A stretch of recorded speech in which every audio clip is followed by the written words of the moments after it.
Chapter 1 Jindong Garden. I can't believe it this, it's already unbearable. It's only April, and the temperature has soared above a 30 degrees. Siewip head the sweet from his brow, clad in a short-sleeved shirt. After delivering parcels all day, his clothes were a thoroughly zoaked. He had already changed 3 times hat day. Delivering packages while drenched in sweat sorely, these clients would complain about them. Head out the last sip of water in onego, toalazado titan thelid, simply toss sinjatinta the trunk of his scooter. With twamer delivery estago, thesta fling heat was relentless. Heglan sejapatheski, the blazing sun felt a sifatoris searing his face. Hekwa kliderne these electric scooter towards the shitafat tree. With this upon water, Hekud manage at Wamari orders. Checking his phone, he noted the delivery address unit 3, 5th floor, Lidu Garden, with anot to bring a case of mineral water. What a laborious task, head hot. Buthi hodnikoi see a twas closeto homiand in his root. A bowl of cold noodle sand dozen soft skewer soft meat await him. Hepaki of everything neatly, well, that person certainly no show to enjoy life. Hey moost. Navigating through shade, he made his way to the supermarket downstairs. A sheep a shed thitto orpin, he called out, boss, ill take he kasif quani and mineral water. The supermarket was much cooler, undoubted lijuito the air conditioning. A beautiful cashier, dressed in the store's casual short-sleeve uniform, replied, that'll 24 yuan, thank you for your patronage. Sieyu greedily and hey led the coulaire, flexing his arm stow lift the case of water onto scooter. Headern to leave, at 25 years old, Hehadra a Ted from University 3 years ago. With no connection san no kind interviews, his aspirations were futile. No if marriageable, although hefed a girlfriend, her famility mit him to operanda seruved off thy reunion unless he could buy a house. Such was the standard for a 9 thigh Sarah. Hire Ned to buy a homie and settle down, yet a very where a hetcherned, mun I zeemit to slip through his fingers. For now, Hakudenlin toil away delivering foot. At least in this city, it was onoft he fairest stand most liberating professions. Unit 3, 5th floor, middle door, that was correct. Hepper set the doorbell, ding dong, twice in succession. Hoisit, Witherush, a heavy footfall approached, and the door creaked a pinta reviala burly man in shorts, his expression fierce. Ah, hello, imp the delivery dot, is this the residence yo fins? Jean? Say us to Ted professionally. Yes, that's him. The delivery camera author, quickly, hand it over, Themon sesha the package. And here is your case of water, it's 32 yuan, please a transfer the payment, Sieyu politely requested. What water? Zhang Qian, did you order water? Theman asked, puzzled. Yes, I ordered a case of mineral water. I can keep boiling water all the timetheris, not cold water to drink. Am thirsty, a Gerald's voice chimed from inside. Thirsty? Mineral water is so expensive, this useless stuff costs to enable. You could just boil some water and let tight coal. Money is shard torn. Just forget the water, return it. With that, Heslamed Theodore shut. Inside, the sound softy man skirses mingled with the girl's protests. What hell, Sieyu muttered, momentarily stunned. He hesitated touring the bell again, as the cacophony of finger from within made him feel reluctant. How to read the order without a discussion? What a joke. Hespot a thick phlegmath the corner of the door, swallowing hard. What a wasty of me water dot I can Tevin bear to drink it Michel Fimitis well return it. But thin head hot off Ungwaman if the supermarket Tanfeld took word about returning him in front of her. What a strokey off bad luck. Hewip head Thesweet from Miss Foriad and hoisteth water case, turning to leave. Upon reaching the ground floor, a glance at his phone it was already 6:30 p.m. Placing thwater on the scooter, he decided to buy groceries and prepare dinner for himself. The market was convenient lie located just a short ride away in open air situp with on metal roof supported beer and frames. It was to flingly hot. It was still liant this season, and the heat was already oppressive. Yet, the local showage reet enthusiasm for shopping. The shouts of vendors, the din of bargaining, and thecal soft delivery may create an atmosphere of urgency, making him phalagitate amidst tech road. He parkadiscu terra the market entrance, reassured with the presence of surveillance cameras, and entered. 1 pound of eggs, please, Ilpic the mizzle fused give me a bag, he called out, reaching for 3 bags to leer them. The vendor shot them sideway's glance. You might ask Welgra Bayandred layers to Budadont no at 5 a1 a pound, and bags cost 4.5 yuan. Watery outrain to prove? 600 grams, 6 yuan. Hescanet the payment code, not pausing for ament, and moved onto the next stall selling tomatoes. By Thedamy he excited, sweat was dripping from his brow. Had bought 600 grams of eggs, 2 pounds soft tomatoes, 5 eggplants, a pound of chicken liver, and a portion of forkskin, along with 12 bottles soft killed beer. He glanced back at the market with disdain before hopping onto his bikey and heading home. Siu Shamu is not far from the market Alef Ternanda, 300 meterid wood gethim theer. In Thisikantir Northern City, housing price exceeded 20,000 yuan per square meter. Renting a modest 30 square meter apartment cost him 500 yuan a month. Since his girlfriend often visited, Hehadrelic tant Lyron to Dodson place St. Jean Garden, a 5-story building facing the sun. After securing his bike, he left the case of water and held onto the groceries and 12 bottles soft beer. Although he wasn't fond of drinking, the heat made him crave cold beverage. It was still much cooler here at the 9th south, where temperature reached 50 degrees. Approaching the entrance, here Eliza D. couldn't input the password with both hands full. As she contemplated setting everything downtown, locked the door, a woman a light blue dress, accompanied by a 6 or 7-year-old girl, opened at the entrance. Oh, see you? Buying so much? Come in. Sheppel Thedril aside, part light o make way and part light to keep Siu sweaty's elf away from the chilled, though she maintained a cordial demeanor. Thank you, Wangjia. It's so hot. Andio brought Thecheld out? Siu replied as she stepped inside, grateful for its light in the hallway. Ah, wait until you have kids, Andy'll understand. I can keep for Koopa Doopathon playing video games all day she needs Stoja Tau Tanda but we'll pick up some groceries, Wangjia explained. Ha, well, you'll be busy, you'll head upstairs, goodbye. He turned to ascend the stairs, exchanging pleasantries with the neighbor.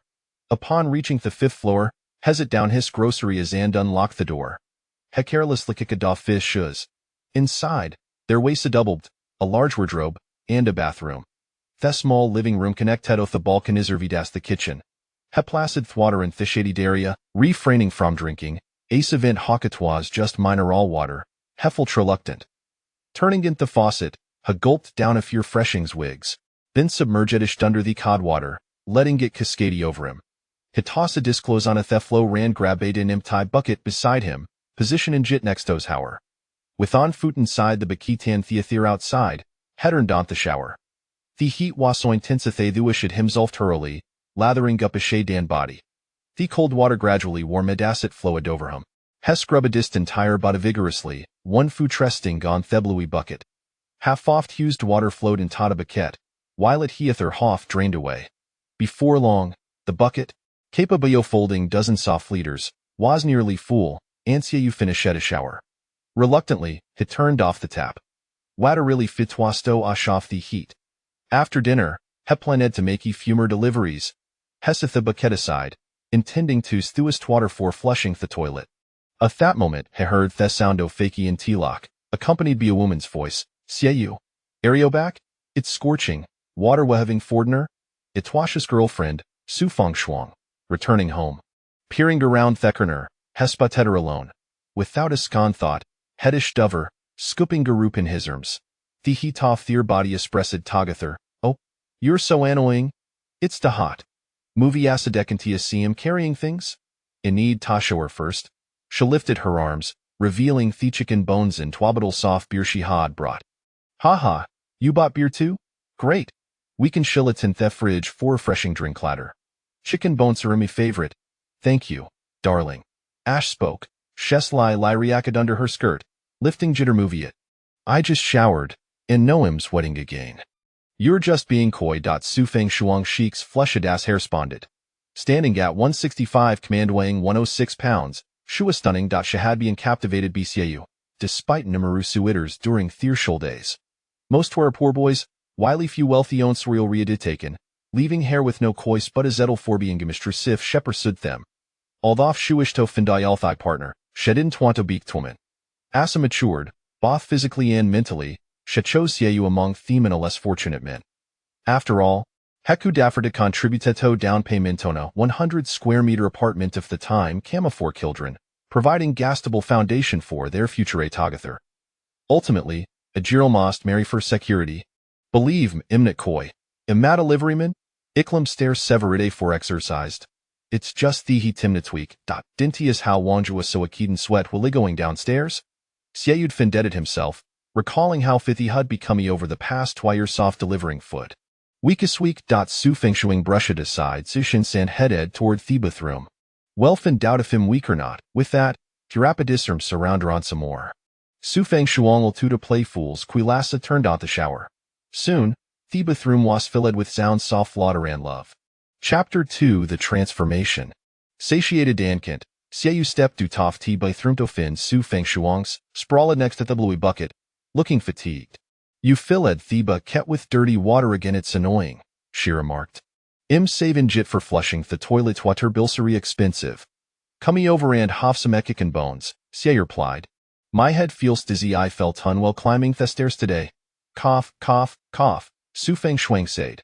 Just a moment ago, everything was perfectly fine, wasn't it? Now you must realize how formidable I am. Look, I am completely unscathed. Let me show you while it will move. Aspen.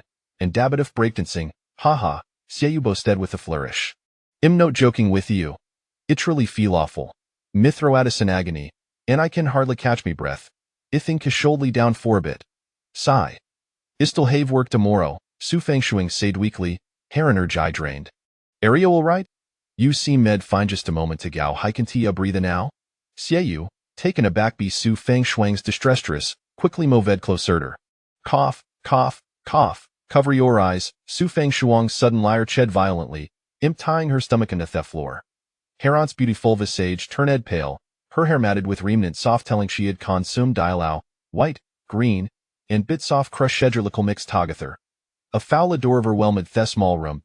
Seeing a viewer imagined that such an exquisite tebutai could produce un intimus. Instinctive like covering isnos, hurriedly list scooped Su feng shuang jinto his arms. What on earth happened to you? What did he eat for lunch? Did something go wrong? You seem med fine just a moment ago, Sieyu exclaimed in panic, lowering-ish to assess his situation. Thesinch pervaded thecrum pet space, anthiel rita sweltering heat was no compounded noxious, humid airthlinger. Su feng shuang ched again, a thick stream of phlegm splattering yusfis, mingling with therum nant saw her previous meal. Oh me goodness, he exclaimed as the foul substance seckling to his face, flooding his mouth just as she inhaled apply. Oh my gosh, oh me mother. What hell? Sieyu, overwhelmed, tossed Su feng shuang and tuthupped. Almost immediately, a wavy of fiat surged through him, and amidst hestinch that filled the room, he could not discern whether felt nauseous or genuinely unwell.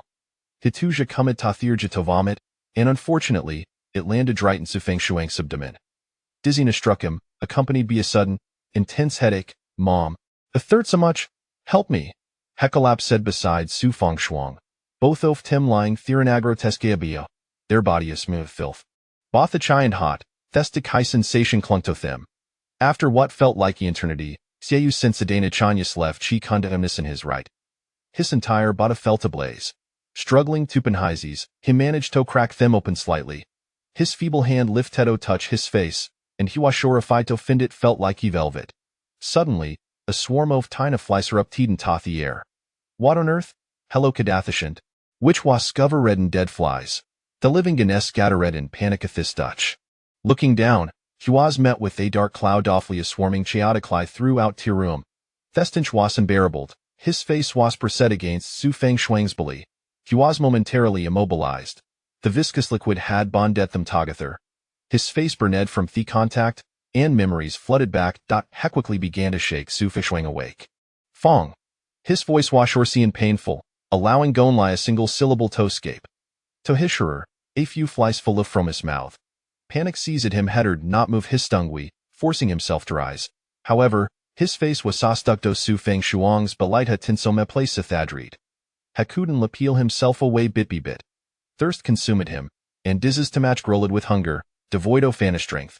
The air was suffocatingly hot, with the midday sun piercing through to window like a blade.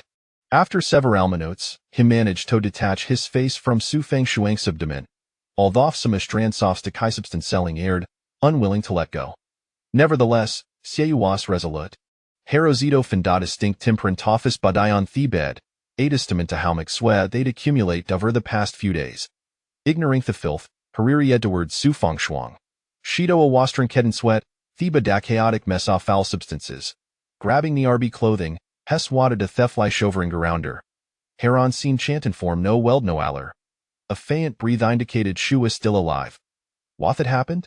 Outside, tiny flies buzzed against the windows curson. Hess lapped her facetiously, but her wasna response. With great fort, Hess to Japan searched for his phone. Grabbing an earby body opener, Hepopita pinabir fromtable. Theroum was sindisare, with only unopined beer and bottled water available to his thirst. The beer was within reach, and Hetho litliofit, desperate for sipto alivide his parched throat. Otherwise, even if had tried to call for help, he wouldn't be able to speak. His mouth felt sadritha the couldn't avin muster the strength to spit. The forrethat if hair remained lying there for another day, he would meet his demise, becoming nothing more than a desiccated corpse. Chapter 3. The second malady with great difficulty. He pried open a beer and hurriedly poured it down his throat. The rapid cleansing of his mouth was utterly revolting. The initial sips made Sieyou feel nauseous, and he quickly expelled the liquid, suppressing the wave of disgust that surged within him. Instantly, he took a generous gulp of beer. It was utterly exhilarating. He discovered his phone nestled in his pants pocket and hastily pressed the power button. The screen illuminated, revealing a mere 5 battery.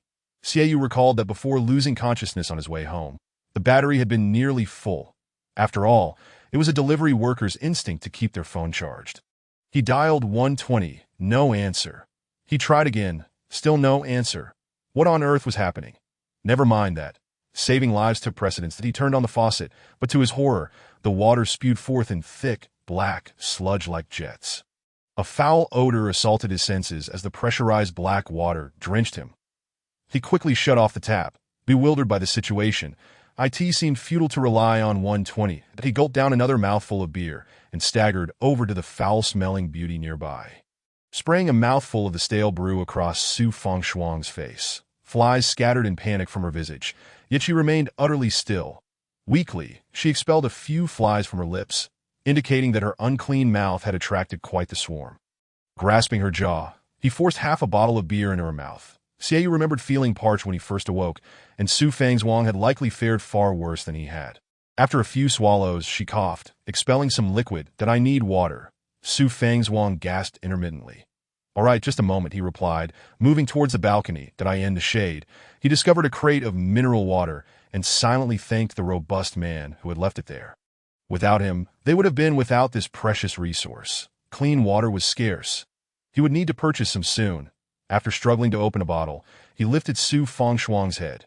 "You should rinse your mouth first," he advised slowly. She opened her eyes, but the glaring light forced her to shut them again. Overcome by thirst, she gulped down several large swigs of water. Feeling something on her teeth, she licked it away and, upon inspecting her fingers, discovered a few small flies that she shrieked, followed by a bout of dry heaving. Her throat ached, and after a few more swallows, she quickly drained a bottle of water. "That I don't know what happened. I just suddenly vomited. That I feel much better now. Though it should be fine, right?" Su Fengshuang commented. "I think I caught whatever you had. I also ended up throwing up all over the bed. The faucet water is all black. I have no idea what's going on. I'll call the property management in a moment," Sieyou said, picking up his phone and plugging it into the charger before dialing the property management number. The line rang, but all he heard was the busy tone. "What the hell? Why aren't they answering? What is going on with the black water? Doesn't anyone care?" Sieyou felt utterly helpless, his body devoid of strength. Glancing at Su Fengshuang and seeing that she seemed relatively unharmed, he was too lethargic to move. The sunlight was blinding. Gritting his teeth, he approached the window, intending to draw the curtains. In the north, not every household had air conditioning, especially given the sudden onset of this year's oppressive heat. Thankfully, the room was small. Who said small rooms were a disadvantage? Look how convenient it was, just a few steps to the window. The screen was covered in flies. He couldn't fathom how it had come to this, even if his home was foul-smelling. Just as he was about to close the window, his eyes inadvertently drifted to the distance, and he gasped in shock, his hair standing on end. Dense smoke billowed on the horizon, and numerous buildings were ablaze. The streets were congested with cars, haphazardly strewn across the city roads, amid the chaos. He noticed a few figures weaving through the vehicles. Their movements were peculiar, reminiscent of his own struggles to stand moments earlier. They appeared to be trying hard to move forward, yet their pace was agonizingly slow. Had they too just awakened from a similar stupor? Outside, the scene was undeniably chaotic, yet eerily silent, save for the sporadic sounds of explosions. All the vehicles remained stationary. What had happened? This was highly abnormal. Typically, the streets would be bustling with delivery workers during peak hours. Now, everything had come to a standstill. Countless buildings in the distance were ablaze, and the world was in disarray. Reflecting on his own experiences, Xiaoyu realized something was amiss. He swiftly turned back toward his phone. His body stiff and joints creaking, but he moved significantly faster than those outside. That Su Fang's also began to rise slowly, sensing something was wrong. What's going on? You look unwell, she noted, observing the grave expression on his face. Something seems off outside. That I need to call home, Xiaoyu replied, his mind racing to his elderly parents, both retired and at home. His father owned an old mobile phone with a long standby time and a loud ringtone. If there was indeed trouble, only that phone could rouse them. That he fervently hoped they were unharmed as he quickly located his father's number and dialed. The call connected. Thank heavens, he urgently urged. Pick up the phone. After a brief pause, the line rang with no response. Speak up, Dad. He shouted that I think your mother might be unwell, that I can't catch my breath, came a faint voice from the other end. Dad, I'll be right there.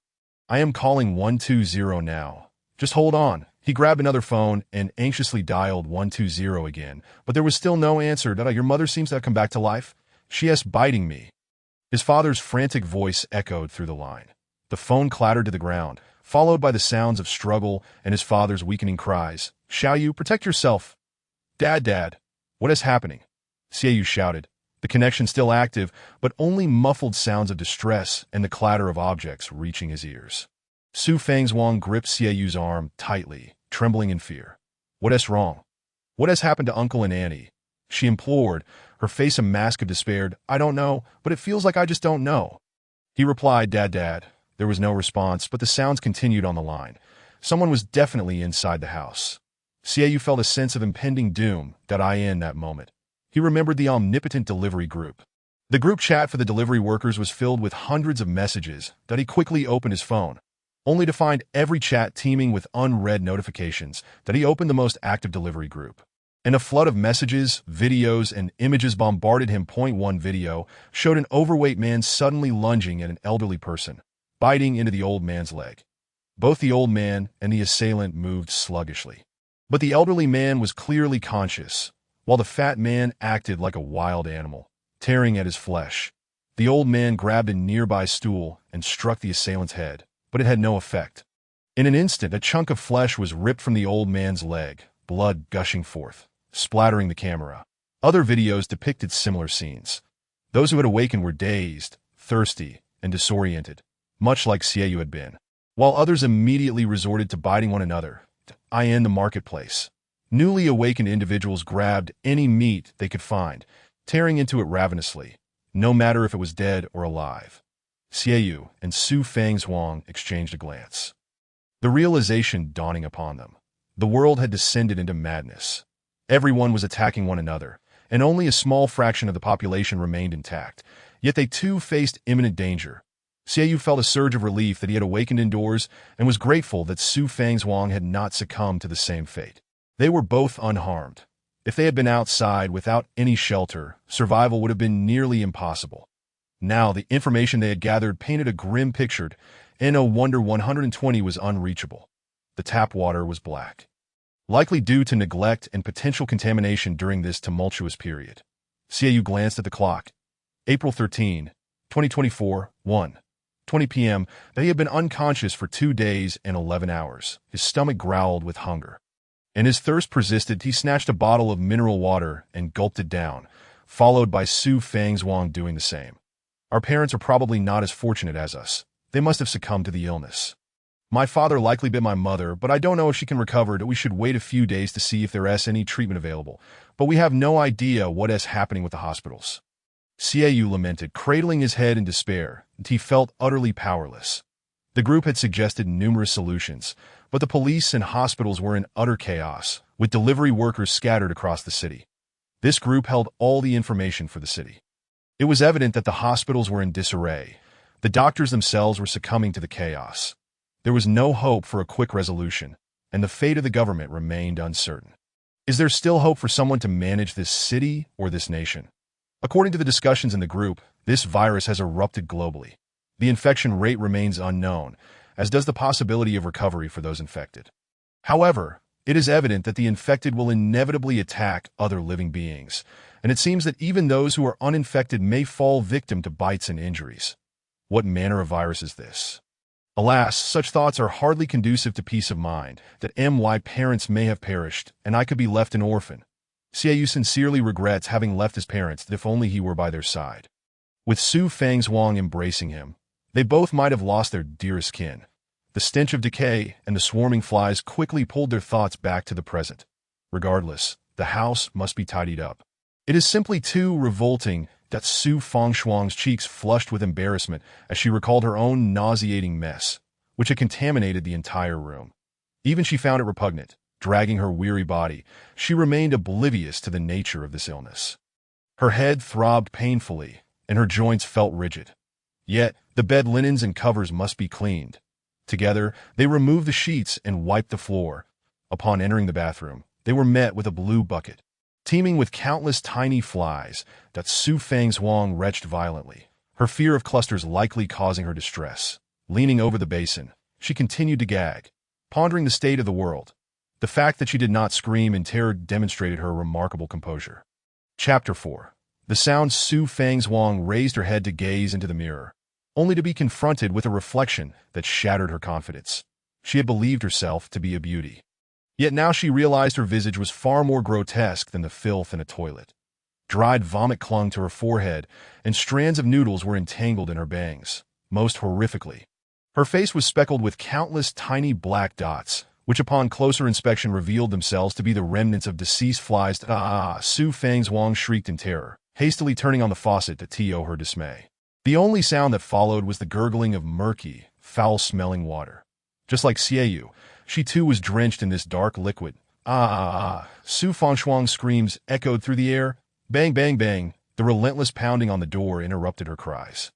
Xiaoyu, initially intent on discovering the source of her distress, was similarly halted by the furious knocking from outside. Instinctively, he reached for the door, having always perceived their neighborhood as safe, devoid of malefactors. Yet, the urgency and ferocity of the knocks suggested otherwise, as if a multitude of people were congregating. His hand paused on the doorknob as he peered through the peephole, a sight that left him utterly astounded. His blood pressure surged, and his head buzzed incessantly. His pupils dilated as he beheld 3 to 5 individuals frantically battering at his door. One middle-aged woman, her hands broken, was ramming her head against it, while a stout man, bloodied and wild-eyed, pounded with his fist, and an elderly man gasped for breath, squeezed against the others, and 2 more individuals were desperately trying to advance. These figures appeared to be residents of the same building, likely drawn by Su Fengshuang's piercing screams. Xiaoyu quickly placed a finger to his lips, signaling Su Fang's to remain silent. After a few moments, the group outside felt eerily quiet, crouching at the doorstep. Their stillness uncertain. Were they exhausted, lifeless, or simply waiting? Xiaoyu quietly uttered an ah, and the heads of the individuals outside snapped to attention. As if searching for something, he continued to raise his voice. But the moment he did, the outside figures erupted into a frenzy of banging once more. Terrified, he clamped his mouth shut. Clearly, they had been lured by Su Fengshuang's cries. The security door held firm. Yet both he and Su Fang's remained tense. Their bodies stiff and their throats parched. Su Fengshuang's stomach gurgled audibly, prompting her to shyly admit, "I'm hungry," lowering her gaze in embarrassment. However, Xiaoyu found her appearance utterly revolting. The image of a person covered in dead flies and vomit, trying to appear demure, was too much to bear, especially as she was clad only in her undergarments. In that moment, he felt nothing but disgust. Nevertheless, he knew he had to care for his girlfriend. He took a swig from a bottle of mineral water to quench his thirst and rummaged through a box by the bed for wet wipes. Discovering only 7 or 8 remaining, that he handed 2 to Su Fang's, advising her to clean herself quietly while he searched for food. Opening the fridge, he noted that he and Su Fang's were among the fortunate few still alive. A stark contrast to the dwindling number of survivors.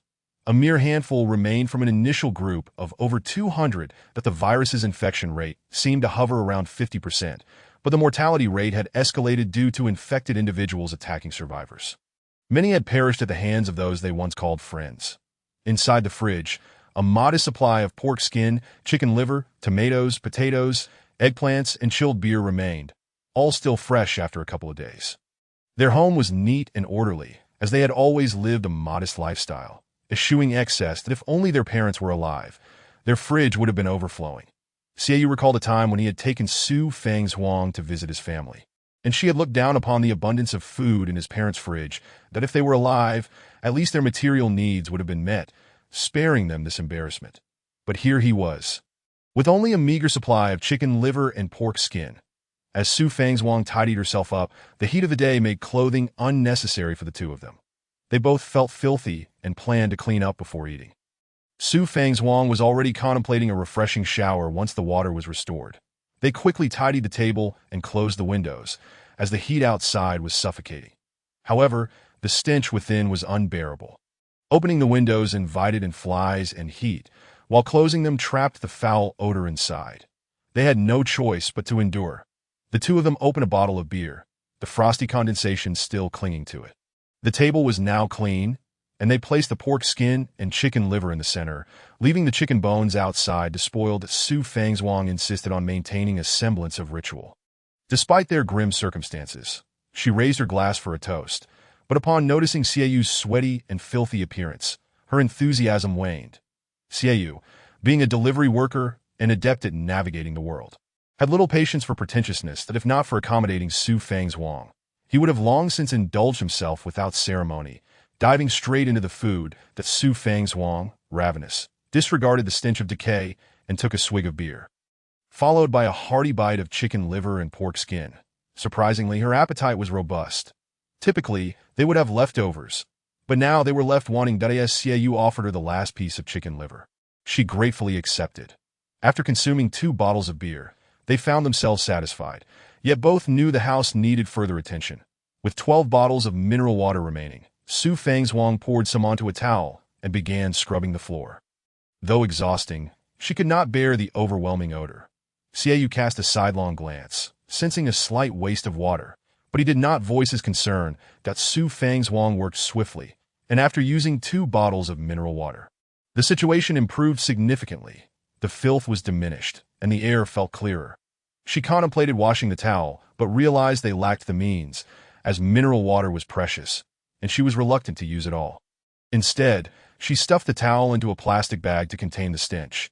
They gathered the towel and sheets into a larger bag and quickly opened the window to hang it outside. Then closed it again to wait for the water to return for a proper cleaning. With the floor mostly scrubbed and the sheets removed, the room's odor had lessened considerably. The flies had become less bothersome. Although the bag hanging outside attracted more, quickly encasing it in a swarm, there are so many flies. If this continues, we will have to discard the sheets and towels, and that will cost us money. Su Fang's Huang remarked, Xiaoyu, could you please go downstairs and buy some water and food? We likely won't be able to venture out for the next few days, she suggested. Instinctively, Xiaoyu replied, all right, and began to move stiffly. Suddenly, he recalled the 5 individuals still blocking their door. There's still 5 people outside, acting like dogs that I don't think I can get out. I'm afraid to open the door, that let's wait a bit longer. Once the phone starts working again, I can call for help. Xiaoyu replied that to be honest, he had yet to fully grasp the gravity of their situation. The most immediate concern was the possibility that his parents had succumbed to the illness. Outside, numerous infected individuals roamed, preventing his escape. Yet, he and Su Fang's Huang, along with most survivors, held on to the belief that the country would soon take action. This faith had been instilled in them since the founding of the nation. What weighed heavily on him was the pain of potentially losing his parents and the accompanying worry. The pain stemmed from the uncertainty of their fates, while worry arose from the flickering hope that perhaps they could still be saved. Chapter 5. The last letter from Earth. No matter how chaotic the world becomes, we still believe that this too shall pass.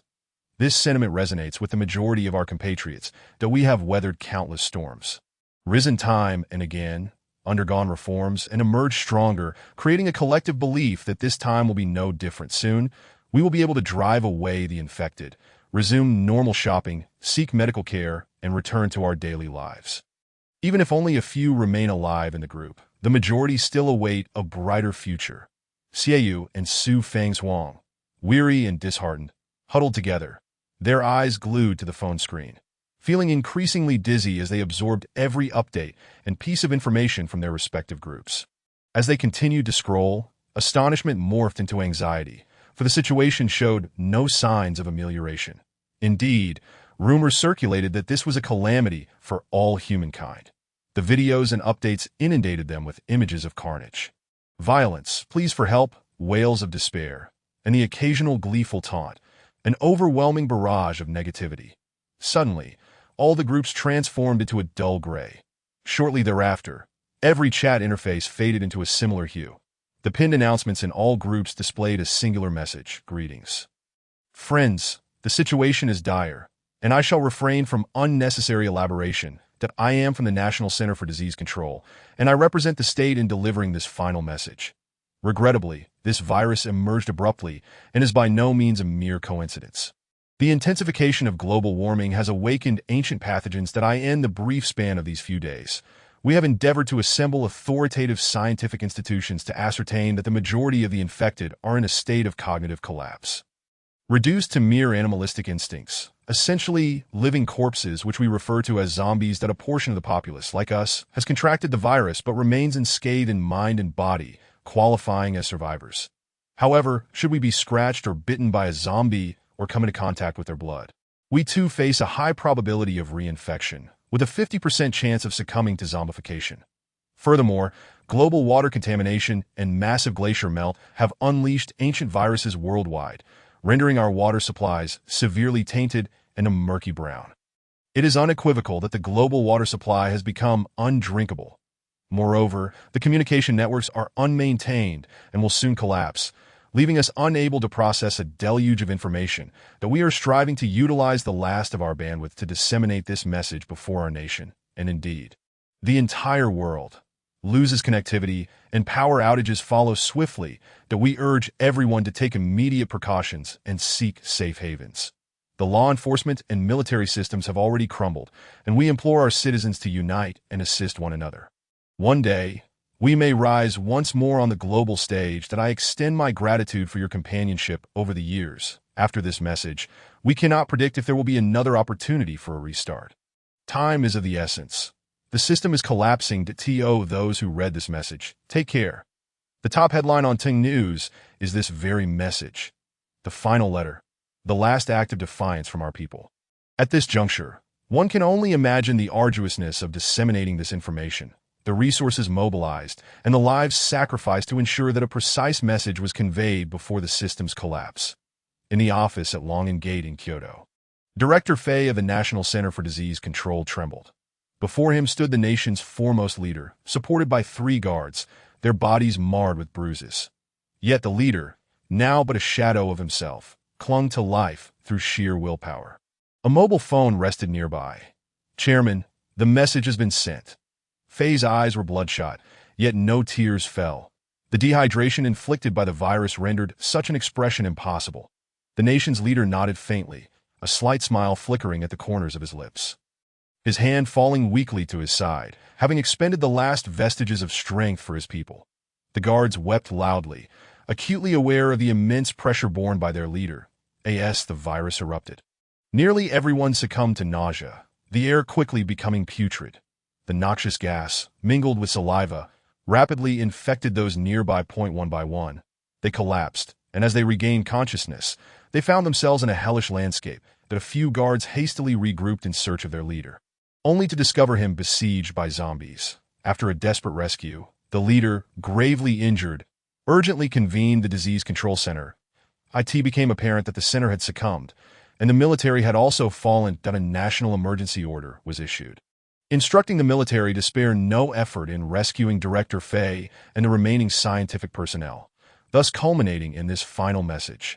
Otherwise, the gravity of the situation would have remained unknown to most. With individuals like Su Fang's wasting precious resources, such as water, for trivial tasks, this message is worth its weight in gold. No, in billions. In this era, monetary value pales in comparison to the significance of this information. Attainable only within this system. Only our citizens have received this message. Meanwhile, the rest of the world remains oblivious to the extent of the crisis, with many foreigners, like Su Fangzhuang and Xiaoyu, naively believing that rescue is forthcoming, unaware that humanity has been utterly vanquished by the virus. Human industrialization has exacerbated global warming, awakening ancient pathogens that strike at the heart of humanity, as glaciers melt. Vast quantities of brackish liquid rapidly infiltrate the oceans. Within just 2 days, every nation has endured the ravages of this virus. None have escaped unscathed, in the face of Earth's formidable healing powers. Humanity is rendered as helpless as an infant. Cities have fallen, fires rage, and governments collapse. 60% of both humans and animals have been infected and transformed into zombies, while 30% suffered immediate attacks, either becoming zombies themselves or falling prey to them. A mere 10% of the population has survived. Yet with water and power now cut off, how will they endure? How will they survive? Despair reigns. Chapter 6, Transformation. Xiaoyu gazed at the screen, then turned to Su Fangzhuang. She glanced at him, then at the dwindling water supply. This moment, the phone groups had collapsed, and no further messages could be sent. The absence of updates signified a breakdown in communication. Without human intervention, communication devices would fail within 3 days. Phones could no longer send messages, and the internet was inaccessible for the latest news. Without the final letter, many would remain foolishly waiting, missing their chance for survival.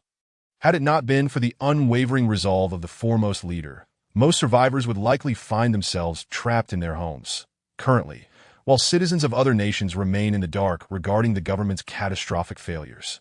How many will survive by the time they realize the gravity of the situation? The apocalypse has officially arrived. As dusk approached, the oppressive heat lingered. Hunger gnawed at Xiaoyu and Su Fangzhuang. Despite awakening, their appetites had greatly increased, nearly doubling their usual consumption. By 5 o'clock, they were already famished, typically unwilling to eat before 7, and while the virus had not completely ravaged their minds, residual effects heightened their cravings for food and water. The refrigerator still held a dozen eggs and some persimmons. I will prepare scrambled eggs with persimmons. Let us see how much rice we have and what other food is left. Please take stock. Xiaoyu suggested that he had always been the one to cook, while Su Fangzhuang had relished being treated like royalty. All right, I'm starving. You begin cooking while I check for other provisions, she replied, diverting her gaze from the phone. Facing the uncertain future, those who survived must continue to live.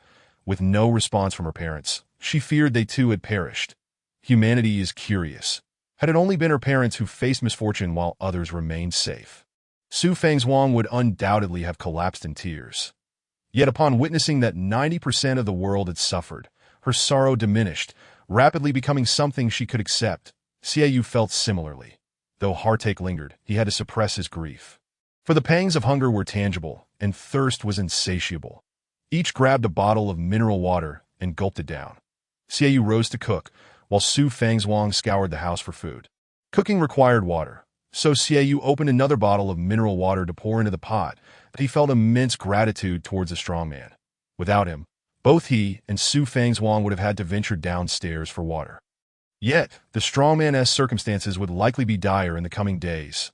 What a twist of fate, Xiaoyu thought, glancing at the 6 remaining bottles of water. He switched on the stove.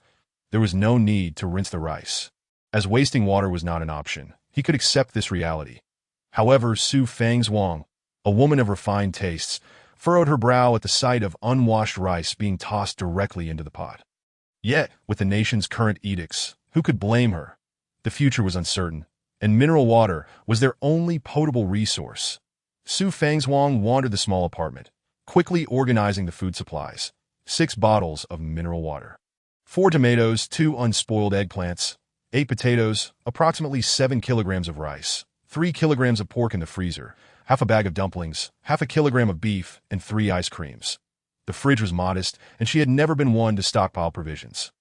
Now, however, she felt a twinge of regret for her previous lifestyle. When faced with the stark reality of survival, tangible resources take precedence. Xiaoyu assessed the food supplies. Based on their current appetite, these provisions might last 3 days at most. The real concern lay with the water, which would be exhausted in a single day, leaving them to wonder when their thirst would ease. This is a dire situation, Xiaoyu lamented. Indeed, the thirst is unbearable. Vomiting, sweating, and even unbeknownst to us, fever. Our bodies are severely dehydrated. The two had already consumed 6 or 7 bottles of mineral water that afternoon, with 2 bottles astonishingly used for mopping the floor. "This is absurd," Xiaoyu exclaimed in disbelief. "If we can't find a way out soon, we will be in dire straits." He approached the door and peered through the peephole. The 5 zombies outside seemed motionless, likely asleep. Thank goodness they were on the 5th floor. If they kept quiet, the zombies shouldn't wander up. These 5 figures appeared familiar. They were probably neighbors from the building. To exit, he would need to dispatch them. But would that be considered murder? Yet, failing to do so would trap him. Forget it. I'll eat first and figure it out later. With provisions in hand, I can remain calm. The meal was nearly ready. He approached the frying pan and lifted the lid. Finding it still cleaned, no flies have entered. But to be honest, Xiaoyu is utterly exasperated in this room. It is unbearably foul and stiflingly hot, with an abundance of flies. Each meal feels as though the flies might invade his mouth at any moment. If only the flies were absent, he could tolerate the heat. Beside him, Su Fangzhuang incessantly swats at the flies with a towel. But in this sweltering heat, her flailing soon leaves her drenched in a fragrant sweat. Most importantly, she is not even dressed, adorning herself in a rather revealing manner. If it weren't for her hunger, she would certainly have met a more dire fate. Turning on the gas, a series of pops ensue. Puff, puff, puff. Su Fangzhuang swats again. Xiaoyu realizes the gas has run out. Feeling dejected, he turns to Su Fangzhuang and says, the gas is gone. What should we do? Su Fangzhuang has never felt this helpless before. What can I do? The gas is out.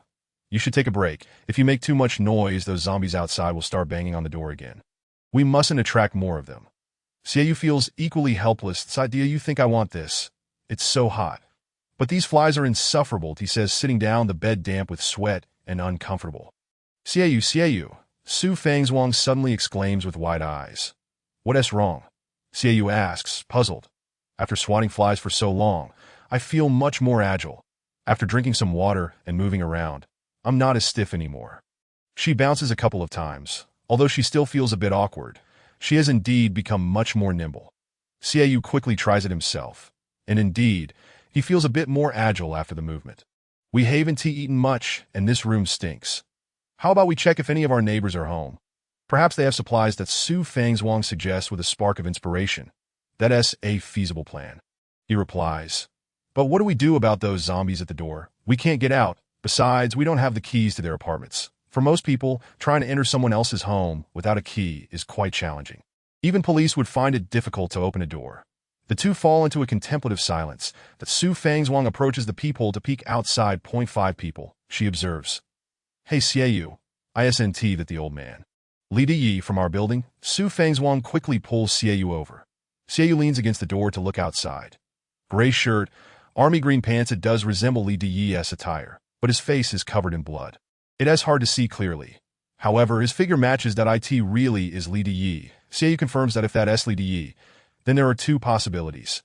Either he became a zombie after falling ill on his way home, or he turned into a zombie while trying to leave. In any case, he must have the keys on him, Su Fangzhuang deduces, which is quite logical. The 5 at the door are all quite similar in appearance, except for one family of 4 that seldom returns to the community, appearing unfamiliar to Li, feeling confined at home. Must have intended to take a stroll, but collapsed the moment he stepped outside. Otherwise, it wouldn't have attracted zombies so quickly. Xiaoyu and Su Fangzhuang are indeed unfortunate, but perhaps it is also fortuitous. Just moments ago, Xiaoyu contemplated using the bed sheets as a rope to find water outside. However, dozens of zombies roam at the entrance, and further afield, the streets are teeming with them. Many private cars likely contain transformed individuals. Even if they haven tea, in this sweltering heat, they would succumb to dehydration. There are numerous shady spots filled with shadows, indicating they are likely not living beings. It's not easy to venture out of the building, especially since the supermarket is at the community entrance, which is usually crowded. At this moment, it's likely filled with zombies, making it nearly impossible to gather supplies. The best course of action is to focus on the neighbors. This community is in the city center, where every inch is valuable, so those who reside here should possess quite a few items. Another option is to tie the bed sheets around their waists and enter through the windows of the neighbors' homes. But given their capabilities, they could only descend to the floor below. Lateral movement would be nearly impossible, and one misstep could lead to a fatal fall or worse, being devoured by zombies. Now, with Li Yi at the entrance. He resides on the 4th floor to the left. The other 4 must be neighbors from the 6th floor to the right, that if they can eliminate them, wouldn't they be able to secure supplies from the floors below. If all goes smoothly, and there are only a few people in the unit, they might be able to lock the unit door behind them, thereby expanding their operational space. The more they think about it, the more excited they become. Xiaoyu and Su Fangzhuang confer and decide to take the risk of eliminating these 5 creatures. Looking outside, fires rage everywhere, and zombies wander aimlessly from time to time. A living person is bitten to death. Killing a few zombies is likely no longer a crime. Xiaoyu analyzes, we need to strategize. From what I've seen in videos, these zombies possess immense strength. And we can only take them down by aiming for the head. That Su Fangzhuang, munching on white rice, says, you should eat too. We need strength to combat these monsters. Xiaoyu glances at the completely nude Su Fangzhuang, feeling compelled to embrace her. In a situation where safety and sustenance are ensured, desires inevitably arise. The thought of potentially acquiring all the food supplies in this unit eases his urgency. Let us eat first. Aren't you hungry? Su Fangzhuang doesn't push Xiaoyu away. The zombies outside rely on him for cleanup. As a woman, she will need to depend on him in the future, so her attitude must change. In the past, she would only let him touch her if he pleased her. Now, she must give him some rewards. Yes, let us eat first. Without any dishes, we can only eat plain, Xiaoyu says with a grin. One hand eats while the other is less restrained. That Su Fangzhuang's compliance makes him realize he is about to level up, so he ought to reward himself a little. That a bowl of rice quickly disappears into his stomach, disregarding the flies and the stench. First, he must satisfy his desires. After all, soon there will be a battle ahead. The outcome is uncertain, but as the saying goes, better to die under the peony than to live as a ghost. Chapter 7. Venturing out feeling satisfied, Xiaoyu playfully pats Su Fangzhuang's pert backside. Get up and put on some clothes. Soon we'll break out. Don't go running around naked. Xiaoyu laughs. Although the apocalypse has arrived, he feels he has regained his confidence. Previously, while with Su Fangzhuang, he loved her dearly, but could not provide her with much materially, that he struggled to earn money, but his foundation was too weak to establish himself in this city. In reality, most people struggle to earn a living. Otherwise, Su Fangzhuang wouldn't have ended up with him. Social media has truly altered the material perspectives of many. Now, however, everything has changed with the arrival of the apocalypse. Everyone has started from the same line. The woman he loves dearly now relies on him completely, a feeling he never had before. Xiaoyu dons a short-sleeved shirt, while Su Fangzhuang puts on a bra and a short-sleeved shirt. Recalling the content of the last letter, if they suffer a second injury from a zombie, it could lead to zombification. Fangzhuang, see if you can find some masks. I remember we had plenty at home last year during the pandemic. Xiaoyu suggests that he finds a pair of rubber gloves for cleaning the toilet and puts them on. The gloves are quite loose, thick, and long, offering waterproof protection. That he wraps one arm with 2 magazines. Su Fangzhuang approaches, handing Xiaoyu a mask and helping him wrap it with transparent tape. With these rudimentary protective gear, they have managed to prepare, albeit without breathability, but they must endure. That he similarly wraps magazines and tape around his chest, back, and calves. Looking in the mirror, Xiaoyu feels that although he looks ridiculous, he is adequately fortified. That he grabs a bottle of mineral water and drinks it all in one go, then hands another bottle to Su Fangzhuang. You should drink one too. That I'll go in front, and you'll support me from behind. That we need to conserve our strength for a successful mission. Su Fangzhuang resolutely nods. That if they don't go out now, they'll run out of food in a couple of days. Waiting until they're out of energy to venture out would be even worse.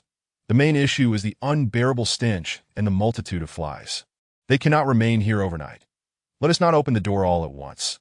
These zombies move slowly. That we can use a table to prop the door, opening just a crack to draw them in one by one. For each that comes in, I'll take one down. That way, we can remain the safest, Xiaoyu explains. Yes, that sounds feasible, Su Fangzhuang agrees. They move a table to the door, creating a makeshift barricade. This way, even if the zombies possess great strength, it won't be easy for them to push through. That as long as they can aim for the head, they should be able to eliminate them. Be a bit more ruthless when you strike. Once they charge in, We won T stand a chance, Su Fangzhuang remarks. Xiaoyu glances at her and nods slightly. Women can be fierce, and though he has never killed anything before, he cannot show fear in front of her. To hell with it. We'll get it done. We can't stay in this suffocating place any longer. The heat could kill you, in the kitchen. He finds a cleaver typically used for chopping ribs. It resembles a small hatchet, something most Chinese households possess, that he also locates a small hammer, a claw hammer. Here, take this. I can't guarantee I can kill them, but you can finish them off, Xiaoyu says. First, let us take care of these 5. Su Fangzhuang replies, her demeanor now a bit more valiant. Although her attire is scant, it appears more alluring. Xiaoyu quickly averts his gaze, thinking that once they find a comfortable place with more supplies, he can truly enjoy himself. Now, with no work obligations, having supplies makes him feel empowered. Fueled by the thought of securing supplies, he declares, let us go. No more hesitation. Gritting his teeth, Xiaoyu slowly opens the door. The door creaks open slowly, making minimal noise. After all, their home is not an old building, so it shouldn't squeak too much. The zombies sway aimlessly at the entrance, but as the door creaks open, an overwhelming stench escapes, mingled with the scent of decaying flesh, causing the zombies to become excited. That it appears that the zombies possess an acute sensitivity. Much like the 2 individuals who awaken with an insatiable craving for the flesh, their hunger ignited by even the slightest whiff of meat. The zombies are no exception. The scent of the 2 living bodies has tantalized them. The first to enter is a woman missing an arm, her head shaking wildly like a rattle, saliva flying from her tongue in all directions. Were it not for the protective gear, the sight of her spittle alone would surely disgust Xiaoyu. If he were to face the zombie without protection, even if he were not bitten, a single droplet entering an open wound or his mouth would guarantee a secondary infection. Fortunately, Xiaoyu wears a mask and bears no injuries. Thus he remains unafraid, albeit repulsed. Damn it. Xiaoyu's irritation surges as he thinks, who the hell are you, disgusting? He swings his axe with force, delivering a decisive blow to the woman's head. Such a straightforward move is something even a fool could execute. He simply had to do it. With a snap, her skull splits in 2, brain matter spewing forth, oozing down in a viscous stream, dark red blood gurgling out. The woman instinctively stumbles forward and collapses to the ground. Oh my goodness! Xiaoyu instinctively steps back. Just then, the fat man bursts in. Chop him! Chop him! Su Fangzhuang shouts, giving Xiaoyu a push. Xiaoyu shakes his head to clear his mind and prepares for another strike. The fat man's head shakes violently, and Xiaoyu delivers another diagonal strike, severing the ears from his scalp before bringing the axe down upon his neck. The fat man lets out a furious roar. Lunging for Xiaoyu's throat with both hands, in a panic, Xiaoyu releases the axe and meets the fat man's grasp with his own. However, he is soon overpowered and pinned to the ground. The fat man has immense inertia and strength beyond Xiaoyu's capabilities. Xiaoyu feels his waist slam against the ground, dazed.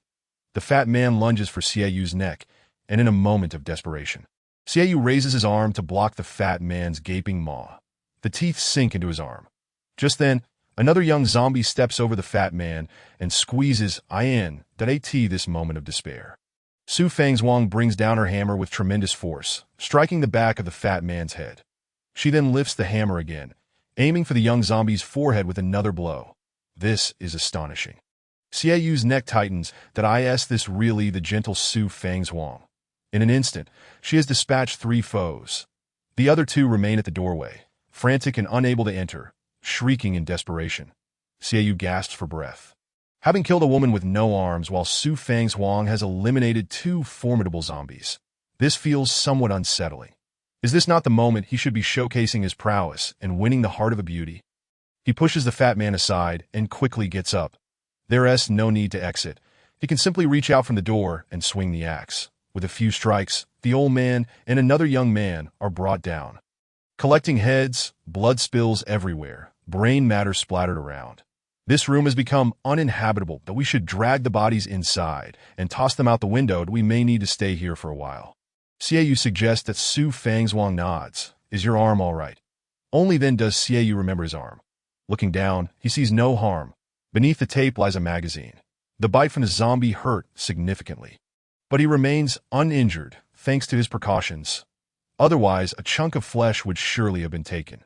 Infuriated, Xiaoyu kicks the fat man, surveying the pool of blood on the floor and reflecting on the life he has just taken. Both are overwhelmed with nausea. Anyone witnessing this would feel the same. Who would have thought that less than a day into this ordeal, they would already be killing? What trials lie ahead? They exchange glances and embrace. Their shared experiences fortifying their bond. Gritting their teeth against the revulsion, Xiaoyu hurries to search the old man for keys. Soon, he finds a set in his pocket. Found them! Found them! He exclaims excitedly. He then turns to scour the other 4 corpses for more keys. Quickly, he locates a phone key on the fat man, another phone, and a BMW key on the woman, along with a wallet. The 2 young men possess only their phones, lacking anything of value. Xiaoyu hoists the shoulder of the fat man, while Su Fangzhuang lifts his legs, and together, they toss the 4 bodies out the window. They cannot be left in the house. The stench is unbearable. After disposing of the corpses, they hastily close the window, both drenched in sweat and grime. Xiaoyu feeling particularly stifled, he quickly removes the plastic wrap. It's so hot, so hot. There are 4 bottles of water. After we drink, let us check the old man's place for supplies, Xiaoyu tells Su Fangzhuang. Sitting by the window, they open the mineral water. And Su Fangzhuang picks up the fat man's phone. What are you going to do with the phone? Xiaoyu asks. Just curious. Besides, peeking into others' privacy can be quite entertaining, Su Fangzhuang replies. Xiaoyu leans in. Intrigued. The idea of invading privacy is inherently fascinating. In this post-apocalyptic world, there are fewer constraints, and one can do as they please. Unfortunately, the fat man's phone is locked with a password and inaccessible. They try the woman's phone, only to find it also locked. With a sigh of frustration, they turn to the young man's phone, which is dead. Damn it. This is so boring. There's nothing to see. Xiaoyu exclaims I guess we can only check the old man's phone. Su Fangzhuang suggests. What is there to see on an old man's phone?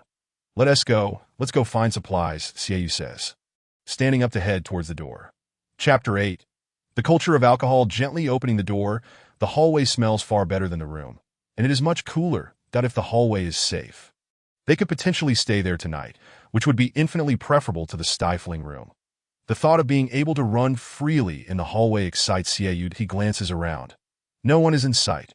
Cautiously stepping out of the room, he looks up and down the stairwell, calling out, "Is anyone there?" Gradually raising his voice, he is met with silence. He tiptoes down 2 flights of stairs, still finding no one. Shouting once more, he hears nothing. Gaining confidence, he ventures down to the 1st floor, only to discover the unit door tightly locked. There is no one, not a soul on any of the floors. Wonderful, he thinks. Biting his lip as he approaches the unit door and peers through the glass, to his shock, he sees 7 or 8 zombies swaying at the entrance, among them a female neighbor in a blue dress. This neighbor has long since transformed into a zombie. Her once beautiful face is now smeared with vomit, and her skirt hangs askew, exposing her chest where a portion has been bitten off, blood streaming from the wound. Even in this state, she appears formidable. What about her child? Xiaoyu wonders, scanning for any sign of the child, but sees none. It seems they have gone missing. He gently shakes the unit door. Feeling its sturdy resistance, I'll reinforce it with a few tables later for extra security. Seeing the door's strength eases his mind significantly, he returns to the 5th floor and nods at Su Fangzhuang, saying, "The downstairs is safe. I'll check upstairs." "All right, you go," Su Fangzhuang responds, exhausted from the day's harrowing events, greedily inhaling the fresher air of the hallway, which feels infinitely better than her own room. Xiaoyu ascends to the upper floors. The building has 7 stories, with his own apartment on the 5th floor, and he quickly reaches the upper floor, finding the hallway deserted. All the doors are tightly shut, indicating a sense of safety within the building. No one here. The hallway is now quite secure. Should we check the 4th floor or the 6th? I remember the old man lives alone. His apartment should be empty. As for the people on the 6th floor, I am not familiar with them, so I'm uncertain if they're home. Xiaoyu assesses. Let us head to the 6th floor first.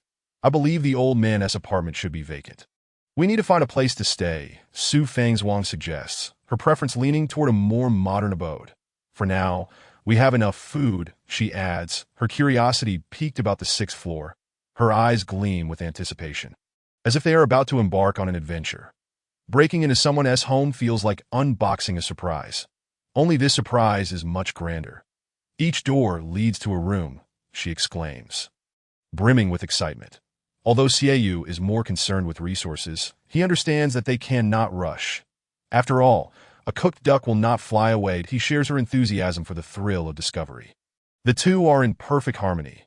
With no immediate danger, they decide to explore the 6th floor together. They make their way upstairs and soon arrive at the 6th floor, where Xiaoyu retrieves the fat man's keys. Quickly locating the main door key. This compound comes with property management, and the keys all look similar, making it easy to identify.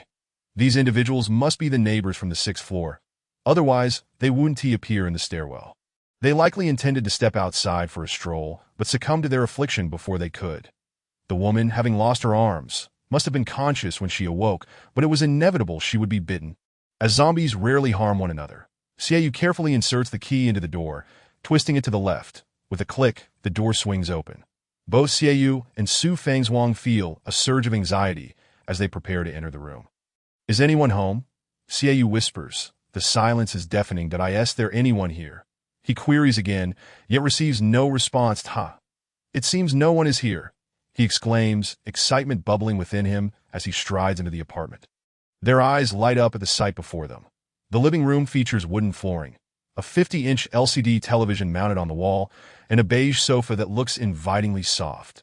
The bathroom is clean and tidy, while the kitchen boasts a range of stylish and luxurious appliances that Su Fangzhuang, bubbling with enthusiasm, rushes to open the master bedroom door. In the northeast corner stands a deep purple bookshelf, sunlight filtering through the intricately carved wooden windows, scattering across an ancient guqin resting on a stand. The pink sheer curtains filter the sunlight, casting a gentle glow as if caressing the guqin, reminiscent of a lover's kiss. An incense burner nearby releases wisps of fragrant smoke that envelop the entire room, creating an atmosphere of indulgence. This wealthy individual certainly knows how to savor life. That Su Fangzhuang could not help but exclaim. The opulence is breathtaking, resplendent with golden grandeur. The exquisite carpets and jade embellishments epitomize luxury.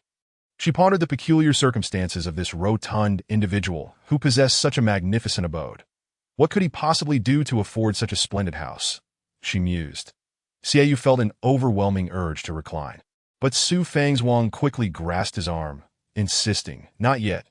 This house has no open windows. It is immaculately clean, devoid of any odors or flies that we shall reside here from now on. But at present, we are too filthy. Let us tidy ourselves first, or else it will soon reek. Who knows how long it will take to find another clean place." Xiaoyu considered her words and nodded in agreement. After all, this house belongs to us now. Let us first see if there is anything to eat. With that, the two began their search. The house was spacious. Xiaoyu discovered the kitchen, where he excitedly opened a large double-door refrigerator. "Wow, this is what it means to be wealthy. Fangzhuang, come and see. We have struck gold."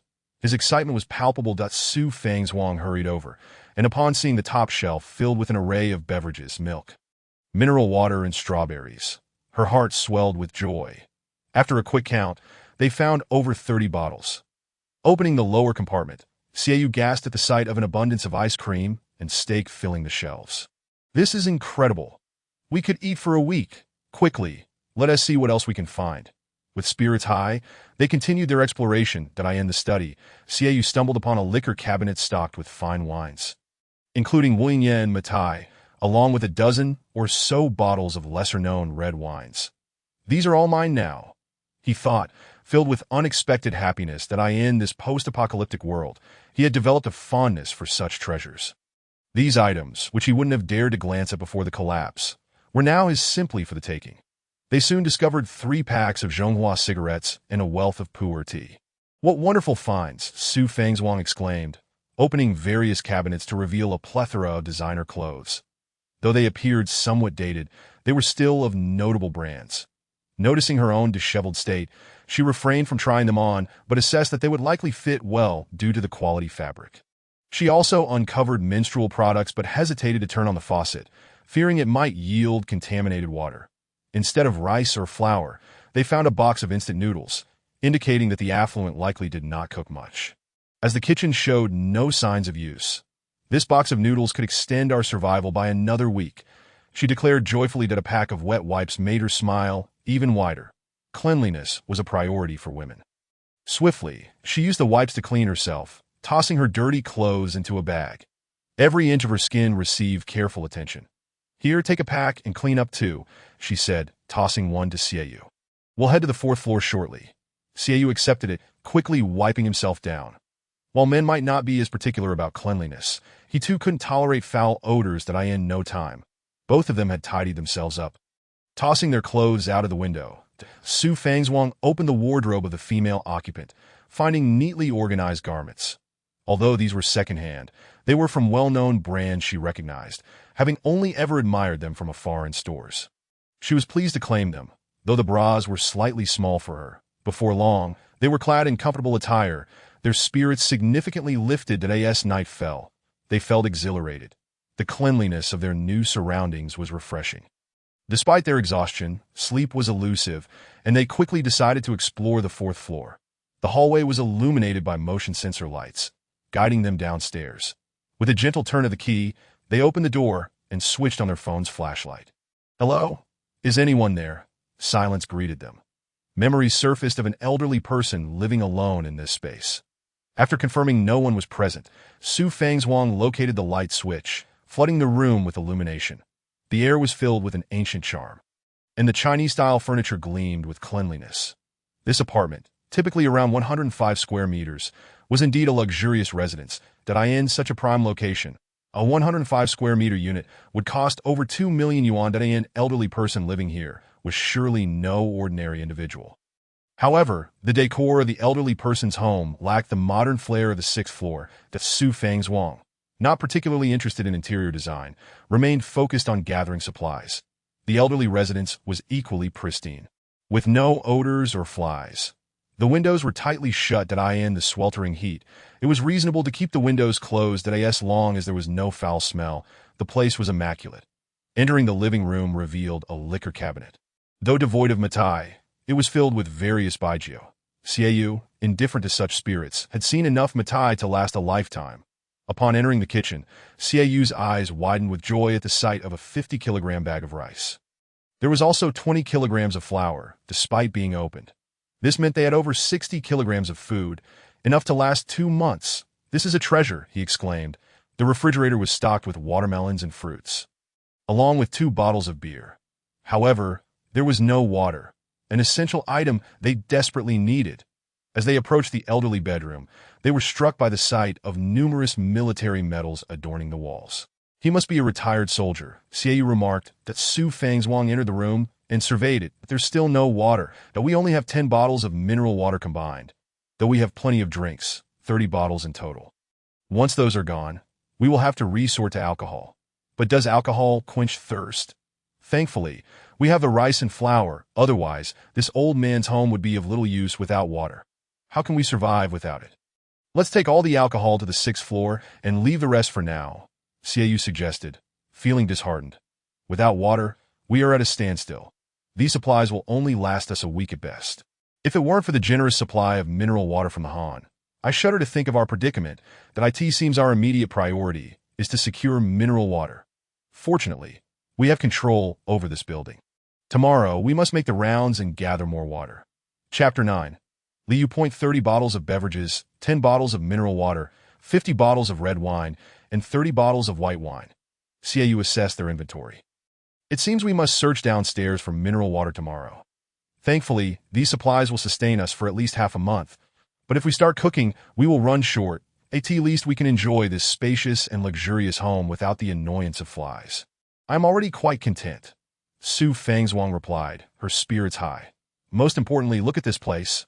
It even has air conditioning. How splendid. We can finally enjoy a good night's sleep, my dear." Despite the apocalypse, Su Fangzhuang felt immense joy at having found so much food in such a short time. Indeed, compared to this morning, things have improved significantly. To the very least, there's air conditioning, which is a blessing in this heat, Xiaoyu remarked. The cool, comfortable atmosphere of the apartment, along with the inviting bed, soon lulled them into a peaceful slumber. The first night of the apocalypse was spent in another's home, and as they embraced in sleep, the world outside faded away.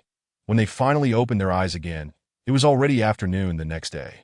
They had slept for a full 18 hours as Su Fangzhuang squinted against the gentle light.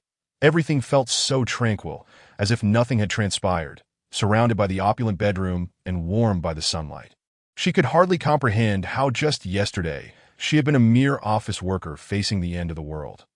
Yet in this moment, the apocalypse seemed less daunting and even more comfortable than before. Previously, she would have rushed out of her cramped rental, ears perked for any sounds in the hallway, eager to avoid encounters with neighbors. Often, she would run into them, being asked, "What does your husband do?" Or "Did you buy a house?" Living in a decent community, she had never wished to return home. However, in this new world, she found herself in a lavish residence. Everything had been reshuffled. Su Fangzhuang was ready to embark on a new life. Glancing at the man still deeply asleep beside her, she hoped he would guide her toward this new beginning. Nestling against Xie Yu's sturdy arm, she felt a profound sense of security. Years of hardship had sculpted his body into a strong, muscular form, boasting six-pack abs. Even if they weren't quite the chiseled eight that as Xie Yu turned over, he caught a whiff of Su Fangzhuang's fragrance, instinctively enveloping her in his embrace. Exhausted from the previous day, he had drifted off without realizing it. Now, as dawn broke, he relished the warmth of her presence, savoring the bliss of being with a beautiful woman while free from the burdens of work. Just then, a soft knock echoed through the door, rhythmic and tentative, as if testing the waters. Xie Yu jolted upright, and Su Fangzhuang grasped his arm tightly, both feeling a surge of tension that he gestured for silence. And she nodded, quickly rising to dress. That someone's at the door. It must be someone from outside. This is technically trespassing, and we could be in trouble. What if they're looking for the elderly resident? Su Fangzhuang whispered anxiously, "Wait here. I'll go take a look," Xie Yu replied, stealthily approaching the peephole. What on earth? Xie Yu was taken aback, only to find a pair of large eyes peering through the peephole opposite him. The person on the other side was equally startled, as the peephole would naturally be obscured by the light coming from outside, allowing them to see one another. Realizing that there were people inside, he hurriedly called out, "Open the door! Open the door!" It must be that couple from the 5th floor. Outside stood a tall, slender middle-aged man clad in a gray short-sleeved shirt and floral shorts, who turned to speak. Behind him were two men. One, slightly overweight with a buzz cut in his 40s, donned a set of white police attire, his hands tucked in his pockets and his expression stern yet authoritative, albeit somewhat disheveled. The other stood behind him, exuding an air of authority in casual Adidas wear, unmistakably a person of high standing. Xie Yu recognized all three. The heavier man was Li Yu, the head of the urban management in the Xiqing district, residing on the right side of the 7th floor. The other two were his subordinates, whose names he did not know, but they were frequently seen together. "Brother Li, it's me, Xie Yu," he said nervously, uncertain of their intentions. "That I know you are Xie Yu." "Open the door," Li Yu replied sternly, devoid of any trace of a smile. Brother Li, may I ask what this is about?" "We just got up," Xie Yu stammered, feeling increasingly anxious that Su Fangzhuang had also come to stand behind him, nervously watching the door. "Open the door. You are suspected of intentional homicide and burglary. Hurry up and open the door," Li Yu said impatiently. Cold sweat poured down Xie Yu's back, fearing the worst. "Brother, have you seen the news?" he asked. "News? Are you referring to the last letter?" "We saw it." "What of it?" Li Yu responded. "There's zombies everywhere, and very few survivors remain. The 5 people I killed were all zombies, not living humans. That I came to the 6th floor in search of resources," Xie Yu explained. "How can you prove they were zombies?" "I suspect you of murder and robbery." "Open the door immediately for an investigation," Li Yu insisted. "Young man, open the door, as long as you can prove that those you killed were zombies and not humans. You will not be guilty of intentional homicide. Given the chaos outside, your trespassing may be excusable. However, if you refuse to cooperate with the investigation, the situation will change," the man in Adidas stated, one being hard and the other soft in their approach. "Xie Yu, let us just open the door. It should be fine. It's chaotic outside, and searching for resources isn't illegal, right? No one is monitoring us that we can explain, and they will understand," Su Fangzhuang suggested, having seen Li Yu before when they encountered each other in the building. She felt a certain trepidation towards him, recalling his authoritative demeanor. "Explain? How do we explain that we threw the zombies we killed out the window, even if we didn't throw them out? How can we prove they were zombies and not living humans? They'll have to come in. It's not up to them to decide," Xie Yu replied helplessly. Despite being only 25, his 2 years of experience as a food delivery worker had exposed him to countless situations, making him wary of easily trusting others. Moreover, he noticed that the three outside appeared quite unkempt, likely having just succumbed to the virus. Brother Lee, you two must have just awakened that you've seen the group messages. Right? The world has collapsed. The system as we knew it no longer exists. Clinging to the old ways is futile, Xiaoyu asserted, his meaning clear.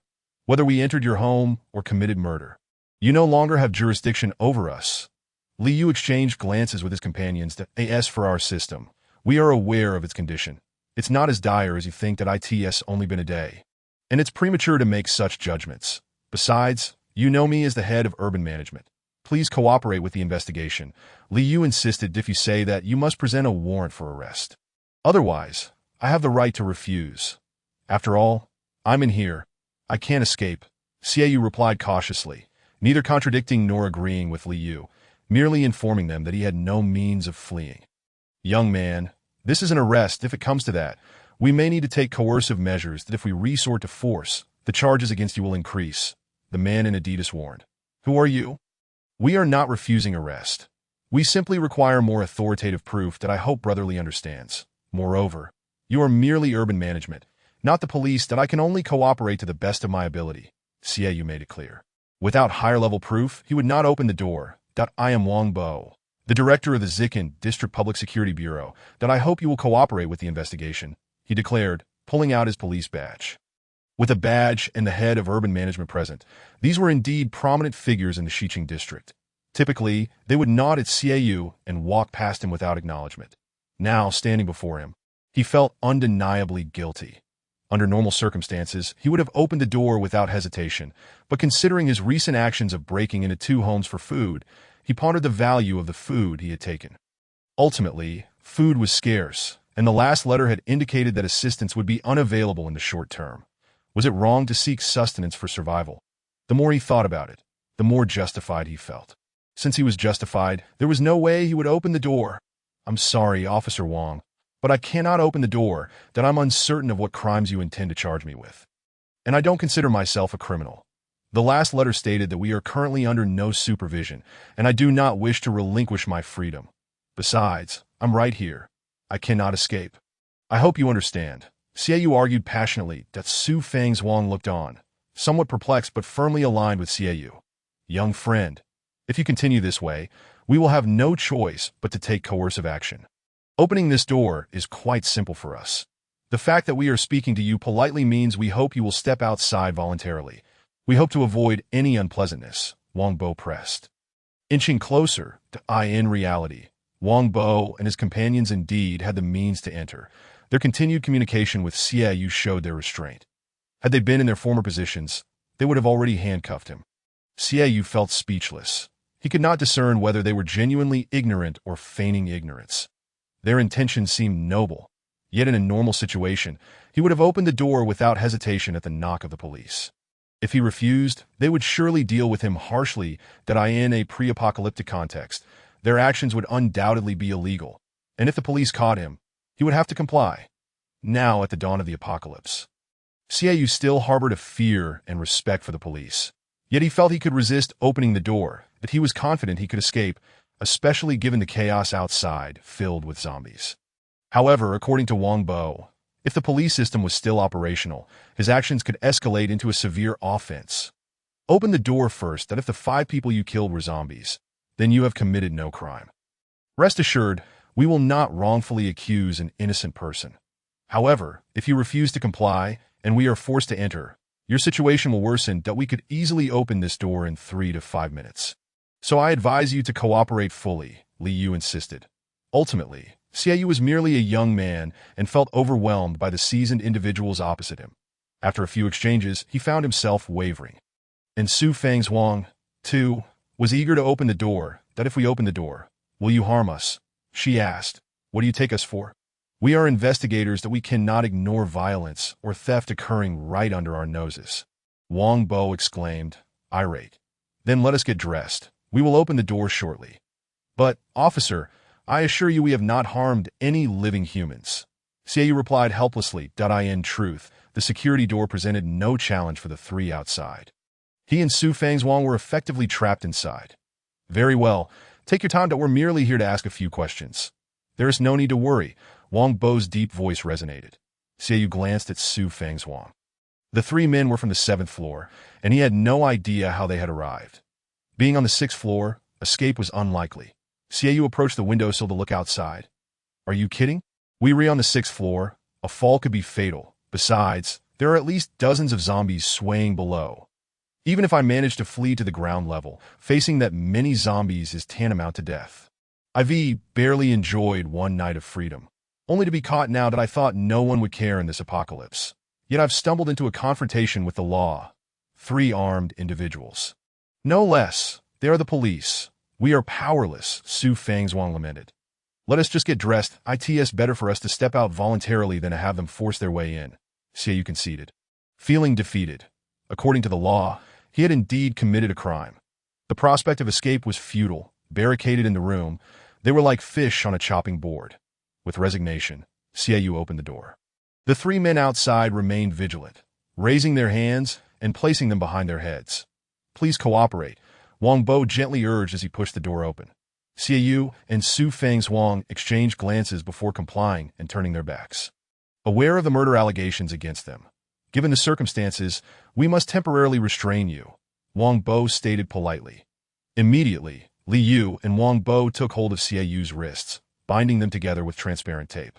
Xiaoyu had considered resisting, but with the door now wide open and 3 men before him, he felt utterly powerless. They were cautious and gentle, ensuring not to intimidate him.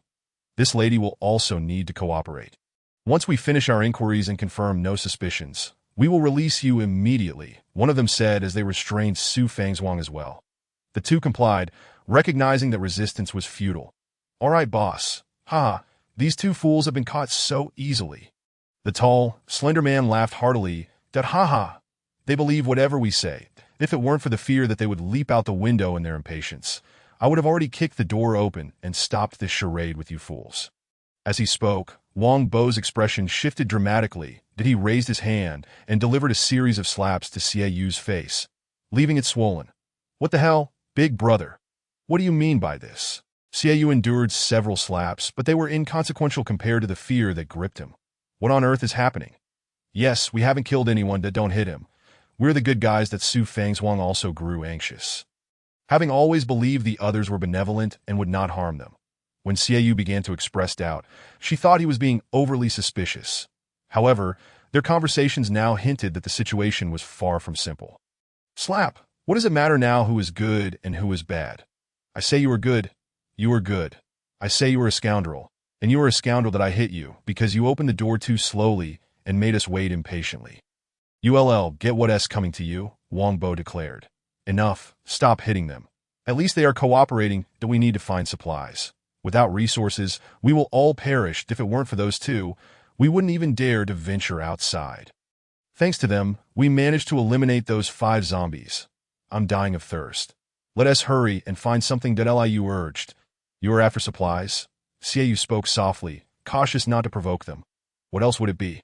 We wouldn't be putting on this act if it weren't for the supplies that we only restrained ourselves from kicking down your door out of concern that you might damage the resources. But as long as you comply with us, you won't suffer too much. Li Yu replied as he led the 2 to search the house for supplies. That I have brought you trouble. Su Fang's Wang lamented, her trust in the man wavering to end this dire situation. She was uncertain of the outcome, that we cannot escape. We must open the door. Do not blame yourself. Our main concern is how we can extricate ourselves. Xiaoyu whispered. Bound and facing the 3 menacing figures, he felt utterly powerless. Soon, the trio discovered some beverages emerging from the kitchen. Each grabbed a bottle of mineral water, drinking as they walked. It was evident that they too were parched. Upon finding food, Li Yu and his companions were in high spirits. Boss, we've hit the jackpot. This amount of grain is enough for the 3 of us for half a month. Although there isn't much mineral water. We should thoroughly search this unit for more. The tall, slender man chuckled. Indeed, and this room is quite nice. Much better than our place on the 7th floor. I was completely taken aback yesterday, that if it weren't for my fear of those zombies, I would have ventured out long ago. Wang Bo remarked, shedding the previous air of superiority and instead adopting a more roguish demeanor. Chapter 11. Endurance, who on earth are you? Xiaoyu muttered to himself, still not believing they were police officers. Who we are is not the main issue. What matters is that your life is in our hands, that if you want to survive, you better behave, Wang Bo said while sipping his drink. Come on, brothers, let's indulge in this fine liquor. We must drink to our heart's content. The tall, slender Gong Lin proclaimed, holding a bottle of strong liquor. Liu made a round, gathering 2 bags of instant noodles and a few sausages. Then sat cross-legged on an elegant sofa, placing the items on the coffee table. Come, brothers, let us toast to our new lease on life. From now on, let us unite and carve out our own destiny. Liu raised his glass that no need to say more. With a leader as brave and clever as you, we will surely follow you without question, Gong Lin replied. Today's success is thanks to the boss's strategy. We brothers truly respect you from the bottom of our hearts. Without you, we wouldn't have such ample resources. Wang Bo glanced arrogantly at Xiaoyu and Su Fang's Wang. I propose that we seize this moment of joy and emulate the legendary oath of brotherhood among Liu, Guan, and Zhang. The slender Gong Lin suggested, eager to elevate his status among the group. Indeed, my brother speaks wisely. Only by standing united can we hope for a better future. I am on board with this plan. Wang Bo assented. Moreover, with the world in such chaos, who knows what lies ahead, we might find ourselves claiming territories and becoming kings. Excellent. We are all men of flesh and blood. From this day forth, we shall call ourselves sworn brothers of the Peach Garden. Liu agreed, finding no reason to oppose, as this would solidify his position as the leader. Esteemed brothers, my wife and I also wish to pledge our allegiance. We are willing to serve you wholeheartedly and assist you in building your empire, Xiaoyu hurriedly stated. Despite his revulsion towards the 3 men, he was uncertain of how they would treat him after their bond was formed. Oh, you wish to pledge allegiance as well? Liu glanced at the 2 sitting on the floor. Yes, we are eager to serve the 3 esteemed brothers, that we will take on any arduous tasks and ensure that we cater to your every need. We humbly request this opportunity, Xiaoyu flattered. Opportunity? Haha, dream on it, do you think we are fools? You will never rise again. However, as for serving, that pretty girl beside you might be of use. Wang Bo sneered, pinching Su Fengshuang's cheek. You are all from the police force. How can you behave like this? Su Fengshuang gasped, shocked. Although she was somewhat materialistic, she had remained virtuous throughout her university years and had chosen Xiaoyu as her lifelong partner from among many suitors. She was discerning and had rejected numerous wealthy and eligible men. So how could she endure such indignity? Let me enlighten you, you wretched woman. Do you see this man? My big brother just had a disciplinary inspection when he was holding a meeting. Yesterday, he brought 4 men to his home to identify evidence that I was expelled from the police system 3 months ago for my crimes. Upon learning that my big brother returned home yesterday, I specifically brought Gong Lin to greet him. This Gong Lin is a notorious bully just released from our district's prison, and my big brother has been protecting him. Yesterday, the 4 men confronted my big brother, and we initially intended to offer them some incentives, but they disregarded us, leaving us with no choice. Just as they opened the door, 2 of the police officers suddenly vomited, which triggered our own nausea. And soon we all felt dizzy and fainted. The first to wake up was my big brother. Haha. I bet he was just as confused. He quickly woke me up, although I was disoriented. Having been a policeman, I immediately took my phone to investigate. That I discovered that the information I had was far more extensive than yours. Despite being expelled, I still have connections to high-level groups.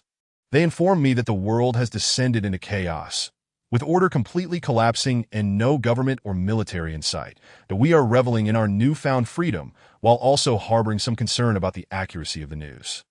Then we received the final letter. Damn it.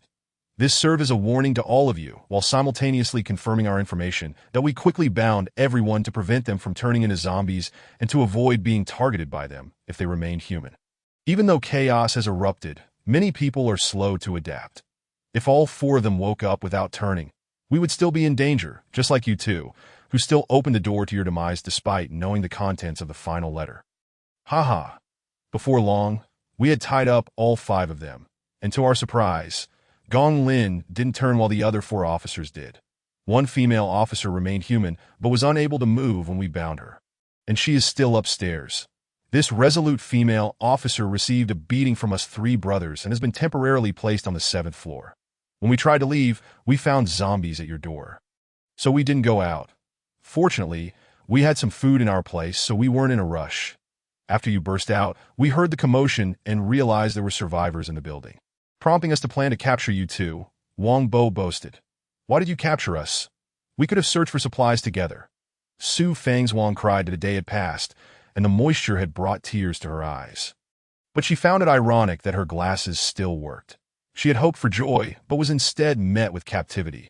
Resources are scarce now, and no one knows what the future holds. The female officer upstairs has had no contact with anyone, and neither have the other officers, that we are certain that peace is a distant dream for the next few years, perhaps even decades. Therefore, we must gather resources and collect living beings for our enjoyment. Gong Lin laughed heartily as he began to inappropriately touch Su Fangzhuang, but he was a bully through and through, having committed countless heinous acts and possessing a cruel heart. With his desires sated, his true nature emerged as Su Fangzhuang screamed for help, her cries echoing in desperation. Stop, stop. Xiaoyu shouted, oh, what does the pretty boy have to say? I am being generous by letting you watch our performance for free. Gong Lin retorted maliciously. Big brother, spare us. I will do anything. Just please don't harm Su Fangzhuang, that I am willing to serve you 3 brothers for generations. Xiaoyu pleaded. Gong Lin sprang to his feet and delivered a kick to Xiaoyu's chest, sending him flying as his hands remained bound behind him, that he gasped for air, collapsing to the ground. Gong Lin advanced and relentlessly kicked him in the stomach. Damn it, I should be the one served. I've always found you irritating, nagging about opening the door. Your girl can serve us just fine. You might as well die. In a flash of fury, Xiaoyu endured several blows. Please no, I will agree to anything. Just don't hit him. Su Fangzhuang cried out that I'm sorry, but I can't assist with that. Su Fangzhuang closely followed, but inevitably arrived a moment too late. Gong Lin reached the entrance of the building, turned back, and with a hearty laugh exclaimed, You think you can kill me? You bitch. Today, I shall ensure you accompany me to the grave. With that, he swiftly opened the building door and with all his might began to pound on it. The zombies lurking outside immediately heard the noise and caught a whiff of blood, charging toward the entrance. Other zombies in the vicinity were also drawn to the commotion. This is it, Su Fangzhuang gasped in horror as a dark wave of zombies surged forth. The most infuriating part was that the moment Gong Lin opened the door, he lunged directly at her. Su Fangzhuang was startled. The terror of Gong Lin etched deeply in her mind. She was paralyzed with fear, especially seeing Gong Lin clutching his abdomen, blood gushing forth, while reaching out towards her with a malevolent expression, clearly intent on mutual destruction. Terrified, Su Fangzhuang hurriedly fled upstairs, with Gong Lin gritting his teeth in pursuit. The zombies trailed after Gong Lin, creating a chaotic chase upward. Help! Help me! Su Fangzhuang cried as she ran, soon reaching the 5th floor. Turning around, she found no sign of Gong Lin, although fear gripped her. She couldn't resist peeking down. The sight made her heart race with terror. There was Gong Lin, his eyes wide with a sinister grin, holding the key to the 4th floor and having already opened the door. Meanwhile, the zombies were moving sluggishly, just reaching the 3rd floor. Bitch, you're all doomed, he taunted, before slamming the door to the old man's apartment on the 4th floor shut behind him. Gong Lin had escaped. Su Fangzhuang felt her head throb with frustration. How could he insult her so thoroughly and still run away?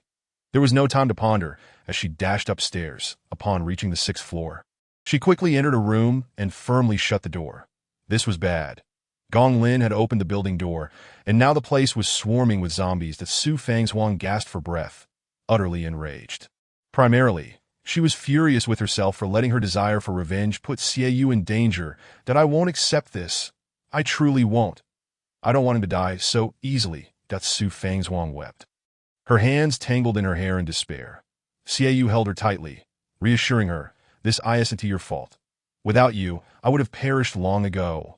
Indeed, without Su Fangzhuang, those people would have killed him without a second thought. She had sacrificed her own safety to secure this chance for retribution. But what do we do now? Su Fangzhuang sobbed in Xiaoyu's embrace. Gong Lin is gravely injured. Perhaps he will die on the 4th floor. Even if he doesn't, he won't be able to come after us. For now, we are safe, Xiaoyu said, pressing his hand against his chest where he still felt pain from a kick. These people are truly ruthless. We came so close to losing our lives that we must be more cautious in the future. We need to find a safe place, even if it's in the countryside, as long as we avoid outsiders. We should be able to survive, that I don't want you to be harmed, that he held Su Fang's Wang. He gently stroked her hair. Yes, I also wish to find a quiet place to live, that I don't want this tumultuous existence anymore. I had hoped for a lavish home, to no longer have to work, but I never expected that comfort would be so elusive. Su Fang's Wang lamented, yearning merely to survive without suffering. Chapter 13. The seventh floor. Having learned from this experience, we must approach everything with caution from now on. This is just the beginning of the apocalypse, and these people have no limits. Who knows what the future holds? Xiaoyu held the trembling Su Fang's Wang tightly. He, too, felt fear, the nausea from having taken a life lingering within him. Yet the woman in his arms needed comfort far more than he did. The indignities Su Fang's Wang had faced were too great. All he wanted was to hold her and let her feel his love. From now on, I will obey you. I won't be willful anymore. It's just that my body is tainted, that I don't deserve you. Though Su Fang's Wang was materialistic, she was also a very traditional woman. Her previous pride stemmed from having genuine reasons to be proud. Once, she had been a beauty pampered and protected by others. In most people's eyes, it was a given that in a lawful society, one would have to offer much to gain her favor. But now, everything had changed. A single blow or slap could lead to her abduction. Su Fang's Wang was not naive. She was genuinely moved by Xiaoyu's actions. Despite everything, he had not blamed her, and their mutual support had quickly deepened their bond. Moreover, in this world, a man's protection was essential. Without it, survival was nearly impossible. Tightly embracing Xiaoyu, she felt his deep response. Suddenly, the sound of zombies tearing at the door broke the moment. The room was thick with the stench of blood, which only heightened the zombies' frenzy. The door was being battered furiously, that if the concrete around it gave way, it would soon be breached. We can't stay here any longer, we must leave, Xiaoyu urged Su Fang's Wang. Now is not the time for sentiment. Quickly find something to wear. We need to move fast, he insisted, realizing that Su Fang's Wang was still completely unclothed. Su Fang's Wang's face flushed with embarrassment, but there was no time for modesty as she hurried into the room to find clothing.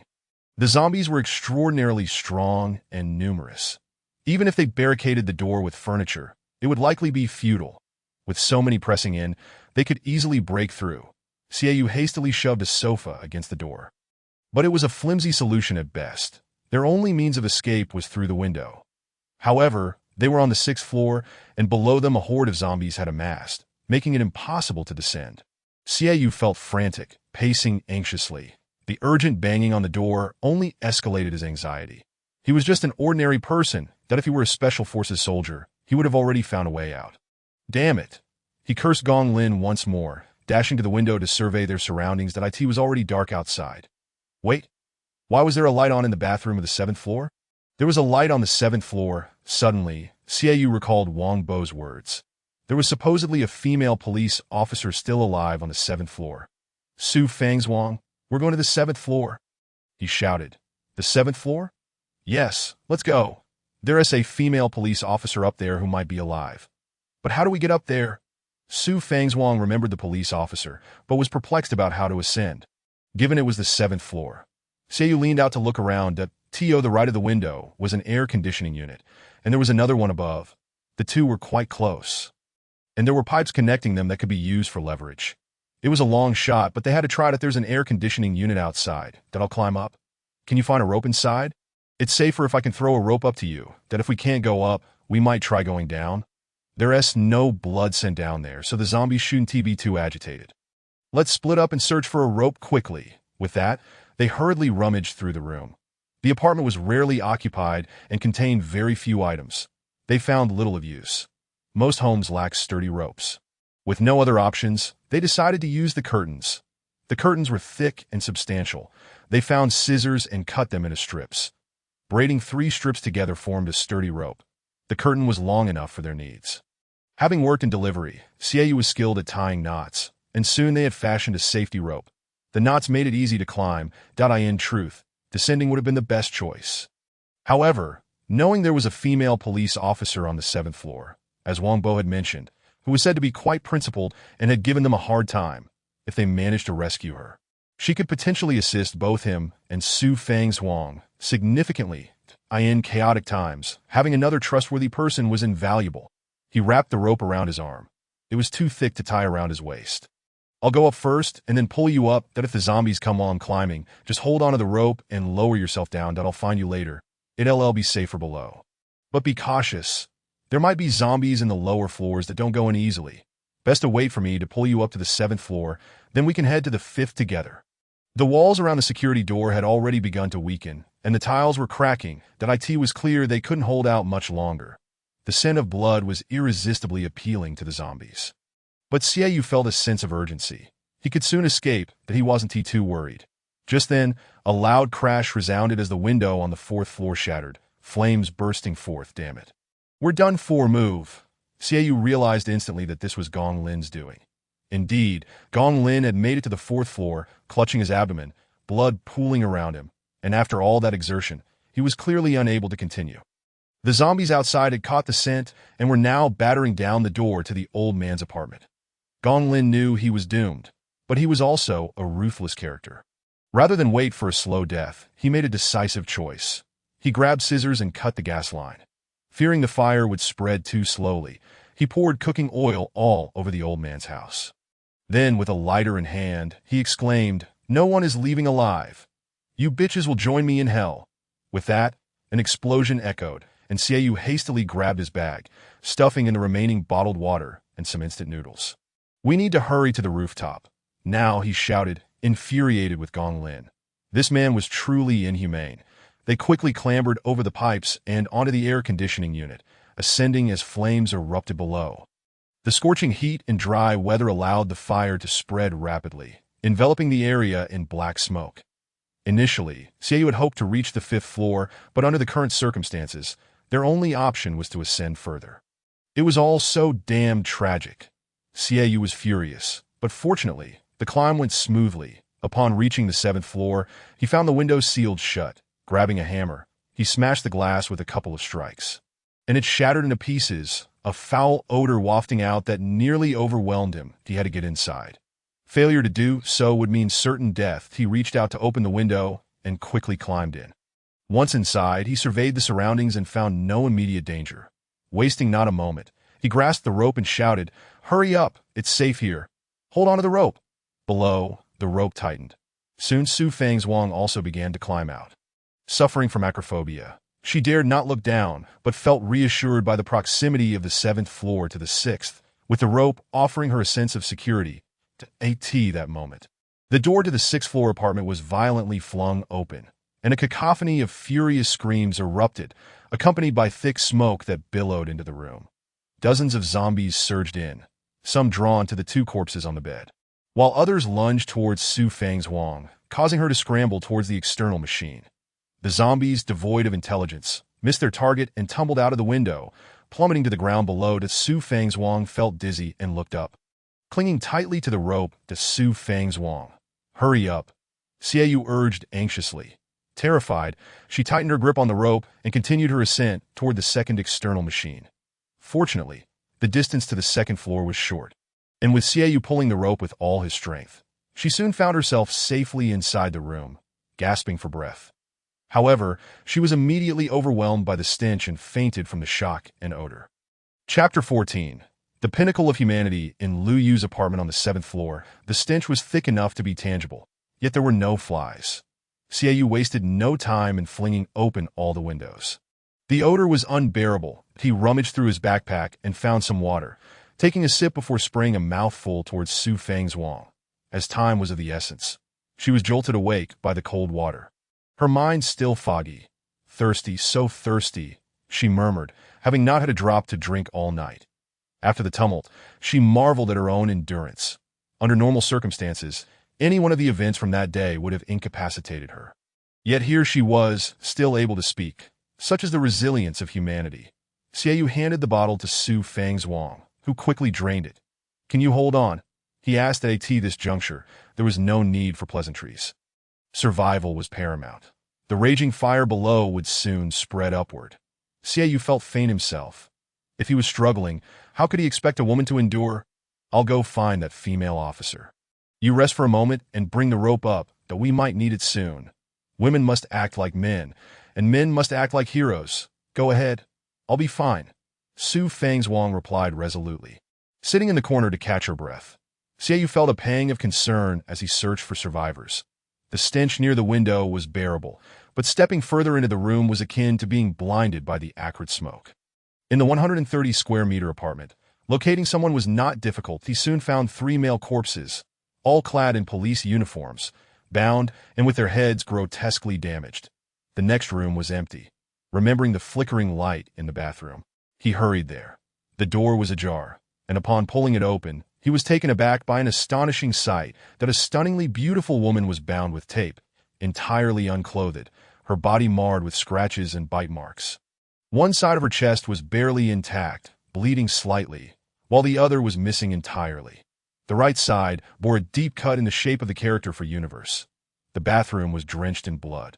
Yet the woman's alabaster skin radiated a haunting beauty, reminiscent of a delicate white rose adorned with a few red petals that on her long, graceful legs, a large character for slut was carved. And her terrified eyes glared at Xiaoyu. Stunned, he could hardly comprehend the brutality inflicted upon such a perfect woman. No, don't misunderstand. I'm here to save you, he exclaimed, shaking his hands in protest. Don't come any closer, she cried, clearly traumatized, shrinking back against the wall. Are you a police officer? We killed Wang Bo and the others that we are also victims.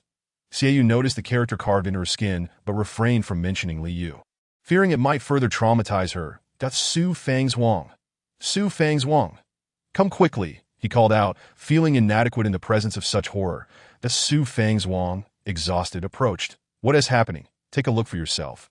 There is a beautiful woman inside. But she needs your help. We must leave at once. Xiaoyu stammered, overwhelmed by the woman's beauty. Upon entering, Su Fang's Wang was taken aback, drenched in cold sweat. Despite her own misfortunes, she felt fortunate when comparing herself to this woman.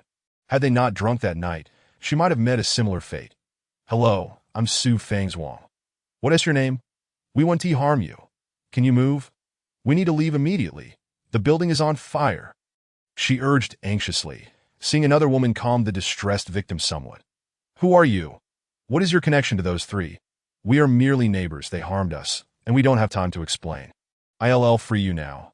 We must leave quickly, Su Fang's Wang insisted. Just go. I don't want to live anymore, the woman whispered despairingly. What are you saying? Hurry up and come with me. They are monsters. And it's not worth dying for them, Su Fang's Wang retorted, fully empathizing with the woman's despair. You don't understand what they did to me, that I can't imagine how to live with what I've endured. They recorded everything, various videos that I can't go on, the woman said, her eyes vacant. Videos? Is that what this is about? Su Fang's Wang replied. Yes, they recorded videos and obtained all my contacts and information, coercing me into compliance with their demands. Or else they would send it to my family and friends. The woman broke down in tears. That Su Fang's Wang scratched her head, uncertain of the woman's age, unsure whether to address her as sister or younger sister. You might not know what is happening right now, she said slowly, cutting through the tape binding the woman.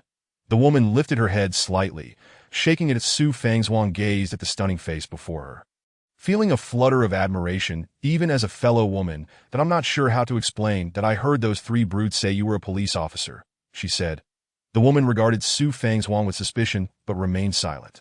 Su Fang's Wang shrugged and pulled out her phone, locating a message group. Take a look for yourself. All the information is here. You can verify the authenticity of this message, she said, handing her phone to the woman. The woman hesitated, then took the phone with trembling hands. You look at this first. I'll check on Xiaoyu and return shortly. That I'll also find you some clothes, Su Fang's Wang promised, stepping out. Xiaoyu was rummaging for supplies, but found nothing except some frozen meat in the fridge. What a pitiful state. And they call this a city.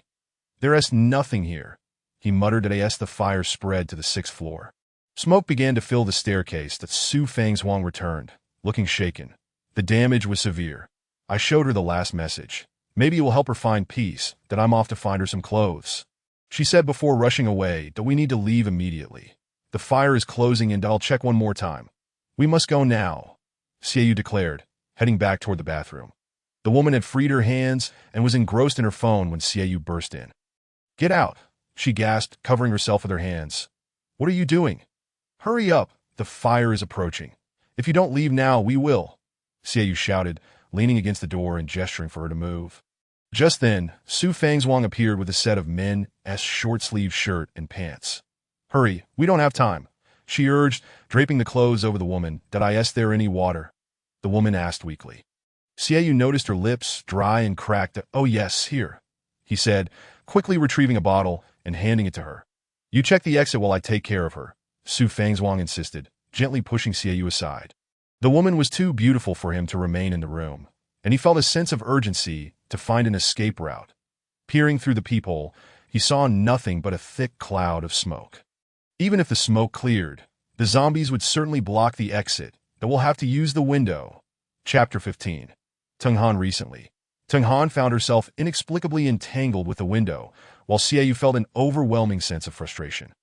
The stairwell indeed had a ladder leading to the rooftop, yet the relentless tide of zombies surged into the corridor, compounded by the raging fire, rendering any hope of using the stairwell's ladder futile. Peering outside, she noticed how tantalizingly close the rooftop platform was, precariously balanced on the window frame. She could barely reach it, with nothing in the vicinity to grasp.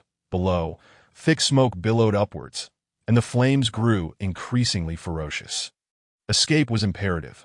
However, ascending directly felt uncertain, doubt if only there were a stool to stand on. But alas, there were no footholds to be found. In a panic, Xiaoyu scanned his surroundings and spotted a long coffee table. If he could extend the table out of the window and place a stool atop it, he might just manage to climb up as swiftly as possible. Without a moment's hesitation, he seized a hammer and shattered the largest pane of glass. He found 2 stools and positioned them at the window, but the coffee table wobbled precariously without any support. The cacophony startled the 2 individuals in the bathroom. The woman, having read the last letter, began to grasp the gravity of the situation. After vomiting, she succumbed to dizziness and fainted. Upon regaining consciousness, she discovered herself bound, with 3 colleagues nearby, their heads brutally smashed. Across from her, Lu Yu, Wang Bo, and Gong Lin gazed at her with sinister smiles. Identifying herself as a police officer, she demanded they release her, only to be met with vicious insults. She contemplated that even if she were to perish, her colleagues, aware of the 4 individuals pressing Lu Yu for investigation, would surely avenge her death swiftly. She pondered their audacity, only to realize after reading the last letter that the apocalypse had indeed arrived.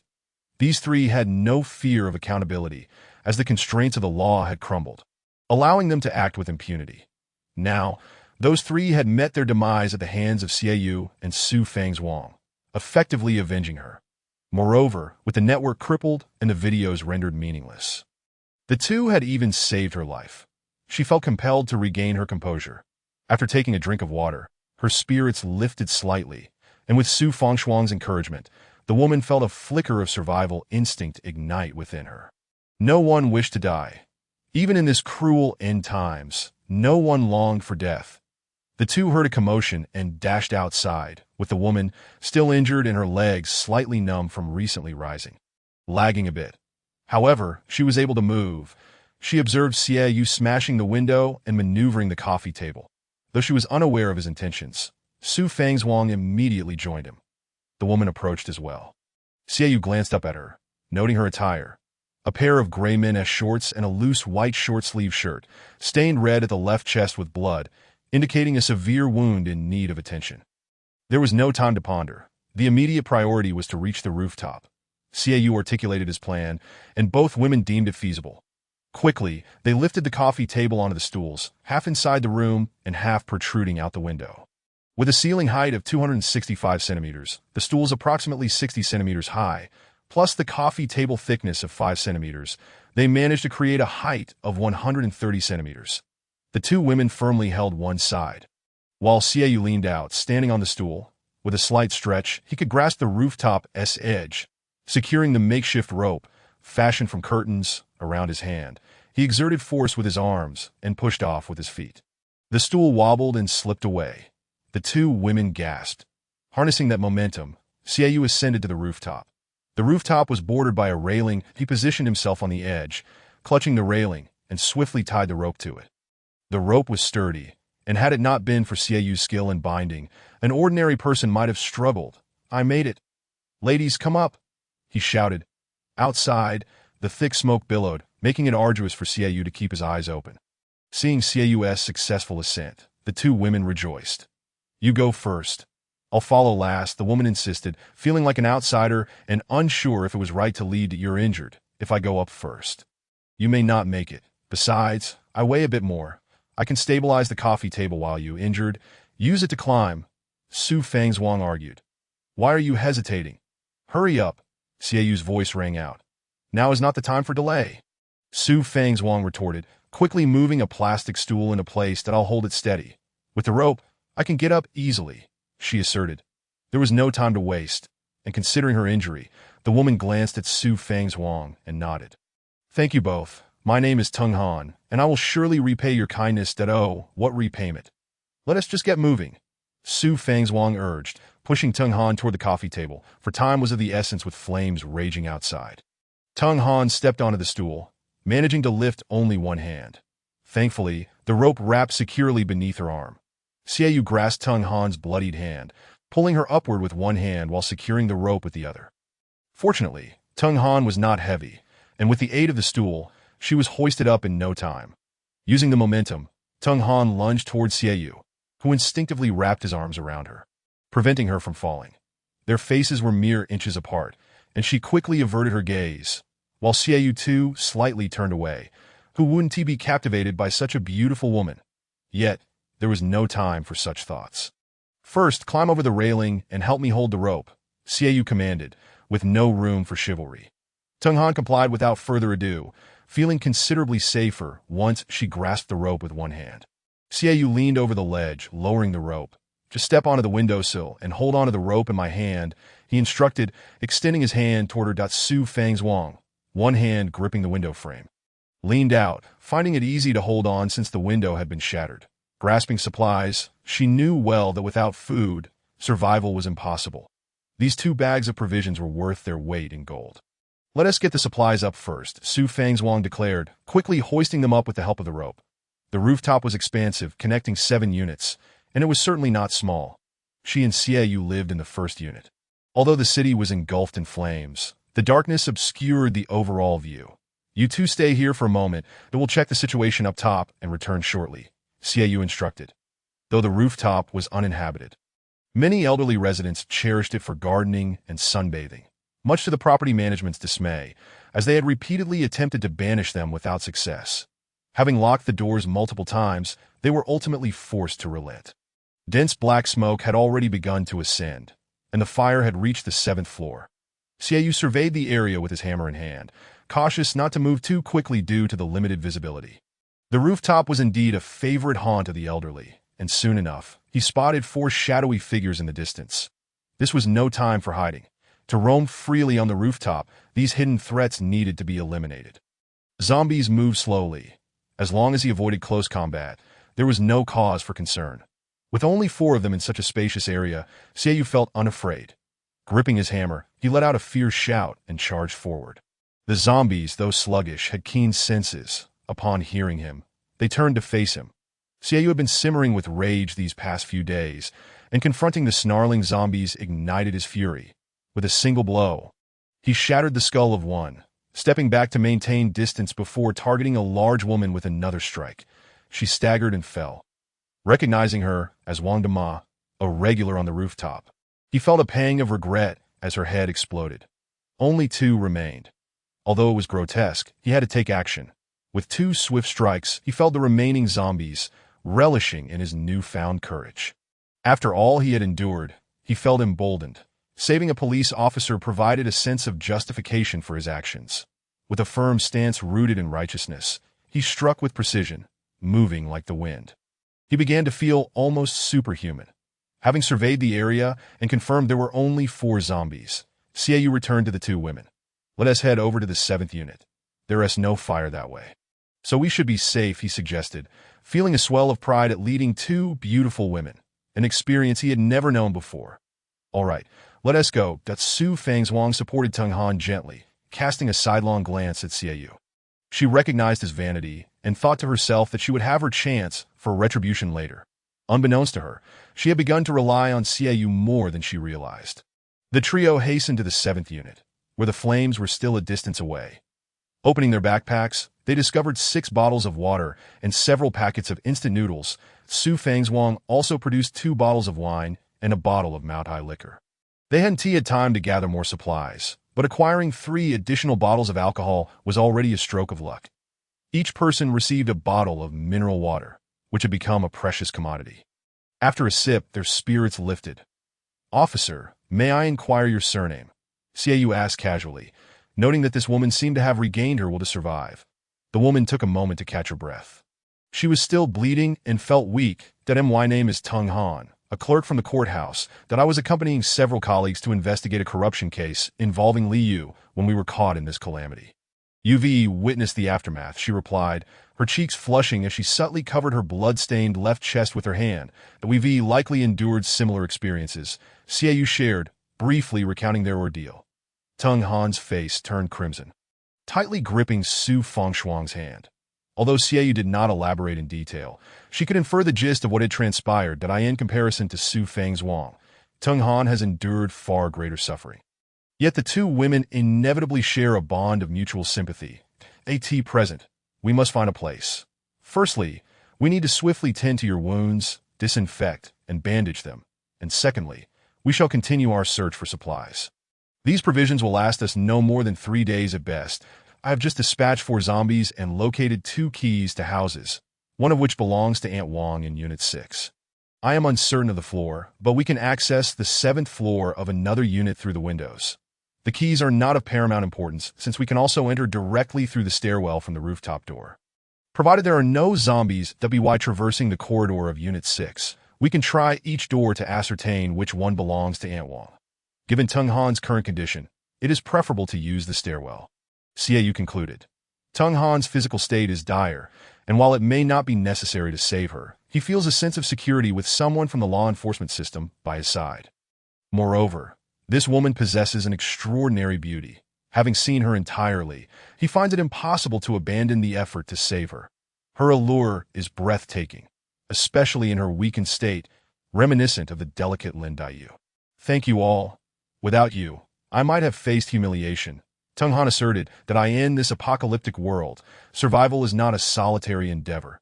As a fragile woman, it is inevitable that I would suffer indignities, that if it were just the 2 of you, you would also face certain death. My understanding of the law enforcement system underscores the significance of teamwork. Furthermore, you have vanquished my adversaries and saved my life, establishing a solid foundation of trust. It is undoubtedly beneficial for us to be together.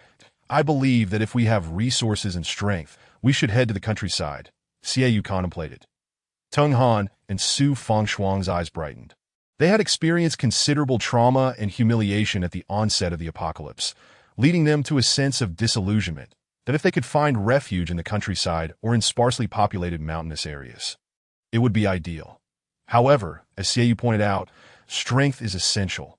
Otherwise, even in rural areas, they risk being captured. We must carefully consider our destination. The countryside may be too exposed for us to defend, as the greatest threat may not be the zombies but rather humanity, Tung Han warned. Choosing the right location is crucial. Xiaoyu nodded slightly, acknowledging Tung Han's wisdom. Indeed, selecting the right place is paramount. Your wounds must be treated first. We shall deliberate on location afterward. Here, I have some liquor to disinfect your wounds.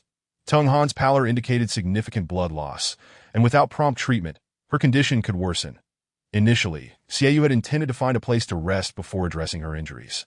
But given the circumstances, it was prudent to bandage her wounds first. The rooftop was adorned with an abundance of clothing, sheets, and blankets, all freshly washed and dried in the sun, a testament to the elderly residents' penchant for cleanliness. Xiaoyu selected a thick blanket, laying it on the ground to support Tung Han as she sat her day. He handed her the Maotai, instructing her to drink directly from the bottle as a form of anesthetic, promising to tend to her wounds afterward. Tung Han understood the severity of her injuries. The thought of enduring the pain without anesthesia was daunting for a woman in her fragile state, particularly with such a significant wound on her chest. "How long have you had this injury?" Xiaoyu inquired, aware that many in his line of work had experienced minor wounds, but Tung Han's injury was substantial and hampered her mobility. Thankfully, the rooftop offered ample bedding, providing a comfortable makeshift resting place. After a few sips of liquor, Tung Han felt a slight intoxication. Mao Dai was no trivial drink. Let us open another bottle of red wine. It will provide an extra boost, Xiaoyu suggested. Su Fangzhuang readily complied, recognizing the liquor's antiseptic and anesthetic properties that TOR survival and better days ahead, she exclaimed, raising her glass to Tung Han with newfound camaraderie. Tung Han felt a surge of joy. Had it not been for her injuries, she would have leapt with enthusiasm. The wound weighed heavily on her mind, especially as she began to experience a fever. In the past, even significant injuries could be treated in a hospital, but now, such luxuries were unattainable. She could only gulp down more liquor, her face flushed from the effects. That I think I'm feeling better. I am a bit dizzy, she laughed weakly. Now I need to remove your clothing. Xiaoyu instructed Su Fangzhuang, please assist me. You must endure. All right, let us do this, Tung Han replied, gritting her teeth as she turned to the side to remove her clothes. Her left chest bore only half of what it once did, while the right side was etched with the character for universe, vibrant and striking. Despite its imperfection, it complemented her fair skin and ethereal beauty. Captivating Xiaoyu's attention, that he shook his head, trying to dispel his thoughts, and took a swig of Mao Dai for himself. Tung Han noticed Xiaoyu's discomfort and reassured him, it's all right. I understand you are doing this for my own good. Recognizing the gravity of the moment, Xiaoyu nodded in agreement. Then I will proceed. He retrieved a bottle of mineral water and a set of keys, from which he extracted a small multifunctional tool. After inspecting it, he found a small knife, igniting it with a lighter until it glowed red hot, that he then plunged the blade into the cap of the water bottle. Swiftly crafting a makeshift spray bottle that I'm about to begin. Brace yourself, he declared as Su Fangzhuang handed a towel to Tung Han. Bite down on this. I'll be right here with you, she encouraged, feeling a profound empathy for the beautiful woman enduring such pain. The depth of Tung Han's wound was alarming. The carved inscription was now caked with dirt, debris, and other unsightly substances, necessitating urgent cleansing and bandaging. With the improvised spray bottle in hand, Xiaoyu aimed carefully and sprayed the wound. Ah, Tung Han cried out, instinctively recoiling from the sting. Stay still. There isn't too much water left, but we must act quickly, Xiaoyu urged, while Su Fangzhuang held Tung Han's shoulder firmly. Xiaoyu continued to wash the carved area. And soon, the wound was considerably cleaner, but in truth, the only way to achieve complete cleanliness would involve painstakingly removing the dried blood with a knife, a task he was reluctant to undertake. Tung Han gritted her teeth, the sound echoing through the air as her body trembled uncontrollably. Stay strong. We're almost there. Shift her slightly. I need to pour the liquor, Xiaoyu instructed Su Fangzhuang.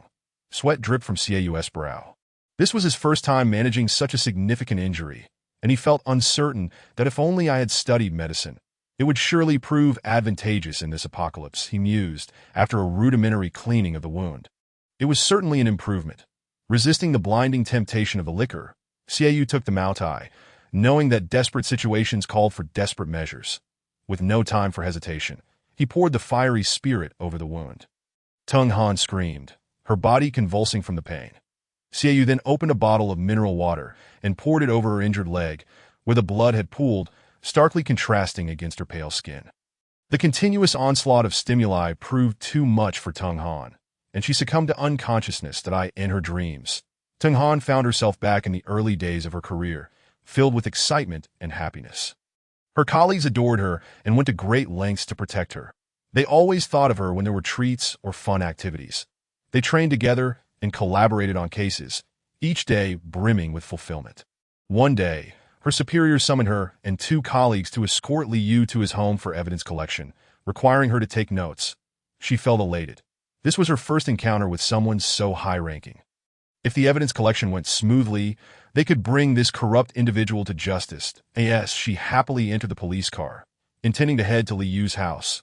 The three officers in the vehicle suddenly suffered fatal head injuries, leaving her drenched in their blood. That moment, Liu, muscles bulging, broke free from his chains and lunged at her, baring his teeth in a menacing grin. No. Let me go, Tung Han screamed, jolting awake, only to be met with excruciating pain in her chest. Don't move, Xiaoyu shouted. It hurts so much, Tung Han gasped, recognizing Xiaoyu and feeling a wave of relief wash over her. I must have been dreaming. She was drenched in sweat, the bedding beneath her soaked. Your wounds have just been bandaged. You mustn't move around, that I've laid out fresh bedding in the corner. Su Fangzhuang is resting over there, Xiaoyu informed her. Perhaps it's just the sweat. Your fever has subsided significantly. Get some rest. Tomorrow morning, Su Fangzhuang and I will head to Unit 6. I'll return for you once it's safe. Xiaoyu gazed at the delicate Teng Han, unable to resist her beauty. Having treated her wounds and seen her body, the allure was undeniable, and his gaze lingered with intensity. Thank you, Teng Han murmured, lowering her head slightly. Since graduating from university and entering the workforce, I have been under constant care. Although I have endured considerable hardships this time and have been thoroughly seen through by Xiaoyu, the number of suitors pursuing Teng Han in the past was overwhelming. My standards have long been elevated, and my feelings towards Xiaoyu are more of shyness and gratitude rather than romantic affection. Perhaps, when I am unable to repay him, I might offer myself.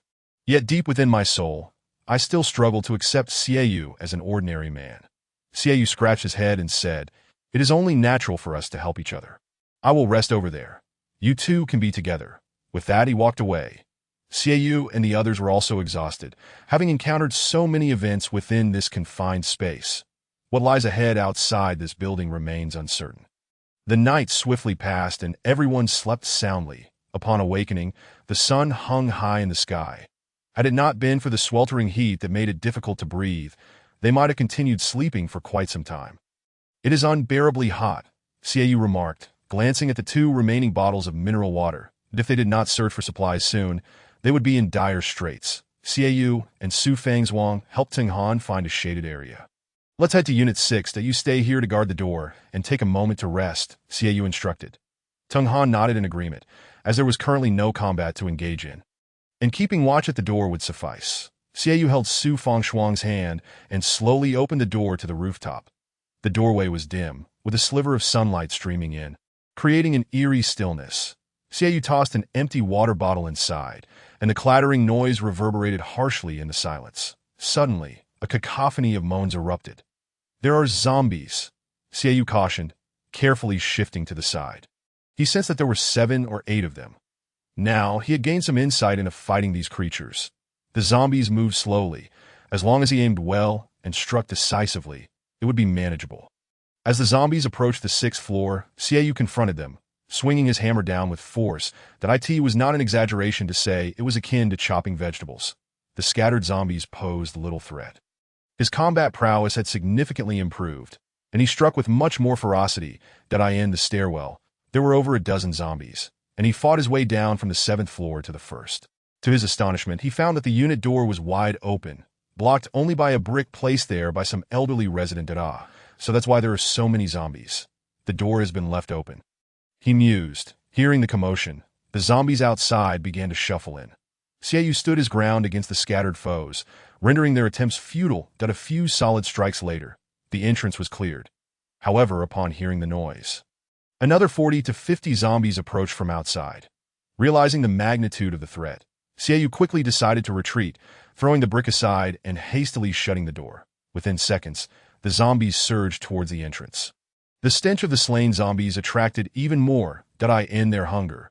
The injured zombies feasted on their fallen as Xiaoyu observed this grim spectacle, he realized that the stench of decaying flesh would only draw more zombies in. "Shuang, come here quickly," Xiaoyu urged, his voice laced with urgency. Su Fangzhuang, excited by Xiaoyu's bravery, was momentarily lost in her thoughts of having found a reliable companion, but she hurried over upon hearing his call. "What is it?" she asked, approaching at a leisurely pace. "Look outside at those zombies in the distance," Xiaoyu said, pointing to the creatures that were now shuffling quickly.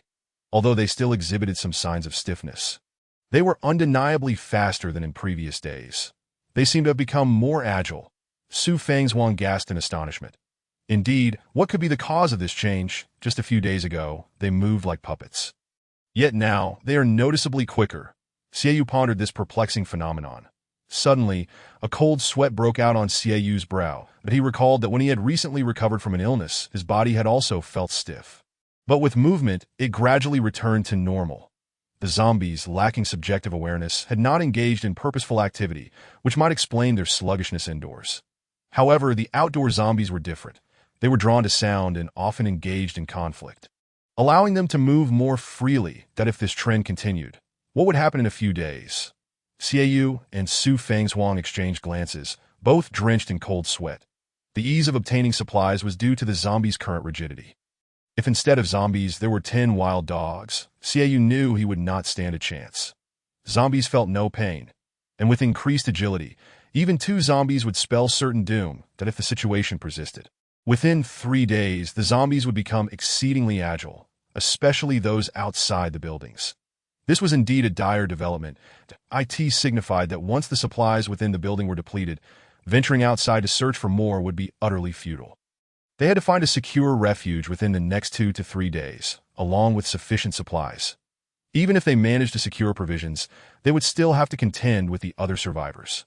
Unlike the zombies, they would stop at nothing to seize resources. Xiaoyu felt overwhelmed by the gravity of their predicament, that it was a veritable trap with no escape. Shuang, search the zombies for keys. I will take Tinghan to Wang Dama's house, and then devise a plan, Xiaoyu said with a hint of resignation. All right, you go ahead, that I'll handle the rest, Su Fangzhuang replied, though she felt repulsed by the thought of the zombies. However, survival necessitated such actions, that if a zombie possessed a key belonging to a resident of the unit, it could alleviate many complications. That Su Fangzhuang cautiously kicked a zombie, ensuring it posed no threat before searching for keys. Paying close attention to every detail, she was not foolish and understood the need for caution. Seeing Su Fangzhuang's careful movements put Xiaoyu at ease, with Tung Han still on the rooftop. He hurried to find her. Soon he arrived at the entrance to the 7th-floor rooftop. Xiaoyu spotted Su Fangzhuang peeking in, her lovely profile illuminated by the sun's rays, exuding an almost ethereal radiance. Xiaoyu began to comprehend why she had suffered such cruel mistreatment. A beauty like her, once possessed, would either be cherished or subjected to imprisonment in this lawless era, even if it meant risking death for a day. Many men would pursue her, that he realized that this was a common sentiment among men. He too felt drawn to her, yet Su Fangzhuang was a goddess in her own right. The apocalyptic circumstances had deepened their bond, with Xiaoyu placing greater trust in her. In a world where reliance on oneself was futile, Su Fangzhuang had saved him several times over the past few days, just as he had saved her. If they had been alone, both would likely have perished multiple times. For instance, without their presence, Tung Han would have faced unimaginable horrors. Teamwork was essential for survival, and Xiaoyu understood that he could not risk alienating Su Fangzhuang for Tung Han. Unless it was done covertly, such as taking advantage of Tung Han and pushing her off the building, he found little value in possessing a lifeless body. Suddenly, Xiaoyu felt he was overthinking things and coughed awkwardly, signaling his arrival that you're here. How did it go down there? Tung Han whispered. Xiaoyu sensed a strong reaction below and bent down, not daring to stand upright, as his thoughts overwhelmed him. Tung Han, aware of her scan attire, could easily discern how he felt. Ahem, she coughed lightly. Everything is fine down there. I took care of them all, Xiaoyu replied, noticing Tung Han had become aware of his reaction and chose not to hide it. It was a natural physiological response, and he saw no reason to feel ashamed. Let us go. I'll help you, Xiaoyu offered, moving to support Tung Han, who blushed at the gesture. She was a woman who easily flushed at such moments. And Xiaoyu found it amusing that in safe circumstances, one's mind tends to wander to trivial matters. However, Xiaoyu was not the type to indulge in reckless behavior, that he remained fundamentally innocent, having learned from past experiences. He continued to place his trust in Su Fangzhuang, refraining from making foolish choices. A clear, crisp sound of keys jingling echoed as Su Fangzhuang returned. Xiaoyu, filled with determination, noticed her arriving as she caught sight of him assisting Tung Han. The two appearing quite close, with a glance at Xiaoyu's reaction, Su Fangzhuang let out a disapproving huff. Let us go. I've gathered the keys that we should try each room, but we must be cautious this time. We cannot afford to falter again, she advised, subtly hinting for Xiaoyu to refrain from overthinking. Xiaoyu felt a jolt of realization. They could not afford to be careless. Opening a door could lead to disastrous consequences. He was now acutely aware of the high probability of infection, about 60%. Only 40 individuals remained alive, and of those, many had succumbed to bites in the initial chaos, leaving a mere 10 to 20 survivors. Given the building's rural population, the survival rate was significantly higher. Both he and Su Fangzhuang remained uninfected, as did Tung Han and the trio. However, the latter had perished soon after. Similar scenarios were unfolding in many places, and every door they opened carried inherent risks. Indeed, you are right, Xiaoyu acknowledged, nodding at Su Fangzhuang, that I can walk on my own. There is no need to assist me, Teng Han insisted, recognizing Su Fangzhuang's discomfort. She was aware of her beauty and how it attracted men, so she gritted her teeth and stated her determination that, oh, with your beauty, it is only natural for men to be drawn to you. I am a man too. I find you appealing, and that is perfectly normal. If you are injured, do not push yourself, that I will open the door. You two stay back and provide support if needed. Su Fangzhuang instructed to AT this moment. It was not the time to waste on romantic entanglements. They needed to focus on securing supplies, having only 2 bottles of water and a bottle of red wine. 4 bags of instant noodles are truly insufficient for anything. A few individuals began their endeavor on the 7th floor, methodically trying each key one by one. That there are 3 households on the 7th floor, all with their doors firmly shut. Unable to unlock any of the doors, they opted to access the rooftop and enter through the windows. However, there was no rush to traverse through the windows. They decided to try each key a bit longer. Upon reaching the 6th floor, they repeated the process, yet to no avail. The 5th and 4th floors yielded nothing as well. It wasn't until they reached the left door on the 3rd floor that they finally had a response from Aunt Wang's key. The group felt a surge of joy, although it was an anticipated outcome, given that Aunt Wang was indeed a resident of this unit, and Xiaoyu was already acquainted with her. The choice to attempt the 6th unit was based on the certainty that one of the keys belonged to Aunt Wang of Unit 6. Opening each door required caution. Su Fangzhuang made some noise first, but there was no one inside. How wonderful! Still, they decided to be meticulous. They thoroughly searched each room. Aunt Wang's home was impeccably clean and orderly. On the table lay a framed photograph of a middle-aged couple, from which one could faintly discern that the woman was indeed Aunt Wang. Neatly arranged diaries rested on the table, while the windowsill showcased a graceful and exquisite chlorophytum, its lush foliage vibrant and full of life. Alas, all was changed. Gently brushing the corner of the table, Su Fangzhuang recalled how just days ago these lovely elderly folks had been sharing laughter and teasing one another about their bed covers, even self-deprecating about their mobility. Everything had transformed. Her own parents were of similar age. Cursed be this apocalyptic era. Su Fangzhuang wiped away a tear and turned to call Xiaoyu and the others, reminding herself that the living must strive to endure. Chapter 18. Destination. Xiaoyu assisted Teng Han as they stepped into the abode. As he surveyed the room, he was momentarily awestruck by its tidiness. Every item was in its rightful place, and the warmth of home enveloped them. Aunt Wang, though seemingly brisk, maintained an extraordinarily neat environment. How wonderfully clean, Xiaoyu remarked, and no one could predict when misfortune would strike. Surviving was indeed a stroke of luck. The layout was a standard 2-bedroom apartment, with Teng Han occupying one room, while Su Fangzhuang and Xiaoyu shared the other as a temporary refuge. However, given the rampant fire nearby, it appeared they would need to relocate by nightfall. Gathering supplies had become exceedingly difficult. Many buildings outside had collapsed under the blaze, and the outbreak of the virus coincided with dinner time, leaving many unable to extinguish their stoves, resulting in widespread infernos. Xiaoyu considered himself fortunate that this building had only been intentionally set ablaze. Otherwise, they would have been doomed long ago. Once they settled into their rooms, they urgently began scouring for resources, contemplating how to secure a more permanent residence. Aunt Wang's pantry revealed scant provisions: 10 pounds of rice, 2 pounds of flour, and some eggs, which were tricky to retrieve but necessary. There was no alcohol, highlighting the stark disparities among people in the kitchen. Xiaoyu discovered a large barrel reminiscent of his own blue one. Upon opening the lid, he was thrilled to find a substantial amount of clean water within, presumably stored for some unknown purpose. Although he was unsure of its potability, Aunt Wang's household lacked beverages and bottled water. A thermos contained half a kettle of already cooled water, which they could likely consume. Come and see. There's a barrel of water here. Check if it's drinkable, Xiaoyu exclaimed joyfully. Let me see. Let me see. Su Fangzhuang's eyes lit up at the prospect of water. In these dire times, water was worth more than food. Upon closer inspection, the water appeared pristine. Perhaps it was a precaution against water shortages, and likely safe to use. We can boil the water. Once it's boiled, it should be drinkable, even if it's not perfectly clean. It's better than that murky water. Su Fangzhuang expressed her relief. Tung Han also approached the doorway, delighted at the sight of so much water. This much water should at least allow us to wash up a bit. Girls appreciate cleanliness, especially after the horrendous days Su Fang's-Wang and I have endured. Indeed. How could I have forgotten? We can take a bath. Though we have a bit less water, it's still feasible. Su Fang's-Wang chimed in jubilantly. After these past few days, I've been sweating profusely and didn't dare get too close to Xiaoyu, wanting to maintain my freshness in his presence. Don't overdo it. Water is incredibly precious now. Bathing is a luxury. Su Fang's-Wang cautioned we need to drink our fill first, and then we can store the rest in bottles to take with us. After a long night's rest, the fire in the third unit had diminished considerably, but potential dangers remained.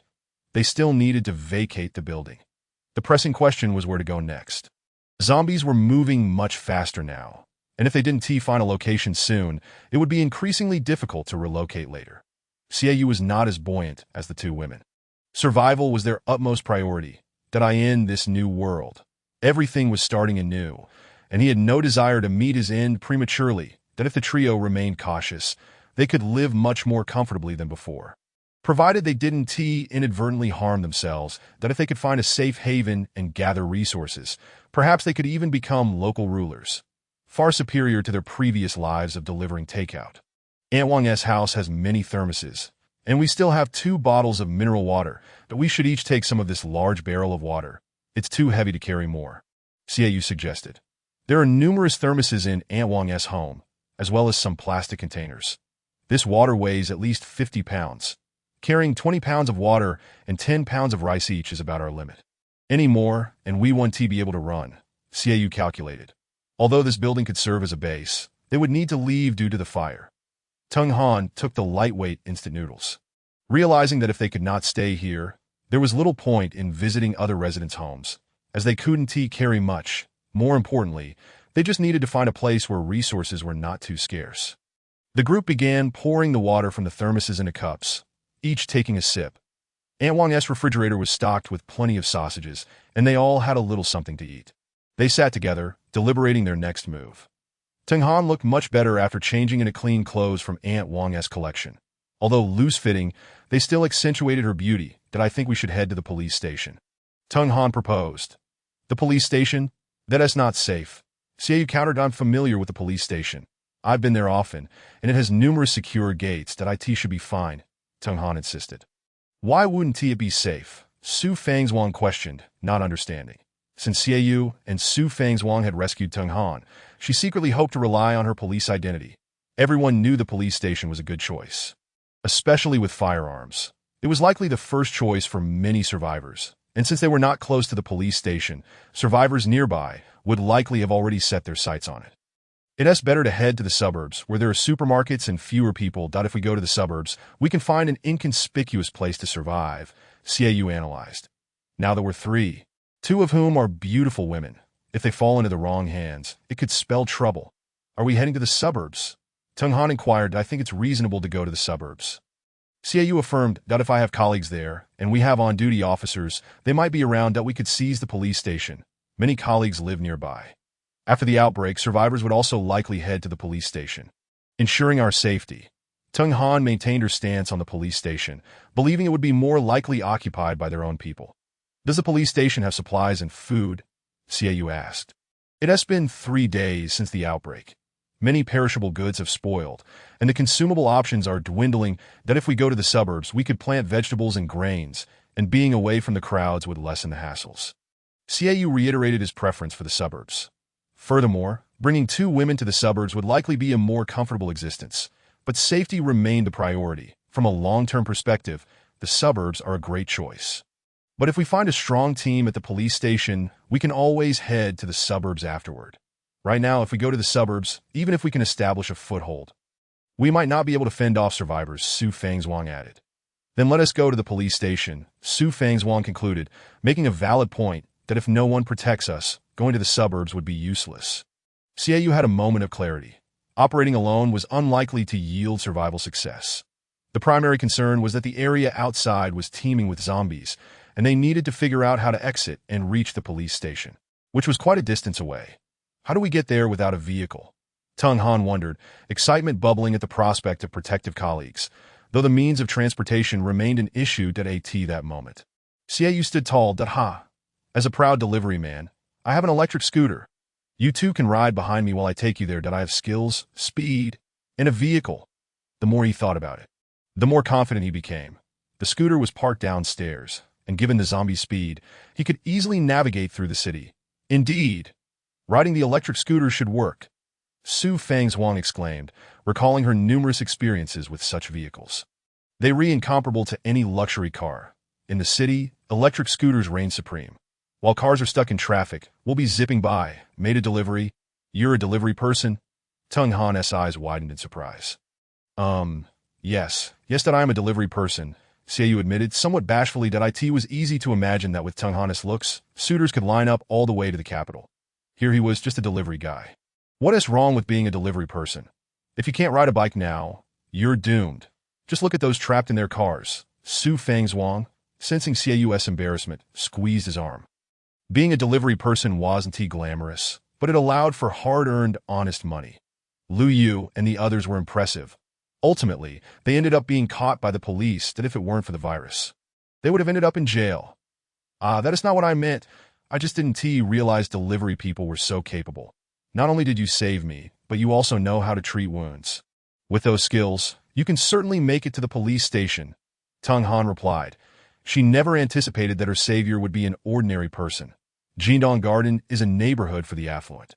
And given Su Fangzhuang's striking beauty, she assumed Xiaoyu would at least be a wealthy heir, even though such status holds little value in these times. I remarked on Xiaoyu's lack of a sinister gaze, only to realize he was merely a humble deliverman.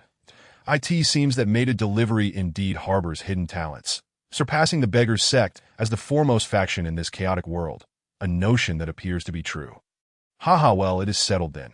Let us fill the water containers and place them in my vehicle, that I will take you both to the police station, Xiaoyu hastily declared, eager to disentangle himself from the delivery matter. There are numerous zombies at the entrance of the unit.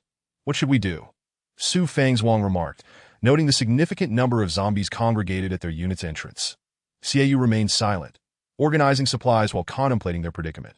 Once the zombies amassed in numbers, handling them would become exceedingly difficult, but if they were scattered, it would be manageable. Tung Han's injury, though minor, still exuded a foul odor. Sacrificing Tung Han might allow himself and Su Fangzhuang to escape, as she could draw some zombies away. But Xiaoyu did not raise his gaze. He merely continued to pack, knowing that losing Tung Han would leave him without allies.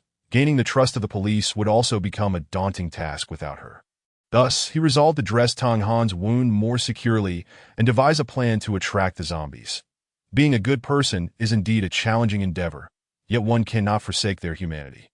Such is life. Chapter 19. Farewell to the community. A headache ensued. With so many zombies at the entrance, escaping seemed impossible. Xiaoyu longed for a cigarette. Even his delivery friends indulged in smoking. He used to smoke as well, but the pressures of life gradually led him to quit that a single cigarette might ease his burden. After contemplating, he decided against smoking and tightened his arms instead. The upcoming battle may be fierce, and having not smoked in a long time, it would be prudent to refrain for now. Xiaoyu was not an impulsive individual. On the contrary, he often pondered deeply. But having just entered society, he didn't always foresee every outcome. However, when presented with better options, he would undoubtedly pursue them. For instance, heading to the police station is indeed preferable to venturing into the suburbs. Without the ability to protect oneself, even an abundance of supplies holds little value. One would merely be a target for those who covet their possessions. This time, we must fortify our defenses to prevent injury. A zombie bite can easily lead to a secondary infection, and there is a high probability of transformation post-infection, so we must exercise extreme caution. That I will lead the way. Tung Han will stay in the middle, and Su Fangzhuang will cover the rear. That we must not linger and should travel light. Let us each carry 10 pounds of water, and Tung Han, you can manage a few packs of instant noodles. We cannot afford to be burdened with excess baggage, Xiaoyu stated. Indeed, both women nodded in agreement. Use the remaining water to wash yourselves quickly. I will seek out items that can create noise. We are on the 3rd floor and can throw things down to lure the zombies away from the entrance, thus increasing our chances of escape. Zombies are instinctively drawn to sound, which is a natural response for all creatures. Understood.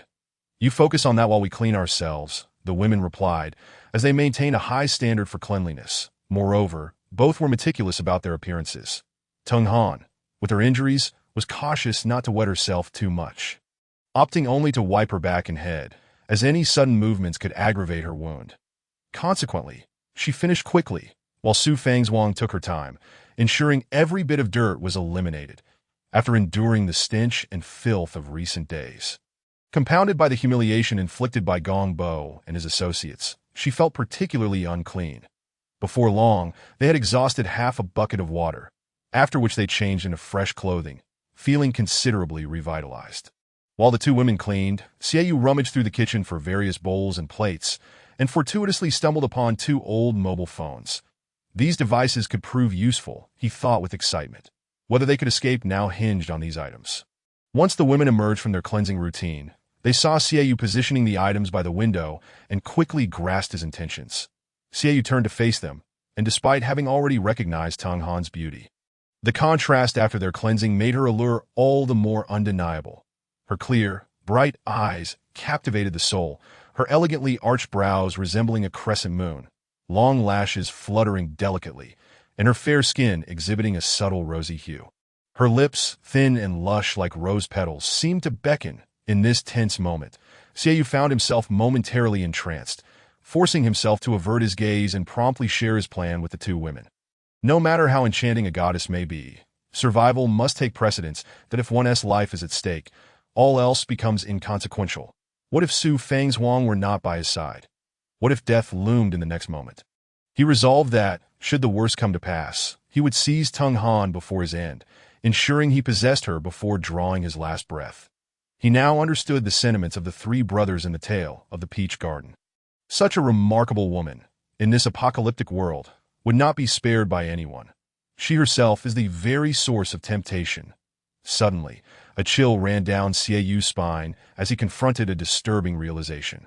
In the brief span since the apocalypse commenced, his inner desires had swelled alarmingly. Previously, even when he was fond of women, he never harbored such an overwhelming sense of possession. Delivering food, he had encountered many stunning women, particularly in this northern province, yet none had ever compelled him to feel as he did now. This is the reality of the apocalypse. In the absence of societal constraints, human nature transforms within mere days. The three brothers, who were not virtuous to begin with, acted without hesitation, that as someone newly introduced to society. With established principles, he felt his desires magnified exponentially, ready to act when the opportunity arose. Perhaps those untouched by society retained some semblance of purity. Take Tung Han, for instance. Having just begun her career, her sole focus is survival. However, what of her colleagues? Those who have pursued her congregate together, and in this dire situation, they might place Tung Han before them. Setting aside Tung Han's fate, it was uncertain if he could even survive, and should their desires escalate, Su Fangzhuang might also fall prey. Though they belonged to the police system, with their own beliefs and boundaries. Given the current state of affairs, he questioned their reliability. Yet, voicing such thoughts would certainly lead Tung Han and Su Fangzhuang to scorn him. Xiaoyu felt perplexed. Surviving alone would be short-lived and lonely. Once a team grows without a strong leadership, self-preservation becomes a distant hope, reducing one to a mere pawn, vulnerable to exploitation. Xiaoyu had never minded being a minor character, destined to remain so, yet the three brothers imparted a harsh lesson. Before him, they forced Su Fangzhuang into submission, employing various means to compel her into a state of utter degradation. This humiliation was something Xiaoyu vehemently wished to avoid. He no longer wanted to be a mere pawn.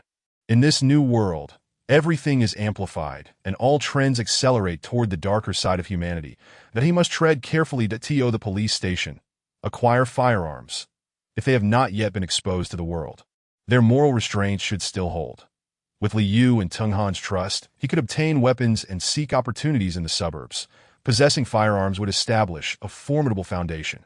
With this resolve, Xiaoyu decided to take the plunge. Fortune favors the bold.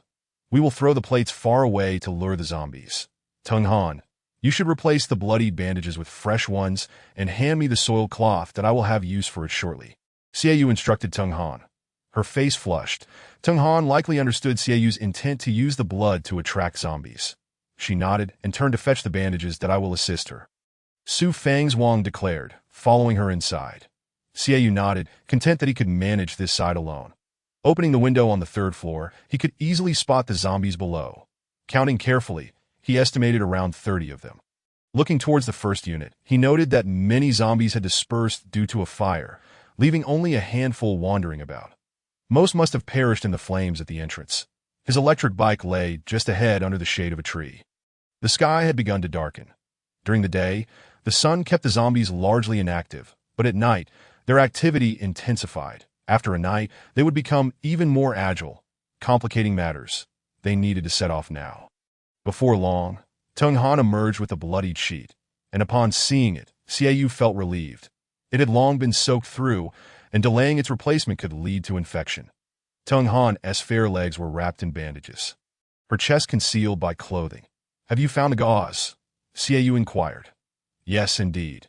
There is gauze in the old lady's bedroom. One must admit, elderly individuals have everything. There are also some anti-inflammatory medications that I have already given some to Tung Han." Su Fangzhuang replied cheerfully. "That is wonderful. Make sure to bring the medications as well. They could be invaluable," Xieyou echoed, equally delighted. Xieyou adjusted the volume of the mobile phone to its maximum and navigated to the music menu. Selecting an upbeat tune, he paused it, ready to play at the push of a button. That he wrapped the bloodied sheet around the phone, leaving the button accessible. The two phones were now prepared. Without further ado, they needed to act before darkness fell. Opening the window, Xieyou hurled the plates into the distance, the shattering sounds resonating through the community that a few of the plates drew some of the zombies away from the entrance. "What a thrill!" Su Fangzhuang exclaimed, her childhood spirit rekindled as she watched the zombies stumble about clumsily. She opened another window and joined him in throwing plates. The sounds grew louder as they worked together, attracting more zombies. Soon, the zombies at the entrance had vacated the area, but there was a downside. The zombies from afar began to converge towards them. Even the zombies from the first unit were now approaching, some of them running. The two girls, throwing plates with fervor, occasionally struck the zombies' heads, causing chaos as some zombies were injured and bled, inciting others to bite. The scene turned chaotic, yet the zombies at the entrance had indeed cleared out. And even those from the first unit now rushed over in droves. As the horde of hundreds of zombies closed in, the urgency was palpable. "Now is the time.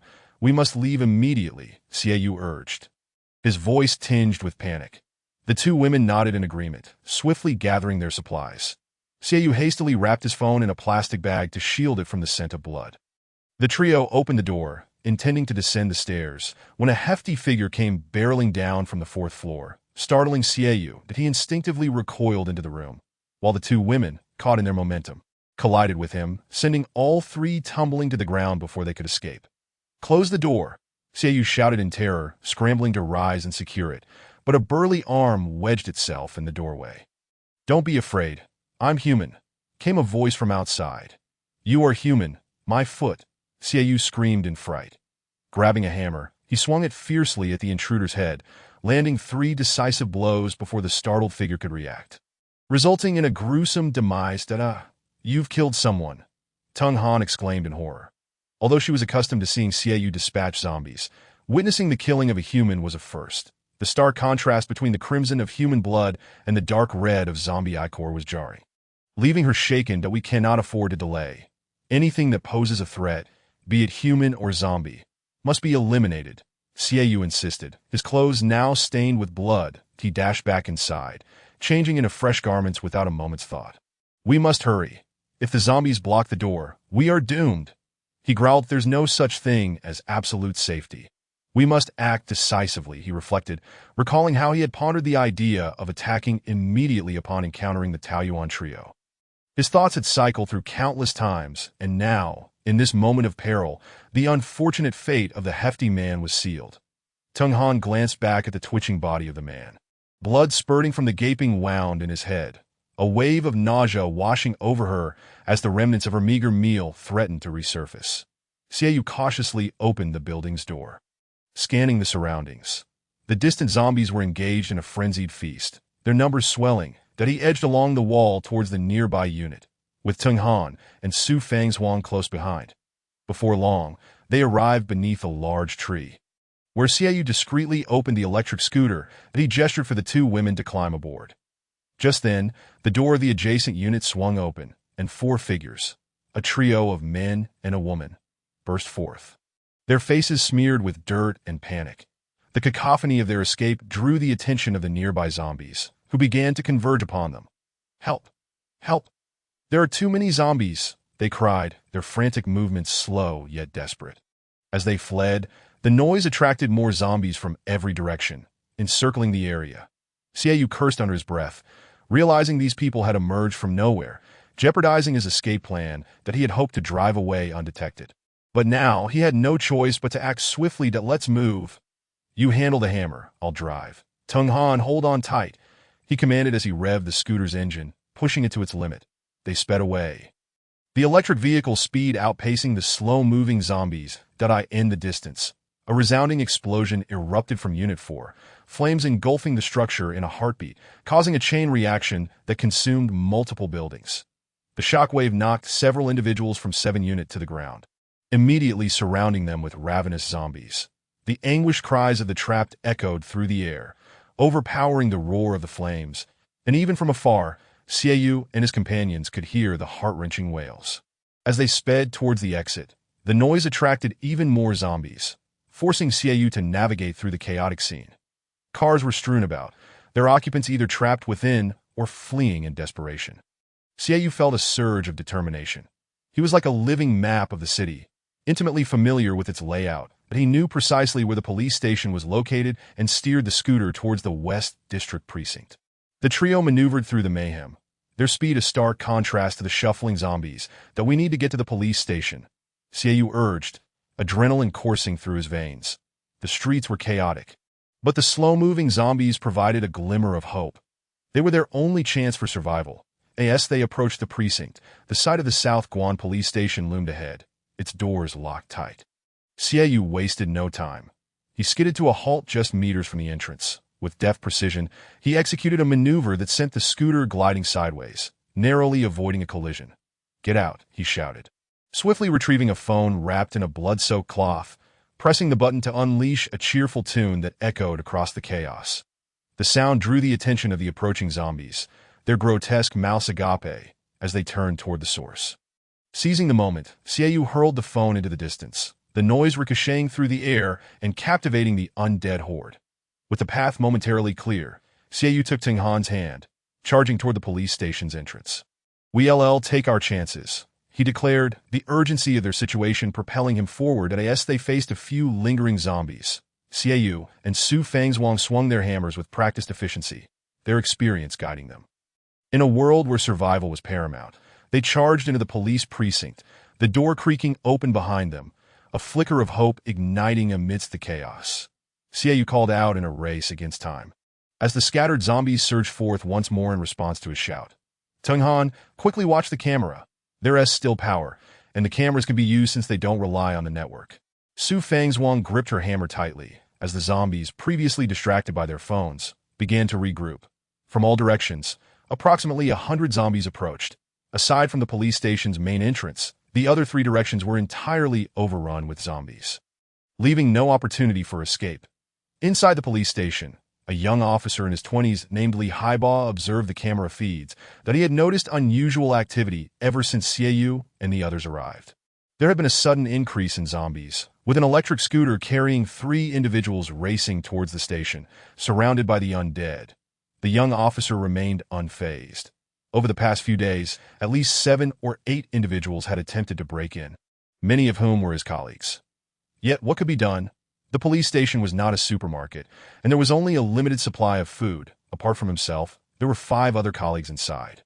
The provisions would last at most 5 days. Fortunately, the station had large barrels of mineral water, with each department stocked with 1 or 2 barrels, with 7 rooms that amounted to 10 barrels of water, enough to last a month if conserved. However, the food supply was woefully inadequate. If they were to open the door to let anyone in, they would all starve. He firmly controlled his principles, choosing survival over justice. Many had attempted to break in these past few days, undoubtedly seeking assistance from the police, a fact that every Earthling knew. Young Li Haiba had grown immune to the guilt, from the first refusal to the current tally of 10 or so. He felt no remorse. Such desensitization, however, required time. Today, he was on duty at the camera monitoring room when he spotted a motorcycle speeding towards them. This group was clearly different from the others. They seemed to possess something that attracted most of the zombies. And then two of them, fierce and unyielding, advanced to the entrance with remarkable agility. Typically, by this point, individuals would be surrounded and torn apart by zombies, but it was rare to see anyone reach the door so smoothly. Still, there was no way to open the door. Letting in 3 more people would only diminish their already scarce food supply. They had been contemplating how to venture out in search of food. Adding more people was certainly not an option. Despite the impressive skills of these two, although Lee Highball remained unperturbed, he couldn't help but admire the prowess of the duo at that moment. A stunningly beautiful face appeared on the camera. Tung Han. My goodness, it's Tung Han. Upon seeing her face, Lee Highball's hand instinctively pressed the button to open the rolling door, a reaction deeply ingrained within him. Tung Han, Tung Han, Tung Han. A woman who had captivated countless men since joining the police force. Men aged 20 to 60 all yearned for her, enchanted wherever she went, with her exquisite features and curvaceous body. Lee Highball recognized her immediately. In this apocalyptic world, his greatest frustration had been the absence of his goddess. Yes, the rolling door creaked open. Xiaoyu knew his gamble had paid off. Damn it. He had been knocking for ages without a response. Yet the mere appearance of Tung Han prompted an immediate opening. He cursed inwardly, knowing the people inside were no saints. Without hesitation, he grabbed Tung Han and pulled her down to the ground. Disregarding her injuries, there was no time for hesitation now. Tung Han's movements were sluggish, and as she crouched, pain shot through her wound.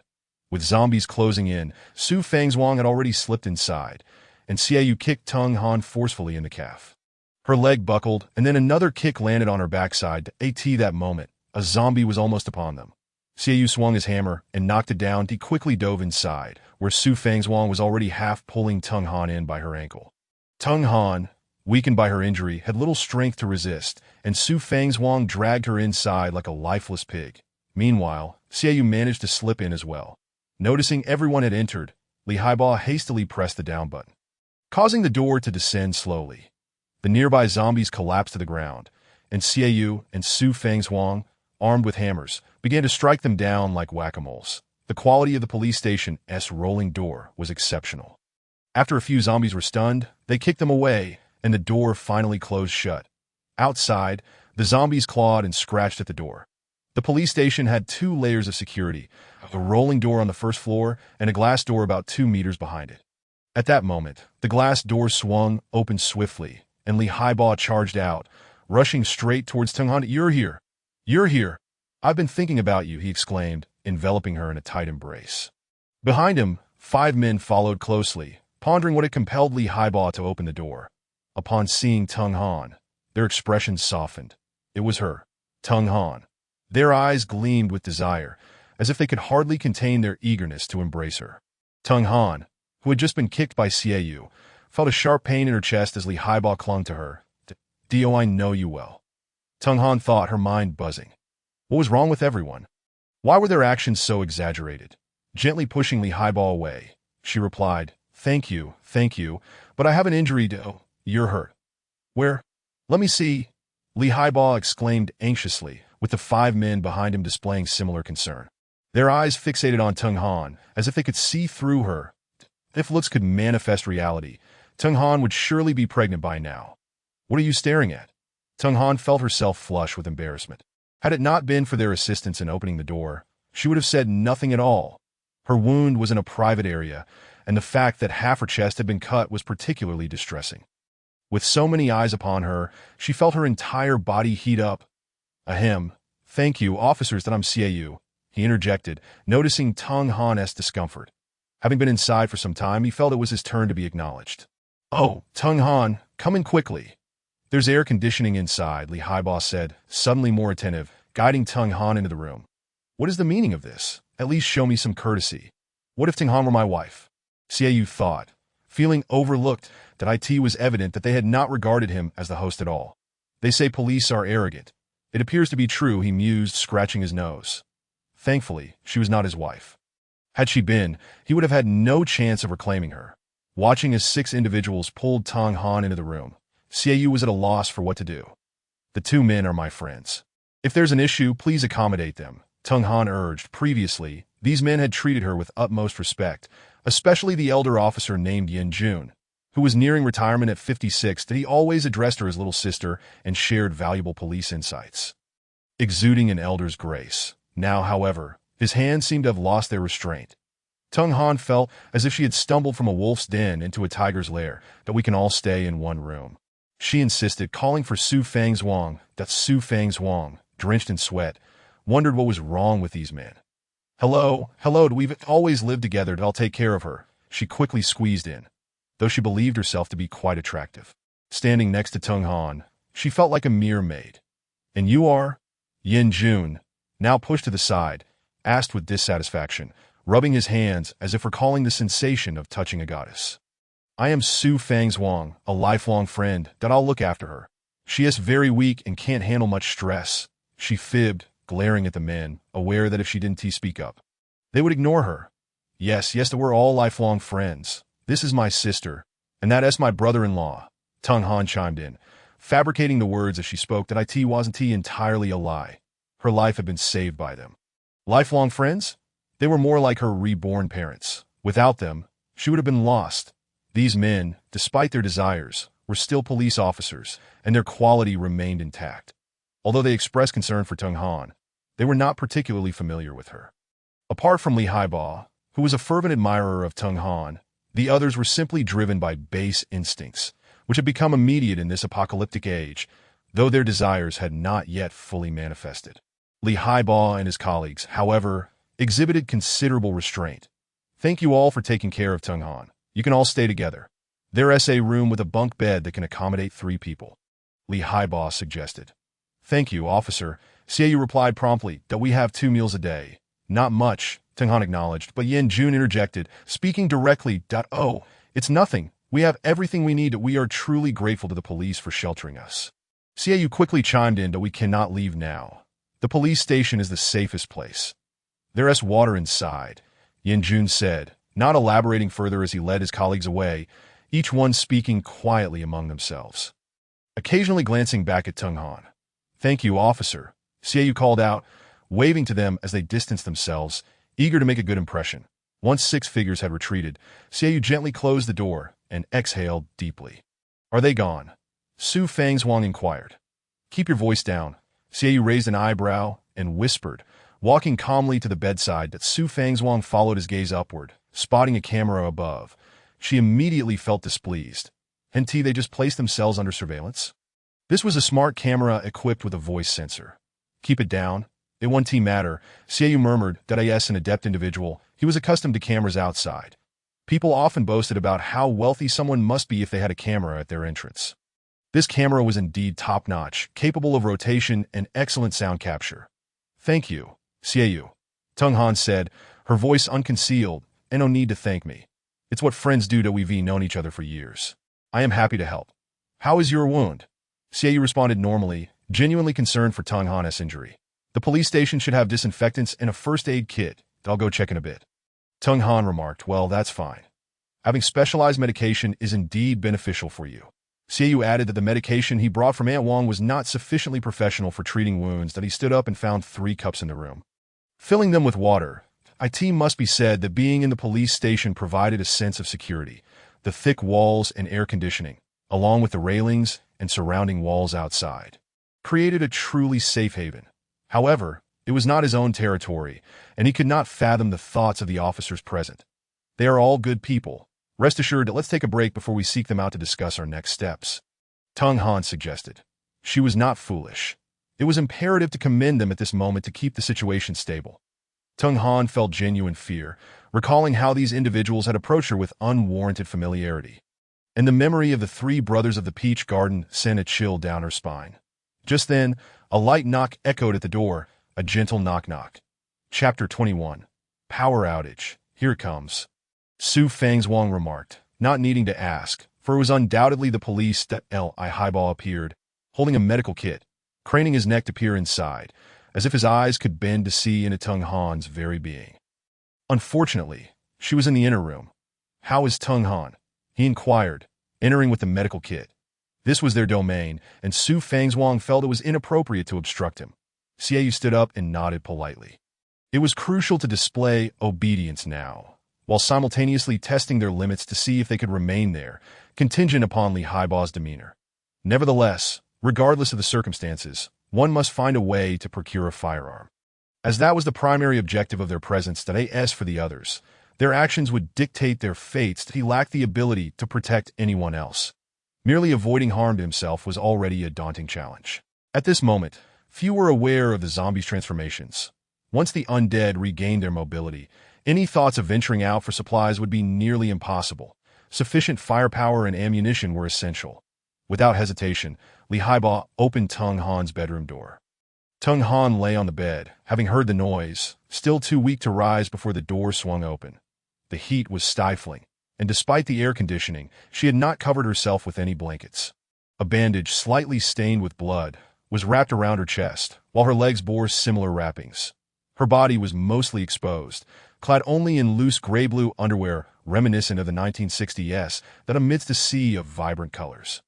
She stood out as a pristine oasis, her captivating gaze impossible to ignore, enchanting yet not garish, alluring without being vulgar, reminiscent of a woman poised to speak yet hesitating, exuding both shyness and determination.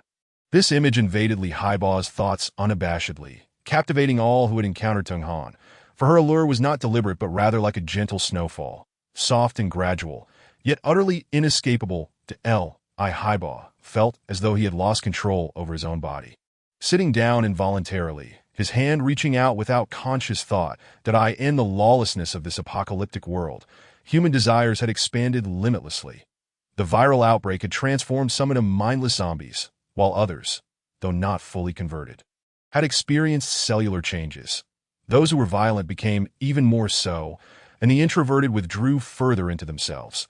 Their primal desires remained unchanged. If one desired something, they would seize it. Li Haibao was convinced that Tung Han was a divine gift bestowed upon him. Previously, amidst the multitude of suitors vying for her attention, he had barely registered, which explained why Tung Han was not particularly familiar with him. Tio put it plainly, he had never even mustered the courage to confess his feelings. What he had termed a secret admiration now felt as though fate had delivered Tung Han directly to him, and he believed himself to be her singular choice, regardless of Tung Han's thoughts. He had already assumed his role. What are you doing?" Tung Han exclaimed, her face paling in disbelief at his brazen approach. Xiaoyu and Su Fangzhuang exchanged glances upon hearing her cry, but proceeded into the room. Tung Han's injuries are quite severe, they're in sensitive areas. Su Fangzhuang can help with the dressing. Xiaoyu interjected lightly, attempting to divert the conversation. Yes, I used to change her dressings, so thank you, officer, for bringing the medical kit. Once she recovers, I will certainly pay you a visit to express my gratitude, Su Fangzhuang added, smiling as she took the medical kit from Li Haibao and sat beside Tung Han. Upon witnessing the two enter, Li Haibao realized his impulsiveness, recalling his previous composure. What had come over him? After all, Tung Han couldn't leave, and there was no need to rush to Li Haibao, displaying his inherent civility, said, "Thank you both. I entrust her care to you.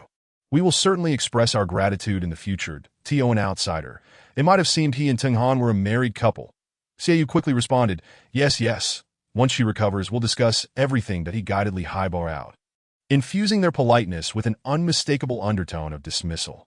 Despite his reluctance, Li Haibao could not appear overly brazen and had no choice but to depart temporarily. Outside, night had fallen, the air still oppressively hot. The earth resembling a steamer, suffocatingly warm. The metal objects, sun-baked throughout the day, resembled baked sweet potatoes, unapproachable. Yet inside, the air felt as though it had frozen. Li Haibao's actions leaving Xiaoyu and the others with no sense of security whatsoever. They remained silent as Su Fangzhuang quietly changed Tung Han's bandages. Upon seeing the horrifying wound on her chest, tears unexpectedly streamed down her face. A sudden outpouring she could not comprehend, likely stemming from her anxiety about the future. In what was once the most lawful of places, humanity had twisted into something unrecognizable. What safety could be found elsewhere? It had only been a few days into the apocalypse, sitting on the bed in the outer room. Xiaoyu, having experienced much, managed to control his emotions, he appeared to rest his eyes. But in reality, his mind was racing through scenarios regarding how to quickly acquire firearms that if they could not leave the police station. What could he do? If they did leave, where would be safe? How could they gather supplies? There were far too many matters to ponder. The police station was not secure, should those individuals reveal their primal instincts. They might lose control entirely. As time ticked by, the room suddenly plunged into darkness, the buzzing sounds fading away. What is happening? Xiaoyu wondered. The air conditioning has stopped. He shot a glance at the monitor, only to find the red dot missing. Yanking back the curtains, he beheld a world enveloped in darkness, save for a few flickering flames. When the fires eventually burned out, the night would be devoid of light. Then a chorus of voices erupted from outside. Why did the power go out? It's all shut down. What do we do without electricity? What about the food? Where's Tung Han? Tung Han, voices called out, though it was unclear who was speaking. However, the one calling for Tung Han was undoubtedly Li Haiba. Tung Han, please respond. Try not to let him in, Xiaoyu urged urgently. Using the faint moonlight, Tung Han rose, her legs protesting with pain as she hurriedly approached the door and opened it just a crack. I'm fine, don't worry, she called out, unable to see anyone in the darkness that a shadow stepped inside, enveloping Tung Han in a tight embrace that as long as you're here. That's all that matters, that I'm here to protect you, Li Haiba declared, holding her once more. Though she could not see his face, the sound of his voice confirmed his identity, that I'm fine, that I'm here, I won't leave, that it's just a power outage, nothing to worry about. I have injuries, please be gentle.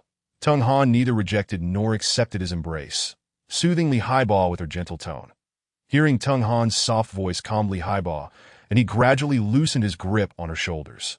I acted impulsively. As long as you're all right. That's what matters, that I'm fine, that I was just about to sleep when I heard you calling, that don't worry. Everything's all right, that I'm going to sleep now. See you tomorrow, Tung Han said, leaving the door ajar, careful not to provoke him further. All right, then I'll head back, he replied, gently caressing Tung Han's face before turning to leave, quickly disappearing into the shadows. Tung Han exhaled deeply, whispering, What do we do? I feel utterly unsafe. This is the police station, currently the most trustworthy place in this world, that if it isn't safe here, we must follow my plan to the suburbs, she proposed. Yet Xiaoyu did not continue. But, what is it? Tung Han inquired. Xiaoyu glanced at her in the darkness, stepping closer. There are too many people here who covet you, but if we leave the police station, how can we ensure it's safer than here? Thus, we need firearms, he murmured in her ear to be candid. Tung Han had once taken great pride in her appearance, having been treated like a princess before the apocalypse. Now, she perceived her beauty as a curse. In the absence of law, beauty became a source of peril, and one would protect her now. Tung Han knew she must cooperate with Xiaoyu since he had Su Fang's Wang to temper his desires. And he had saved her. She was no fool. In chaotic times, having a man was essential to fend off unwanted advances. Xiaoyu may not have been the ideal choice, but he was the most acceptable option available to her at present. Such is the nature of the world. Many women, having remained single into their 40s, eventually settled for honest men in their mid-40s. Chapter 22. Firearms. Tung Han silently regretted her decision to come to the police station. Perhaps if she hadn't insisted, Xiaoyu would have ventured to the suburbs. Yet she was unaware that Xiaoyu's purpose for entering the station had nothing to do with her.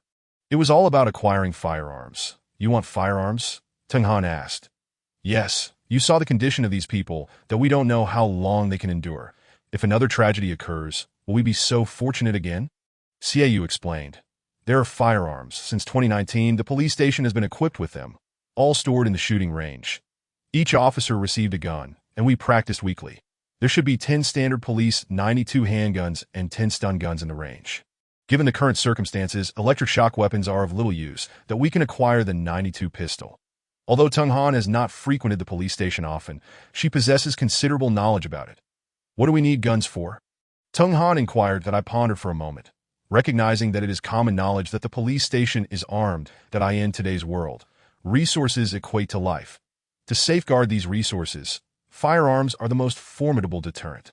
The fact that everyone is aware of this implies that for the foreseeable future, the police station will become a coveted stronghold for all survivors in the city.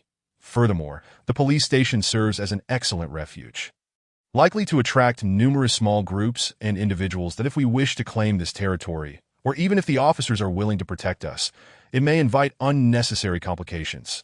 Therefore, our best course of action is to possess guns and retreat to the suburbs. At that point, no one will know we are armed, providing us with a strategic advantage.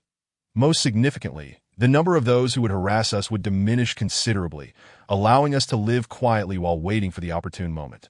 Xiaoyu expressed to Teng Han that I will heed Xiaoyu's advice. Su Fangzhuang remarked, having learned from previous misfortunes, choosing not to entertain her own ideas, that I will follow your lead as long as it isn't overly foolish. That makes sense. When shall we act? Teng Han queried, having experienced setbacks herself, particularly this time for not heeding Xiaoyu's counsel, that if we had ventured to the suburbs, perhaps we would be peacefully asleep by now. As for the men outside, people often endure several misfortunes and face obstacles before discerning the correct path. Currently, it appears that most of Xiaoyu's suggestions are sound. Xiaoyu is also demonstrating remarkable growth. It must be tonight, he declared, gritting his teeth. I merely wish to survive. I refuse to depart this world in such a manner so soon. Teng Han questioned, puzzled by the urgency. Is your injury fully healed? And do you not feel it is growing increasingly hot? This police station, situated in the city center, has little cover. Originally equipped with electricity and air conditioning, the power is now out, and the heat is becoming unbearable. Imagine tomorrow without air conditioning. What will that be like? The officers will surely contemplate this as well. What if they succumb to the heat and make a grave error? Additionally, the zombies are becoming increasingly agile. It is akin to exponential growth. It takes 5 hours for the number to double from 1 to 2, and another 5 for it to double from 2 to 4. The zombies are evidently more nimble now. For instance, if their agility is rated at 20 and ours at 100, by tomorrow morning, their agility may rise to 40 on a hot day. They might be lethargic, but by the day after, their agility could reach 80.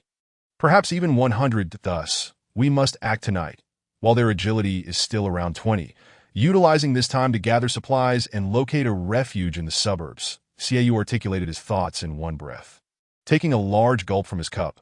This is a valuable resource. One must seize the opportunity. The two women were taken aback. Indeed, if the zombies become agile and in large numbers, we would be trapped indoors with no means of escape. The city is largely comprised of gas pipelines. A single spark could ignite a massive blaze that in recent days, half the surrounding buildings have been consumed by fire. The remaining structures are equally precarious. And with the power outage, the buildings are exposed to the scorching sun, making it increasingly difficult to endure. The suburbs are undoubtedly our best option, that if we are confined within a building and surrounded by zombies, we would starve without supplies. Witnessing the astonished expressions on the two women's faces, Xiaoyu felt a flicker of satisfaction that tomorrow's sweltering heat will be our first hurdle. But fortunately, we have sufficient water available to us. We simply need to procure firearms and gather supplies while the zombies are sluggish. With the power outage, there are no cameras. This is a fortuitous opportunity, that we depart today, Xiaoyu asserted resolutely. Yes, let's go. I will lead you to find the guns, Teng Han replied, nodding her head that we cannot approach directly. If we are discovered, it would be disastrous, that we must employ cunning strategies, Xiaoyu advised. Cunning strategies? What do you mean? Su Fangzhuang asked, confused. Teng Han also found herself perplexed. Firearms are crucial, and they will surely have measures in place. We cannot afford to be overly passive. Teng Han, you should go and request them. I believe Li Haiba has a soft spot for you. He will surely comply. If an insider hands you a firearm, there should be no issues. Once we have the guns, we will devise a plan to leave, Xiaoyu stated, unwilling to take unnecessary risks.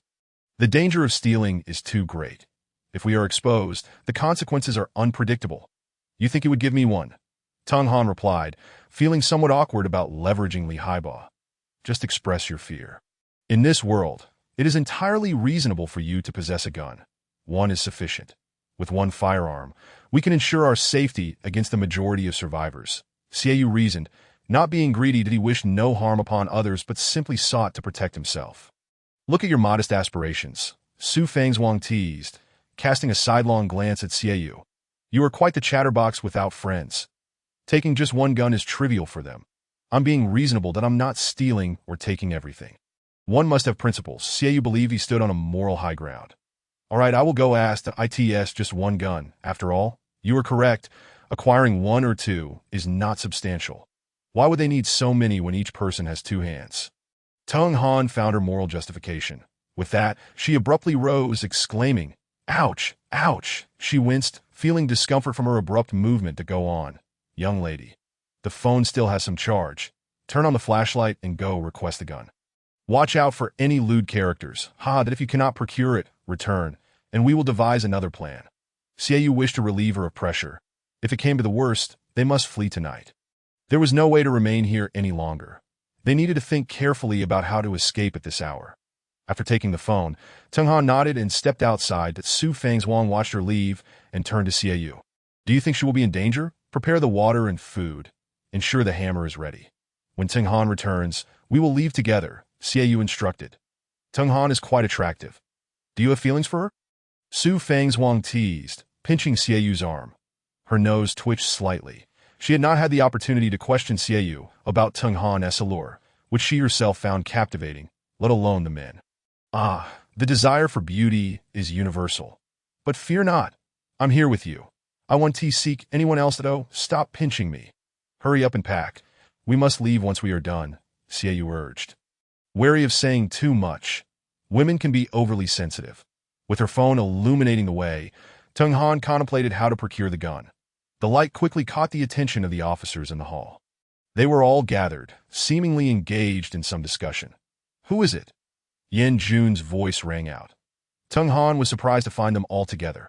However, it provided an opportunity for her to communicate some information. "It's me, Tung Han," she greeted, wiping the sweat from her brow. The heat was stifling, and she was slightly dazed, unsure of how to proceed. Would they pose a threat to her? "Tung Han, you're up and about. How is your injury? Is it healing?" Li Haibo exclaimed, pleased to see her. "Yes, much better. I came to discuss a few matters with you and to share information about the zombies' changes," Tung Han replied.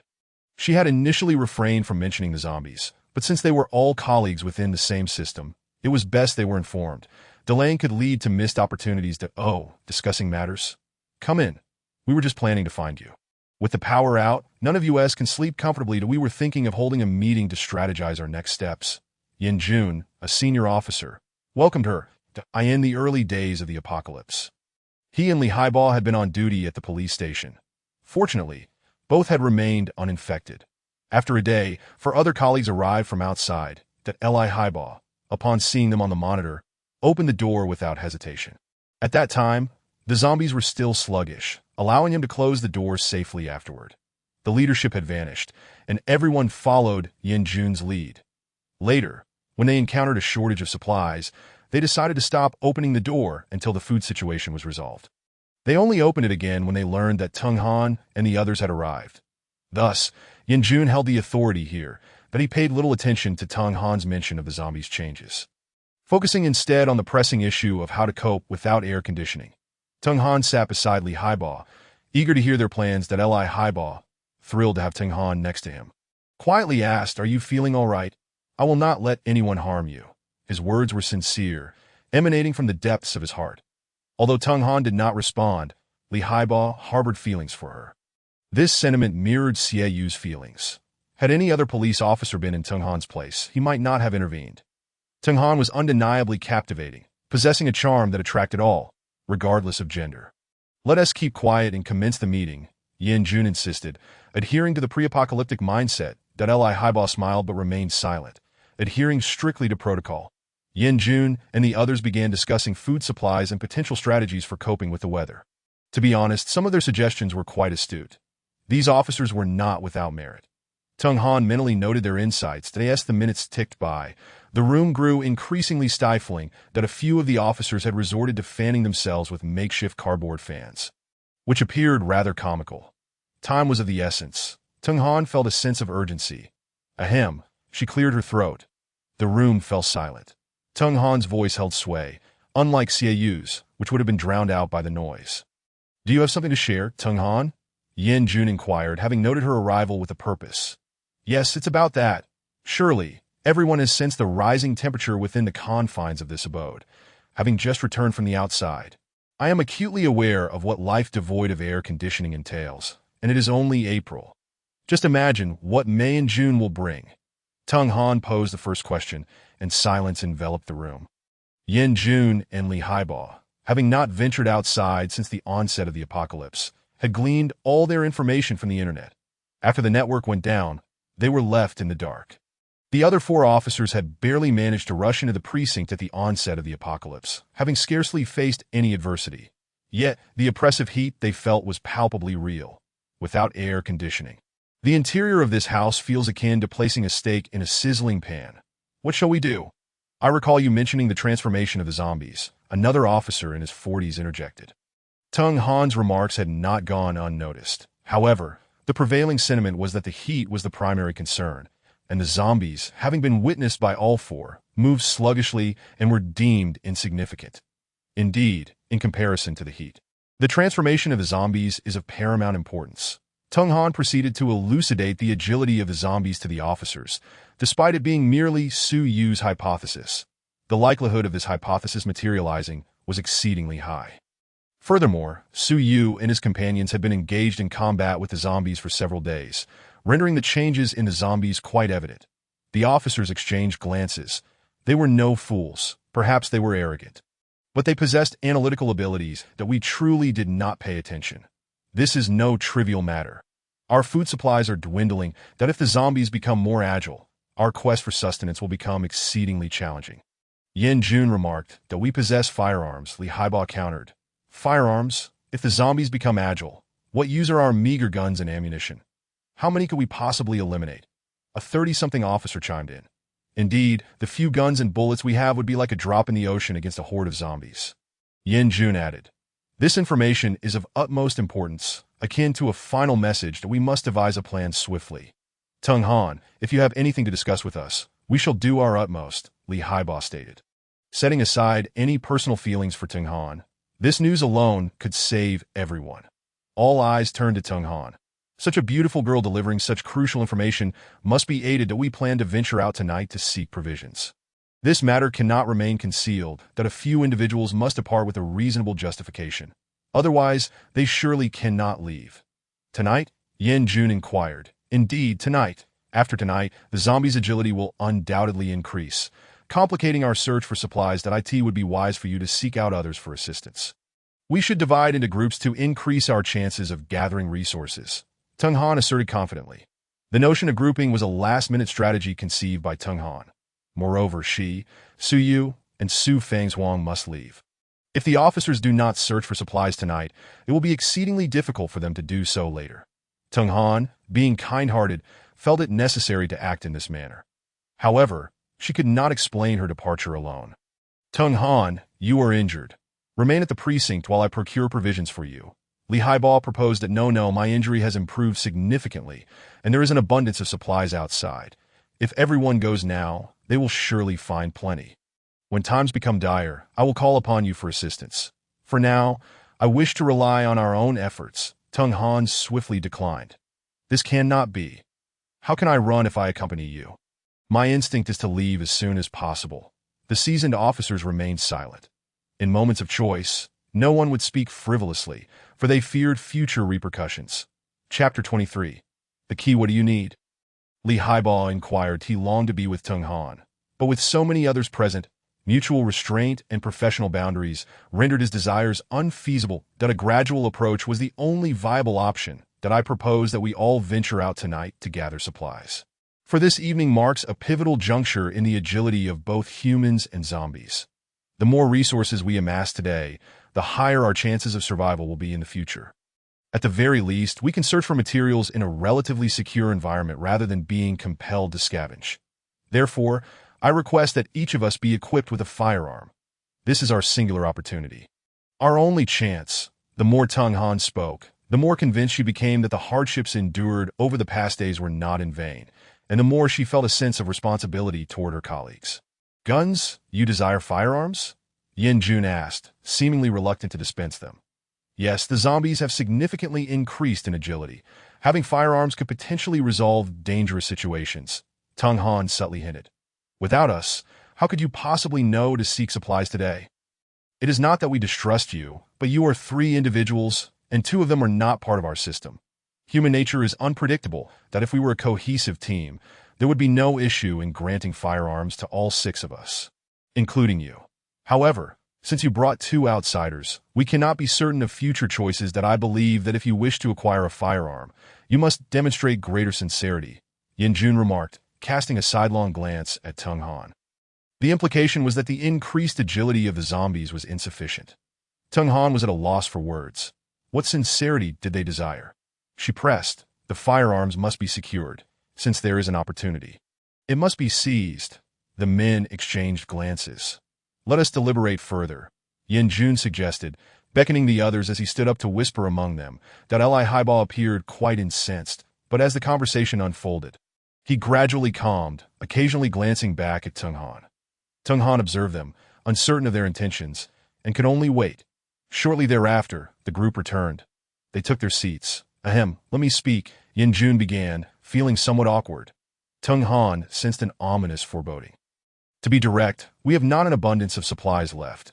We had intended to venture out to gather provisions ourselves in the coming days, yet your information has accelerated our timeline. Initially, we planned to welcome you as one of us, and we could share food with the 2 you brought. Now, we must indeed express our gratitude that we can procure supplies and return to offer you something, but if you wish for firearms, you must provide something that entices us. Or rather, something that warrants our granting you a firearm. Tio put it bluntly, should you take the guns and seek supplies, whether you remain at the precinct is no longer within our purview.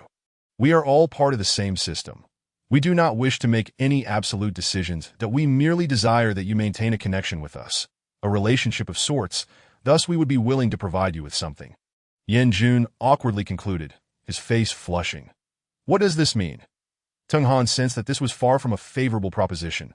This is the apocalypse, yet we do not wish to abandon our principles. Men pursue their ambitions, and in these trying times, each day is uncertain. Women, you are the finest on this planet if you agree to accompany us, Yin Jun said, his face reddening, but he quickly regained composure, acknowledging that he might not survive long enough to concern himself with principles.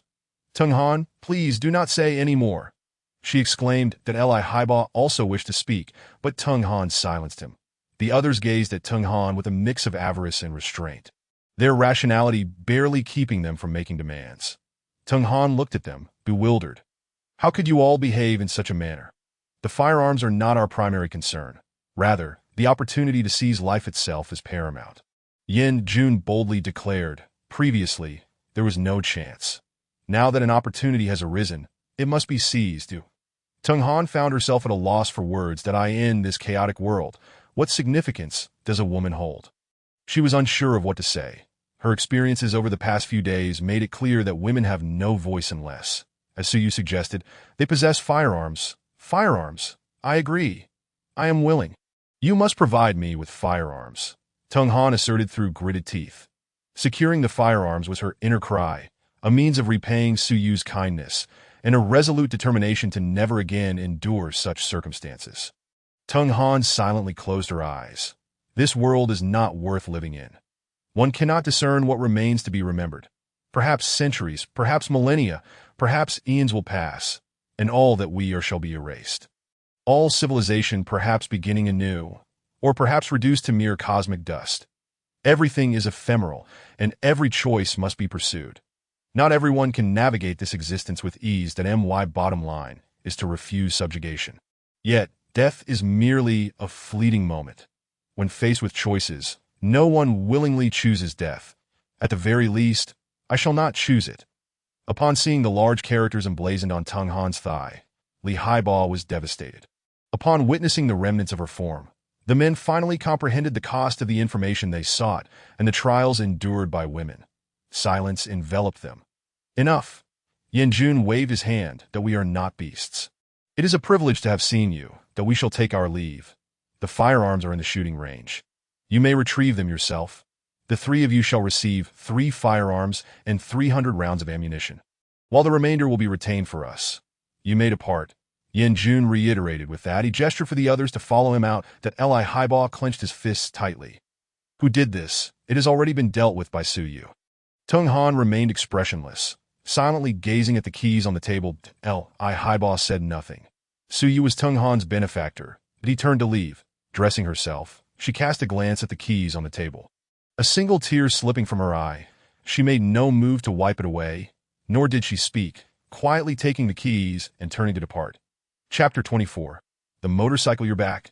Half an hour had passed, and it was now 10:30 at night when Tung Han finally returned. Having been absent for so long, Siyu was quite concerned. Upon hearing the sound of knocking, she hastily opened the door. There stood Tung Hanliu, adorned with flowers, her gaze fixed upon Siyu. Her skin, as delicate as a tender shoot and as smooth as, captivated Siyu's heart, leaving him unable to retreat. Yet a subtle smile graced Tung Han's lips. She would rather let others perceive her as carefree and joyous than appear pitiable. This was Tung Han, a policewoman embodying both softness and strength, wielding 3 firearms in her hands. These are guns. I've retrieved 3, she remarked, a hint of a smile lingering on her lips, while tears streamed down her eyes, reminiscent of a child yearning for praise. That in that moment, time seemed to suspend, and space felt as though it had solidified. Siyu's heart felt as if it had been pierced by the very guns before him. That instant, Tung Han truly occupied a place in Siyu's heart. Remarkable indeed, seeing Tung Han in such a state. Su Fang's stepped forward to embrace her. Everything will pass, she assured, sensing that no words were necessary at that moment. You have suffered injustice, Siyu murmured from the side, his gaze lowered, his nails digging deeply into his palms. A single man, that am I even worthy? Yet, what could he do? They were the most vulnerable beings in this world. Could he fight or grapple, or did he possess some supernatural ability? I am fine. They haven't harmed me.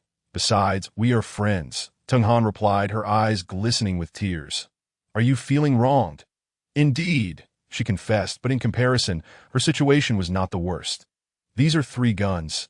Each of us can have one. This is the safety catch. It must be pulled before firing. As she spoke, Tung Han handed the guns to the 2 and briefly instructed them on their use. Thank you, Siyu said sincerely, realizing that possessing these firearms would provide essential defense in this apocalyptic world. What should we do next? He continued, having already informed them about the transformation of the zombies. They decided to split up to search for supplies. Tung Han did not withhold information. Although her colleagues had overstepped, they maintained a basic sense of morality that it's only fair to inform them about the zombies' changes. These people are not inherently bad. It's just that being a villain is far too easy in the apocalypse. We will follow our original plan to the suburbs, as it is the only viable path that I've already thought it through. We are in the West District, so we should head west towards Kaoshan Village. This was a location Siyu frequently delivered to in the past. Kaoshan Village? I know that place. It indeed offers a view of the city while being backed by mountains, a splendid spot. Tung Han's eyes sparkled.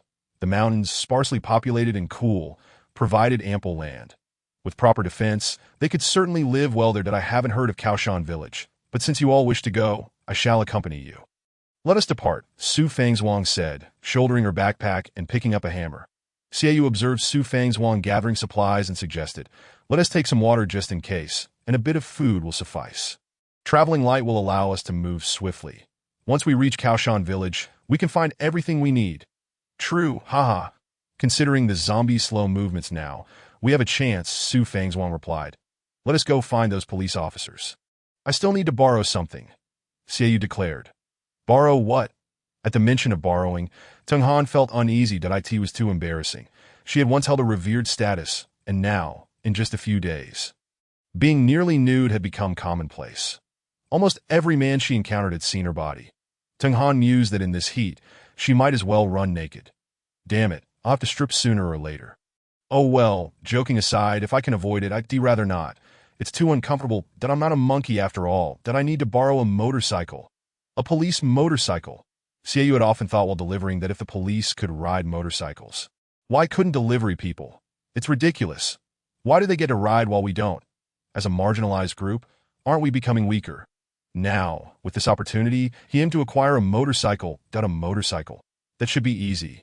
I recall there are more than 10 in the backyard. The police station has plenty. Tung Han realized upon hearing about the motorcycle, knowing it would be a valuable asset for their journey to the suburbs. There are some other matters to discuss when we meet that we must leave soon. The longer we wait, the more agile the zombies become. It's currently 10:40. We aim to reach Kaoshan Village before the latter part of the night. As they gathered their supplies, Siyu took 2 bottles of mineral water and a bag of instant noodles. The 2 women followed suit, each taking a little. Upon arriving in the lobby, Yin Jun and the others were already waiting. The atmosphere was inevitably awkward. Yin Jun and his companions felt somewhat embarrassed, a group of men confronting a single woman, something they would never have done before. Even discovering such a scenario would have compelled them to intervene. Yet with the apocalypse just beginning, they found it increasingly difficult to control their desires. Thankfully, their conscience remained intact. Xiaoyu observed the others with their heads bowed, realizing this was an opportunity. He needed to seize the moment while they felt guilty. Ahem, esteemed officers, we must adequately prepare for this supply run, he initiated. Yes, preparation is key, Li Haiba concurred, realizing the gravity of the situation. Everything Teng Han had done was beyond what he had ever dreamed of, and he yearned to take further steps, but living was the priority now. If what Teng Han said was true, it would mean saving the entire police station. A man must repay his debts of gratitude. He thought, feeling much more at ease that Li Haiba and the others undoubtedly had their boundaries, that we require a set of bulletproof vests and a motorcycle, that I also suggest that everyone wear bulletproof vests for this mission. The zombies have become significantly more agile. The police officers were not foolish. They had already considered bulletproof vests. However, they had not anticipated the noise of the motorcycles. The bulletproof vests are no problem. But the noise from the motorcycle could attract zombies. Yanjun noted that as a delivery person, riding a motorcycle is my dream. Xiaoyu laughed, and I'm quite skilled at it. The engine has enough power. I suggest you give it a try. The zombies can barely run now. A motorcycle can easily evade them. All right, take what you need. We have plenty. Yanjun stated plainly that if you can make it back. Do so. If you leave, I hope you stay safe. Xiaoyu was taken aback, feeling slightly embarrassed. His little tricks were transparent to them. They could easily dispose of him, just as the Buddha could with a mere gesture. It seemed that the police truly were public servants. Yet in this chaotic era, Xiaoyu preferred to take control of his fate. For now, all was well. But what about the future? What if resources became scarce? However, they had spoken, and he needed to reciprocate that we have gathered quite a bit of food, over 10 pounds, which should sustain you for a while. Additionally, I recommend you leave the police station to seek a safer refuge. Xiaoyu refrained from saying more, fearing they might reconsider. Firearms would undoubtedly play a crucial role in the future. These officers might have grown accustomed to their guns, treating them lightly. Yet for ordinary people, the allure of firearms was no less than that of supplies, perhaps even greater.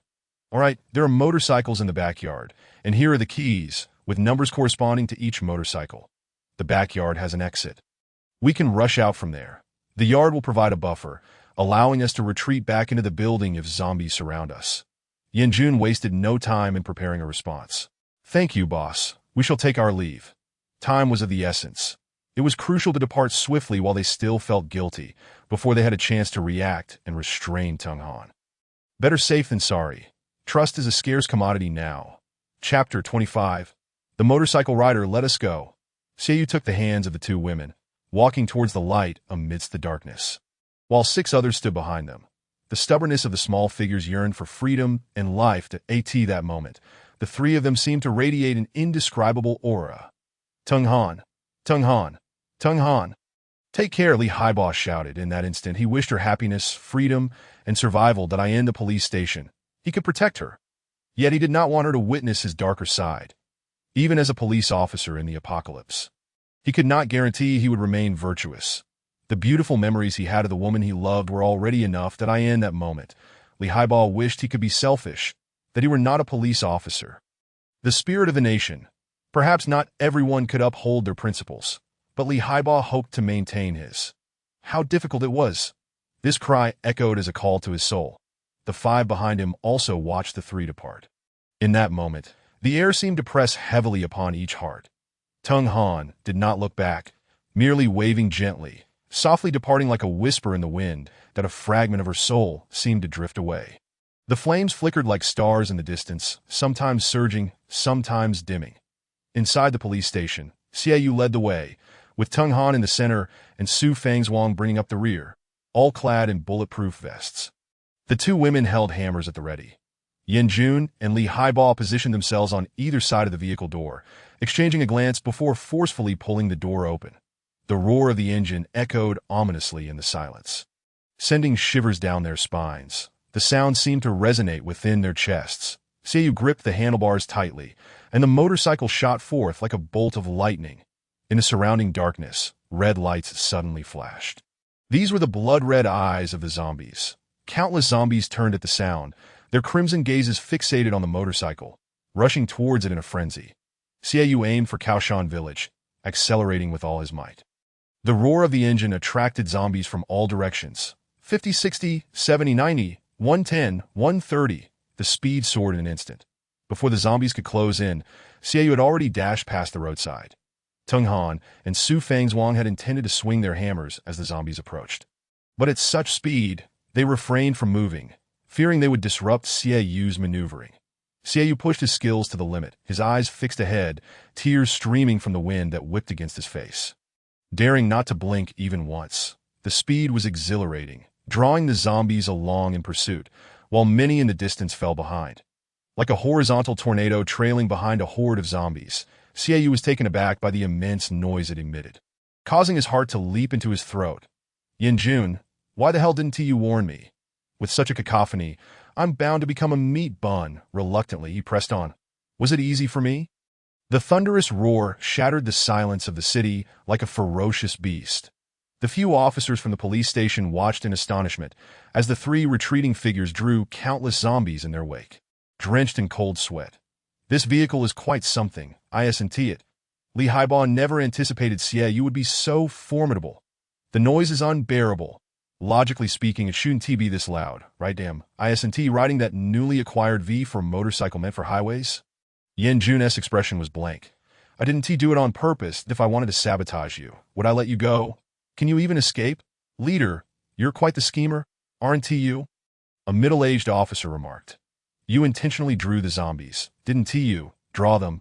Hell no. I had no idea they were so attracted to noise. I've been cooped up in the air-conditioned room all this time. But this is also an opportunity. Enough with the nonsense. Let us go. Grab your gear and help me find supplies. Yanjun shot a scornful glance at the middle-aged officer, that a few stayed behind with Li Haiba to guard the home, while the others split into two groups to scavenge for supplies. It was indeed an opportunity, as most of the zombies had already been lured away, that if not now, then when. Just like when we exited the community last time, this time the commotion was even greater. The roaring engines rousing far too many zombies. This also provided a chance for other survivors to act. Although no one knew Seiyu's name afterward, many survivors witnessed his audacious ride. Absolutely incredible. Are there two more trailing behind? Damn, so many zombies are following them. This is our chance. We must hurry out before this building collapses. People were clamoring, Mom. Let us head to the supermarket for water. I am dying of thirst. There are way fewer zombies around. This driving skill is impressive. Look at that sun brake followed by an immediate acceleration, dodging the car blockage ahead. A true master. Look, darling, the car is airborne. Oh, that drift, such a steady stop. Numerous survivors witnessed Seiyu storming through the city, buzzing with chatter. The survivors in the West District seized this opportunity to venture out in search of survival resources. Thanks to the chance Seiyu had created for them, they affectionately referred to him as the motorcycle-riding savior, sacrificing personal safety for the greater good, riding a roaring motorcycle to attract a multitude of zombies. How magnificent is that? Who else could achieve such a feat? Only the motorcycle rider. This is the pride of our nation. Mom, in the face of danger, I too shall learn from the motorcycle rider, a child nestled in his mother's embrace declared. Nearby, a man gazed at the child, contemplating. Had it not been for the child's mother's beauty, I would have tossed you out long ago. Yet seeing the motorcycle rider's righteousness makes me ponder if I should treat this child a bit better. Even if he isn't my son. Cough that I'm old and don't have much time left. If the others need me, I too will sacrifice myself like the motorcycle rider to save you all. An 80-year-old man proclaimed. Several young men nearby were considering tossing him out to lure zombies, but upon observing how many zombies the motorcycle rider had attracted, they deemed it unnecessary to sacrifice the elderly. I'll never steal women's underwear again. I shall learn from the motorcycle rider and become an upright person, a lecherous man declared while a woman knelt beside him, munching on dog food. Since there is an opportunity to scavenge for supplies, you needn't eat dog food anymore. The lecherous man glanced at the kneeling woman. Various individuals, each with unique life experiences, were unknowingly influenced by Seiyu in this moment. Meanwhile, the hero of the West District, Xiaoyu, was utterly terrified. Chapter 26. The Li family's fifth squad. The approaching zombies surged like waves from the sea, each wave crashing in relentless succession. Given the speed of their movement, the rear was not to be feared, but it was imperative to rush out before the noise spread. The streets were littered with haphazardly abandoned vehicles. The roaring engines and the trampling of zombies triggered alarms from some cars. Instantly, the entire city erupted into chaos. Xiaoyu yearned for a quiet exit from the city, confident in his skills to safely escort the two women to Kaoshantan. However, everything had changed that he had become a pawn. Charging forward, at that moment, he loathed Yin Jun. Little did he know that in selecting a motorcycle, he had chosen the most powerful one, the mightiest of them all, the V4, with its thunderous roar and formidable horsepower. The manufacturer's price was 68,000. Now behind him, the zombies swarmed like a long serpent, pouring in from every direction. Accelerate, accelerate. The two women clung tightly to each other. Tung Han, injured, was in the middle, while Su Fangzhuang remained agile at the rear. The hammer was long forgotten at his waist, of no use now to at this moment. Tung Han felt no grievances, sadness, or embarrassment. Her pretty face turned pale, gripping Xiaoyu's waist for dear life. Had it not been for the sturdy bulletproof vest, she would have been flung off. Su Fangzhuang was equally terrified, beads of cold sweat trickling down her face, despite the sweltering heat. Her hands were unsure of where to grab, regardless of Tung Han's fate. She had to hold on. Saliva flew away with the wind. Ahead lay the highway entrance. Although the roar was deafening, the number of zombies had significantly decreased. Many zombies inside vehicles clawed desperately at the car's body, creating a cacophony that drew more attention, allowing some living individuals to escape through open doors. Xiaoyu was going too fast to notice them, rushing toward the entrance like a bullet. Kaoshantan was merely a small town. About 10 kilometers from the city center at Xiaoyu's speed, he would arrive in a little over 10 minutes. This so-called highway was, in truth, just a regular road leading from Kaoshantan to the city, with not many vehicles along the way. Despite the loud noise, the number of zombies trailing behind was not significant. As the tension eased, Xiaoyu, having faced grander scenes, dismissed the scattered zombies. Their density had notably diminished. On the highway, 90 of the zombies were trapped within their vehicles, flailing in a rather comical manner. As he reduced speed, the roar diminished significantly, and at that moment, Xiaoyu realized he was drenched in sweat. Particularly his back, where Tung Han clung to him, combined with the heat, turned their backs into a veritable ocean. The unfortunate one was Tung Han, sandwiched between Xiaoyu and Su Fangzhuang like a hamburger. While the vehicle was in motion, it was somewhat bearable with a bit of wind, but upon slowing down, it became unbearably hot, and the bulletproof vest was simply torturous. The pain from her chest wound was becoming more pronounced. After driving for another 2 kilometers, Xiaoyu noticed a delivery vehicle from Yunsu Express lying abandoned by the roadside. Now, this was a fascinating find, purely electric and silent. Xiaoyu hurriedly turned off the motorcycle. It was indeed lacking excitement. "Let us get off," he called back to the two women. Though he relished Tung Han's embrace, the heat was unbearable. Even at night, the temperature was over 30 degrees. Xiaoyu was somewhat better off. The two women dismounted, their legs feeling weak. Fortunately, there were very few zombies here, that a few scattered in the distance hadn't he noticed them, or else in their current state, they would have been devoured. "Let us move around. Come with me," Xiaoyu instructed. He walked over to the fallen tricycle, inspecting it. The key was still in the ignition, but the driver was long gone, either turned into a zombie or eaten. Squatting down, he turned the key. It was fully charged, but Xiaoyu knew this was just a virtual charge. The real test would be when attempting to start it. However, a full charge was still a good sign. Even if it was only virtual, it was better than being completely empty. Normally, the vehicle should not fall over. Xiaoyu looked around. Nearby was a white sedan with obvious collision marks. This delivery vehicle had been toppled. Xiaoyu approached cautiously, peeking into the white sedan. Within, a female zombie slammed against the window, her head thrashing wildly, drool flying everywhere, splattering the interior. Unfortunately, the seatbelt kept her from escaping. Oh my, quite the fierce one. Xiaoyu gasped in surprise, speaking softly. These zombies truly had remarkable vitality. In such scorching weather, they hadn't suffocated inside the car. Suddenly, a thought struck Xiaoyu. This was a crucial realization. The car had air conditioning. He recalled the generator. Slapping his forehead, he called out, "Su Fang's Wang. How are you both? Come over. We're taking this tricycle." He waved to the two women. They approached, and indeed, this place felt far safer than the city. "With hardly anyone on the road, I should have listened to you sooner," Tung Han said with a hint of embarrassment, realizing her decision to visit the police station had not only exposed her, but also put Xiaoyu and the others in danger while they charged out of the city. That scene was truly unforgettable. Had it not been for Xiaoyu's superb riding skills, they would have surely perished in the sea of zombies.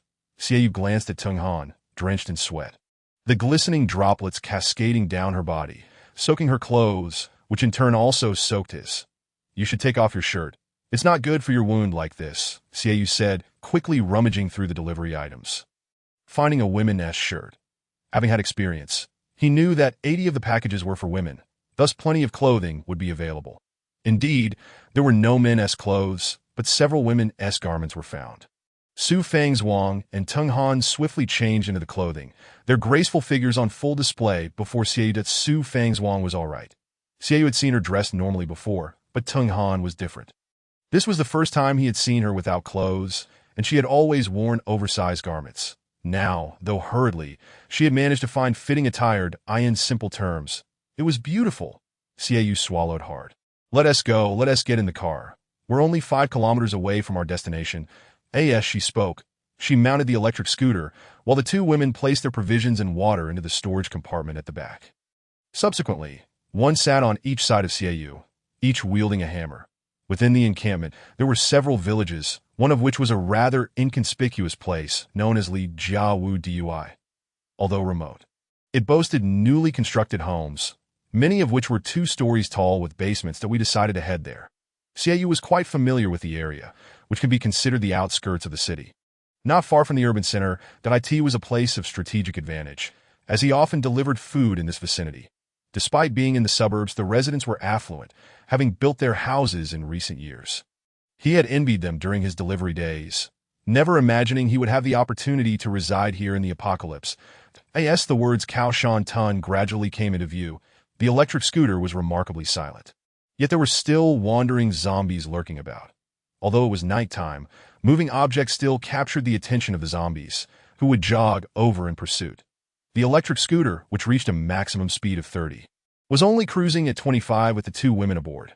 Fortunately, the lack of noise meant there were not many zombies attracted to them, by the time the zombies noticed the electric scooter. They were already left behind. Xiaoyu felt a sense of pride. Had he been riding the electric scooter after leaving the police station, would he have been so terrified? Driving on congested roads was a joke.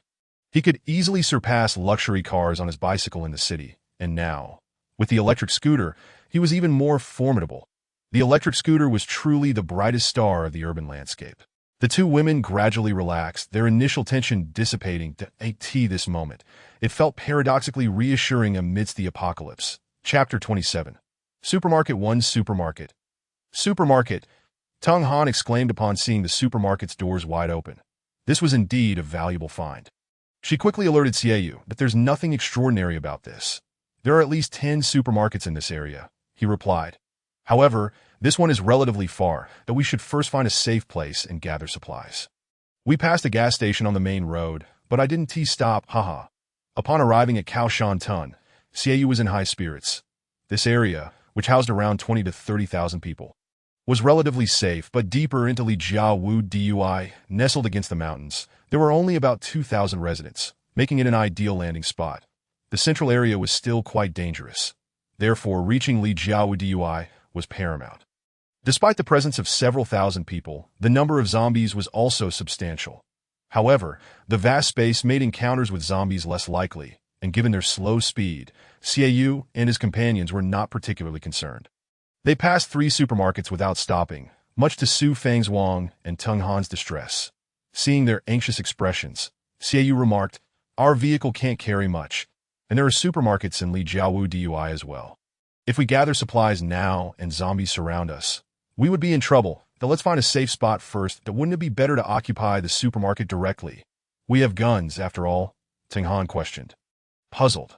While occupying a supermarket would certainly be the best option in a desperate situation, it's akin to why we don't seize the police station. Trust me, possessing wealth can lead to trouble. Soon, everyone will flock to the supermarket.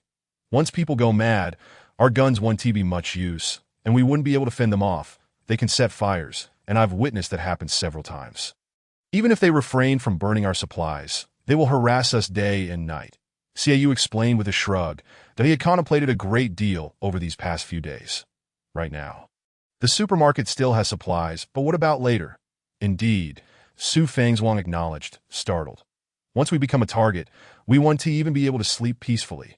What should we do then? Tang Han inquired. After we find a place. You stay at home while Su Fangzhuang and I gather supplies, that we must remain low-key to avoid drawing attention, that if word gets out, we will be in danger. Xiaoyu was determined not to attract attention. The reason for venturing into the suburbs was to quietly weather the dangerous period. Perhaps in time, the virus would dissipate, and the zombies would perish from hunger. For now, they needed to hide. Tang Han looked displeased at the prospect of being left behind. I want to go too. Xiaoyu glanced at her and said, You should stay behind. You're not fit to carry anything yet. Once you recover, you can cook for us, huh? I haven't had a woman-esque cooking yet. He joked, wanting to alleviate any pressure Tang Han might feel. Having such a beautiful woman by his side was delightful, and he didn't want her to overthink things. Stability was the priority.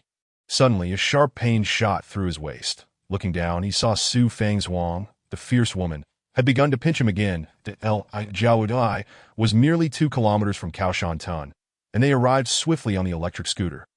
The village was shrouded in darkness, devoid of any light, and each household was approximately 20 meters apart, built by the residents themselves.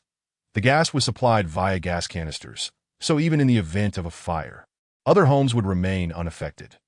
Now, it was past 11 at night.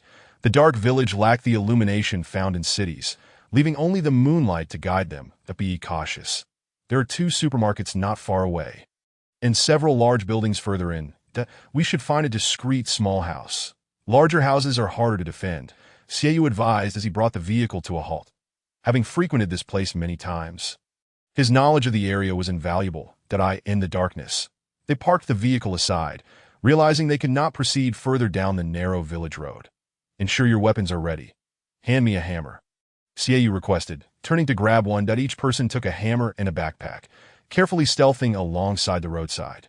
Xiaoyu led the way, gripping the hammer tightly, while the 2 women followed closely, crouching. The quiet village was occasionally pierced by the groans of zombies. Yet Xiaoyu could not see where they were, only able to discern the next 7 or 8 meters ahead.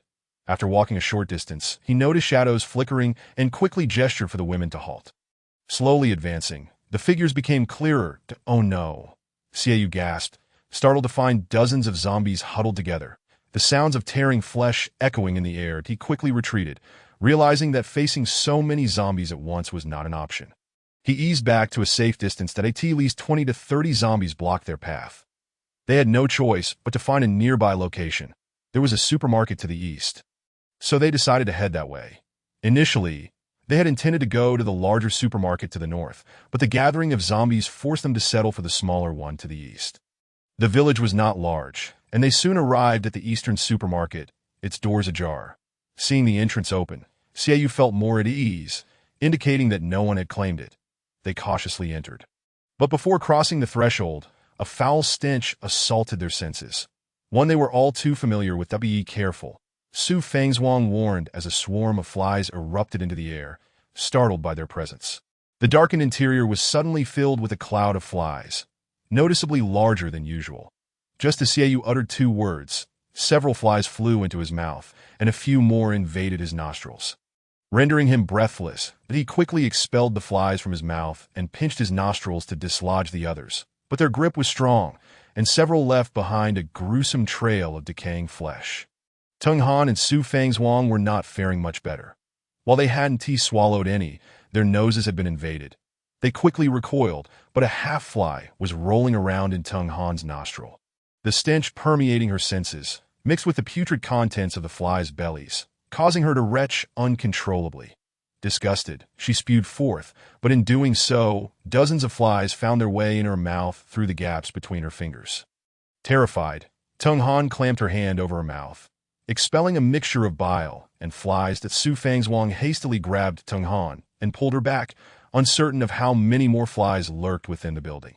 Xiaoyu could barely utter a word, gritting his teeth as he charged inside. The supermarket was pitch dark, but the entrance led to the front counter, where numerous lighters lay scattered. His objective was clear: to grab as many as he could. He snatched a handful and stuffed them into his pocket. The only light came from the entrance, leaving the interior shrouded in darkness. These lighters were not windproof, and Xiaoyu knew he needed to ignite them himself. Just as he reached for a lighter, a massive shadow lunged at him, and he barely had time to react before being knocked to the ground. That it was a gigantic zombie, likely weighing around 180 pounds. Xiaoyu vaguely recognized it as the supermarket owner, who had once been a jolly, portly man. Now, half of his face was decayed beyond recognition, and the eye hanging from his socket brushed against Xiaoyu's face. With a wide, yellowed grin, the zombie lunged for Xiaoyu's shoulder. "Help me!" Xiaoyu shouted, realizing he stood no chance against the monstrous figure in hand-to-hand combat. The sharp pain in his shoulder confirmed that. In an instant, Su Fang's rushed to his aid, swinging the hammer down onto the zombie's skull with all her might. Chapter 28. Supermarket 2. The zombie's head caved in with a sickening crunch, and its eye plopped to the ground. Yet the creature did not succumb. It continued to gnaw at Xiaoyu's shoulder. "Damn it!" Su Fang's exclaimed, raising the hammer to strike again, landing 3 more blows, splattering brain matter and viscous fluids across Xiaoyu's face. "Ugh!" he groaned, utterly revolted, unable to articulate his disgust. Tung Han, witnessing the scene, stumbled back in fear, tripping and falling to the ground. She glanced at her hand, sticky and covered in a dark, ominous substance, only to realize it was smeared with the black, fly-infested remnants and dried blood. Looking down, she saw 2 corpses nearby, her hand buried deep within the abdomen of a man, swarming with flies. "Ah!" she screamed. Tung Han could hardly restrain herself from screaming. The cacophony of Tung Han's cries, Su Fang's curses, and the sounds of Xiaoyu colliding with the zombies resonated through the night sky. Almost simultaneously, countless zombies emerged from all directions, as if summoned by some malevolent force, their origins unknown. They came in a frenzy, and from the supermarket, 2 zombies lunged forth, their genders indistinguishable. One charged towards Su Fang's while the other advanced menacingly towards the shrieking Tung Han. "This is bad," Xiaoyu exclaimed, his heart racing as he observed the zombies sprinting towards them, their shapes merely shadows in the dim light. With no time to ponder, he swung his hammer at the zombie nearest to Su Fang's striking its jaw. The creature's head jerked to the side, eliciting a pained howl. Without hesitation, Su Fang's followed suit, delivering a fatal blow to the zombie's skull, which collapsed lifelessly onto the ground. Xiaoyu marveled at Su Fang's ruthless efficiency. Tung Han, witnessing the approaching zombie, fought to suppress her nausea as a trained police officer. She instinctively raised her leg for a kick, the pain from her wound flaring up but granting her precious seconds. That Su Fang's having just finished her strike, wasted no time and swung her hammer at the back of the zombie's head. With a tremendous force, the creature's eyes burst forth, splattering onto Tung Han's chest. That a sudden chill enveloped Tung Han as something grotesque slid down into her clothing, becoming lodged within her bulletproof vest. Come on, you bastards!" Su Fang's screamed in a frenzy. Hurry, get inside the supermarket." Xiaoyu fumbled for his lighter, battling the stench, as he pulled Su Fang's towards the store. She swung her hammer wildly at the air while being dragged inside. "Close the door quickly!" They hurled Su Fang's into the interior. Xiaoyu glanced up just in time to see the shutter rising ominously. Tung Han crawled in just as the zombies reached the door, their numbers unknown but palpable through the barrier. One clawed at Tung Han's delicate leg, its talons grazing her skin. Fortunately, they had all donned police-issued boots. Otherwise, that single scratch could have meant infection. Yet, Tung Han found herself ensnared, desperately pleading, "Help me! Save me!" Tears brimmed in her eyes as she yearned to survive. That Su Fang's realizing Tung Han was trapped, rushed to assist. Xiaoyu, with both hands braced against the door, knew he couldn't afford to pull Tung Han out. Time was against them, and her predicament made it impossible to secure the entrance. That Su Fang's felt overwhelmed as the foul odor intensified, the lighter-s flame flickering in the encroaching darkness. She could hardly discern Tung Han's location. So she crouched and began to feel around blindly, her hands brushing against something alive amidst the chaos, accompanied by Tung Han's frantic cries. Finally, Su Fangzhuang caught hold of Tung Han's arm, pulling her in as the moonlight peeked through the door's crevice. Tung Han clutched Su Fangzhuang's hand tightly, following her into safety. Xiaoyu pushed down with all his might, but the zombie's claws had already breached the threshold, forcing the door ajar. Yet, the mindless creature lacked the intelligence to push upward. And in a fleeting moment, numerous claws flailed helplessly in the air that Su Fangzhuang, "Come smash their hands," Tung Han shouted. "Find a candle to light. If there are no candles, burn anything." Countless hands reached through the gap, blotting out the scant moonlight, plunging the room into near-complete darkness that it was uncertain whether any zombies remained inside. If they did, Xiaoyu feared he would be unable to see their heads, left only to await the inevitable bite. Su Fangzhuang gripped her hammer, no longer needing to aim. She swung it wildly, landing blow after blow without missing once. The shutter creaked ominously under the immense pressure, and Xiaoyu exerted all his strength against the door, feeling the relentless force of the undead crashing against him. "This won't hold. We need to do something," he shouted. Just then, a swarm of flies invaded his mouth, and he sputtered "Ugh."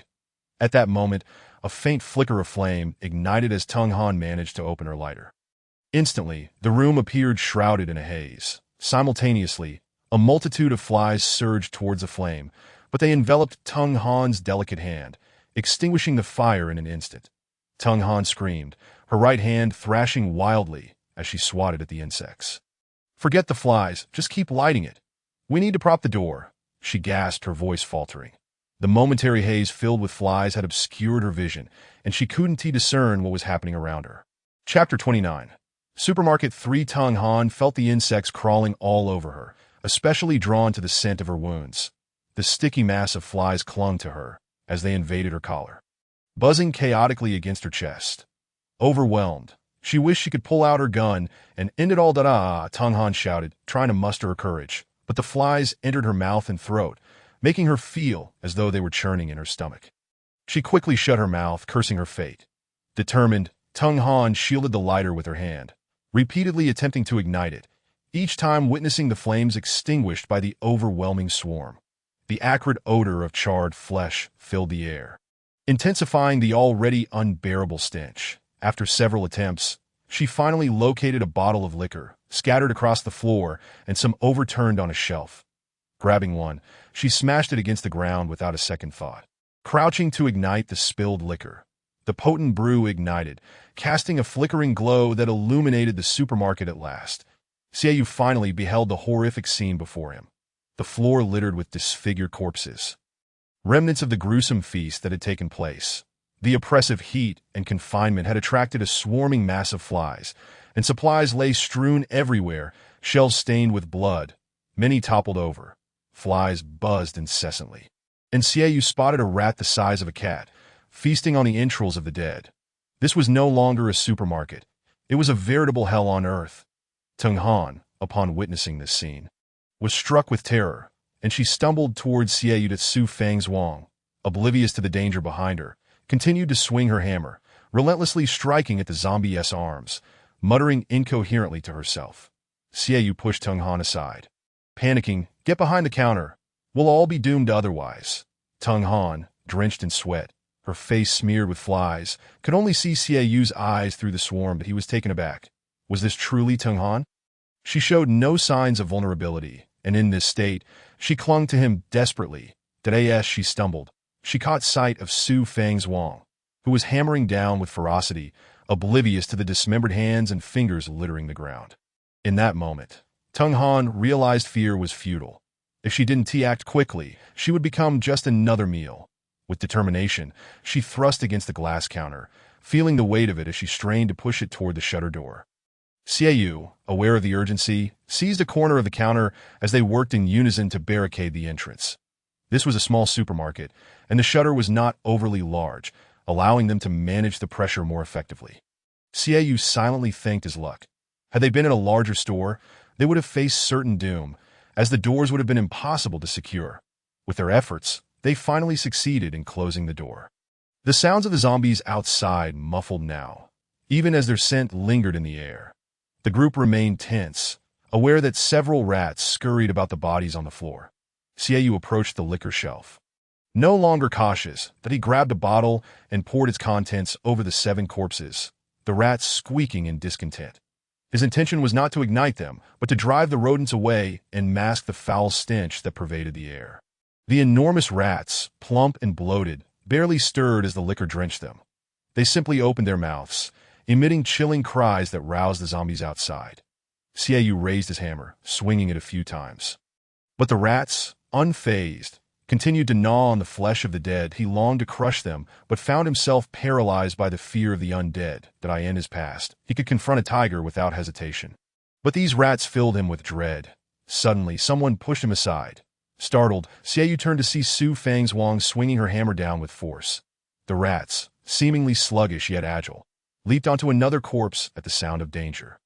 Su Fang's hammer struck with brutal force, splattering blood across her face. As she noticed the giant rat fleeing, she swung again, determined to smash it. The rodents scurried about, squeaking defiantly, refusing to leave, while blood splattered over Su Fang's in a gruesome display. One person and one rat found themselves at odds as the outside zombies stirred at the sound, shaking the door once more. In that moment, with a loud bang, the giant rat's leg was sent flying. Tung Han, fire! The enormous rodent let out a piercing shriek, attempting to burrow into a hole in the corner, but its corpulent frame proved too large to fit Su Fang's wielding a hammer, disregarded the blood-soaked ground and crawled over. Delivering a solid blow to the rat's rear, It howled in distress, but sadly, it was stuck at the entrance, leaving its expression a mystery. After several strikes, the giant rat was reduced to a mere puddle of flesh. With the noise outside subsiding, the scratching and banging diminished significantly. Xiaoyu approached the wine rack, seized a bottle, and scattered its contents over the rat's remains, endeavoring to mask the scent. Otherwise, the outside zombies would be drawn in by the smell. This rat was far more agile than humans. If only humanity possessed such nimbleness, their fate would be dire. They needed to find a refuge swiftly. The group remained silent, although the number of rats had dwindled. The incessant buzzing of flies persisted. Xiaoyu struck a bottle against the ground, igniting a fire. The flames attracted countless flies, their buzzing intensifying. Xiaoyu noticed a significant reduction in the flies around him. As the acrid scent of charred flesh permeated the supermarket, let us hastily gather supplies. We should bind everything we can together. There are 2 shopping carts over there. Xiaoyu pointed to the side. Even though this 100-square-meter supermarket was not large, it still had a couple of carts. What will we do once we gather everything? How do we escape? The entrance is swarming with zombies. They seem much more agile now. Tung Han lamented, feeling a sense of hopelessness. Yet the stench was unbearable, rendering the place uninhabitable. Even if they could endure the odor, the sun would rise tomorrow, and the heat would be unbearable. Furthermore, they could be raided by other survivors at any moment. The thought of being outnumbered by scavengers weighed heavily on their minds. Coming here felt like a death sentence. They would have been better off at the police station, where it was at least cleaner. Tung Han's anxiety resurfaced, and she felt sticky and unclean, unsure when this ordeal would end. Chapter 30. Supermarket. For this supermarket had a back door, which led to a small courtyard that connected to a nearby farmhouse. Although it was not the ideal location due to its proximity to the supermarket, its short distance offered safety, and they had no other options. They hoped to find a more distant hiding spot. Xiaoyu preferred not to stay too close to the supermarket, as it could easily attract the attention of other survivors. Let's assess the situation outside later. You're quite the living map. Xiaoyu, Tung Han remarked, her spirits lifted as the foul odor seemed to lessen. We must gather our belongings. Xiaoyu, could you scout the terrain? Su Fang's ever efficient, promptly located several empty boxes to start packing. Despite the chaos and bloodshed, the packaged food remained clean. They filled box after box with ham sausages, instant noodles, treasure porridge, biscuits, and chocolates. The thrill of this unexpected bounty revived Su Fang's spirits, seeing her enthusiasm. Tung Han quickly joined in, packing soy sauce, vinegar, salt, MSG, chicken essence, pepper, sugar, and vegetable oil, most of which were cooking essentials. Perhaps, as Xiaoyu had mentioned, she had never tasted a woman's cooking and subconsciously wished to showcase her skills. Unbeknownst to her, she had begun to care about Xiaoyu's opinions. Xiaoyu glanced at the two women before turning toward the back door. This entrance was primarily for deliveries, leading to a courtyard surrounded by walls. If it weren't a supermarket, this space would be quite pleasant. Within the walls, there was ample room for various activities. Unfortunately, being a supermarket posed risks, as others could lurk here and pose threats, while the presence of zombies outside was alarming. It also provided a degree of protection. The real danger lay with the survivors, that in a lawless world, zombies lacked intelligence, but survivors were different. They could resort to violence for resources. Occupying a supermarket in this apocalypse was sheer folly. Only a fool would undertake such a venture. Xiaoyu pressed his ear against the back door, straining to hear the outside sounds. That it was eerily quiet, that a few gentle knocks on the door yielded no response. Gradually, he turned the doorknob, allowing a beam of moonlight to filter into the room. And fresh air rushed in through the crack. The group felt a surge of hope. Xiaoyu could feel his lungs rejoicing. Tung Han hurriedly approached the door, thinking they could take whatever was available since it was already cluttered with supplies. Xiaoyu sensed a lack of people outside, but he slowly opened the large door, revealing a courtyard of approximately 40 to 50 square meters, with a shiny white van parked to the side. After surveying the surroundings, he deemed it safe and swung the door wide open, letting the foul air escape while fresh air poured in, quickly clearing the stench within the supermarket. The two women wore rare smiles. With these supplies, as long as they could locate a safe house, they could endure for a while. Search for the keys. In the suburbs, there are fewer people, and most zombies are on the main roads. The smaller paths may be clear of zombies that if we can drive, we can break free. Xiaoyu proposed, though he and Su Fangzhuang were not adept drivers. Tung Han, can you drive? He scratched his head awkwardly. Admitting, I can only ride an electric bike, that I'm no superhero that I can drive, it's a required skill. Tung Han responded cheerfully. Having often felt overshadowed, she was thrilled to finally have the chance to contribute to the team. Excellent. Go to the front desk and find the keys, then I'll check the situation outside, Xiaoyu said, nodding as he moved toward the courtyard's entrance. That as he approached the large iron gate, he noticed a metal rod serving as a makeshift lock. Peering through the gap, he was startled when a woman's head suddenly bumped against the door. He quickly recoiled, and the door creaked ominously as a zombie slammed against it. The two women rushed over, hammers in hand. What happened? What did you see? They inquired, relieved not to have spotted any zombies. There are zombies outside, but I can't tell how many. I'll climb the wall to take a look, Xiaoyu declared, grabbing a stool from inside the room. The wall was not high, and standing on the stool allowed him to see outside. The two women lost their focus on packing. One can only work with peace of mind when there is hope. If they were surrounded outside, there would be no point in gathering supplies. As Xiaoyu stood atop the wall, he peered into the darkness beyond. Unable to see far, he sensed 3 or 4 zombies lurking outside.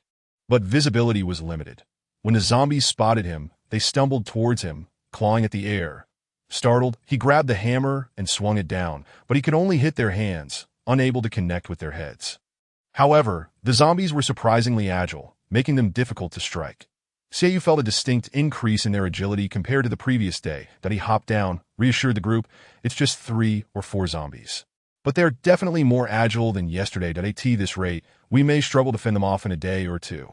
I doubt I could handle even one in a fight, he said, scratching his sticky head in frustration. That we're much better off now. At least we have supplies. Those trapped in their homes are essentially waiting to die. Su Fangzhuang sighed, exhaling a cloud of stale air. Tung Han nodded quietly, feeling a creeping itch all over her body. Let us load the car quickly. We can't linger here. Under the cover of darkness, we must leave before anyone notices that if word gets out that we have supplies. We're done for, Xiaoyu insisted, taking care to avoid attracting attention. That if zombies are outside and their mobility has clearly increased, we must drive. The suburbs are likely less congested. The trio returned to the supermarket, gathering everything they could carry. They could secure their belongings in the vehicle with tape. Xiaoyu was determined to avoid any potential complications. They had endured enough hardships, and hope was within reach. They hastily loaded the vehicle, speaking little in the supermarket. Tung Han and Su Fangzhuang had already filled a box. They no longer needed a cart. They simply transferred items directly from the shelves. That Su Fangzhuang rummaged through the bar counter's drawers, discovering keys and a substantial amount of cash. However, money was now worthless, yet the instinct from the pre-apocalypse world compelled her to pocket some. She hastily grabbed a handful, feeling a sense of comfort. Whether it's useful or not, I'll take some. This is nearly 10,000, she exclaimed. Xiaoyu, observing her greed, felt disinclined to comment, despite his own desire for the money, navigating around the corpses on the floor. Xiaoyu picked up a box and began packing. They cleared out all the noodles, leaving only a few ham sausages, which the two women quickly packed. There were over 20 boxes of mineral water, a valuable find. Xiaoyu breathlessly transported 15 boxes to the car, leaving just enough space for other items. Let us start with these 15 boxes. It should last us at least 5 days, providing some immediate relief. They quickly packed 10 boxes of instant noodles, which were light enough to fit in the car, securely taped down. Canned goods were too heavy and cumbersome, but they managed to take some smaller meat cans that were manageable. They filled the car with lightweight snacks, taking everything they could preserve.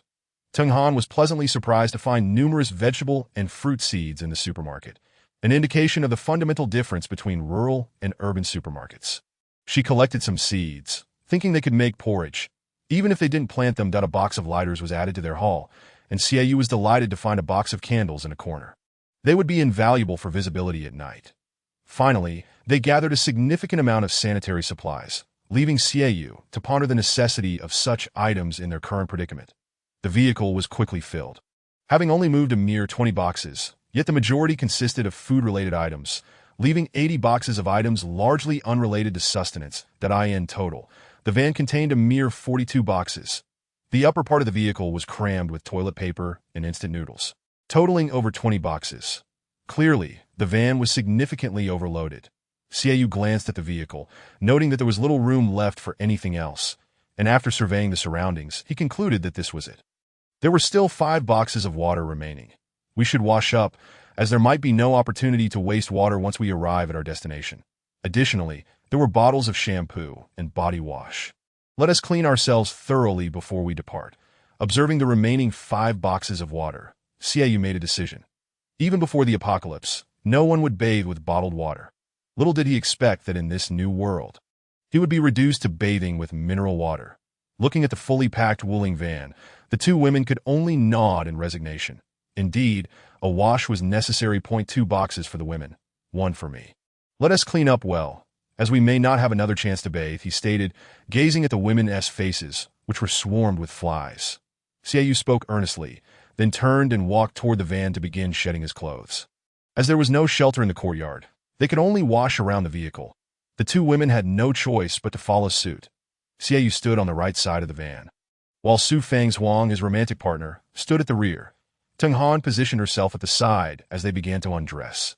Their clothes were nearly soaked, clinging to their bodies, making them difficult to remove. Xiaoyu and Su Fangzhuang managed better, but Tung Han was covered in wounds. Each piece of clothing removed was a painful ordeal. Candles were lit around the vehicle, and under the moonlight, the group slowly disrobed, creating an inexplicably alluring atmosphere in conjunction with the flickering candles. Xiaoyu quickly found himself entirely unclothed. Although he wore garments, his body was still infested with flies. Feeling quite disheveled, he found the sensation revolting and hastily poured a bottle of water over his head. The water was not particularly cold. In fact, it was rather warm, providing a surprisingly pleasant sensation as it cascaded over him. He picked up the shampoo and began to wash his hair, the dark water and small flies rapidly pooling at his feet. Meanwhile, Su Fangzhuang, noticing her body swarmed with flies, hurriedly began to cleanse herself as well. The water felt refreshing as it splashed against her skin, prompting her to hum a little tune. Suddenly, a startling sound erupted, causing Xiaoyu and Su Fangzhuang to jump and rush toward the left side of the vehicle. There stood Tung Han, bare from the waist up, clutching an eyeball in her hand. Xiaoyu quickly swatted the eyeball from her grasp. "Where did you get that?" he inquired with curiosity. Tung Han, terrified, explained that she had no idea. She had just taken off her clothes when it fell out. Having just washed her hair, she had sneakily glanced at Su Fangzhuang, who was already washing her body and wanted to join in. However, upon removing her bra, an eyeball rolled out from her left chest, where she had previously sustained a wound, leading her to believe it had come from the injury, sending her into a panic. The situation became quite awkward. As Xiaoyu was unclothed, Su Fangzhuang was also without clothing, and Tung Han had only partially disrobed, leaving them all standing in an uncomfortable silence. Xiaoyu quickly retreated, the awkward atmosphere thickening almost to a standstill. That Su Fangzhuang took note of Teng Han's injuries, recognizing the difficulty she faced in washing herself, and chose to remain and assist her. Teng Han, her face flushed, covered her eyes with her hands as Su Fangzhuang gently wiped her body. The atmosphere remained tense. As a man, Xiaoyu managed to wash himself quickly and efficiently, with 2 bottles of mineral water left. He decided to make use of one to brush his teeth, downing an entire bottle in one go, leaving none behind. The situation grew more uncomfortable as the ground was littered with clothes, sweat, and blood. That Su Fangzhuang, having been splattered with blood from a rat, was even dirtier, while Teng Han removed her bandages and rinsed her body, realizing she could not with the clothes on the ground. What should they do? Xiaoyu was at a loss for how to proceed. Chapter 31. The shelter life can be quite amusing. In a vast supermarket, they couldn't find a single piece of clothing. After all, it was a supermarket, not a clothing store, and certainly not a large one. Aside from a few pairs of slippers, all they found were some rubber gloves. Xiaoyu suddenly felt an awkwardness that seemed to arrive out of nowhere. Su Fangzhuang observed Teng Han, who was entirely unclothed but had managed to wash herself quite cleanly, yet lacked any attire. The blood on her left chest had dried considerably, and it was estimated that within half a month she would heal substantially. That on her right chest was a prominent character, and on the inner thigh, a large and conspicuous word. Teng Han, with her wounds, washed herself slowly. Upon realizing there were no clothes to wear, she stood frozen in place, staring at the fly-covered garments, questioning whether it was even worth putting them back on, especially since she couldn't bring herself to do so. Xiaoyu poked his head in, suggesting that if she didn't mind the heat, she could make do with a black plastic bag. Just roll back. Su Fangzhuang pressed down on Xiaoyu's head, pushing him back. You still need to drive. Why not use a plastic bag to manage? I'm fine.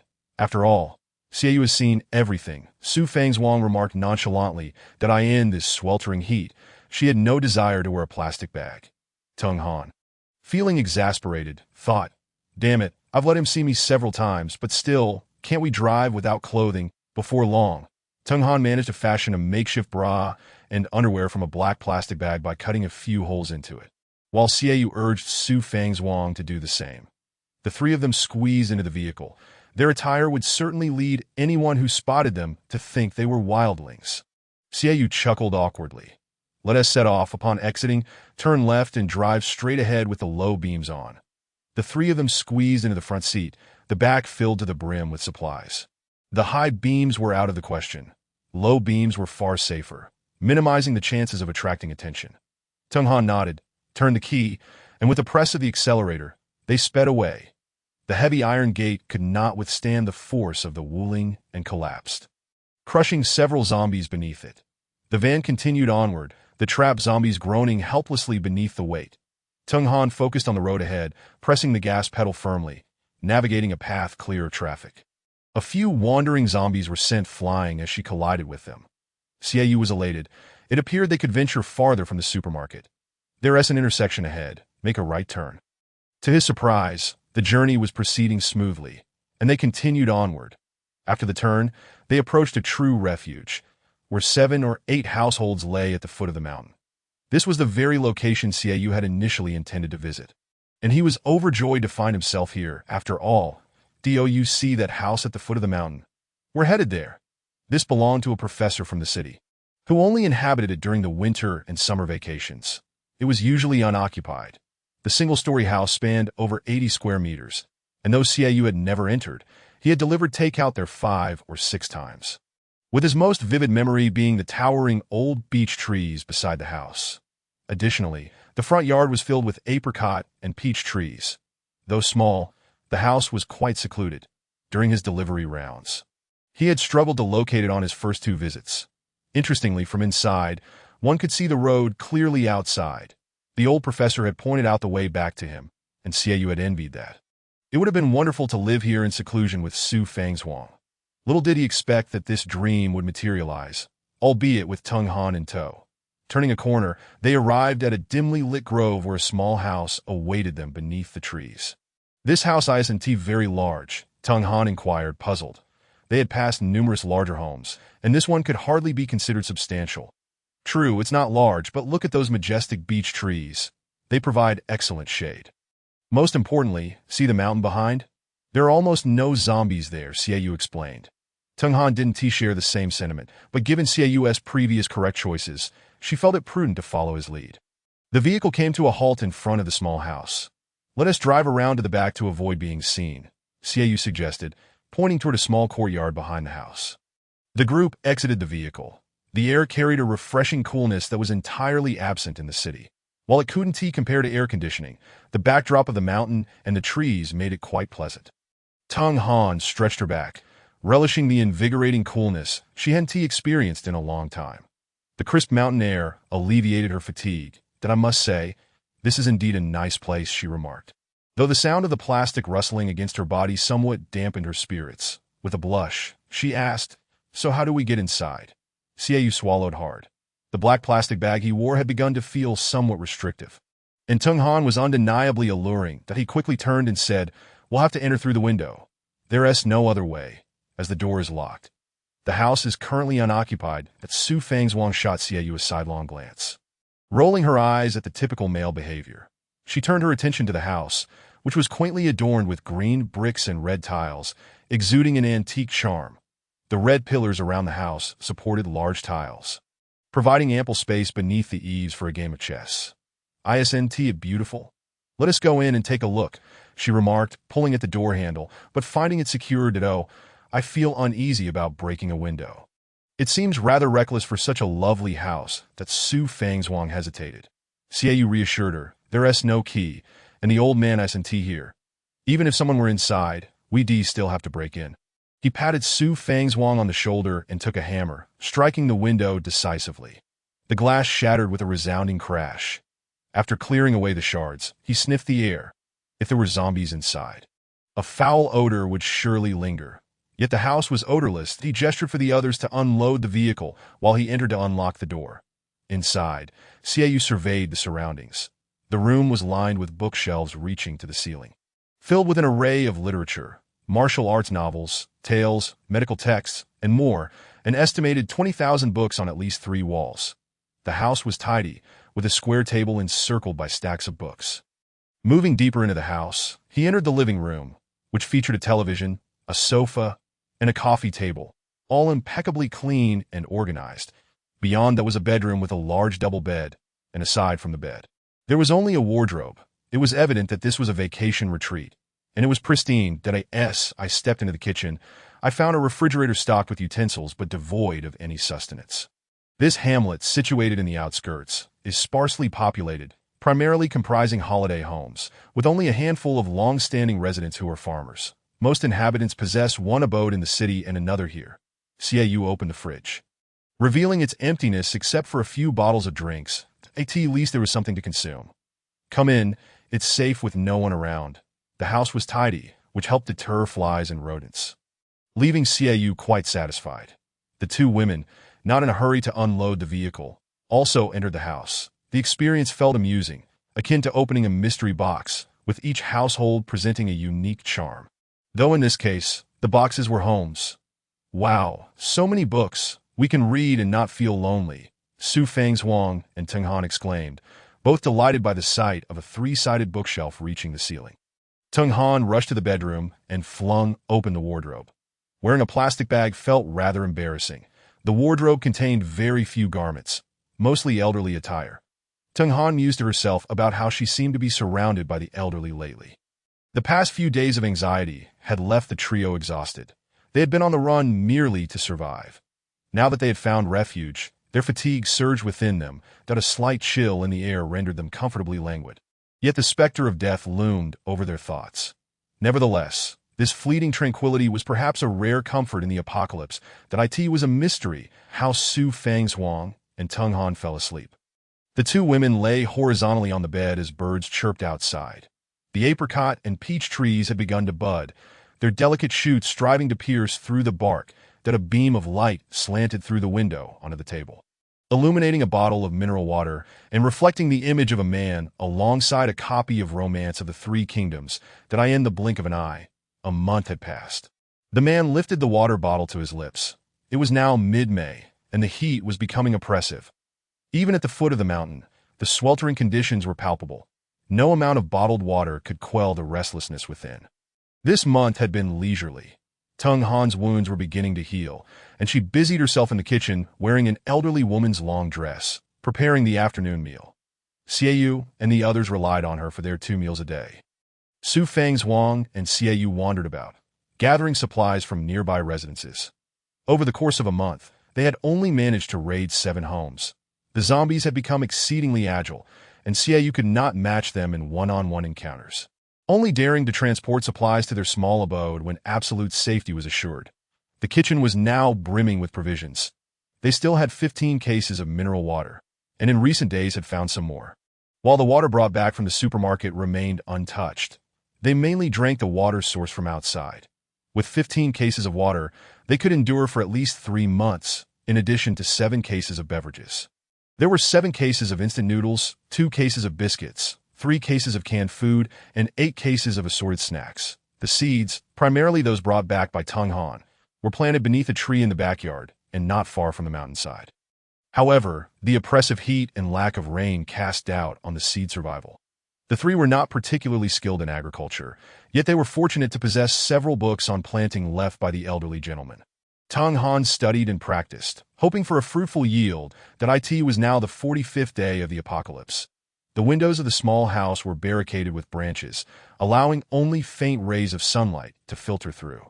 Even so, the daylight was sufficient. In addition to the existing curtains, they had salvaged a few more from other homes. By nightfall, they draped multiple layers of curtains for complete darkness, rendering the interior a shadowy haven where they could read peacefully. However, nighttime brought its own awkwardness for Tung Han. Xiaoyu and Su Feng's Wang, invigorated by the day's energy, reveled in their newlywed bliss. The modest house offered little escape for Tung Han from their exuberant expressions and the raucous sounds of their affection. Tung Han had set up a makeshift bed in the elderly gentleman's study, tossing and turning each night. In the solitude of the apocalypse, the distortion of humanity left everyone uncertain about the future. The entire hamlet was not devoid of other survivors. Under such sweltering conditions, personal food supplies dwindled rapidly. Many survivors began to eye the nearby supermarkets and residences, but with zombies now moving swiftly, one could easily find themselves surrounded upon stepping outside. The streets were swarming with thousands of zombies, and those who ventured out quickly became fodder for the undead. Through the small house's crevices, Xiaoyu and the others often witnessed zombies pursuing human survivors. Those lacking food had little hope of survival. Unlike Xiaoyu and his companions, who had earlier gathered provisions, others were left in desperation, leading to inevitable demise. Chapter 32. The Sanctuary 2. On the 60th day of the apocalypse, 2 months had elapsed. Many of the outside zombies had withered away. During the day, some sought refuge under eaves or within buildings, their instinctual behavior causing them to be less active in daylight. The outdoor temperature soared to 52 degrees Celsius, and one could only imagine the conditions in the south.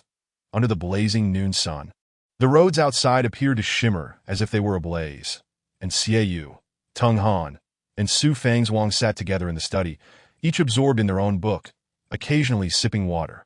Xiaoyu set down his book.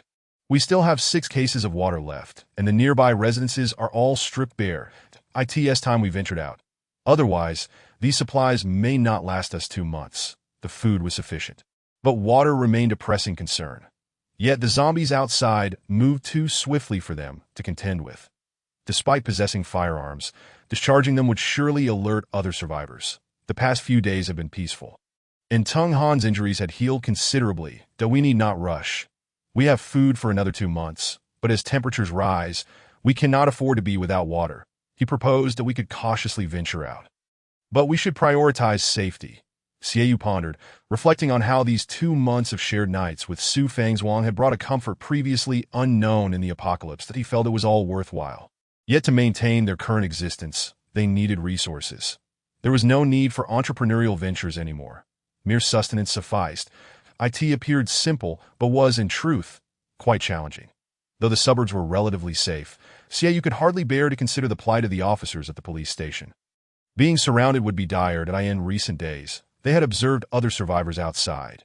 But as Xiaoyu noted, the speed and strength of the zombies were concerning. I find it rather untrustworthy. Su Fangzhuang replied without lifting her gaze. These last 2 months have felt like a lifetime spent reading. She had put aside her phone, television, and radio, returning to a life reminiscent of childhood, filled solely with books, albeit with a preference for romantic novels. While the elderly gentleman possessed few emotional narratives, that Su Fangzhuang had even teased the elderly man about his lack of romantic sensibilities. Even if it seems unreliable, we must devise a plan. Idling away will only lead to depletion. I've noticed fewer zombies outside. Perhaps they've gone elsewhere. Xiaoyu mused, intrigued. After all, I've witnessed them flaunting their muscles and devouring a few humans, yet they seem to have vanished lately. Though hesitant to venture out, he realized that the 299 bullets he possessed were for survival, not for hunting zombies. However, in the past few days, while engrossed in reading, his gaze would often dart to the window. Over the last 3 days, he had noticeably observed the absence of zombies. While he had not encountered any humans, the lack of zombies was equally perplexing. Was it the heat? The zombies had long since matched human speed. Even in the heat, they shouldn't be so idled. I believe we should venture out, Xiaoyu concluded. The heat was intensifying, and it was only June. We indeed need to brainstorm. Teng Han agreed, acknowledging that idling would not suffice. Most importantly, the lack of food led to a profound sense of insecurity. The vegetables she had planted showed no signs of growth, and the wild grass outside appeared parched. Teng Han harbored grave concerns that Earth might become as barren as Mars. Moreover, she felt discomfort from not bathing for 2 months. For a woman, this was undeniably challenging. The oppressive heat left her drenched in sweat, and she rubbed her belly, noting that the diet of biscuits, instant noodles, and sausages had kept her figure relatively intact, albeit with a layer of grime. She glanced at the two, realizing they were oblivious to her distress. With forceful motions, she rubbed her body, quickly forming a ball of dirt. Lately, she had struggled to control this sensation, akin to an addiction to smoking. The feeling of kneading the dirt into a fine powder was oddly pleasurable. Shall we dig a pit for some respite from the heat?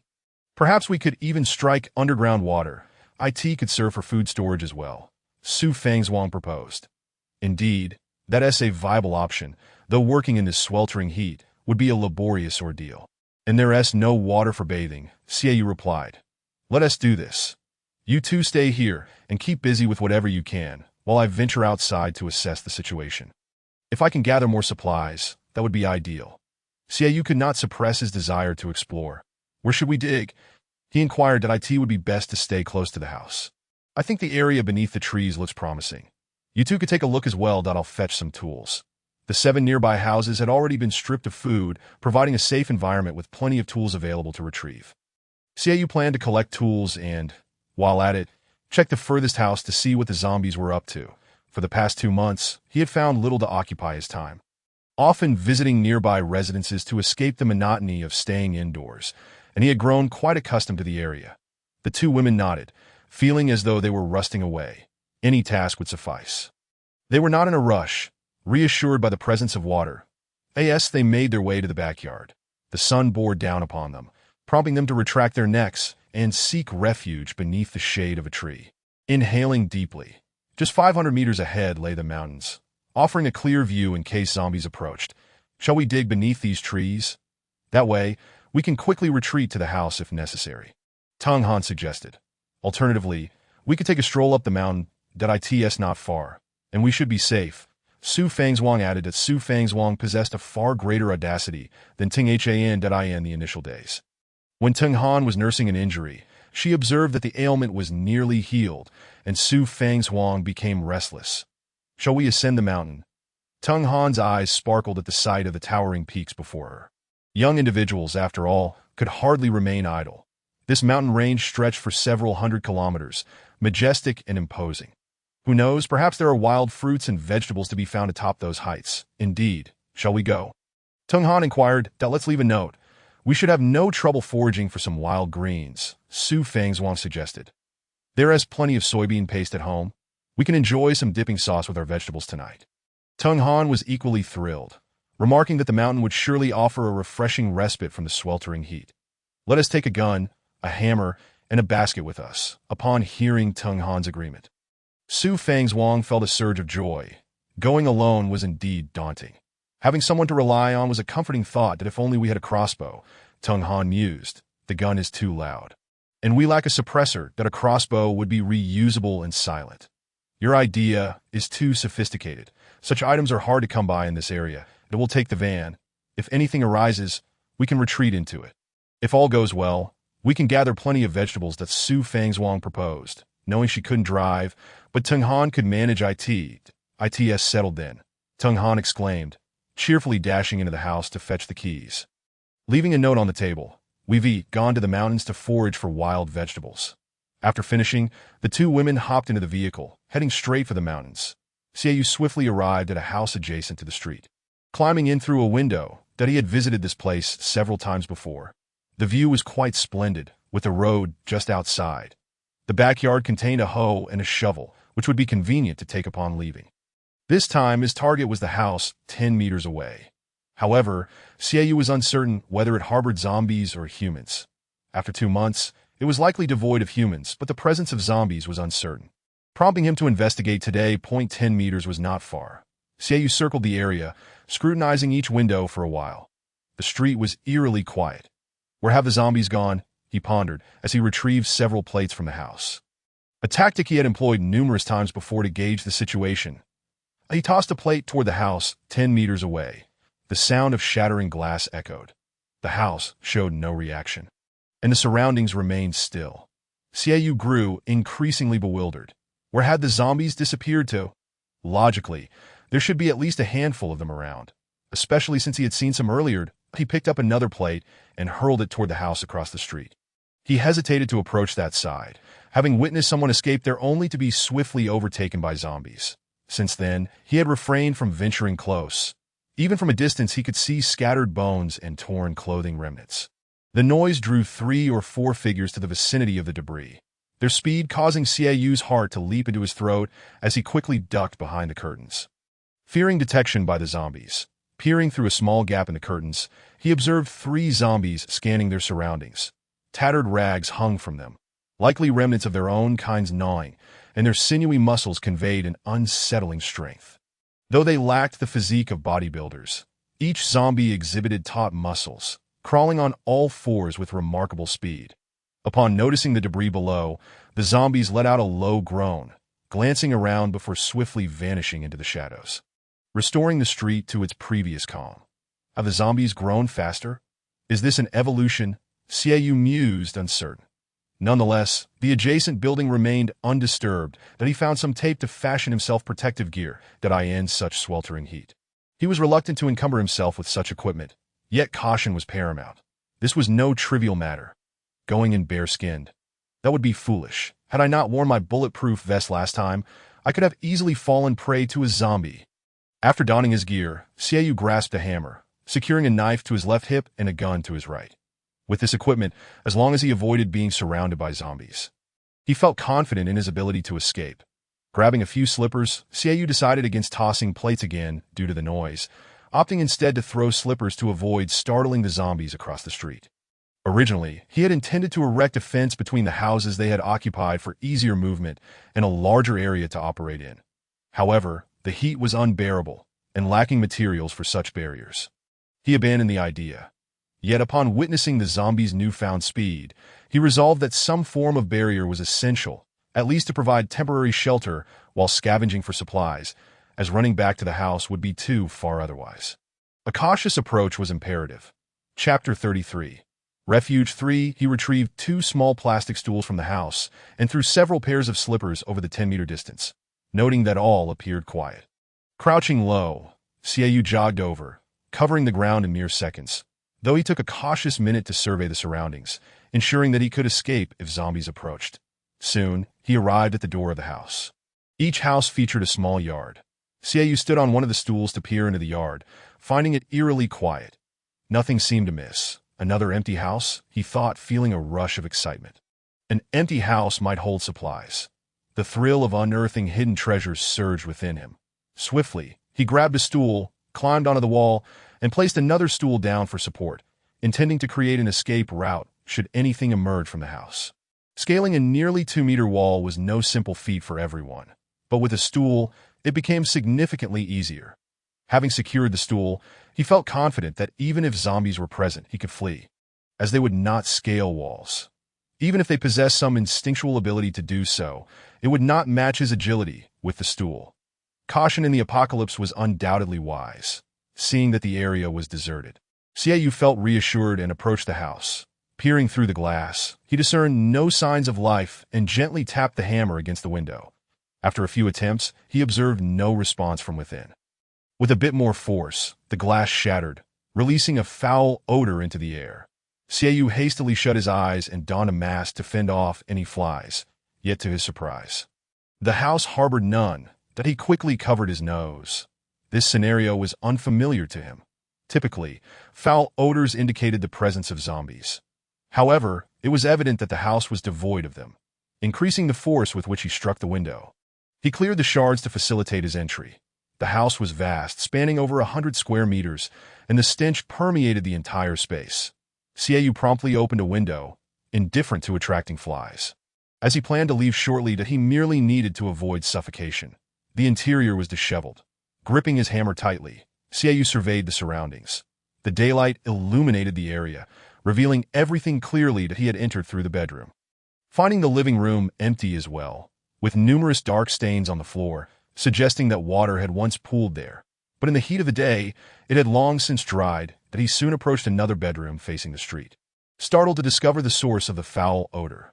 Meanwhile, the two women were driving down a narrow path, having lingered by the house for quite some time, now filled with excitement and apprehension as they neared the mountain's base.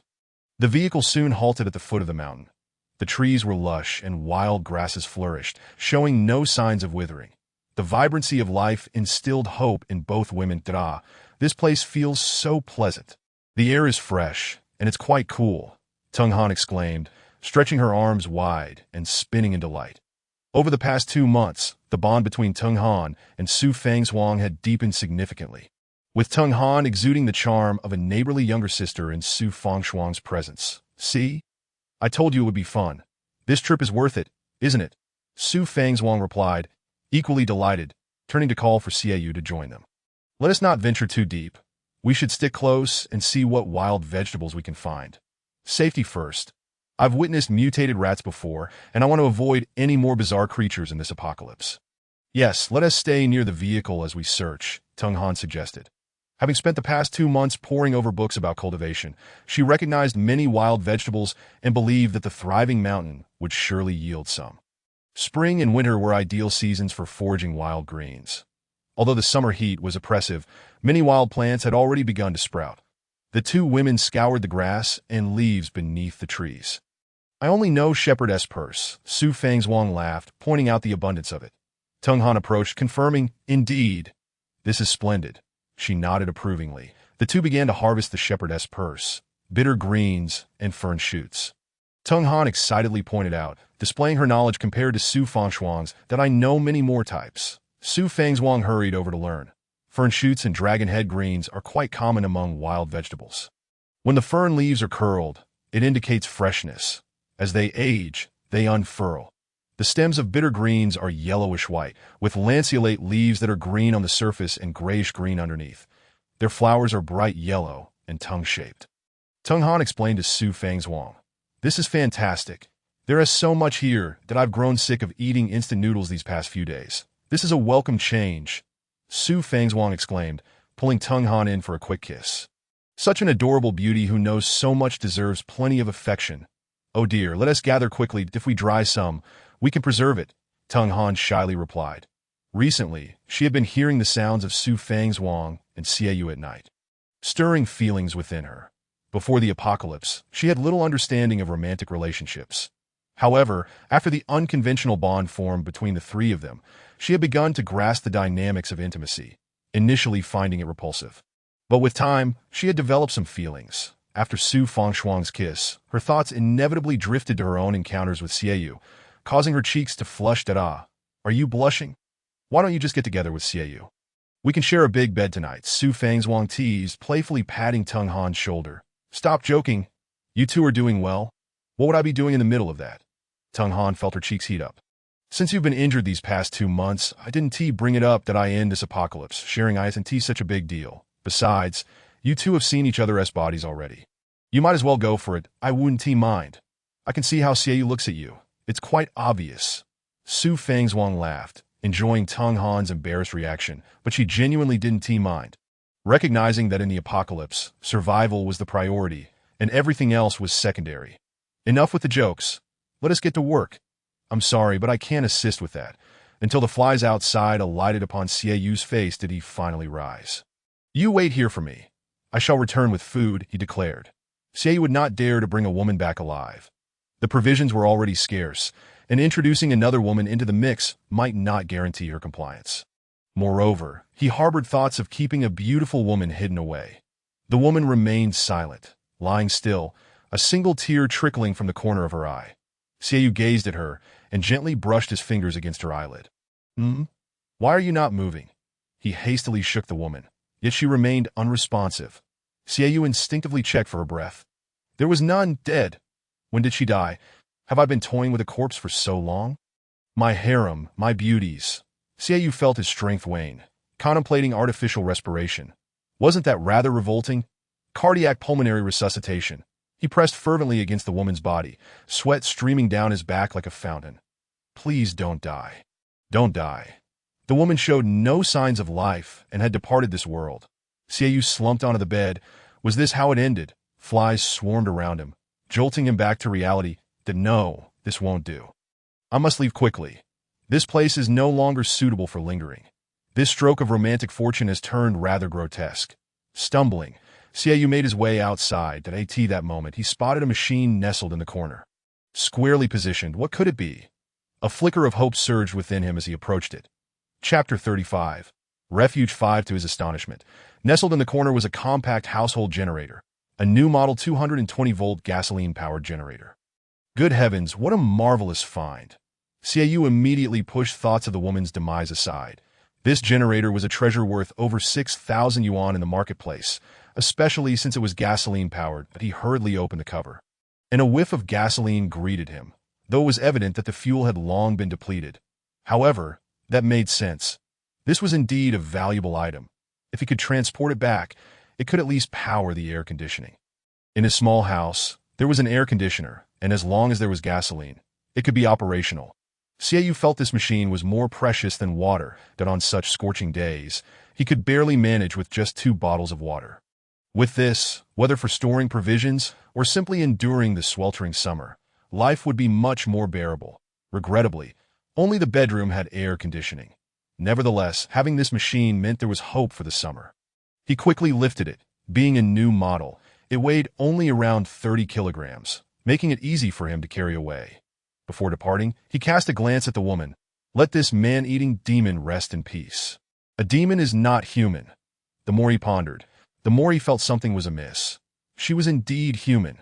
But was she not merely a piece of meat? Perhaps he should shake his head. Thinking, I am not that desperate for flesh. There is still plenty of sausages at home. He swiftly turned and left, treading carefully towards home. Fortunately, no zombies were startled. Of late, the zombies had been rather quiet. Perhaps they were nearing starvation. Xiaoyu thought darkly that Su Fangzhuang crouched in the grass and noticed a group of 7 or 8 men not far away, busily foraging for wild vegetables. The leader, bare-chested with a buzz cut, had what appeared to be a tattoo on his left arm, though the distance made it impossible to discern its design. Behind him trailed 2 lackeys, boasting and kicking at 4 men on the ground, who were meekly digging for vegetables. Hurry up, or I'll feed you to the zombies. One of the emaciated men gave a kick to the man on the ground, who was nearly naked as he dug. These individuals were clearly not of good character. Su Fangzhuang dared not linger and quickly turned back, carefully retracing her steps. Tung Han was still focused on digging wild vegetables. Their vehicle was nearly full. Upon seeing Su Fangzhuang rush back, she waved her arms vigorously in a cross pattern. This was the signal they had devised over the past few days, indicating danger. Tung Han immediately set down her vegetables and grabbed her gun. Su Fangzhuang hurried over. We need to leave. There are people over there, and they look unsavory. People? Tung Han tensed at the mention. Yes, hurry. They're about 200 meters away, but they haven't spotted me. Let's run behind the trees. Both women had experienced the ruthlessness of the 3 sworn brothers during the apocalypse, leaving them with lingering fears.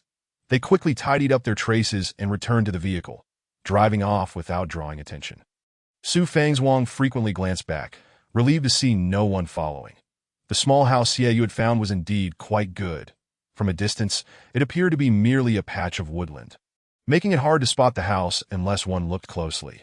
The two women quickly parked the vehicle and stepped out, drenched in sweat, having grown accustomed to the solitude of the apocalypse.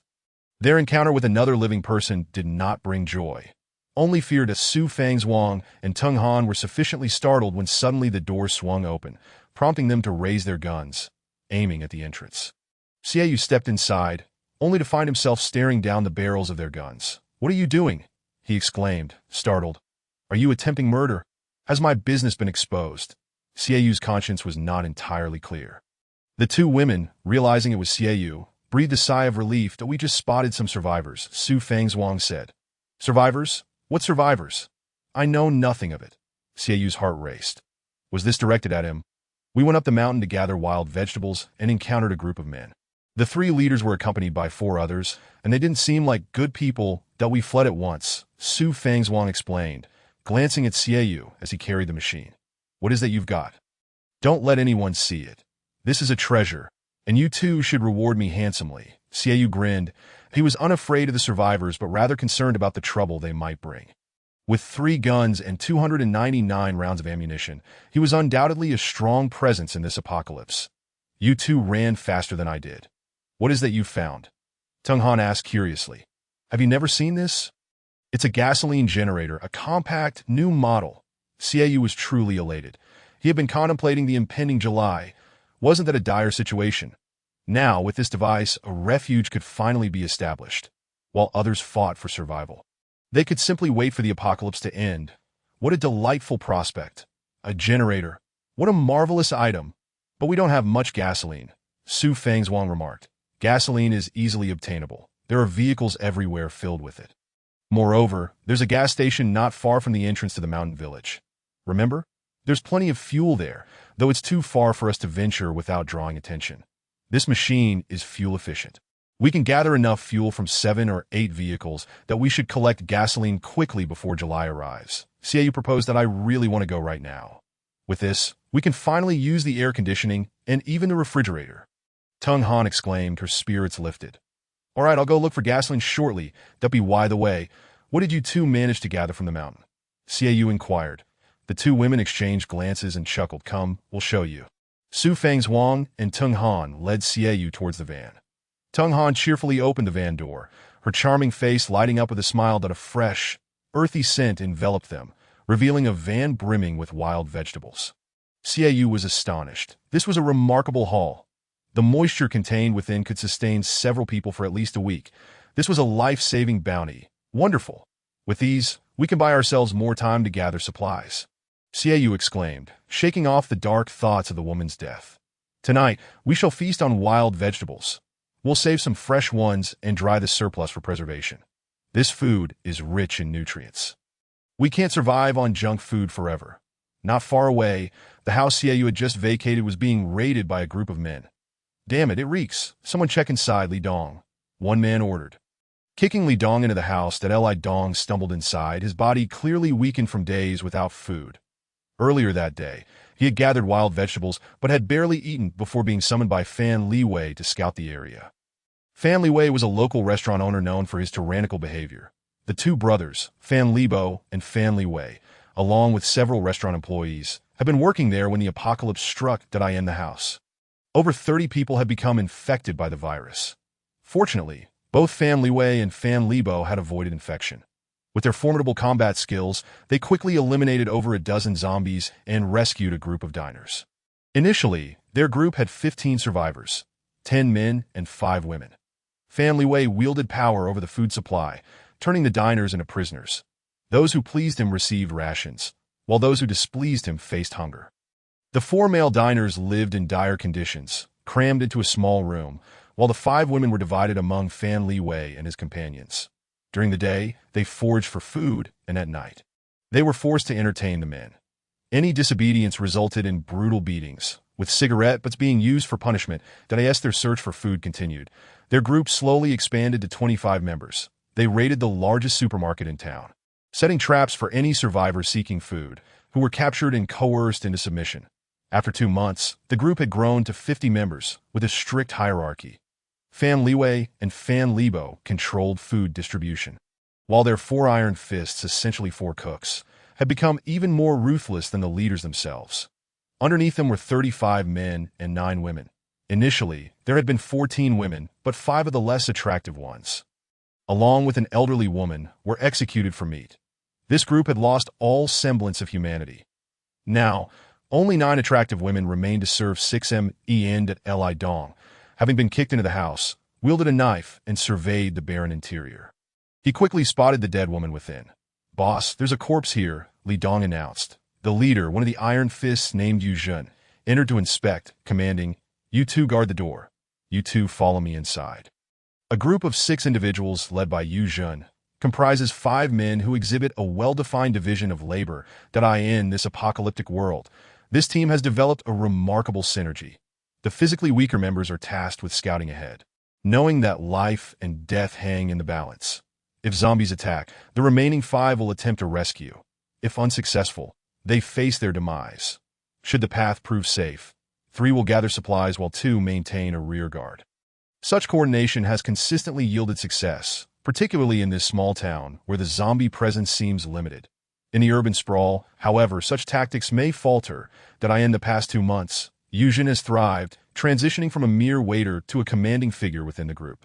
Regardless of one's background, once integrated into this team, obedience is expected. Yu Jun's methods are notably ruthless, with a mindset that spares no effort in achieving his goals, instilling a sense of compliance among his subordinates. Upon entering a room, he examines the lifeless figure of a woman lying on the bed. She is indeed strikingly beautiful, yet tragically deceased. Has she fallen victim to cannibalism? He muses aloud, observing the corpse.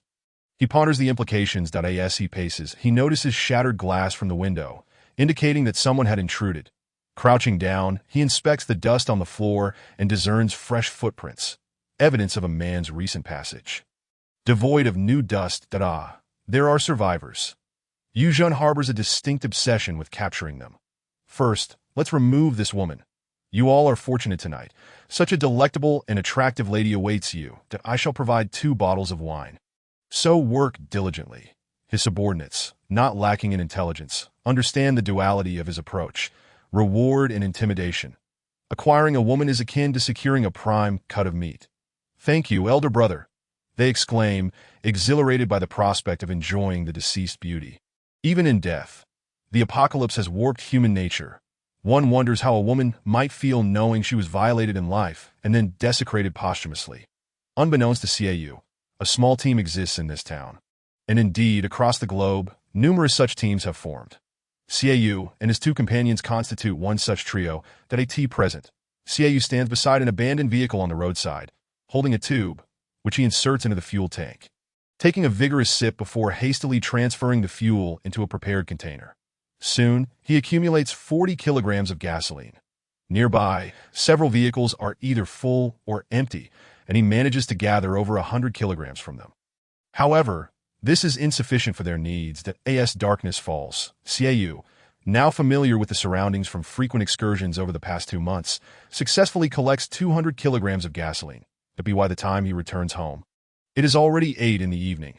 The onset of night brings increased danger, particularly with all the gasoline safely stored. Today has proven fruitful. Upon returning, Ciu swiftly adds 2 liters of gasoline and starts the generator, which hums quietly to life. "Wonderful," the 2 women exclaim, embracing each other in joy. They draw the curtains tightly, as they have been cautious about lighting candles at night, fearing discovery. Yet the heat makes sleep elusive. With the air conditioner finally operational, a long-mist cool breeze fills the room, and the 3 of them dance joyfully around the air conditioner, reveling in the relief from the oppressive heat. Each finds their favorite book and gathers in the bedroom, the only room equipped with air conditioning. "Why don't we all share a room from now on?" Su Fangzhuang suggests. This is a proposal only she can make, for Ciu, as a man, cannot extend such an invitation to Tung Han. And Tung Han, as a woman, would feel awkward being the odd one out. However, Tung Han genuinely desires to live comfortably beneath the air conditioning, though the space is cramped and lacks a proper bed. primarily. She feels it inappropriate to intrude upon what is essentially a couple's domain. You might as well just stay with Xiaoyu, Su Fangzhuang boldly proposes. After 2 months together, you've seen everything there is to see. It would be more practical to solidify your relationship as a family. This unexpected suggestion surprises Xiaoyu, who secretly delights in the thought of Su Fangzhuang's generosity. Tung Han is of good character and beauty, and Su Fangzhuang appreciates her deeply. Truthfully, Su Fangzhuang has never been particularly fond of men, instead harboring a preference for women.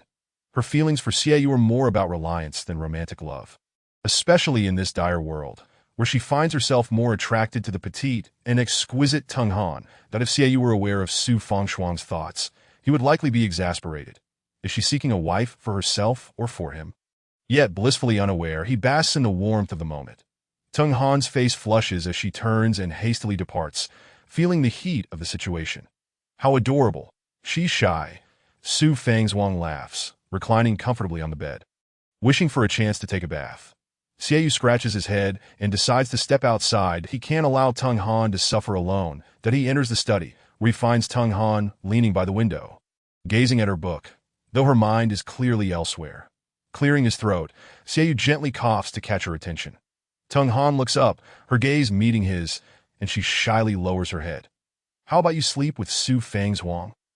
I'll be fine here, Xiaoyu suggests, unsure of how to proceed. That no, you two go ahead, Tung Han insists, pushing him towards the door. Perhaps we should leave the door open. A bit of airflow would be nice. Xiaoyu proposes, recognizing the small space's need for ventilation. Although such an action would consume more electricity. No, Tung Han's face reddens. With you two making so much noise at night with the door open. How would I survive? Xiaoyu, oblivious to her thoughts, considers the ample gasoline supply, and despite the night, he leaves the door ajar. The small room benefits from the cool breeze that wafts in, making it the most comfortable night spent in their makeshift refuge. Chapter 36. The New Universe Supermarket. Yu Jun, accompanied by Li Dong and others, carries the woman's corpse back to their shelter, the largest supermarket in the area, Xinu Supermarket, which belongs to the Leaf family of Kuaishantun. Nestled against the mountains, it is indeed a prime location. Xinu Supermarket was initially Xiaoyu's intended destination, but he was thwarted by a horde of zombies along the way and redirected to a smaller market. The reason for the ambush was that prior to Xiaoyu's arrival, Fan Liwei and Fan Libo had been leading their men in an assault on Xinu Supermarket, the largest supermarket in the vicinity. Xinu spans approximately 300 square meters, stocked with a plethora of supplies. At the time, during peak hours, dozens of customers were present. The restaurant where Fan Liwei and Fan Libo were stationed is adjacent to the supermarket. Although they had no inherent conflict, a series of petty disputes had arisen from territorial encroachments and pedestrian disruptions caused by the placement of street stalls. When the apocalypse struck, the virus erupted within Xinu Supermarket, leading to chaos and carnage.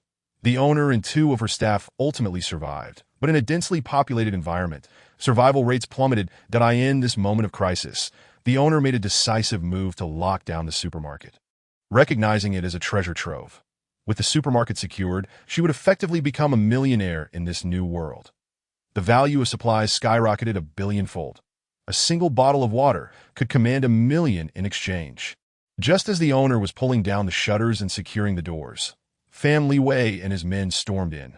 The owner, realizing the impending doom, called out in desperation, but her cries fell on deaf ears against the overwhelming force of their numbers.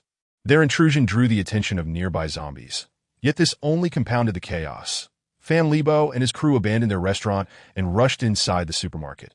Fan Liwei seized the opportunity, snatching the keys to the locks, and thus commenced their dominance over the supermarket and its owner. With numerous zombies lurking at the entrance, Yu Jun and his group entered through a rear door. The supermarket boasts 2 levels, with Fan Liwei maintaining a stoic presence on the upper floor, while Fan Libo typically oversees activities on the ground level. The rear of the supermarket connects to residential quarters that can accommodate around 30 people, albeit in cramped conditions. Fan Libo, along with one of the 4 great warriors, Li Tian, is downstairs organizing supplies. During the day, their members venture out to scavenge, returning at night to sort through the accumulated resources. Surprisingly, their stockpile has not only remained steady but has increased. They have thoroughly cleared the surrounding area of zombies. Despite their growing inventory, the pace of resource acquisition has significantly slowed. The zombies have become more agile. And with the depletion of available supplies, they are forced to expand their search, albeit with diminishing returns. After several attempts at expansion, they suffered the loss of 3 to 5 members, leading to a hesitance to venture forth again. Seated by the supermarket's back door, Fan Lebo's expression is grim. Though the supermarket is spacious, the food supply is limited, with around 50 individuals relying on it for sustenance. Even a modest bowl of porridge per day constitutes food. The notion of living off dwindling supplies is untenable. Both Fan Liwei and Fan Lebo are pragmatic individuals, not prone to rash decisions, as their management of the largest restaurant in the area attests. They understand that to preserve their holdings, they must cultivate a workforce, employing both coercion and incentives to motivate others to procure food. Thus, they recognize the necessity of sustaining those who can sustain them. As this aligns with their broader strategy of resource management, this contrasts with Xiaoyu, who lacks the same degree of understanding regarding the exploitation of people, while Fan Lebo and Fan Liwei fully grasp its significance. "Brother, we've brought back some pork," Yu Jin announces, gesturing to the group behind him that I Dong and the others, panting from exertion, carry the half-naked form of a woman, their eyes glistening with greed, despite her deceased state. They ponder whether they might benefit from her remains. Fan Lebo approaches, scrutinizing the woman. "Isn't this the streetwalker from down the road? She always had a fierce reputation, didn't she?" He remarks, hunger evident in his tone. "But if we don't eat, who knows if a fly might emerge from her? Damn it, who knows if she bred them herself? Only our elder brother would be meticulous enough to notice such details." Yu Jin flatters immediately point one of the 4 great warriors, Li Tian, joins them, exclaiming, "Indeed, it is her. How scandalous that she is half-naked. Her pants are missing. When I discovered her, she was in this state. Brother, I noticed footprints leading to her place. It appears someone had been there." Yu Jin states that, there are survivors then. Was she killed by him or by you? Did I not say that women should not be harmed? Cast a sidelong glance at Yu Jin. Startled, Yu Jin quickly lowered his head, muttering to himself, "We didn't kill her. If I find that wretched woman alone, can I truly let her die peacefully? If I had gone there, she would have been dead already. Li Dong, come over and speak." With a dismissive wave of his hand, Fan Lebo shrugged off the thought of death, remarking, "It seems this woman was quite comfortable before her demise. Judging by the quality of her flesh. She hasn't been dead for long. Consider herself fortunate that she didn't perish at my hands. Where is her worthless husband? Having spent years in a restaurant, he should be able to discern the freshness of pork, beef, and lamb. I never expected that skill would come in handy in this apocalypse. Her husband seems to have left her half-eaten," Yu Jin commented, having observed carefully during his visit. Attention to detail is one of the crucial rules for survival in this world. "Go fetch 2 bottles of white liquor to reward the brothers. Let's have a barbecue tonight," Fan Lebo instructed with a wave. "As long as we don't end up eating the dead. Feel free to take what you want." "Thank you, second brother. We are truly grateful. Second brother, we shall take our leave now, second brother." "Thank you, second master." Li Dong and the others nodded and bowed as they carried the woman's corpse away. "Damn it. She got off easy," Fan Lebo exclaimed, tossing a bottle of mineral water to Yu Jin. "Take this, make it last." "Sure, thank you, second brother." "What about that survivor? Should we deal with him?" Yu Jin inquired. "The organization is quite fond of capturing survivors. No rush on that. Besides, they haven't wronged us. The ones we're capturing now are those who dare to covet our supermarket. Anyone who survives has some skills. For now, we'll wait and see that. Let's not concern ourselves with them." Fan Lebo replied, unwilling to take the initiative, "that I'm not a dog that bites indiscriminately. But if they attempt to encroach on our supermarket, they shall not find me merciful that I end this apocalypse. There are no kind souls. Nor are there easy targets to capture." He adjusted his bald head, reflecting that foolishness often brings one closer to death. Down on the second floor, Fan Liwei enjoyed the air conditioning, standing beside a small generator, his gaze fixed on a decorative object in the corner. There, encased within a beautiful transparent glass jar, was a strikingly beautiful woman, her limbs severed, and her lustrous black hair cascading over the jar's surface. The murky liquid within the jar, a grotesque mixture of red, yellow, and black, was slowly eroding her exquisite form. Fan Liwei took great pride in his creation, even if he were to die at that very moment. It would have been worth it. This woman has always opposed me. Now let us see how she flaunts her bravado, he sneered. Look, brother, the flower of our supermarket is still watching us. Haha. Family Way approached, preferring the comfort of the air-conditioned second floor over the sweltering heat below. Fan Lebo stood before the supermarket's proprietress, who, despite being merely in her 30s, was referred to as the boss lady. He pinched her smooth face, saying, My brother treats you well. We can hardly afford to drink water, yet he attends to you daily. The woman raised her head, gazing at Fan Lebo, pleading, Please, kill me, just kill me. From now on, it's best you remain silent. I have no interest in your words. Only my brother seems to care for you. Had it been up to me, I would have fed you to the pigs long ago. Fan Lebo was more inclined towards resources and food than the company of women, while his brother had a rather peculiar interest in the methods of tormenting others. The waste of mineral water was truly lamentable. Family Way gently stroked the woman's head, and she dared not utter a word, silently shedding tears as her delicate form trembled incessantly. You'll not hate me. I must use you to set an example for the other survivors about the fate of those who resist. You must survive. Only if you live will they remember the consequences of opposing us. In this way, we conserve resources. Family Way spoke to her, though his words were more directed at Fan Lebo. Are you lacking in intellect? Resources? If our subordinates rebel, what will we use to confront them? Only by instilling fear can we maintain control. I understand, brother, no need to repeat yourself. You stay upstairs all day, pretending to be mysterious. I get it, Fan Lebo replied, settling comfortably on the sofa. How was the harvest today? Fan Way inquired. The two brothers engaged in daily discussions upstairs, while Fan Lebo, unable to remain idle, managed external affairs and provided ideas for their operations. As Fan Lebo recounted the events of the day, the brothers alternated between laughter and frowns. Chapter 37. Is this real? At dawn, Tung Han pulled back the heavy curtains, allowing a beam of sunlight to spill through the gap and illuminate her face. This marked the 4th month of the apocalypse, and the hottest season of summer. It had been 4 months without a single drop of rain. At this rate, humanity would not survive, even without the threat of zombies. The three of them had been relying on air conditioning, leading a life almost entirely indoors, as the outside heat was unbearable. With the asphalt road melting beneath the sun, stepping outside would cause their shoes to stick to the pavement, making movement difficult, while even the leaves on the trees in the mountains appeared to be wilting. Relying on wild vegetables from the mountains, they managed to scrape by. Inside the house, a slight coolness lingered as Tung Han organized their supplies. 2 boxes of mineral water could last them a week. They still had food, but the scarcity of water was a significant concern. Recently, they had dug a deep pit not far from the house, hoping to find underground water, but had come up empty-handed. The nearby cars had all been cleared away, and to acquire gasoline, they would have to venture further afield, where zombies were known to roam. It was unclear how they managed to survive in such heat. But Xiaoyu had sensed their presence during his repeated explorations. Trapped indoors, their supply of gasoline was dwindling. It would last them 3 to 5 days at most. It was already mid-July, and they had to go out to procure gasoline. Come on, let's strategize. Our food situation is manageable, but our water and gasoline supplies are running low, and we must secure more, Xiaoyu lamented, leaning over the table, nibbling on wild vegetables to extract moisture. Instant noodles, sausages, and other non-perishables were still edible, while biscuits and chocolates remained in stock. With the addition of wild vegetables, they could survive for at least 2 months, but without a plan to fetch more water. They would undoubtedly perish in this drought. Tung Han diligently managed their rations, but the current situation was dire, as they had been able to gather supplies without danger due to their ample food.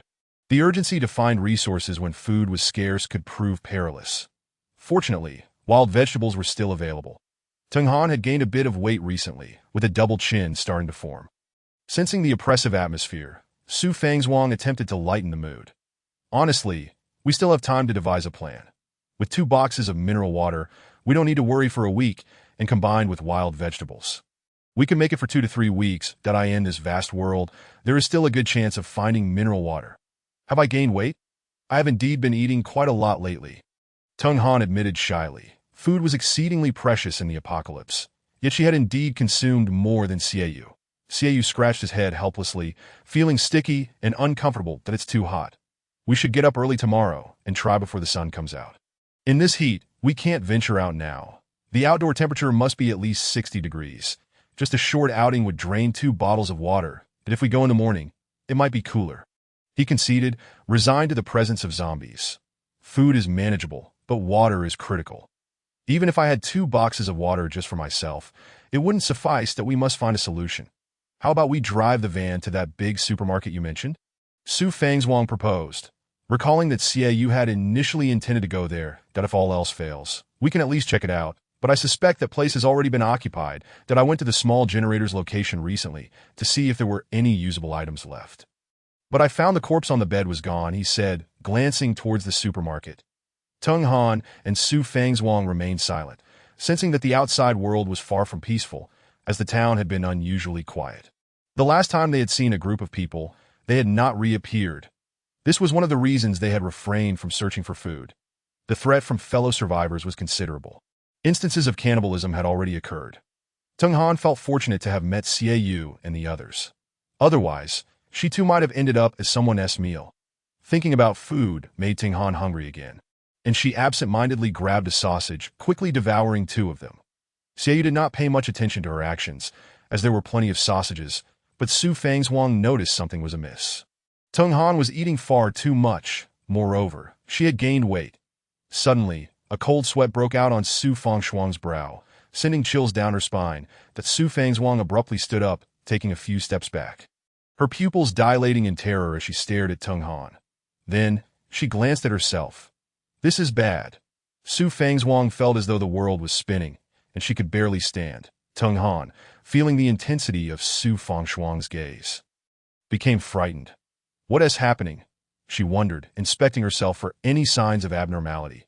She touched her face, questioning if she was too dirty. No, that's not it. Did I ask there's something behind me?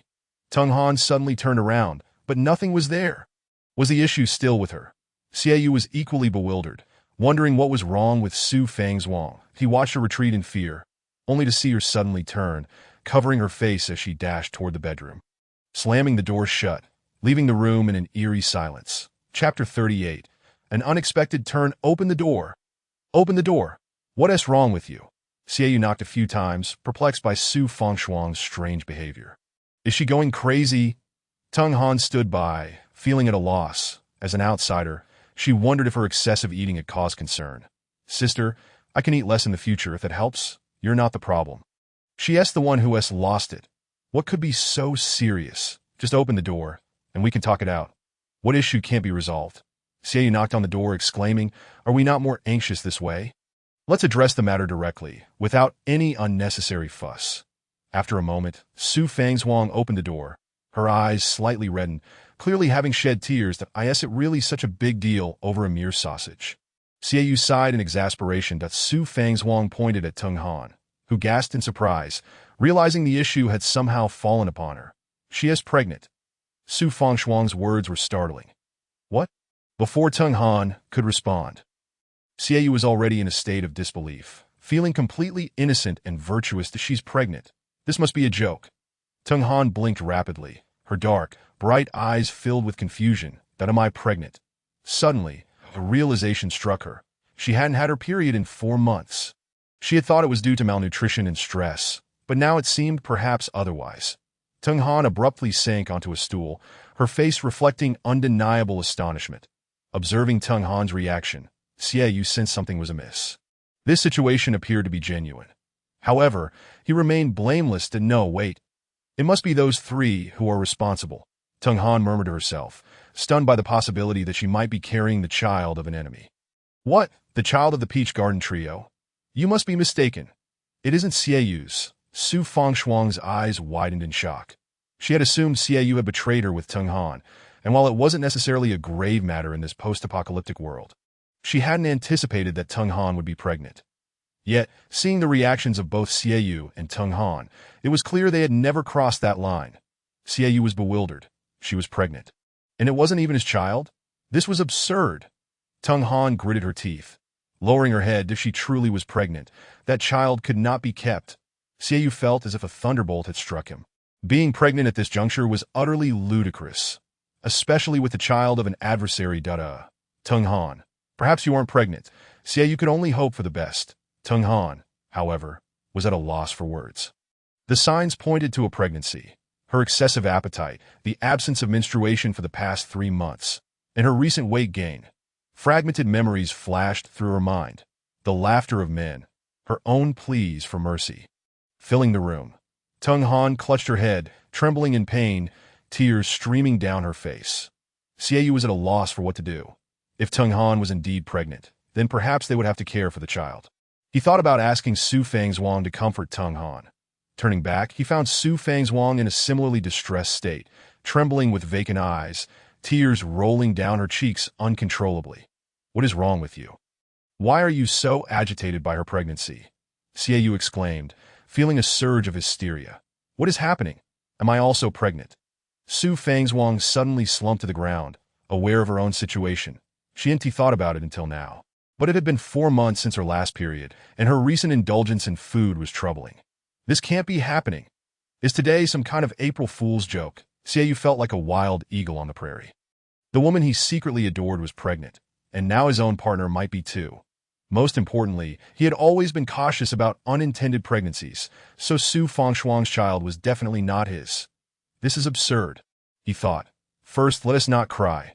I'm just as confused, Xiaoyu said, an ordinary person caught in the chaos of the apocalypse, facing the prospect of becoming an unexpected father, that he felt he was inherently kind-hearted, not a ruthless individual. After a while, the three of them calmed down significantly that Su Fangzhuang held Tung Han's hand. The two women now shared a bond of mutual suffering that as the sun climbed higher.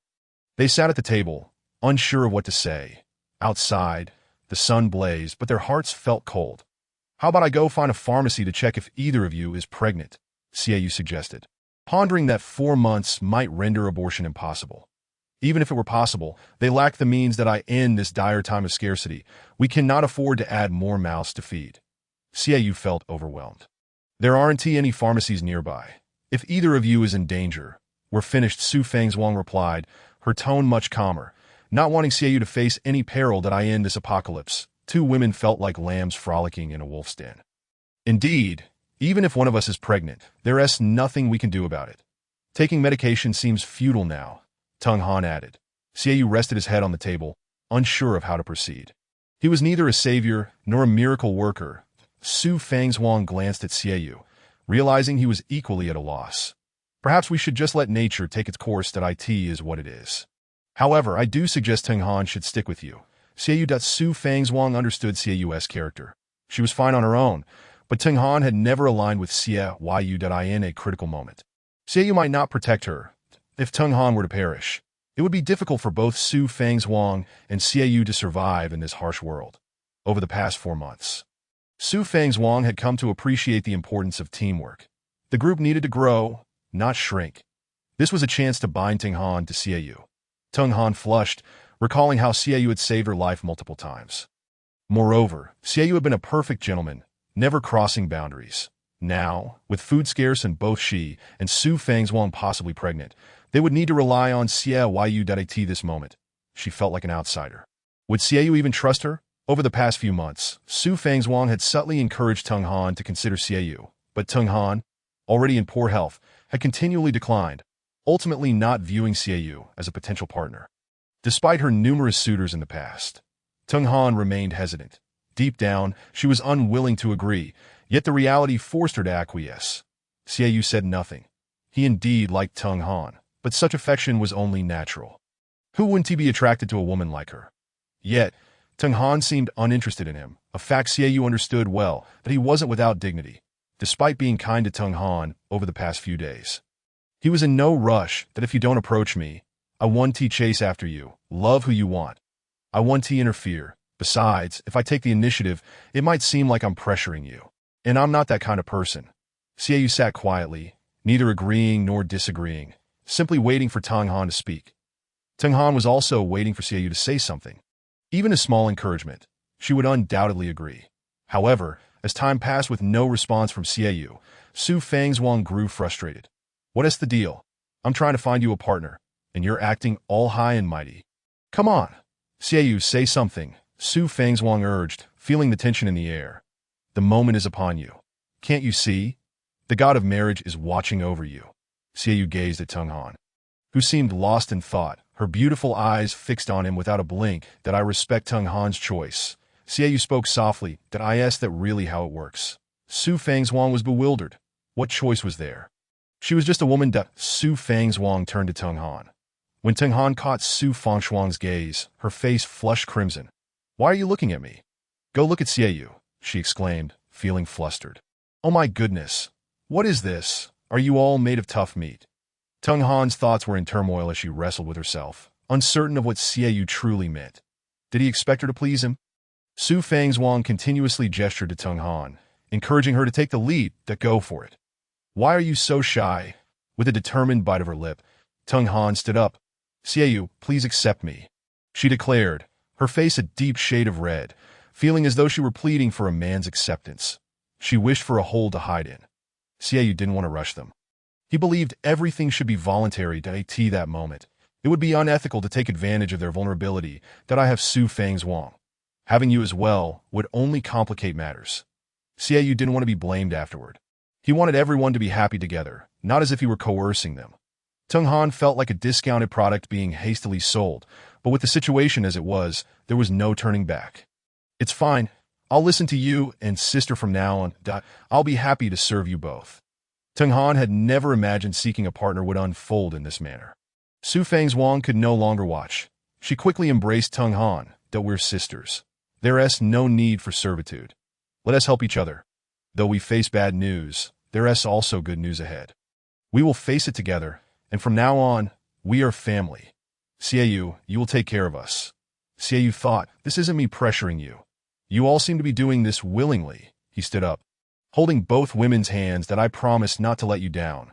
His gaze was resolute, though to the two women, he appeared overly eager.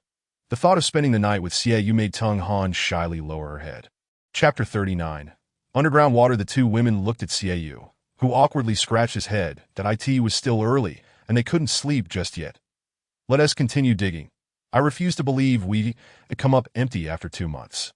Across from them loomed a great mountain, and the terrain of the nearby settlement was not high. After 2 months of digging, they had managed to excavate a pit over 10 meters deep, albeit with a somewhat crude, wide shape due to their lack of expertise. Xiaoyu wished he could hold Teng Han right now. Which man wouldn't he be eager? But his heart was elsewhere. As they had only 2 boxes of water left, it was around 4 in the afternoon, and the temperature had dropped slightly. Xiaoyu and Teng Han climbed into the pit, where the sun's rays slanted. Failing to reach them, it's surprisingly cool in here, Xiaoyu remarked with a smile, feeling the breeze. Xiaoyu took Teng Han's hand. I will ensure your happiness. Throughout this journey, I have faith in you. In Teng Han's heart, Xiaoyu truly occupies a significant place. Su Fangzhuang leans against the wall, holding an embroidered umbrella, with a gun tucked in her waist, standing guard by the pit. Although there are walls surrounding them, it is impossible for all 3 to enter and dig. Should they be discovered, their fate would be sealed. Xiaoyu and Teng Han, wielding shovels, dig deeper into the looser soil. The combination of male and female labor makes the task less tiring. Xiaoyu senses the dampness below, a flicker of hope igniting within him. Look here, he says. Teng Han, however, harbors little hope, having already toiled for over 2 months. The moisture below is to be expected. Xiaoyu digs vigorously. And after another 2 hours, exhaustion overwhelms him, prompting him to sit on the side. Teng Han lies sprawled out, utterly spent. Xiaoyu feels the soil beneath his feet is unusually wet, a sensation he has not encountered before. Sitting on the ground, he scoops up a handful of soil, squeezing it tightly, his fingers sinking deep into the earth. The soil quickly takes on a new shape as he stares intently at it. Drip, drip, Teng Han, look, he urgently calls out to her. Hearing the commotion, Su Fangzhuang peers down into the pit at the two of them. Oh dear, let me rest for a moment. Teng Han, drenched in sweat, is simply too exhausted to pay Xiaoyu any mind. Xiaoyu seizes another handful of soil and squeezes it atop Teng Han's head. Drip, drip, murky water trickles down onto Teng Han, who abruptly looks up, exclaiming, water! It's water! Although the muddy water is unclear. It is not black. It is yellowish water. It's water! It's water! Teng Han joyfully cups the soil, squeezing it vigorously, droplets of water scattering around. It really water. Su Fangzhuang, now invigorated, rushes down into the pit. If only Chao Ji had this kind of motivation back in the day, he would have exited the city of Xuchang in 7 steps that Su Fangzhuang kneels on the ground, gazing at the soil as if it were a rare treasure. Tung Han shakes the muddy water in front of Su Fangzhuang, each droplet akin to an elixir from the heavens, igniting excitement. However, the water is still too scarce, and fueled by their exhilaration, they continue to dig deeper. Unearthing another meter or so, suddenly, a surge of yellow water bursts forth. Though not clear, it carries a life-giving essence. The icy underground water swiftly engulfs their ankles. Wow! Tung Han leaps up joyfully. Water, water, this is water. We are saved. Su Fangzhuang splashes the yellow muddy water onto her face, quickly transforming into a spotted mess. Oh no, don't get it on your face. It's so dirty. Hurry, grab some cloth to filter it and see. Xiaoyu exclaims, pulling Su Fangzhuang back, that we can't afford to get muddy now. How will we return home? With her body covered in water, Su Fangzhuang has no choice but to wait for Tung Han to fetch some. Elated, she throws her arms around Xiaoyu, planting a fervent kiss on him. After tonight, you will no longer be just mine, she says, tears glistening in her eyes as she gazes at Xiaoyu.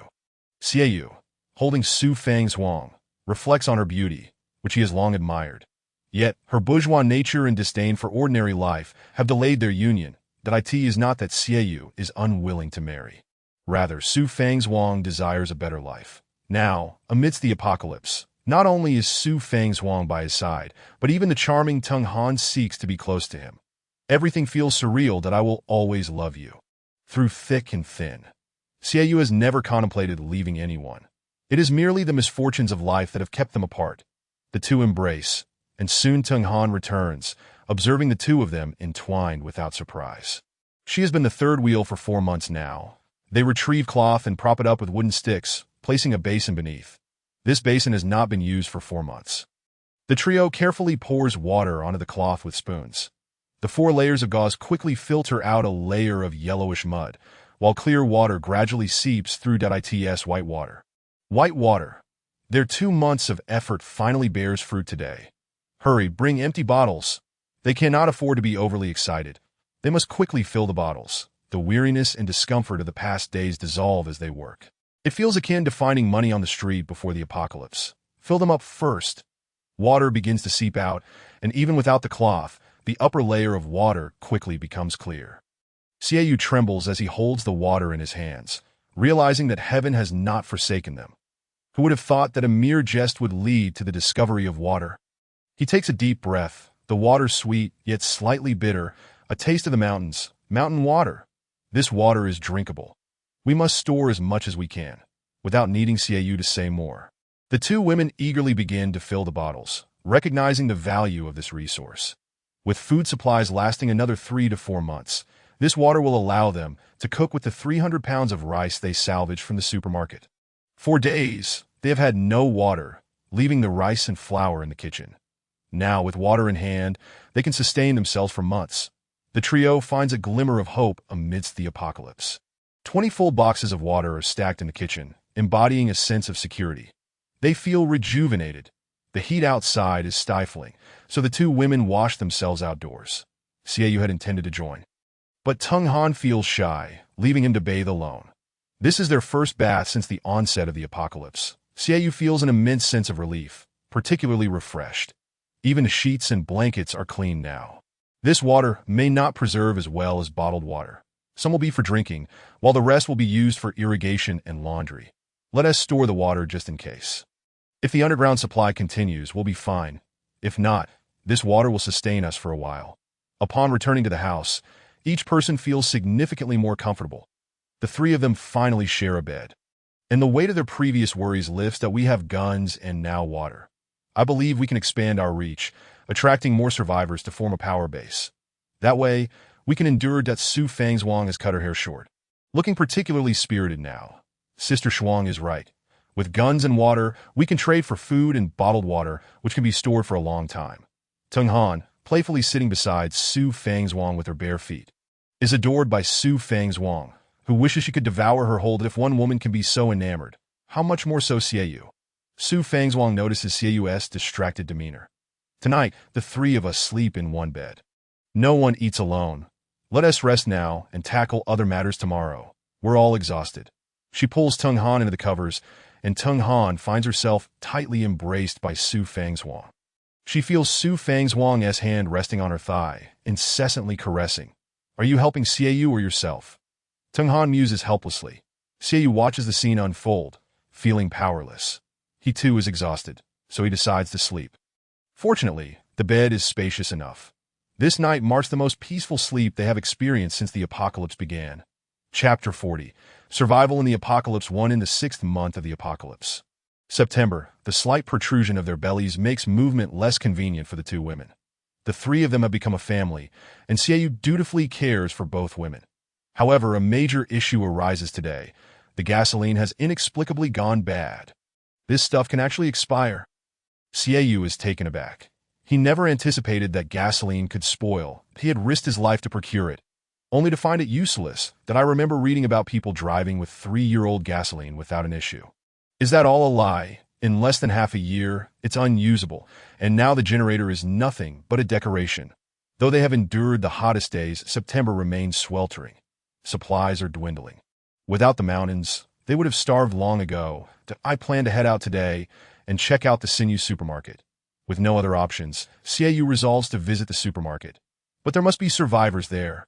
Tung Han expresses her concerns. For days, they have observed that the Sinew supermarket is occupied, hence their hesitance to approach. There is no other choice. Look at our food supply. It's barely enough for a month with some wild vegetables. What will we do in winter? Food will be a problem come November in the north. Xiaoyu has never been one to procrastinate in the face of difficulties. The food issue must be addressed now. Last time, we only observed the supermarket from a distance. This time, it won't be easy to get closer. This is a small town, and there are not many zombies on the streets. The weather has cooled slightly. And Xiaoyu intends to secure the areas they have explored, gradually expanding their territory to ensure safety in their operations, that he has long desired this. However, the heat and the lack of manpower, being a lone male with 2 pregnant women, make it a challenging task. With resources scarce in the vicinity, they must extend their reach.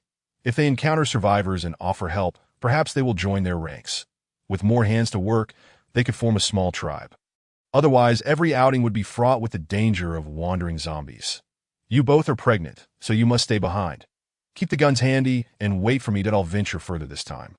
Xiaoyu decides to scout the nearby areas systematically.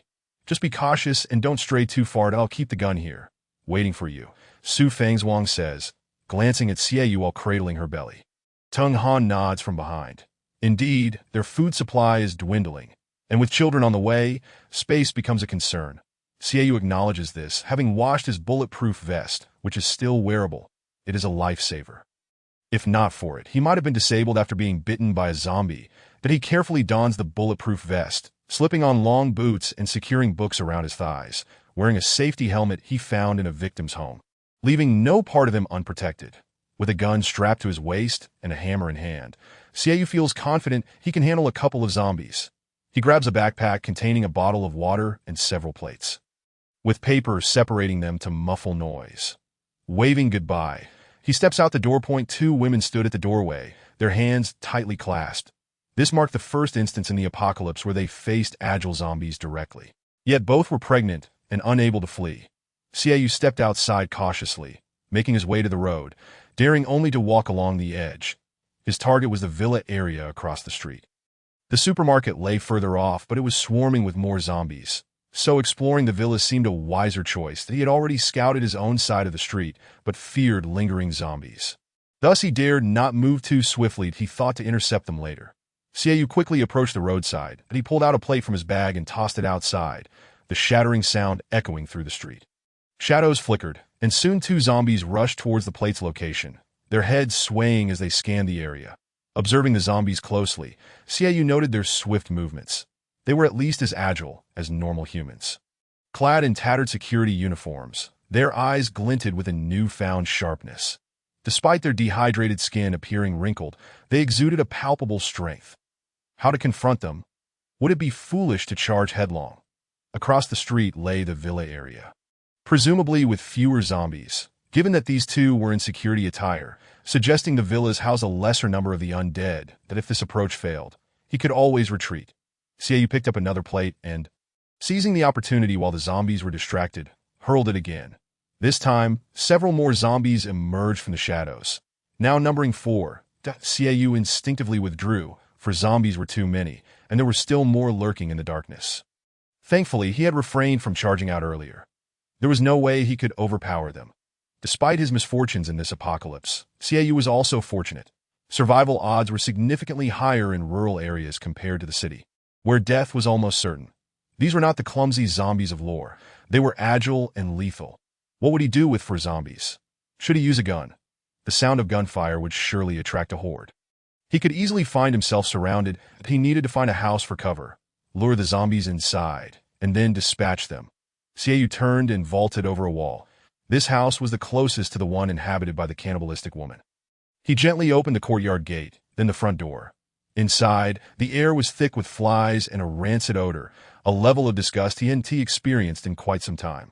With both doors ajar, he prepared for the first wave of combat at the courtyard gate. That if he couldn't hold them off, he could retreat inside for a second layer of defense, but he found a stool to block the courtyard door and, feeling insecure, moved every movable object in the house closer for added fortification. "Let us see how you handle this, you little zombies," he muttered as he took the plate and hurled it again. This time it smashed beside a zombie, missing its head. The zombie, infuriated, swung its head around in anger, but he had to confront them. With defenses set, he decided to engage. He refused to believe he couldn't defeat a few dimwits. Gripping his hammer tightly, he whistled. The 4 zombies turned abruptly, drawn by the sound, and lumbered towards him, their instincts for flesh overriding all else. Can this door withstand their assault? Xiaoyu pondered that he had been slightly careless, but there was no turning back now. As the zombies charged, they smashed against the door, nearly sending Xiaoyu sprawling backward.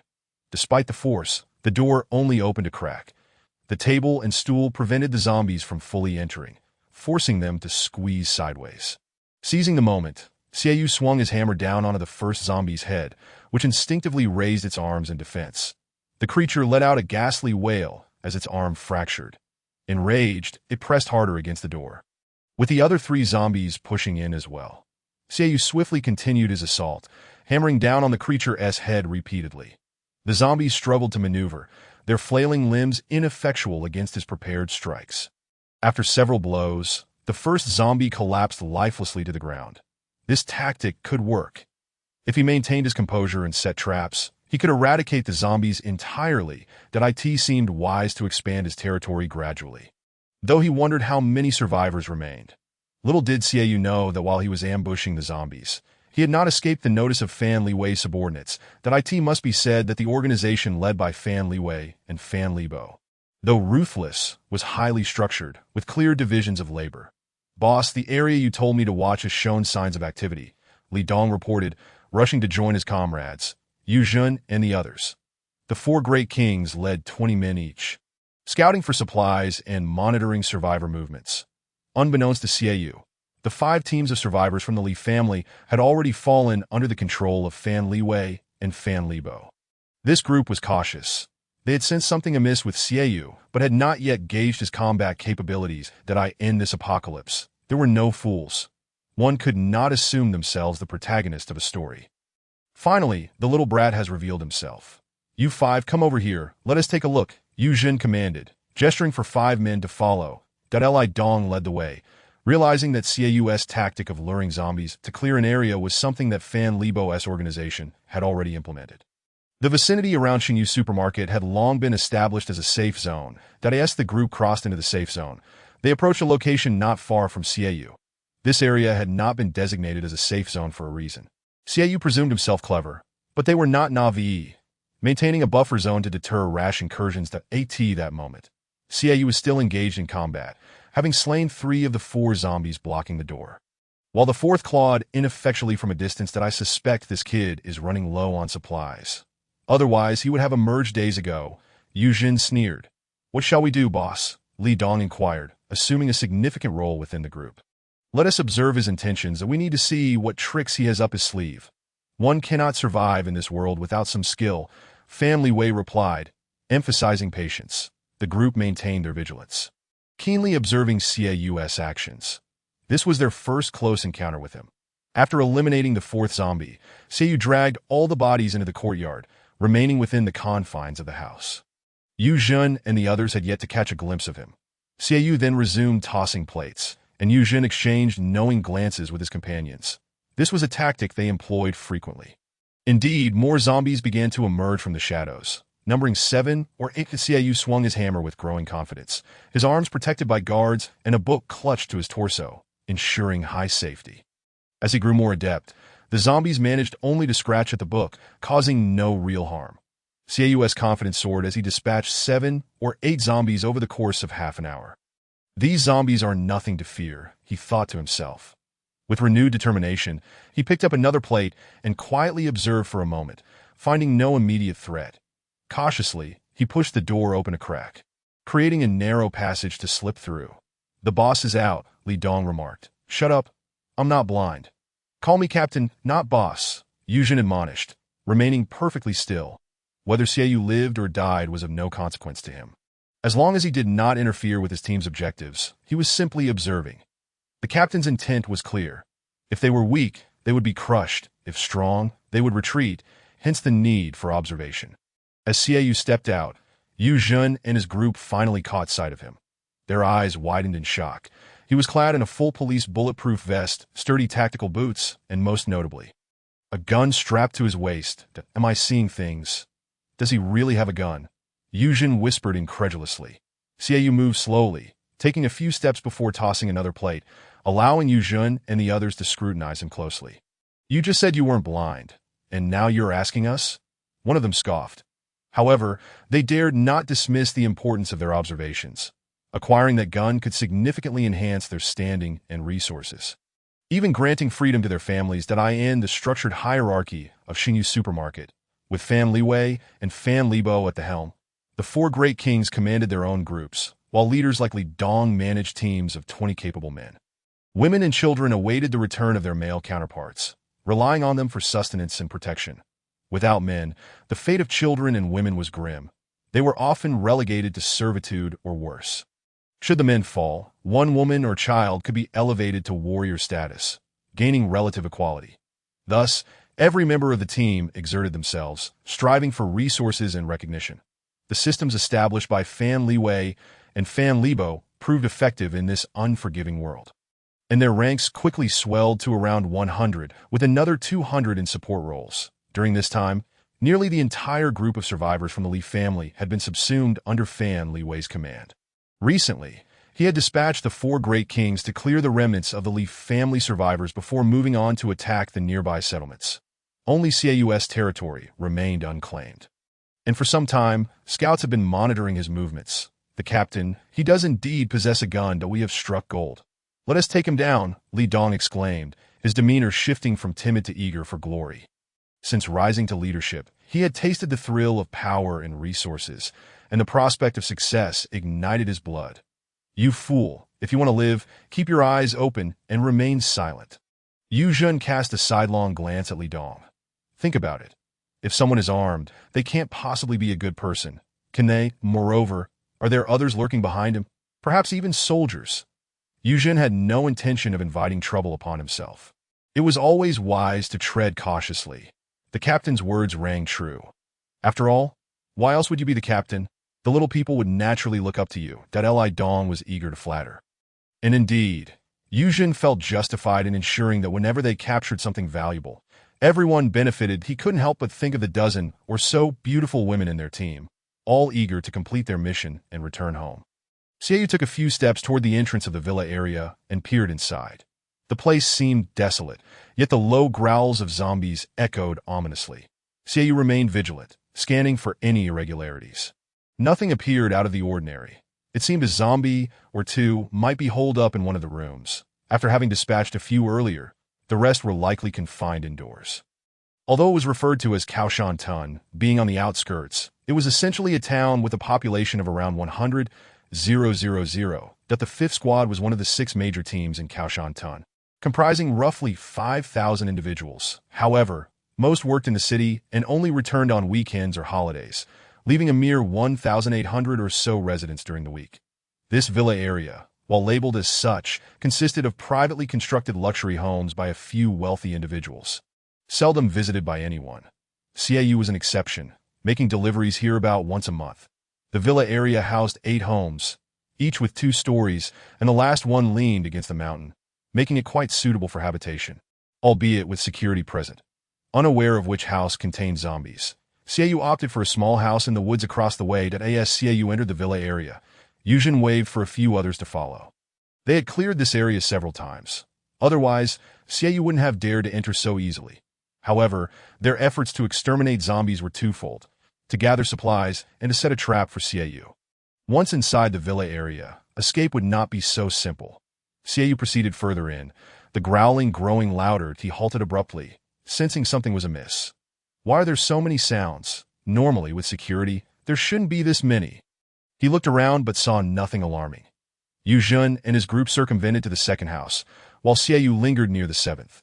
Yuzhen smirked, contemplating the boy's capabilities. He picked up a rope lying on the ground, which was connected to the gate of the 3rd house. The others exchanged glances and grinned wickedly. This is a special gift prepared just for you. Let us see how I can ensnare you. If the zombies get their hands on you, it won't be our concern. Heh. With that, Li Dong and the others yanked the rope with a swift motion. With a resounding crash, the door swung open, giving the impression that it had been pushed by the zombies themselves. Xiaoyu's nerves were taut, and in an instant he caught a glimpse of 20 or 30 zombies charging towards him. At that moment, his legs felt weak with fear. Damn it, he exclaimed, turning to flee. Why are there so many inside? Xiaoyu's speed matched that of the zombies, but with more than 20 of them pursuing him. Some of the more robust ones outpaced him, one lunging and clawing at his leg. Fortunately, his legs were wrapped in tape, though he stumbled slightly. Panic surged within him. Being surrounded would spell disaster, but he lifted his head and sprinted frantically away. As Xiaoyu escaped from the 3rd house, he realized that exiting through the front door would be nearly impossible. Pressing himself against the wall, he swung a hammer at the nearby house's window. He intended to find cover inside, but as he struck, several arms reached out to grasp him. Blood rushed to his head. There were far too many zombies within. After a brief pause, the pursuing zombies caught up, and in a frantic scramble, he reached for his waist. Feeling the reassuring weight of his gun, he swiftly drew it. But to his dismay, the safety was still on. Just then, a zombie lunged at him, its rancid jaws gaping wide, that if it pounced, he would surely meet his end. Taking a deep breath to suppress his fear, he flicked off the safety, aimed at the zombie, and squeezed the trigger. The deafening crack of the gun echoed, and the bullet effortlessly pierced the zombie's skull, splattering brain matter akin to a watermelon bursting. The gunfire reverberated throughout the small town. Captain really has a gun. We hit the jackpot. A few of them hid behind the second villa, watching the spectacle. This area had been meticulously set up with traps. Apart from the second house, each other residence contained at least 3 or 4 zombies, which explained the recent influx of zombies. The gunshot would surely draw the attention of their comrades. They waited patiently to ascertain how many individuals were involved in their capabilities. Yuzhen remained unperturbed. If there were only a few, they could handle it, but if there were too many, they would retreat, leaving no trace. Xiaoyu's gunshot sent blood flying, inciting some of the zombies to feast on their fallen kin, while others continued their relentless assault. Drawn to the scent of human flesh, gunfire, Su Fang's Wang, hearing the sound, stood up. This is bad. Xiaoyu's endangered, we must go help him. Without a second thought, Tung Han also rose. The 2 women disregarded their pregnancies. If Xiaoyu perished, their fates would be grim as well. Su Fang's Wang and Tung Han had donned their bulletproof vests, albeit without an excess of tape, and were in a state of readiness. They seized their guns and dashed out. Wait. If we've been exposed, I'll drive over. Tung Han proposed, suggesting that since their cover was blown, they should make a direct approach. All right. Let's go. Su Fang's Wang quickly grabbed 2 cases of bottled water and tossed them into the vehicle. Water was essential, regardless of the circumstances. They planned to head straight for the opposite villa area. The car had been parked under the trees, and despite the closure, it was in decent condition. The gasoline should still be usable. After a couple of attempts, the engine sputtered to life. As Xiaoyu turned back, he fired 2 more shots. The zombies merely swayed, indifferent to the gaping wounds in their bodies. Damn it, superhuman. Xiaoyu was terrified and stumbled backward as dozens of zombies lunged at him. He was out of bullets. Grabbing the hammer, he swung it fiercely, but the agile zombie evaded the fatal blow. It opened its mouth and bit down on Xiaoyu's ARM, in a swift motion. He switched the hammer to his other hand and brought it crashing down on the zombie's head, but more zombies were already closing in. Layer upon layer, they overwhelmed him. My life is forfeit. Xiaoyu thought, his limbs being mercilessly torn at by the zombies, rendering him immobile. Tung Han slammed the accelerator, racing toward the villa area, which was not far from their residence. In an instant, she barreled into the area, crushing 2 nearby zombies, but a horde blocked the van's path. They're here. They're here, Li Dong exclaimed, excitement bubbling over. Shut up and watch. Yuzhen remained unfazed, his beady eyes fixated on the VAN this moment. Su Fangzhuang emerged from the vehicle, taking aim at the zombies with a few quick shots. They have guns? Yuzhen exclaimed, astonished. Thank goodness they didn't leave. This is a monumental advantage.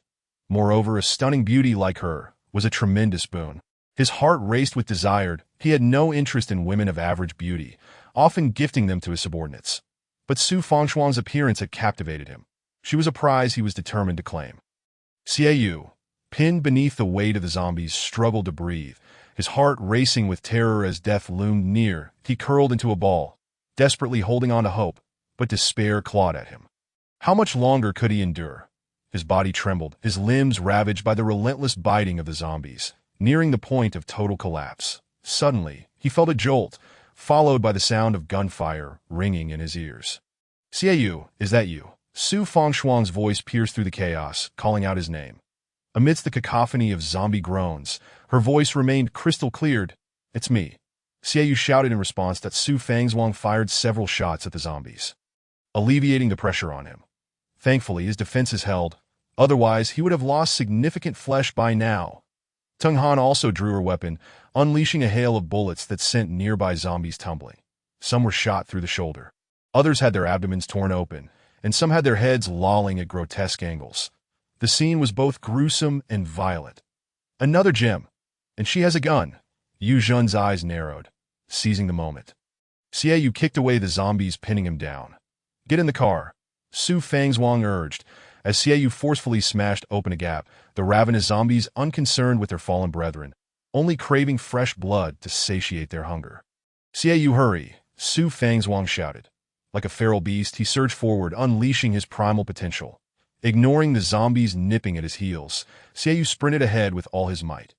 Tung Han provided cover, swiftly dispatching 2 zombies behind him. Go! Xiaoyu shouted as he leaped onto the van. Tung Han slammed the accelerator, but the vehicle stalled with a clunk. What's wrong? Move! Su Fangzhuang exclaimed, sensing something was off. The surrounding zombies surged closer, their eyes filled with agitation and fury, sensing the tantalizing flesh within the vehicle, a mockery of their existence. The zombies pounded against the car, the cacophony of their strikes blending with the gunfire, attracting even more wandering zombies nearby. This is bad.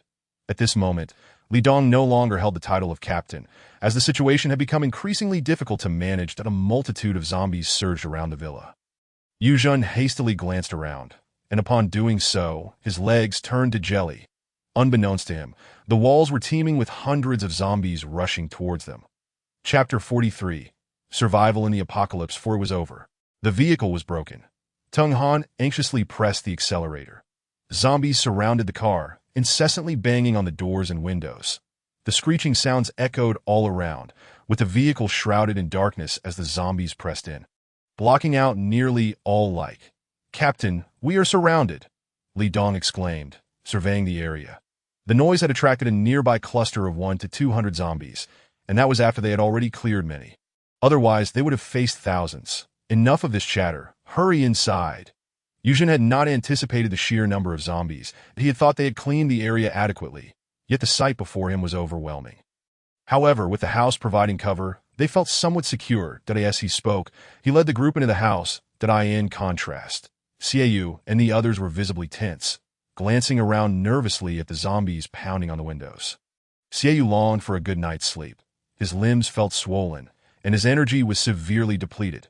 Yet faced with such a horde, he had no choice but to fight. What do we do? What do we do? We are surrounded, Tung Han cried out in terror. Xiaoyu clenched his teeth. It's my fault for getting you all into this mess. Then more useless talk, if we're going to die. Let us die together, Su Fangzhuang said, biting her lip, a gun gripped tightly in one hand and a hammer in the other, vigilantly scanning their surroundings to AT that moment. The glass of the car window shattered as a zombie's head crashed through. Shards of glass rained into the vehicle, followed by gnarled, flesh-ridden arms reaching hungrily for the food inside. The zombies were famished, and faced with such a delectable meal, even humans would struggle to resist, let alone the starving undead. Come on, I'll smash you to bits, Su Fangzhuang muttered fiercely, swinging the hammer down with abandon that a wicked smile crept on her lips. You dare bite me?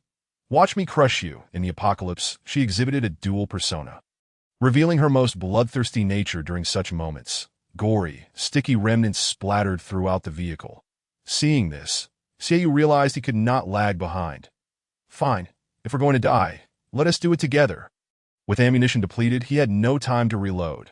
He fired several shots at close range, each bullet finding its mark to AT that moment. The rear window was also shattered by the zombies, their nails clawing at Xiaoyu, some even managing to thrust their heads inside. Suppressing his fear, Tung Han turned around and fired directly at the approaching zombies, the gunfire ringing violently in their ears that Su Fangzhuang found satisfaction in wielding the hammer. Noting that it was not easy for the zombies to enter the car. Once a pile of bodies formed, it created a wall of flesh, making it difficult for the undead outside to breach their defenses. Not far away, the door of a supermarket's second floor creaked open that a man clad in black, robust in stature and expressionless, gazed towards the villa area. 3 men stood in the shadows behind him. Has it begun? Fan Libo smirked cunningly. That I suspect Yuzhen has already discovered that young man, but he likely did not anticipate that the other side possessed firearms, remarked Wang Peng, one of the 4 great kings. Firearms are indeed advantageous, but we do not know how many people they have. Let us wait patiently that we'll return to prepare for a celebration, he added, turning to leave. Understanding his subordinates well, especially after observing the other side for days, he concluded that they were not particularly capable individuals. Half a year into the apocalypse, they had not managed to establish any significant power. Yuzhen could handle them easily. The stench of blood filled the vehicle as the zombies began to feast on their fallen comrades. Once a fellow zombie was injured, the others would tear it apart. Soon a group of zombies was pulled from the car, only to be replaced by another wave. Damn it, is this never-ending? Su Fangzhuang yelled. Swinging the hammer once more, as the windows continued to shatter, the zombies forced the 3 into a tighter space, forming a triangular formation to fend off the second wave of attacks. How many bullets do we have left? Xiaoyu asked as he reloaded. I brought 30 rounds. This is the last batch. Tung Han replied that I have 20 left. The hammer will suffice for me, Su Fangzhuang declared, swinging her weapon. Yuzhen and the others huddled inside the house, holding their breath, silent as they peered through the curtains at the van outside. The zombies, drawn by the sound and scent of blood, densely surrounded the vehicle, sporadic gunfire ringing out from within. Damn, they're holding out well. Firearms do have their advantages, Yuzhen murmured. Captain, we're safe now. The zombies roaming the village are likely all here. If we eliminate this wave, our base will be secure, Li Dong said, his eyes gleaming with ambition.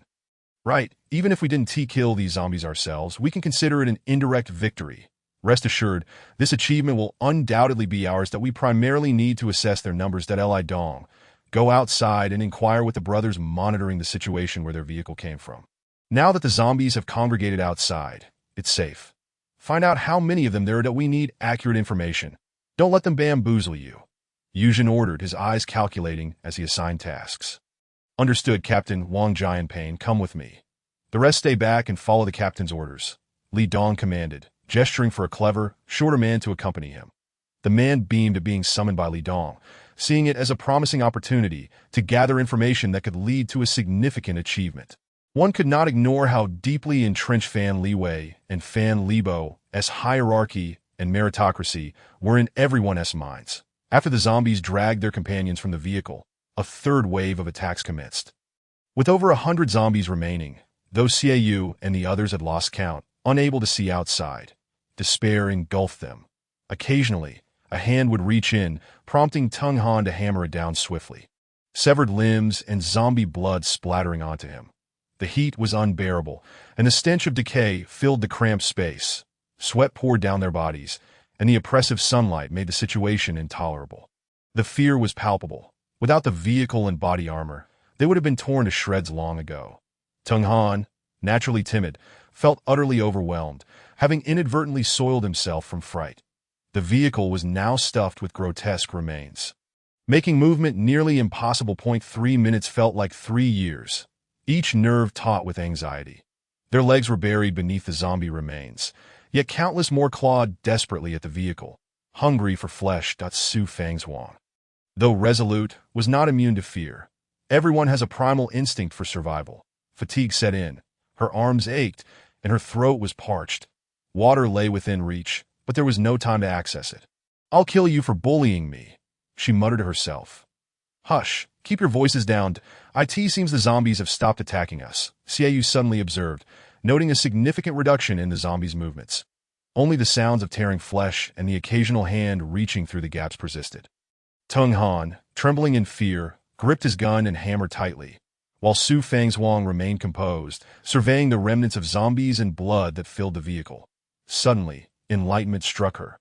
"Let us not use our guns. We are covered in the scent of zombies, and the vehicle is as well. The mingled odors may have confused them." Xiaoyu glanced around and realized she was right.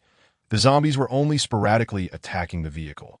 Likely only the nearby ones could still detect their scent. Perhaps they were merely attracted by the brain matter and remnants within the van. Now, both Tung Han and Su Fang's were drenched in blood and gore, with not a patch of skin exposed. Xiaoyu fought against his nausea, quickly crouching down to search for the bottled water he had seen earlier, wondering where it had been stashed. Yuzhen stared at the van, puzzled by the lack of movement. What is taking so long? Out of bullets? Or are they dead? He pondered, hoping his dream girl was still alive. Just then, Li Dong returned, accompanied by 3 others, jogging back. "Captain, we have great news from our reconnaissance," Li Dong exclaimed, his eyes shining with excitement. "What is it?" "Speak slowly," Yuzhen urged, his attention piqued. "There is a water source. They have water," Li Dong announced, bubbling with enthusiasm. "What, a water source? Elaborate." Yuzhen was instantly invigorated. Their efforts had not been in vain. This was a monumental discovery. "Captain, I found out clearly. There are only 3 of them, 1 man and 2 women living together in a small cabin in the woods. The place is filled with water. The food is running low, but they've dug a well behind the house. Although the water isn't plentiful, it keeps flowing out," Li Dong exclaimed, barely containing his excitement as he recalled the sight of the water pit. "Is there really water? We've dug 20 or 30 pits and only struck 3 wells, and they have a constant water supply from just 1 pit. What incredible luck." Yuzhen and the others were not naive. If Xiaoyu could think of it, surely they could too. Every night for the past few days, Fan Libo had led teams to dig wells, and only 3 had been found. However, with no rain and groundwater severely lacking, their 3 wells were barely sufficient for their numbers, and they were reluctant to use bottled water unless absolutely necessary. "Captain, why is there no movement from them?" Li Dong inquired, curious. "Just wait to be by the way." "Do they have any weapons?" Yuzhen asked. "They have some bullets, but no weapons. That we sent 10 men to thoroughly search the place that I returned first to report," Li Dong replied. "Are there many bullets?"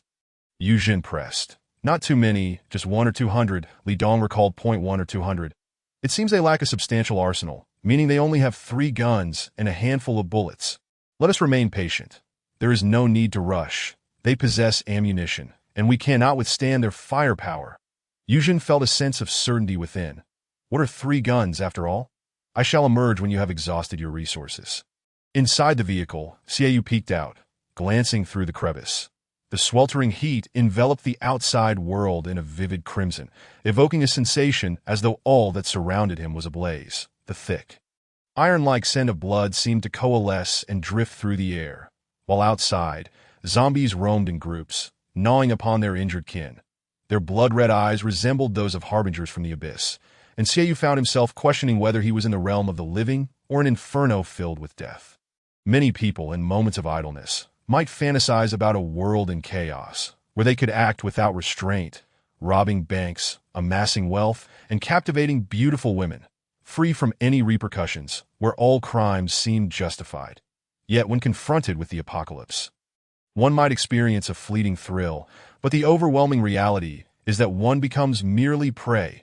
At any given moment, only a select few occupy the pinnacle of the pyramid, despite the heat outside. Xiaoyu's heart felt icy. With countless zombies still lingering, the thought of cutting through their ranks appeared as formidable as scaling the heavens. The only viable strategy was to remain hidden within the vehicle, drawing them out and eliminating them gradually. There are still 70 or 80 of us. Each bullet should suffice. Now is not the time for despair.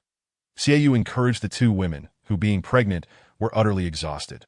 Yet upon hearing of the glimmer of hope, they mustered the strength to sit up again. The group rummaged through their supplies, guzzling down bottled water. Sunlight slanted through the vehicle, instilling a sense of hope for survival. Chapter 44. Survival in the Apocalypse 5 with a forceful expulsion of phlegm. Xiaoyu straightened his posture and exhaled deeply. His gaze remained fixed on the zombies outside, resolute in his determination to survive. He pounded on the car window, causing the zombies with their blood-red eyes to suddenly turn towards him, dropping their food to lunge forward once more. The third wave of assault had begun. Thankfully, we did not charge out. Li Dong patted his chest. One must steer cautiously through treacherous waters. Let us observe. Yu Zhen remained unperturbed. Although she had quaffed some water, Tung Han still felt as if she were suffocating. Her mouth and nose blocked by the blood and flesh of the zombies, the rancid odor making her stomach churn. Yet, that was not what tormented her most. At this moment, she felt her very physiology slipping from her grasp. Unable to confront such brutal carnage, It felt as though an unending bloodbath was unfolding before her, a sensation that was almost unbelievable. Faced with wave after wave of zombies, the once unparalleled beauty, Tung Han had utterly lost control of her bodily functions. Protect Tung Han. Xiaoyu noticed her distress. He swung the hammer with all his might, bullets flying as if they were freed at Su Fang's Wang, too, found herself at a loss. Resorting to relentless gunfire until the third and fourth rounds of assault came to a halt.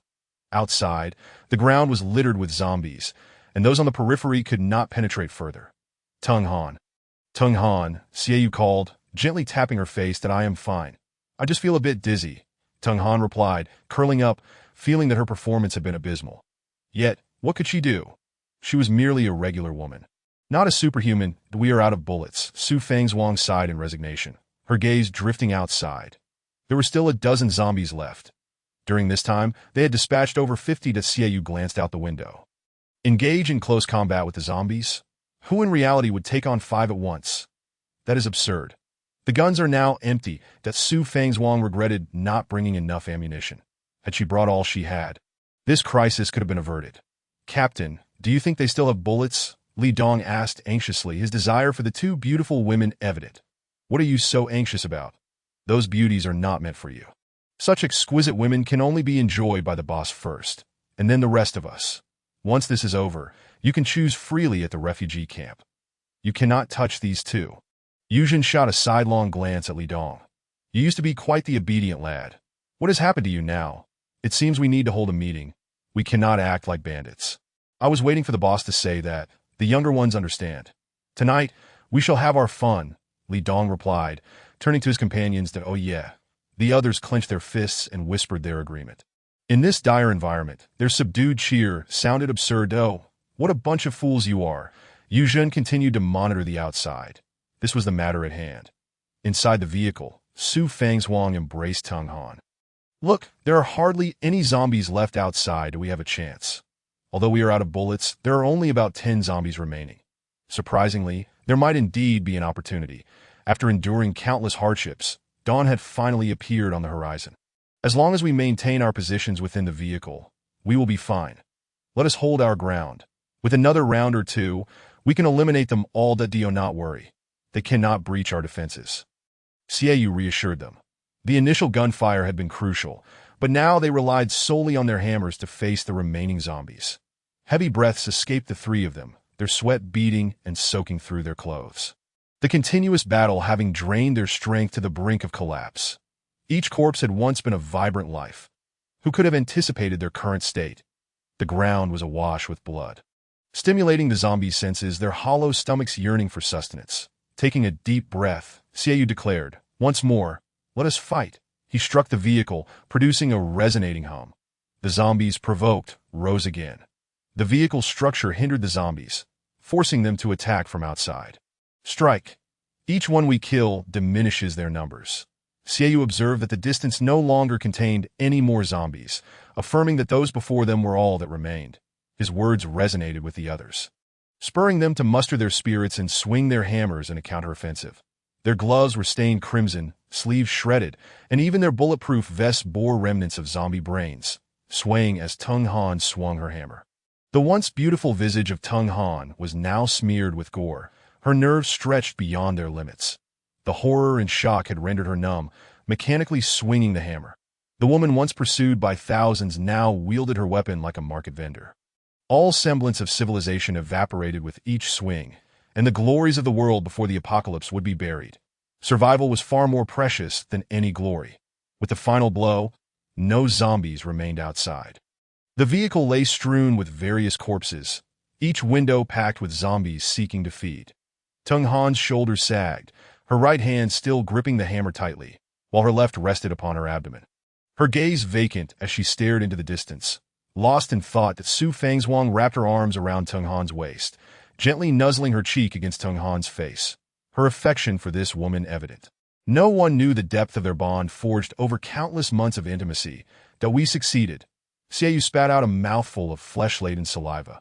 Had he not ventured out this time, they would not have found themselves in such peril. Yuzhen smirked from behind the curtain. They had run out of ammunition and energy, and the zombies had been vanquished. It is time to gather our net. Boss, shall we head over now? Li Dong eagerly rubbed his hands together. The sun high in the sky, it was time to return for a meal. Moreover, with such a significant haul, who knew what rewards awaited?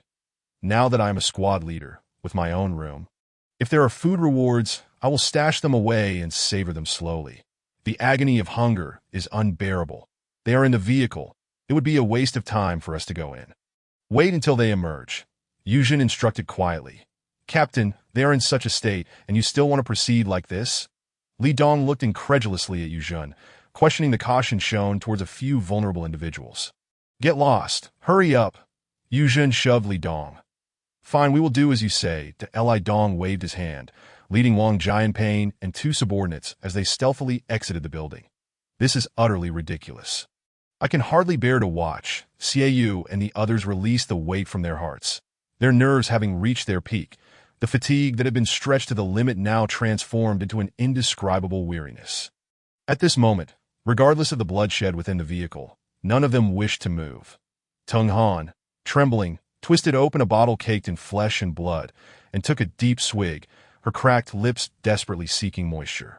The intense struggle for survival had caused her body to dehydrate significantly. Without water, her thickened saliva would surely seal her throat.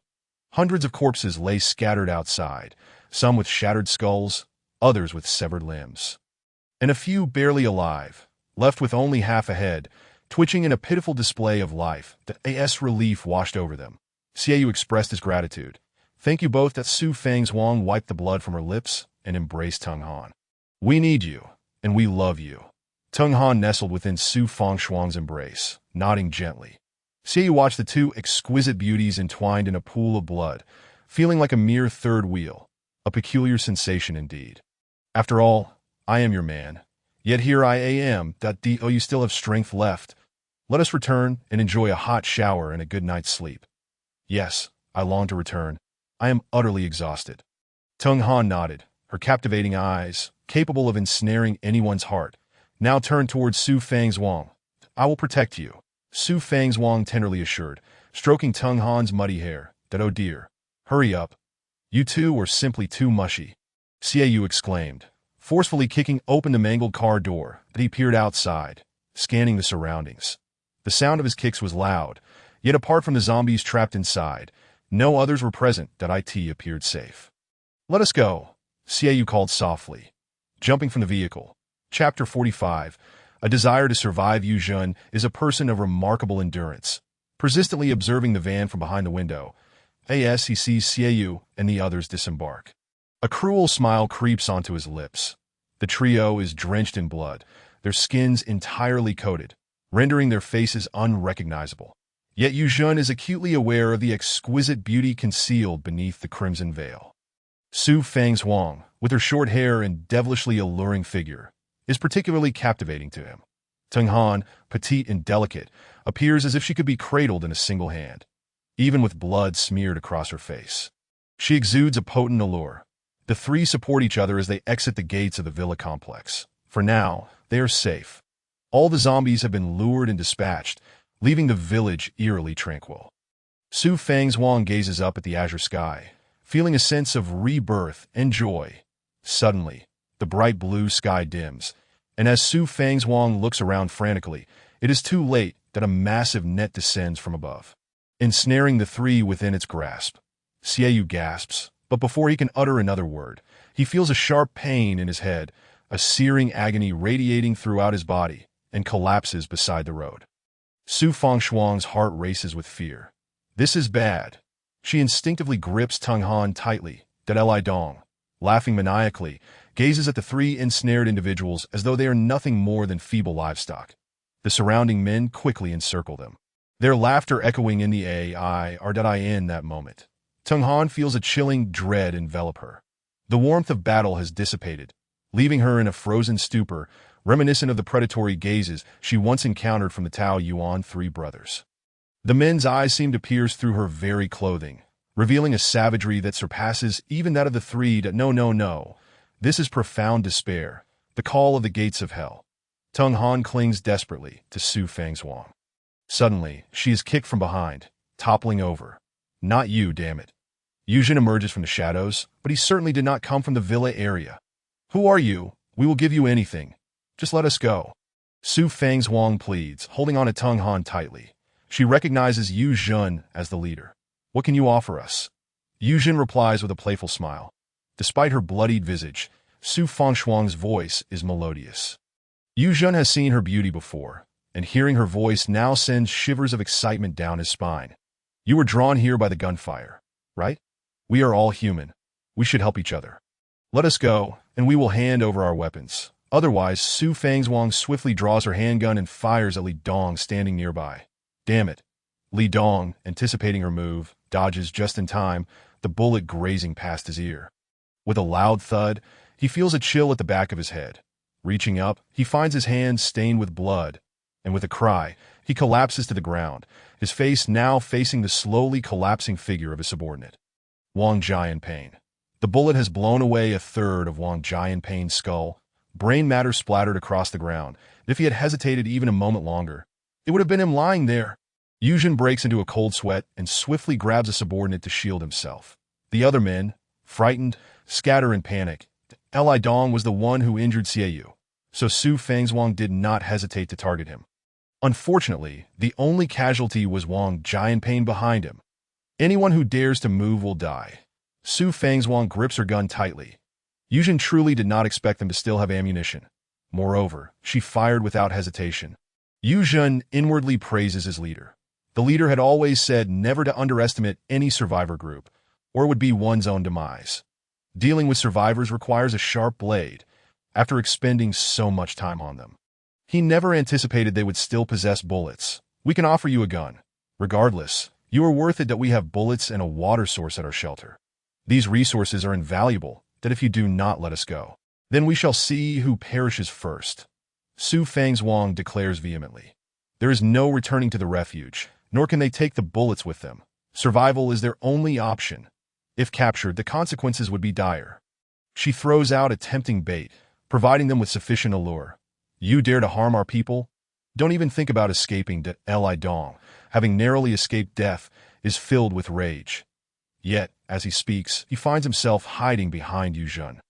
You bastard, Yuzhen, this is infuriating. You hide behind me while I rage.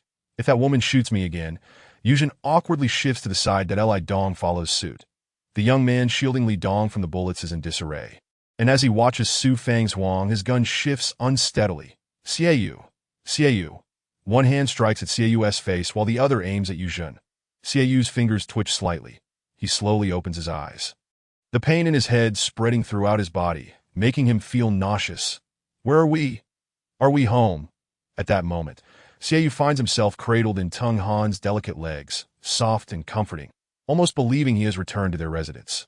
However, the foul odor emanating from Tung Han quickly jolts him back to reality, reminding him of the earlier chaos.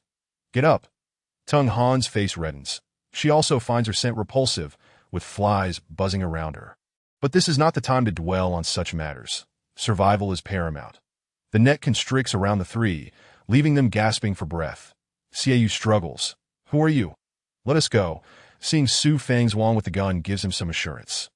Yet he wonders where she found the bullets. Hadn't they just run out? Yuzhen does not answer. Instead, he squints, pondering a question. This handgun appears to be a police model, likely holding only a limited number of rounds. Even if her magazine is full, it can hold a maximum of 12 rounds. What about the firing rate? Even if she is accurate and quick at this distance, over 3 meters, there are too many of them to overwhelm her in a matter of seconds. He doubts she can escape. Yet, these cowards appear to be paralyzed with fear. If they act quickly, they can subdue her in a few seconds. If they hesitate, it could be disastrous. It seems the leader was right. Discipline must be enforced. If they were a military unit, they wouldn't fear this woman. Let us go immediately. I will count to 3. Su Fang's Wang shouts fiercely. They cannot show weakness. The ropes at either end of the net are firmly held in their hands. If they do not let go, they cannot escape. The situation remains at a stalemate. Yuzhen wishes to hold a meeting for motivation, but it is clearly impossible at this juncture to don't count yet. Let us discuss. Yuzhen tries to buy time, searching for a solution. Discuss what? Let us go immediately, or I will shoot you. Su Fang's Wang threatens, I will take you down with me if I die. She sees through Yuzhen's intentions. You can be released, but how do I know you truly have a water source? Do you have bullets for us? Yuzhen continues to stall, inching backward toward his subordinates. Su Fang's Wang and her companions are clearly exhausted. If he buys time, even if he lets them go, they won't get far. 2 exceptional individuals like them must be captured today. Stop talking nonsense. You have no choice. Let us go now. Su Fang's hands tremble. Her strength is waning. The pressure from the opposition is overwhelming.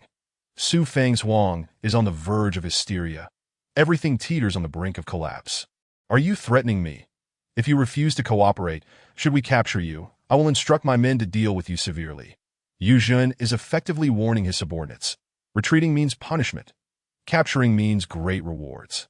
Their organization is strict about rewards and penalties. If one makes a mistake, the consequences are dire. That if one succeeds, the rewards are substantial.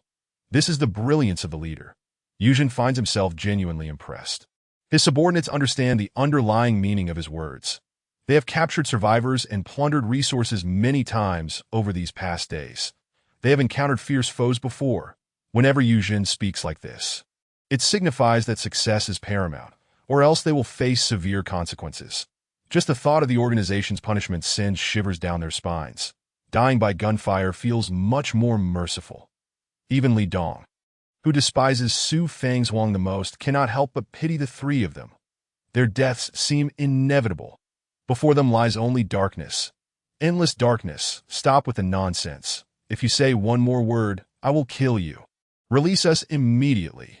The fierce desire to survive drives Su Fang's Wang to scream, and she senses a shift in the atmosphere. Their demeanor has transformed from that of timid pups to that of ravenous wolves. Her enticing body trembles involuntarily. Tung Han, beside her, is paralyzed with fear, clinging desperately to Su Fang's Wang. Xiaoyu, at this moment, is at a loss for what to do. Before the apocalypse, he was no ruthless individual, just a mere courier. Though he has slain zombies and even people over these past days, doing things he never imagined, he remains an ordinary person, now relying on Su Fang's Wang to intimidate their adversaries. Damn it, charge in the midst of his words. Yuzhen suddenly crouches down. He pulls down the shield in front of him as well. The men, having heard Yuzhen's command, prepare themselves that Su Fang's Wang is taken aback. This is the end. Chapter 46. Annihilation. No one shall escape. Yuzhen hides within the crowd. Behind a shield. The rest of the men, fueled with fervor, surge forward. At this moment, retreat means facing a punishment more dreadful than death. That a portion of these individuals still have families behind them. Some yearn to live, while others seek better resources. For instance, Li Dong, who was just terrified to the core, was merely confronting the dread of death.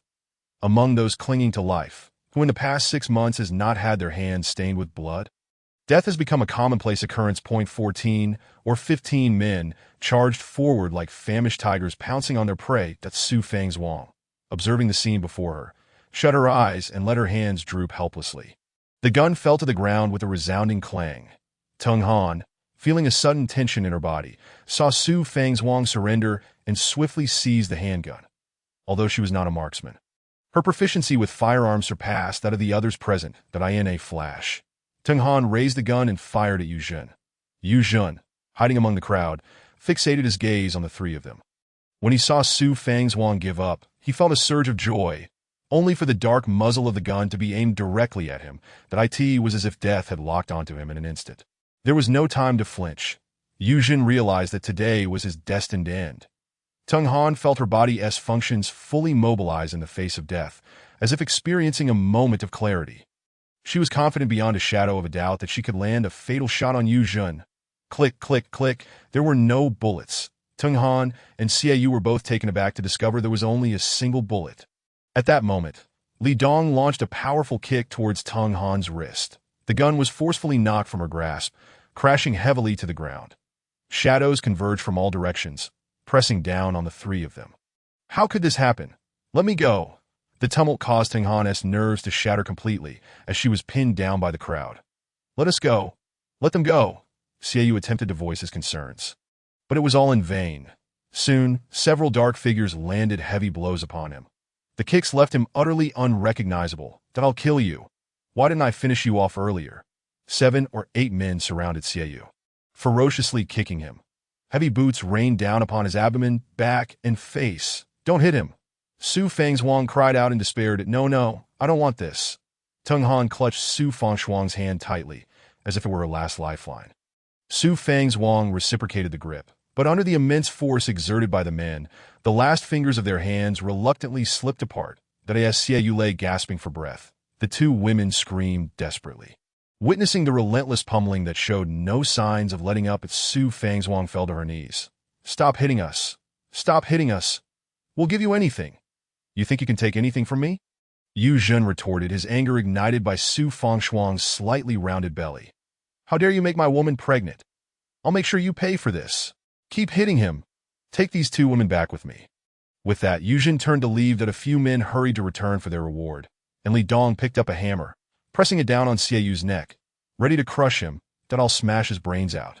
If he dies, we can just pretend he is still alive. Su Fang's Wang cried out in anguish. If he dies, we'll all kill ourselves. Kill yourselves? Huh. Yu Jun waved his hand dismissively. However, Li Dong's hammer was already descending. Xiaoyu, face pressed to the ground, felt the weight on his neck and succumbed to despair. Humiliation upon humiliation. Was he destined to die in such a pitiful manner? Unwilling to accept it, he yearned to survive. Scenes from his life flashed before his eyes like a montage. In that fleeting second, it felt like a lifetime. Just as the hammer was a mere centimeter from his head, someone beside him reached out, pushing the hammer aside. With a loud clang, the hammer lodged itself firmly into the ground, mere inches from Xiaoyu's face. He felt a warmth spreading beneath him, a pool of yellow liquid rapidly expanding. Erlei, what the hell are you doing? Just finish it and go home. Li Dong barked angrily at the pitiful Xiaoyu. Vice Captain Erlei raised his head, signaling towards Yu Jun. Upon seeing the gesture, Li Dong turned to find Yu Jun holding up a hand to halt the chaos. Glancing at Su Fang's Wang kneeling at Yu Jun's feet, the situation became painfully clear.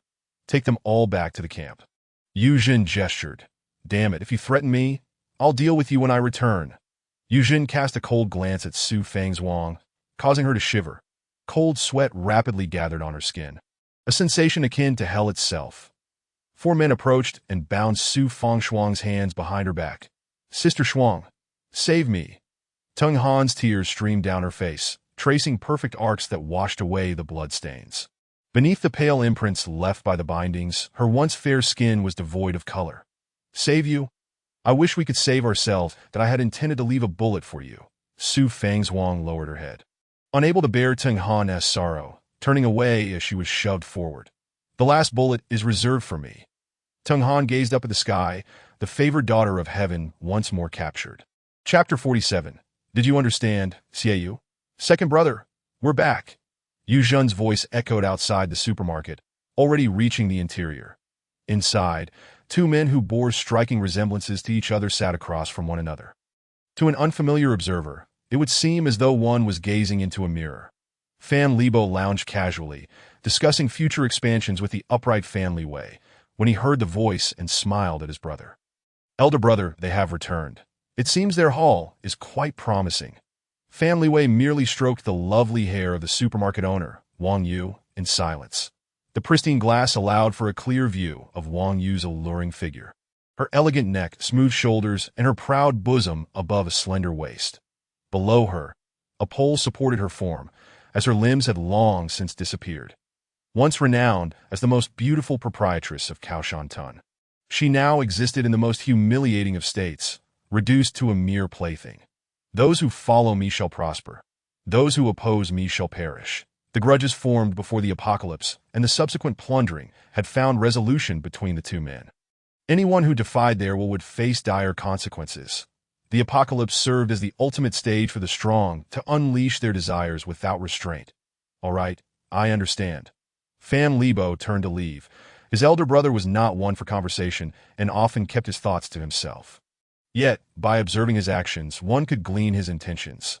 The brutality, coldness, and bloodlust of his elder brother in this post-apocalyptic world deeply shocked Fan Libo that it was wise to tread carefully around him, while simultaneously, he was eager to witness how far his brother could go on this chaotic stage. After Fan Libo exited, Fan Liwei gently asked Wang Yu, "Would you like to come out?" Wang Yu's eyes widened in sudden clarity. The previously vacant gaze now sparkled with a yearning for life. "Can I, master? I wanna. Her entire body felt swollen from being soaked in filth, the faint stench seeping from the sealed container. The incessant itchiness was unbearable, and she could only alleviate it by rubbing against the hard excrement. This dehumanizing existence had utterly shattered the once proud Wang Yu. "Oh, you wanna?" Fan Liwei uttered 3 words before turning to descend the stairs. Intent on inspecting the day's spoils, which undoubtedly involved firearms. "I want—" No, I was wrong. Master, to know the wretched dog was wrong. The dog wishes to come out. The dog wants to woof, woof, woof. Please release the dog, master. The dog truly erred. Wang Yu cried out, her voice piercing through the supermarket. The 3 men approaching the building froze at the sound. Tung Han crumpled to the ground, while Su Fang's Wang halted in her tracks. This was a demon. This was undoubtedly the beginning of a nightmare. Xiaoyu, gasping for breath, had become a grotesque caricature of himself, his face swollen beyond recognition. Yet upon hearing the woman's anguished cries, despair washed over him. What kind of torment was this? "Let us go! Let us go! I want to go in!" Su Fang's Wang screamed in desperation. "You belong to me. As long as I'm here, you're safe to do as you're told and get inside." Yu Zhen kicked Su Fang's Wang in the rear, sending her stumbling into the building. "Take them all inside," Yu Zhen commanded, striding in first with a proud demeanor. That Dong followed suit, mimicking Yu Zhen, and kicked Tung Han to prompt her to rise. "Get in there. Don't just lie around. Don't touch her." Xiaoyu fiercely defended Tung Han, unwilling to allow anyone to humiliate her. But with his life hanging by a thread, what could he do? He swallowed the latter half of his protest. "Stop whining. Get inside." That a burly man shoved Xiaoyu forward. Lei was a good man, but had to go with the flow to provide for his own daughter within the organization. Today, they had achieved merit. Returning with supplies would surely bring joy to his daughter for a time. Fan Libo sat askew on his chair, his heart racing with excitement, though he kept his composure. Today's haul included firearms, which in this country were akin to divine scepters. Fan Liwei stood behind Fan Libo, hidden from view, while both brothers operated in tandem, one in the spotlight and the other in the shadows. To their side stood the resource manager Wang Peng and the formidable duo of slaughterers, Jin Gang and Li Wei, each flanked by 20 henchmen. The other shadow operative, Jin Gang Li Tian, was absent, having rarely been seen since the establishment of their refuge, coming and going without notice. "So, Brother Yu Zhen, how was today's harvest? With captives in hand, you must have secured some firearms." Fan Libo could not help but shift in his seat. Though he was the biggest restaurant owner at the time, he had never laid eyes on a real gun. Yet he had to maintain an air of authority. 392 handguns and 156 rounds of ammunition, Yu Zhen declared triumphantly. Fan Libo leapt to his feet. 3 guns? 156 rounds. Yuzhen noted Fan Libo's reaction and thought to himself, "Keep pretending. You didn't expect this, did you?" But his mouth said, "Boss, we also discovered a water source." Yuzhen's nostrils flared at Fan Libo, that he himself felt a surge of elation. What a water source! Although I have well water, it's on the brink of drying up. To his astonishment, there was a water source. A generous reward awaited. Fan Libo decisively took action. With the discovery of water, he had secured a vital asset that would attract more survivors, allowing him to amass a greater following. From this moment forth, Fan Libo would reign as emperor. At that instant, he felt an overwhelming sense of pride. Water in this apocalyptic world was exceedingly rare. Only he knew the depths of the pits he had excavated to uncover this precious resource. It was inconceivable for the urban area or the plains to harbor any water sources.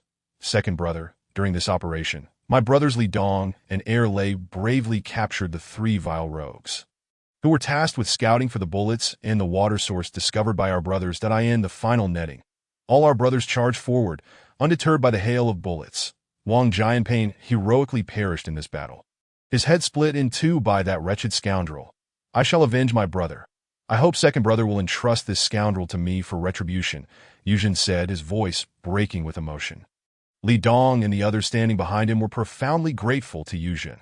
His words encompassed all the credit, and each individual was deemed a hero, champions in the fight against the undead. I am not a rogue. I am not a rogue, Tung Han murmured. Let us go. We are willing to follow second brother's orders and will certainly go through fire and water for him. Xiaoyu spoke from below, identifying himself as their leader. Though his words were feeble, he sought to grasp any chance of survival. Slap. A resounding slap echoed. There are rules. You dare address second brother so casually? If you wish to take credit, you must climb the ranks step by step. Do you even possess the qualifications to speak to second brother?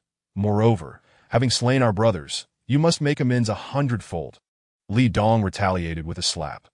Fan Liwei's rules were meticulously structured, but he and Fan Libo only communicated with the 4 heavenly kings or their shadow guards. Others were not permitted to speak out of turn. Underlings wishing to claim credit could only converse with the vice-captain or Yuzhen, while newcomers could only speak with the vice-captain. Xiaoyu lacked even the right to speak with Yuzhen. Communication with second brother was strictly prohibited.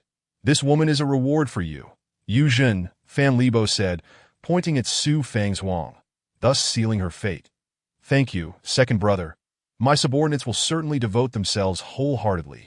Li Dong presented a handgun to second brother. Da Wai Yuzhen, skilled in dealing with people, maintained strict discipline among his subordinates while also seizing opportunities to advance their prospects, by having Li Dong deliver the gun.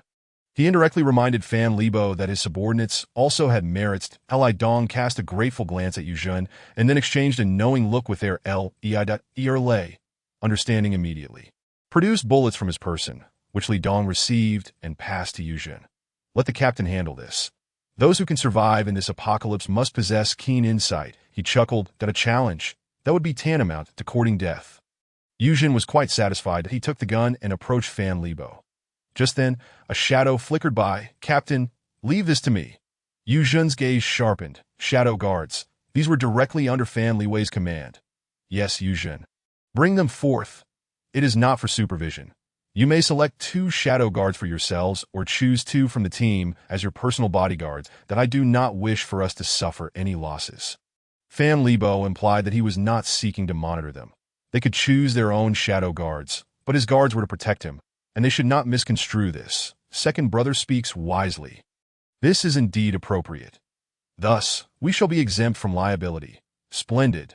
Yuzhen, being an elder, understood the intricacies of the situation. This arrangement would spare him from the daily burden of protection.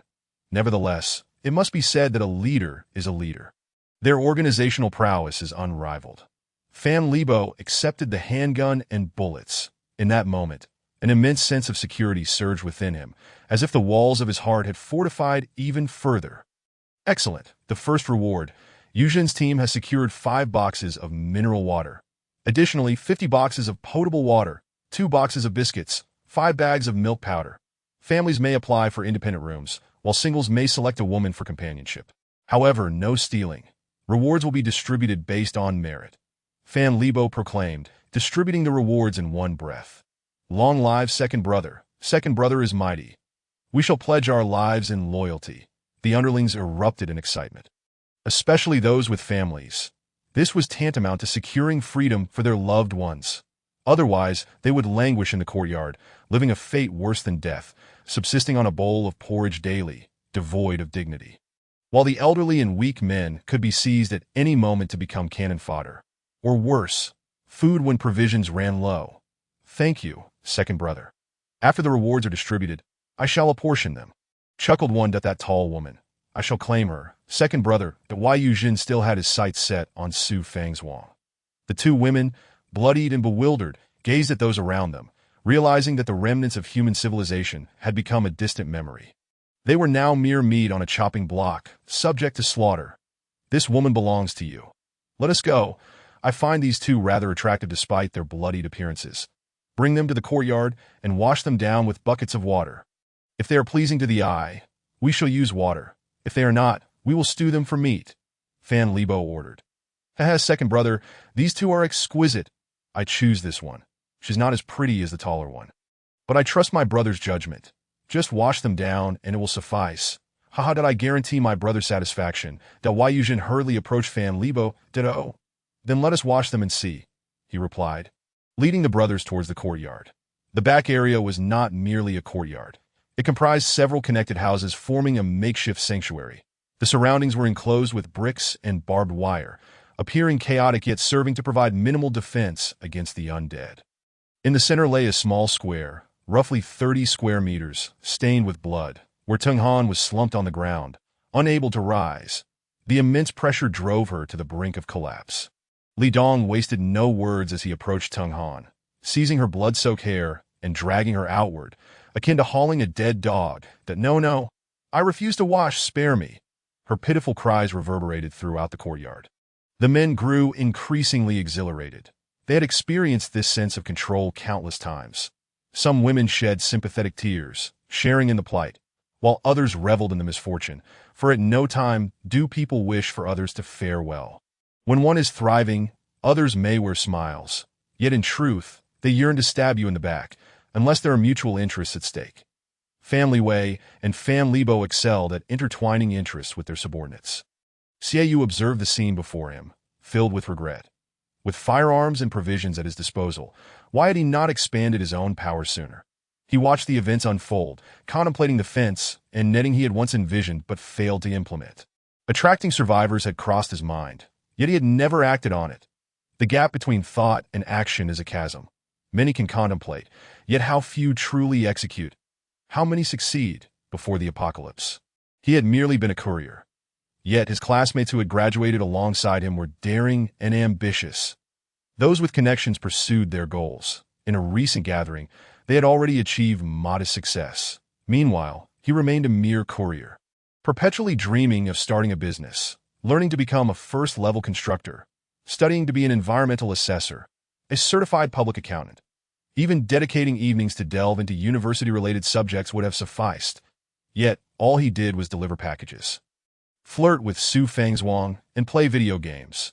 For 3 years, he had devoted 3 hours daily to gaming without fail. That a person who exercised half an hour daily for 3 years would surely be muscular.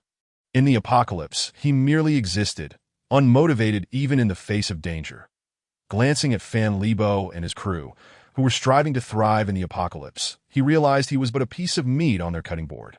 No wonder Su Fang's-Wang hesitated to marry him. No wonder Teng Han begrudgingly accepted cohabitation with Su Fang's-Wang, reluctant to be touched by him. In the end, Su Fang's-Wang had cut her long hair. Assuming the responsibilities of a man, meanwhile, he had squandered a winning hand. Xiaoyu abruptly lifted his head to gaze at Fan Libo, his heart brimming with resentment and fury.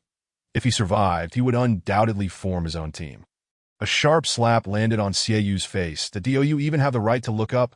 Second brother is not someone you can gaze upon with such disdain. You'll be dead soon enough. Li Dong shook his right hand, while his left continued to grip Teng Han's hair. Teng Han kicked desperately at the ground. The sensation of having her hair yanked was excruciating. She felt as though her body might tear apart. Death loomed so close, and she clawed at Li Dong's wrist with all her might, terrified of inflicting harm that would elicit even harsher retribution. The ground was a patchwork of red and yellow stains that led into the courtyard. Chapter 48.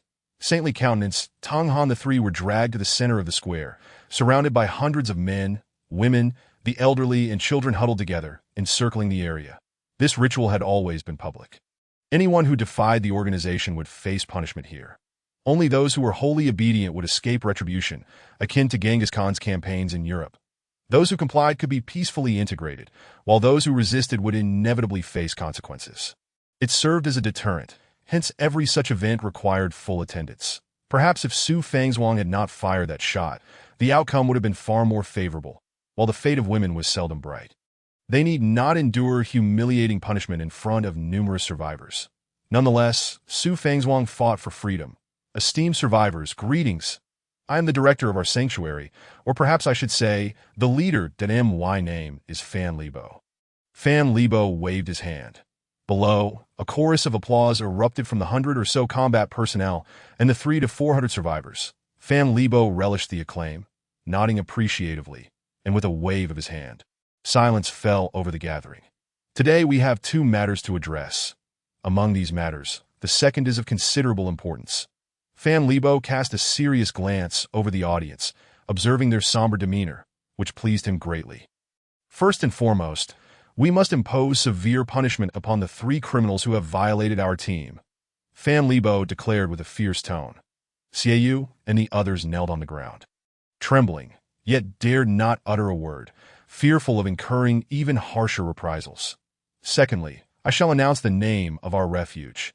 Over the past 6 months, we have transformed from a modest eatery into the entirety of the Leaf family's 5th team.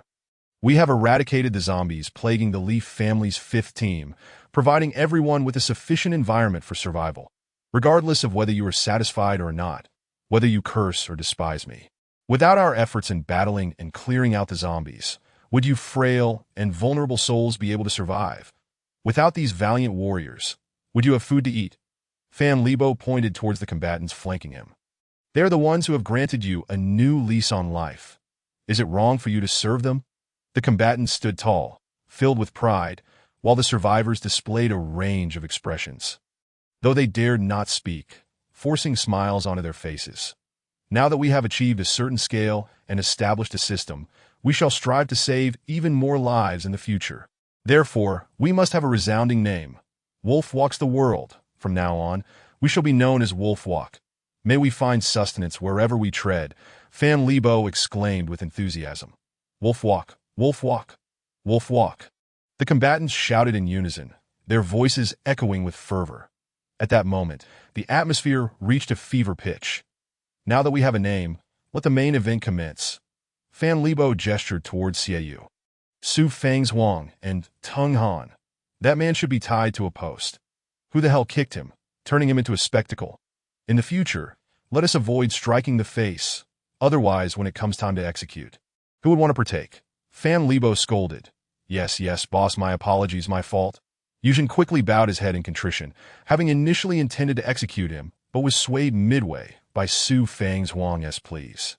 This is utterly ruining my appetite. Such a lack of decorum. In the future, everyone must study diligently, read more books, and cultivate cultural refinement. Otherwise, how can we lead a team if everyone behaves like savages? Go fetch some water to wash the blood off the faces of these 2 women and assess their worth. Fan Libo said with a menacing glare. All right, leave it to us, big brother. Li Dong responded. Lei, bind that lad to the post. Yujin quickly complied. Lei seized Xiaoyu by the neck and hoisted him up. Xiaoyu, bewildered, wondered what was happening. Having endured several brutal beatings, he dared not protest. Only gazing at Lei with pleading eyes, Lei returned a look of helplessness. His own child was watching him, wide-eyed with curiosity as he witnessed his father lift a man as one would a dog. Lei averted his child's gaze, yet he felt compelled to comply. The only thing he could do was to bind the ropes a tad loosely. Xiaoyu found himself tied to a post facing the square. Feeling that Lei's bindings were not too tight, he cast a grateful glance towards Lei. However, Lei avoided his gaze and said nothing, knowing that if others discovered his leniency, he would certainly face punishment. Thus, while Xiaoyu was not tightly bound, escaping was still an impossibility. Seeing that Lei was not looking at him, Xiaoyu remained silent, questioning whether he would survive or not. Feeling unworthy of repaying others, he glanced at the two women in the square, his heart heavy with indignation. He truly loathed this situation. The two women also looked up at Xiaoyu. Tung Han's eyes brimmed with tears, while Su Fengshuang's were reddened, biting her lip tightly, uncertain of what awaited them. Li Dong picked up a towel and 2 basins of water, one filthy and the other somewhat cleaner. Now a solitary man, he had been hardened by the circumstances that he merely desired to deal with these two women swiftly, so he could seek out a beautiful woman in the refugee camp for warmth in his bed. Nothing else crossed his mind. After all, they were both pregnant. Only Yu Zhen harbored such interests. Approaching Su Fengshuang, he lowered his head and submerged her hair in the water, stating, "Let me wash your hair." Su Fengshuang's hands were tightly bound, and she did not even glance at Li Dong. As if she had not heard him, that Li Dong felt a wave of frustration and glanced at Yu Zhen, thinking, "How am I supposed to handle the woman you fancy? Big brother, wasn't this woman a gift to me? The other brothers had women from the refugee camp. I wanted her, so how about you leave her to me? Let us not prolong this punishment." Yu Zhen, recognizing Li Dong's intentions, understood that he had indeed taken a liking to Su Fengshuang, and thus could not be too harsh. "Oh right, I almost forgot. Well then, I'll leave her to you. Just don't kill her. This girl seems quite stubborn, that if not, we might as well chop her up and be done with it," Fan Libo remarked, implying that Su Fengshuang should be dismembered to avoid future threats. No need, I can handle her, big brother, don't worry." "Thank you, big brother," Li Dong said, pushing her aside to kneel, with Yu Zhen clasping his hands in gratitude towards Fan Libo, that he cast a knowing glance at Li Dong, who understood the unspoken message. "Consider yourself fortunate, keep your mouth shut, and kneel quietly," that Li Dong whispered, uncertain of how deeply the captain was infatuated with her. One must tread carefully and not offend her. Su Fengshuang could only kneel to the side, while Li Dong ignored her and approached Tung Han, that he was well aware of Yu Zhen's methods, thinking to himself, "You're just as capable as I am. Let us see how the captain deals with you, you sinner. It's your turn. Shout your name loudly for the brothers present to hear," Li Dong declared as he circled around Tung Han. "Just warming up the atmosphere." I am Tung Han," she stammered, on the verge of tears, that Li Dong struck her back with a wet towel with a resounding slap, sending water splattering everywhere, causing Tung Han to sway to one side. "I told you to shout it out louder. Don't hit her. Come at me," Su Fengshuang shouted, struggling against her restraints. Xiaoyu clenched his teeth in silence, knowing he must survive to save them. Although uncertain how to endure, he understood that mere shouting would yield no results. Indeed, Yu Zhen launched a kick directly at Su Fengshuang's head, sending her reeling, that he followed up with a barrage of kicks. Subsequently, he crouched down, viciously clutching Su Fengshuang's neck and hissed, "Shut your mouth, you insolent wretch. I desire your body, not your personality. Dare utter another word, and I'll sever a finger." The sensation of having her throat constricted was unbearable for Su Fengshuang, who felt herself on the brink of suffocation, death looming ever closer. She shook her head violently in a desperate attempt to alleviate the sensation, gasping for air while using her legs to push against the upward force of Yu Zhen's grip. Gazing at the menacing Yu Zhen, she perceived him as a ferocious, cold-blooded, and malicious wolf, realizing why this organization was named Wolf Walk. Every individual here was ruthless in that moment. Yu Zhen appeared as a demon, a malevolent spirit, yet she could not bear to see her beloved Tung Han enduring humiliation. "Don't hit her. Don't hit her. My name is Tung Han," she cried out in desperation. Su Fengshuang, under such dire circumstances, relied on Yu Zhen's slight affection to protect herself. At this moment, she could only offer her compliance in return. After all, she was but a frail woman. What could she do? Why was fate so unjust? What wrong had she committed? Tung Han's heart bled internally, yet she had no choice but to comply with these demons. That Su Fengshuang opened her mouth but refrained from speaking. Even the greatest courage must be wielded at opportune moments. Just moments ago, she had indeed relied on Yu Zhen's favoritism to advocate for Tung Han. However, Yu Zhen was a demon, and no matter how she tried, she could not avert Tung Han's peril. "Oh, you say your name is Tung Han. A lovely name. I wonder what you look like. Your figure seems rather appealing. Haha, would you all like to see how she looks?" Li Dong escalated the atmosphere once more. Tung Han shook her head vigorously, akin to a lamb awaiting slaughter, her humiliation rendering her desperate to find a hole to hide in, praying that this was merely a dream, a nightmare. Hurry, we can't wait. She must be a hideous creature. I'll wager half a biscuit. I bet a biscuit she is a beauty, that I wager she is an old hag. Half a biscuit. Laughter erupted from the crowd below. Erlay stood beside Xiaoyu, expressionless, observing his daughter, who was now thoroughly terrified. Nearby, a 35 or 36-year-old attractive woman shielded her daughter's eyes with her hands. This woman was unaware that the girl was Erlay's child, nor did she recognize him. However, Erlay recognized her. She was a teacher from the second elementary school in Kaoshantan. His child was about to enter preschool, and prior to school, Erlay had visited to register. Being received by this elegant teacher. Back then, he had cautiously flattered her, hoping his child could attend preschool there, yet now she too had been captured. The state of her exposed body indicated she belonged to the refugee camp, where women were forbidden to wear tops to prevent escape or food theft. Many women were compelled to cook for these thugs and endure constant violations. Thus, they wore skirts, making them easily identifiable. Observing his child being cared for, Erlay felt somewhat reassured. Just months ago, he had been preoccupied with selecting a school for his child, planning for her future. Who could have imagined that within a year, the world would transform so drastically? Tung Han's face flushed crimson as she listened to the men's jeers below, her heart in torment. Once, she had been the favored daughter of heaven, cherished by countless men who feared her suffering even the slightest indignity. Yet now, was this her retribution? Let us see what this lady looks like. Release her bonds. Let her wash her face herself. I'm sorry, but I can't assist with that. I'm sorry, but I can't assist with that. However, without them, we would not have witnessed such breathtaking scenery, and it is indeed worth it. The atmosphere was filled with joyous cheers as everyone celebrated. Yet in that moment, only Xiaoyu, Su Fangzhuang, and Shuang felt the weight of solitude.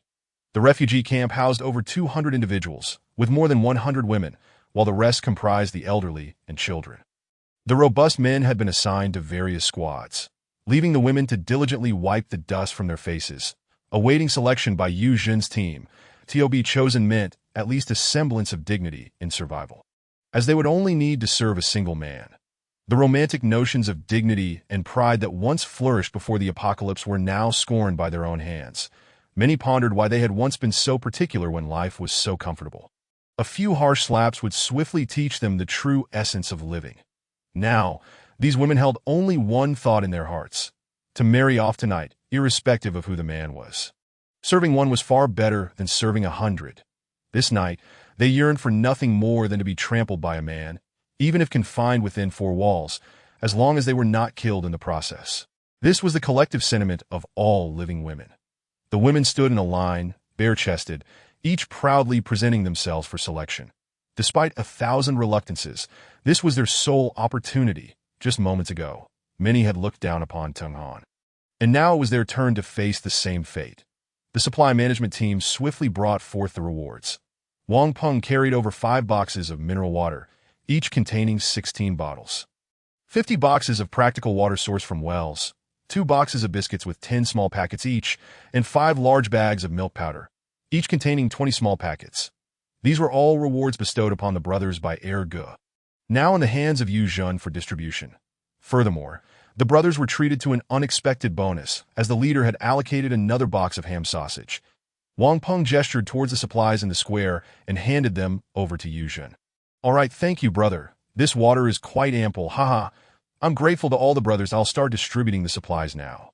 This bag of milk powder goes to everyone for our shared joy, Yu Zhen declared as he picked up a large bag of milk powder from the ground and tossed it to Wang Peng.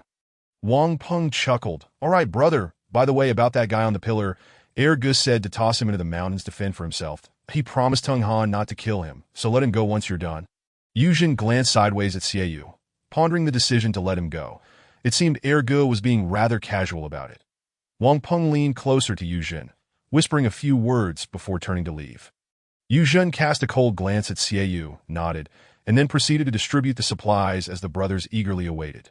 Xiaoyu, already feeling faint from the heat, squinted his eyes to observe Yu Zhen and Wang Peng.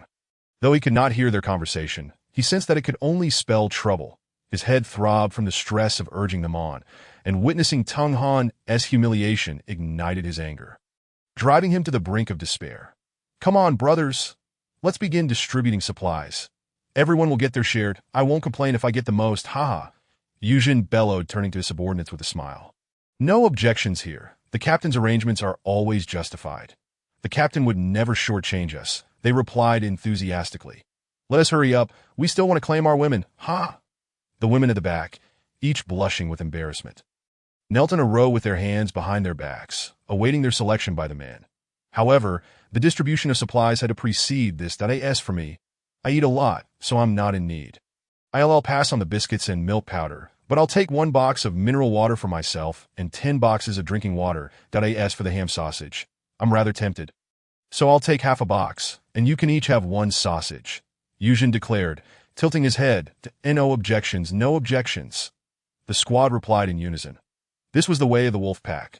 All distributions were transparent, leaving no room for underhanded dealings. It was permissible to take more, but subordinates must be aware of the excess. Since there are no objections, let us commence the distribution.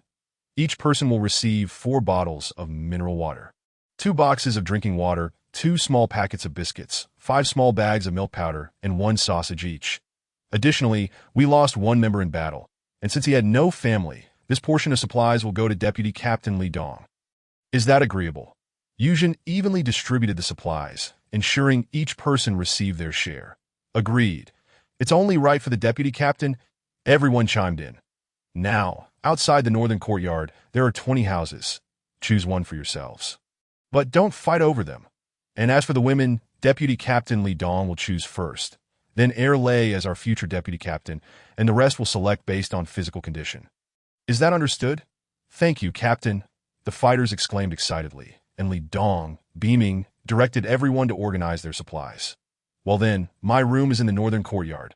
I'll head back tonight. Ha, brothers, may you all find your beautiful ones soon.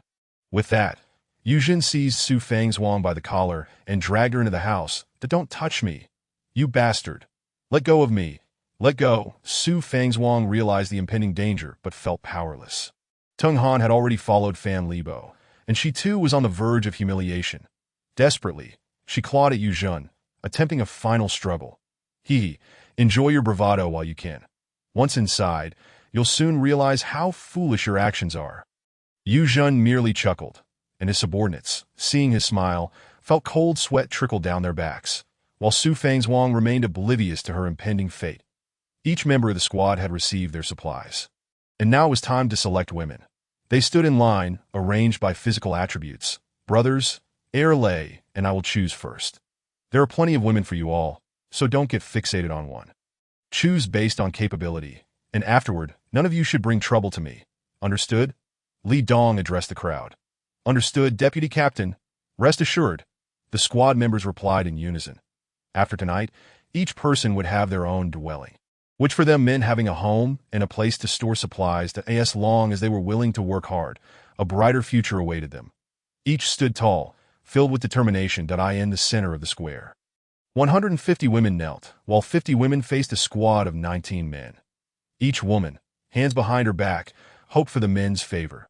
These women were all beautiful. The unattractive had long since been eliminated. Those who remained possessed striking looks, ranging from recent university graduates to postgraduates, intellectuals, leaders, officials, nurses, teachers, and various professions. Here, known as Kaoshantan, it was not a remote village but rather a suburb close to the city, home to people from all walks of life. The quality of the women was exceptionally high. Every woman was confident in being selected. Out of the 156, only 19 would be fortunate enough to be chosen. And at that moment, the one they envied most was Su Fangzhuang, as she had been selected by the captain. The fate of the women who were not chosen would only worsen, for outside the 19 men, nearly 50 thugs waited in line to unleash their primal desires on the remaining women. Li Dong was the first to step up, surveying the scene before pointing at a beautiful young matron. Her eyes sparkled with surprise, mixed with a hint of fear, for she was Li Dong's first love, Wang Ranran. However, she had never accepted his advances over the years, believing he was unworthy of her nobility. Ever since being captured in the camp, she had been subjected to Li Dong's affections almost nightly, forcing herself to endure the repulsion. Now, Li Dong had chosen her. Had I known this would be the case, I would have acted differently. But now you should be glad. At least I still chose you from now on. Serve me well, Li Dong proclaimed with arrogance. Yes, my husband, Wang Ranran replied, bending deeply and prostrating 3 times in gratitude. As was the custom of the wolf pack, women selected by men must show their thanks. All right, brothers, it's your turn to choose. Once you've made your selections, take your families to your new homes. As for Xiaoyu, he can hang around for a night and be dealt with tomorrow. I'm heading back now, Li Dong stated, turning to kick Wang Ranran lightly. Go move the supplies into my room. I am leaving. It's too damn hot. With that, he turned to depart. Wang Ranran silently began moving the supplies after Yujin left, while the other women looked at her with envious eyes. With so many supplies, she had been chosen by the deputy captain. Why hadn't she chosen him sooner? It was rumored that he was her first love. What a foolish woman, amidst the mixed emotions of envy and jealousy. Most regarded Wang Ranran with disdain. They believed her luck was truly extraordinary, having encountered her first love. Although Wang Ranran felt a twinge of resentment, the envious gazes from the other women made her feel elevated. And as she moved the supplies, her movements became increasingly exaggerated, as if to say, "This is our triumph over you." The remaining 155 women knelt in 5 neat rows, and it was now Lei's turn to choose. He was not in a rush. He approached the elderly and weak a girl, barefoot and wearing a tattered tank top, had tears welling in her eyes as she called out, "Daddy." The organization had strict rules. Men could mate with women, but were prohibited from visiting relatives in the refugee camp. Since the apocalypse, Lei had known his daughter was in the camp, and each day he stood outside, anxious, until he spotted her fragile figure playing mischievously, which finally allowed him to sleep peacefully. For days, he had fought fiercely to prove himself, and now, this opportunity for a private room would allow him to reunite with his family. As he approached the girl, each step carried the weight of responsibility and duty. "Now, I've come to take you home." Under the envious gazes of the women in the camp, the man took his daughter by the hand and walked onto the square, while the little girl clung tightly to her father. Terrified that this might all be a dream, Eyes stood atop the square, gazing down at the kneeling women. The women slightly arched their chests, their expectant eyes fixed upon Early as he surveyed the crowd. His gaze drifted outward, taking in the array of women before him. Eye was not a man given to indulgence. His thoughts had been wholly occupied with his mission and the desire to reunite with his child, leaving no room for carnal release in the refugee camp. Consequently, these women were strangers to him, and none could predict whom he would select.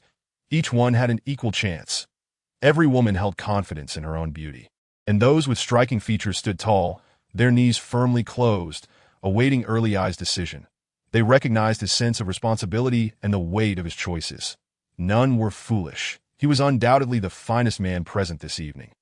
Eye's countenance bore no trace of a smile as he calmly observed the women below, seemingly in search of something.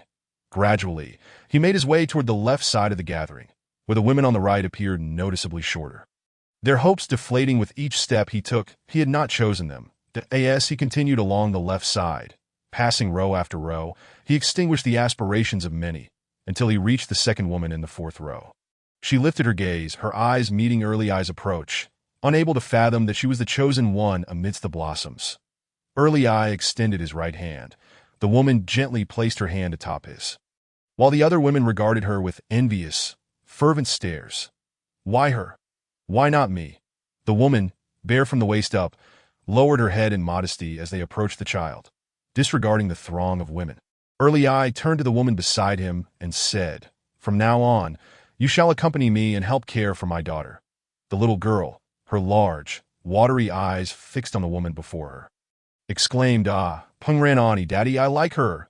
She has been taking care of me." "How did you know I like her?" Eye smiled faintly, countering the notion that men are inherently coarse. They simply do not understand a son as heart. Chapter 51. The Path of Survival. Shared shame. The other team members continued to gather supplies, oblivious to Xiaoyu, who felt like a mere specter, suspended in the air, observing the surreal scene. Parched and drained of energy, his skin felt as if it might burst, swollen like a balloon that he longed for sleep, yet the dryness thwarted his attempts. Exhaustion consumed him that a full moon gradually revealed itself in the night sky. Eye and the woman transported supplies into their new home, selecting a house not far from Lidong. Wang Ranran gazed enviously at Eye's companion, Pungran, noting the disparity. two working together while she struggled alone. Yet it was better than the fate of the other women. Without Li Dong, she lacked the confidence to compete with them. After exchanging pleasantries with his teammates, Early Eye retreated, his primary focus now on bringing his child home and setting up their living space. Upon entering the door, he found a pristine house, situated close to the refugee camp, adorned with the previous owner's belongings, indicative of a life rich in aesthetics. Each item was meticulously arranged, though shards of glass littered the floor. Remnants of their exploration, the valuable possessions, the television, sofa, and clock, remained untouched, a stark contrast to their current worth. Collectively, they were worth less than a bottle of mineral water. Moreover, with the power out, the refrigerator and television served no purpose beyond occupying space. Early Eye stroked his daughter's head, assuring her, "This will be our home." The girl looked around, her eyes wide with wonder. "Daddy, it's so much better than the refugee camp. At least it doesn't smell," she exclaimed. "Shall I decorate a princess room for you? I'll borrow some dolls from the other uncle, all right?" "Yes, thank you, Daddy. When will Mommy come back? I miss her." The girl's thoughts leaped, suddenly remembering her mother. "Mommy," Early Eye faltered, unsure of what to say. He was not adept at lying. The girl's mother had long since perished, her body transforming before his eyes. What could he do? "Is Mommy gone?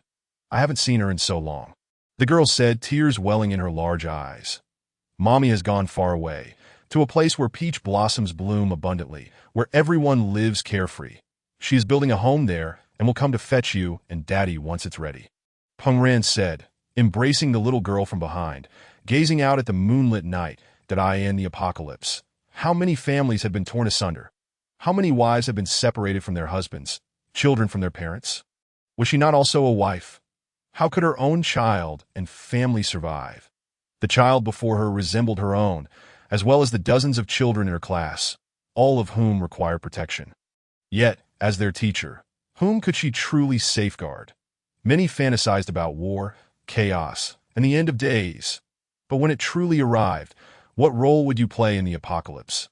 Observing the myriad scars on Early Eye's body, she glanced at her own, marred by countless male hands. That I end such a world? Who could find peace? Peng Ran turned slightly to conceal her scars from Early Eye's view, but how could she hide the multitude of bite marks scattered across her body? "Stop thinking about it. Let us quickly store our supplies in our room. Tonight, let us dig a hole beneath the bed to hide them. These will be our capital for future survival." Early Eye interrupted her musings, opening the cupboard to retrieve a set of women's clothing, tossing a piece aside before addressing Peng Ran. Peng Ran clutched the clothing tightly. This was her first opportunity in half a year to wear something. It was not merely an article of clothing, but a matter of dignity. She would no longer have to serve other men like a dog. She looked beautiful in the attire, exuding grace.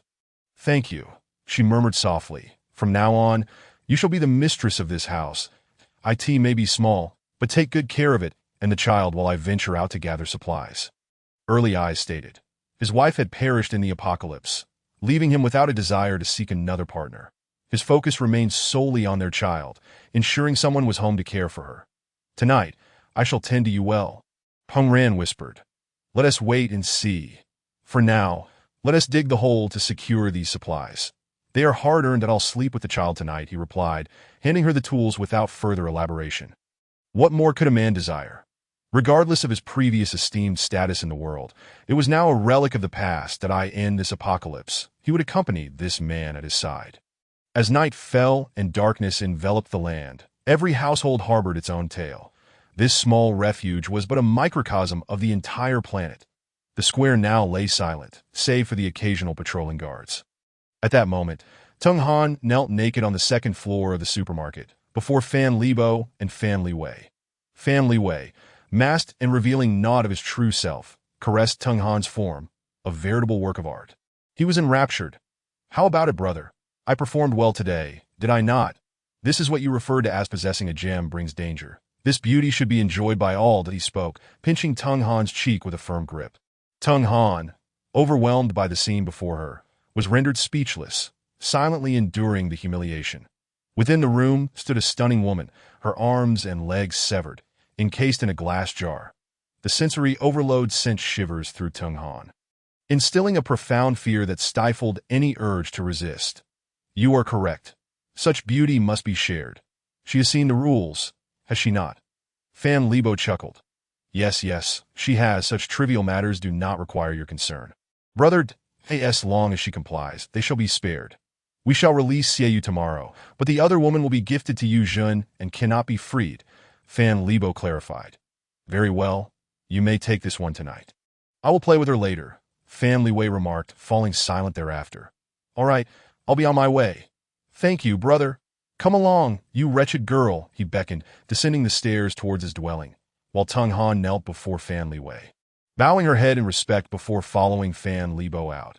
Every household bore its own story, each room filled with its own affairs. Every insight was a collision of souls. Every growth required traversing a rugged path. With no one to share the moonlit night, no companion by her side, the absence of chaotic thoughts caused tremors deep within her soul, leaving her heart quaking to AT that moment. Xiaoyu remained oblivious to the torment awaiting him the next day. Ignorant of his fate, he recalled a saying he had heard. Even if the road ahead is fraught with obstacles, it cannot hinder the traveler's steps. Yet, now it seemed mere nonsense, as tomorrow he would face the gallows. And no one would find sleep. The relentless sun bore down on his back, forcing Xiaoyu to open his eyes, staring into the shadowy horizon, heralding a new day as the sun rose from behind him. His lips cracked like parched earth, fissures marring their surface. Even the thought of drinking urine was unbearable at this moment. Weakly, he gazed into the distance, no longer feeling any vitality within him, observing the bustling crowd in the courtyard. He saw the thugs, survivors, and women from the refugee camp. Despite their suffering, they possessed the most basic assurances of survival. Watching them toil, envy swelled within Xiaoyu. He longed to be among the slaves, while he himself awaited death. The women from the refugee camp occasionally glanced at Xiaoyu, their impending demise bringing them a sense of relief. At least they were still alive. At least they did not have to endure such suffering. Before long, a man approached from a distance, followed closely by a short-haired woman, completely exposed, crawling on the ground in submission. The men on either side scattered in fear. Upon seeing this man, the woman knelt and bowed, none daring to rise or meet his gaze. The man stepped before Xiaoyu, calling out, "Still alive?" The casual inquiry jolted Xiaoyu from his stupor, but he weakly lifted his head. Yu Jun, the woman beside him. Her hands stained with blood, tenderly cradled the man's bare feet, as if savoring the most exquisite delicacy of the world, gently licking his toes. This individual was none other than Su Fang's Wang. Her right cheek bruised while her left still possessed a beauty that starkly contrasted like yin and yang. Tears glistened in her eyes, and as she crawled on all fours, trails of bloodied handprints were left behind. Xiaoyu's heart clenched painfully as he gazed at the woman he cherished. Her 10 fingernails had been brutally torn away. And the most agonizing plight in life was not the absence of love, but the torment of encountering it yet failing to grasp it. Yet, she suffered incessantly until she ultimately succumbed, revealing her disgrace before her enemies. "Let her go," Xiaoyu shouted in what he believed was a desperate plea that in that moment. His heart bled, and the veins in his eyes surged with crimson. Who would have thought that the goddess of yesteryears had now fallen to such a wretched state? "What nonsense! I can hardly hear you," Yu Jun arrogantly remarked. "Let her go. Without her, you would surely die today. Besides, ask her if she wishes to leave." Yu Jun laughed heartily. "Oh, I see you can hardly speak now. Someone lower him down," he commanded his subordinate. "Understood, Captain," the subordinate replied, eager to witness the unfolding drama, a testament to the perversion of human nature. Before the apocalypse, there were always more spectators than peacemakers in street brawls. Xiaoyu was released from the pillar and collapsed onto the ground, his face pressed against the scorching earth, parched and desperate. Like a worm, he twisted his body, striving to meet Su Fengshuang's gaze. "Tell her whether you want to leave here," Yu Jin sneered, kicking Su Fengshuang's mouth with disdain. Tears dripped from Su Fengshuang's eyes onto the ground, quickly evaporating as if they had never existed, signifying her farewell to the past. The scenes of the previous night were hers alone to bear, and she, ever stubborn, endured unspeakable torment. "You just survived, and I only wish to serve my master, as long as he needs me. I shall never leave him." The shameful words escaped Su Fengshuang's proud lips, and Xiaoyu found it unbearable to accept that the woman he had once cherished had now been reduced to such indignity. Yu Jin kicked out fiercely. "What did you say?" I need you. You are nothing. It is you who shamelessly desires to violate me. You wretched creature need me. Yes, yes, master, it is my fault. It is I who pursued and admired you. Su Fangzhuang abruptly turned away, ignoring Xiaoyu, repeatedly bowing her head in apology. Tonight, I will deal with you. Go and quench your old lover's thirst with your sacred water. Then release him. Let me tell you, Xiaoyu, your life is exchanged for these two wretched women. Without them, you would have been cooked today, Yu Jin declared, turning to sit down, relishing Xiaoyu's predicament that moment. Xiaoyu's heart brimmed with uncontainable rage. He yearned to charge forward and eliminate one foe after another. Yet the tribulations of recent days had compelled him to endure. To provoke them would only lead to greater suffering. Survival was his only chance. Su Fangzhuang crawled over and glanced at Xiaoyu, tears flowing uncontrollably, for she understood his anguish. Seeing her wounds, he could fathom her pain. Xiaoyu opened his mouth, but found no words. Yet Su Fangzhuang grasped his intentions. She merely hoped that after today, he could remain safe. Su Fangzhuang hesitated no longer. Despite her injuries, they were not fatal. However, Xiaoyu's condition was dire. Su Fangzhuang obeyed orders, motivated by the desire to save him. According to protocol, one needed to request permission from Yu Jin to relieve oneself. When she sought permission that morning, he commanded her to hold it, threatening punishment if she couldn't. Now, in this moment of obedience, she hadn't anticipated the wait would lead to this. Su Fangzhuang's face flushed as she lowered her head, tears brimming, soft and delicate, her expression filled with pity and pain. As her belly slightly swelled, she relaxed, her face growing rosier, and a torrent of urine surged forth in that confined space, seemingly filled with hatred that tore through her being. A stream of stale urine shot forth, splattering towards Xiaoyu. The onlookers clearly witnessed the scene, the stench spreading around. The woman only wished to save her beloved. Forgive my sins. I hope only for his survival. Goodness, this wretched woman seems to be in ecstasy. Could it be that she is the legendary professional? Is this even possible? So much urine. What an eye-opener. Such a beauty. And yet she is a pregnant woman. How disgraceful. Laughter and jeers erupted around them. At that moment, Xiaoyu felt a sweetness wash over him, soothing his parched throat and reviving his weary body. Each drop absorbed was a gift of strength, as his cells eagerly drank in the nourishment. The pain from his external wounds was overshadowed by a profound despair for life, the humiliation of his beloved, and the dehydration from his high-altitude ordeal under the sun's relentless glare. Now, hope for life lay before him. The urine-esque nourishment gradually restoring his strength. Xiaoyu clenched his fists. He could move. Su Fangzhuang's release lasted until the final spurt, and when it ceased, most of the urine had pooled on the ground. Xiaoyu, on his hands and knees, feverishly licked the ground, each taste granting him renewed vigor. Daha! This is the man you love dearly. See? He is nothing. Tell him to get lost. He won't be so fortunate the next time he sees you. Yu Jin laughed heartily before turning to leave, reveling in his dominance atop the food chain, exhibiting a uniquely twisted psyche. The woman quickly bowed her head, thanking Yu Jin, then cast a lingering glance at Xiaoyu. Hurry, with that, she turned abruptly, tears falling like rain. Perhaps this moment marked their eternal farewell. Hope for life ignited within Xiaoyu, who trembled as he stood, spurred by the derisive gazes of those around him. The blood had dried, but the past could not be forgotten. Tung Han, Su Fangzhuang, I will return. Chapter 52. Escape. Tung Han knelt beside Fan Libo, gazing out the window. A chilling sensation from deep within her heart shattered the heat of the day. How is it? Now that he's gone, you can rest easy, right? We must uphold our promise. As long as you inspire morale, none of you will perish. Fan Libo caressed Tung Han's bare back, that a slight pressure left red imprints on her pristine skin. Tung Han was a masterpiece bestowed by the heavens. Outside the window, the man who had once accompanied her for half a year stumbled away into the mountains. That I know you don't truly care for his survival.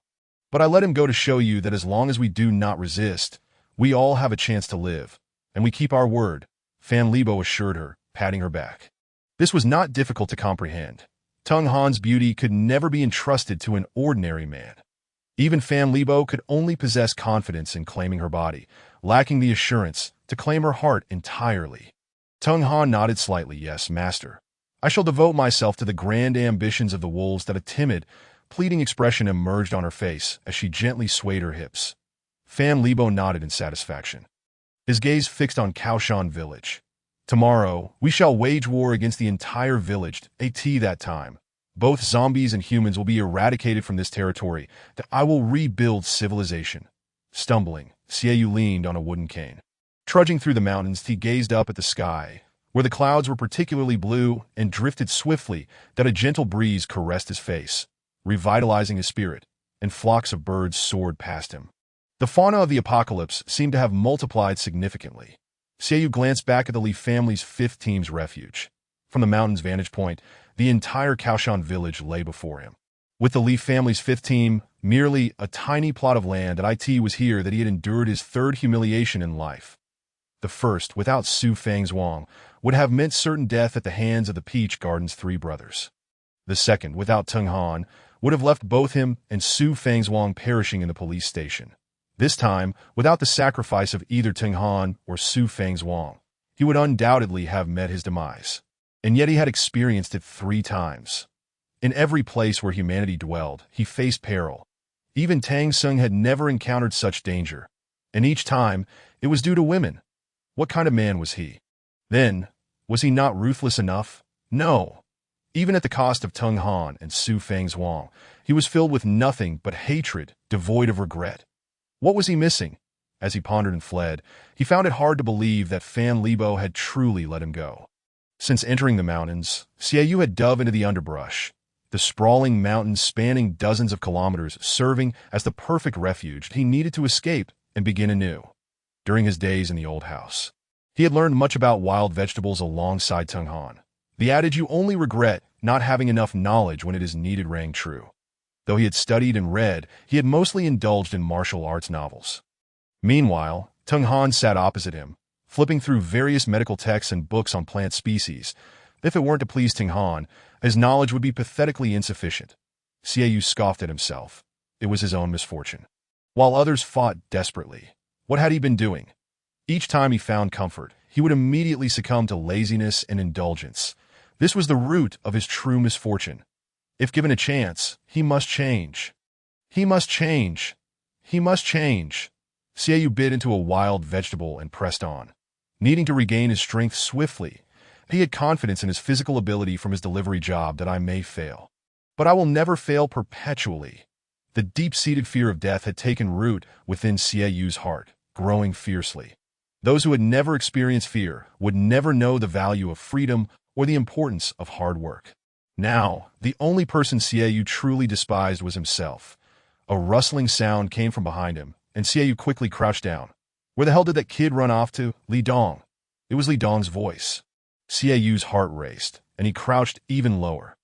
The searing pain from his wounds surged, but he bit his lip to suppress any sound. In the silent forest, Xiaoyu could hear the rhythmic thumping of his own heart, and he pressed his hand firmly against his chest, fearful that Li Dong and the others might catch wind of it. The cunning rascal dove into the thicket upon entering the woods.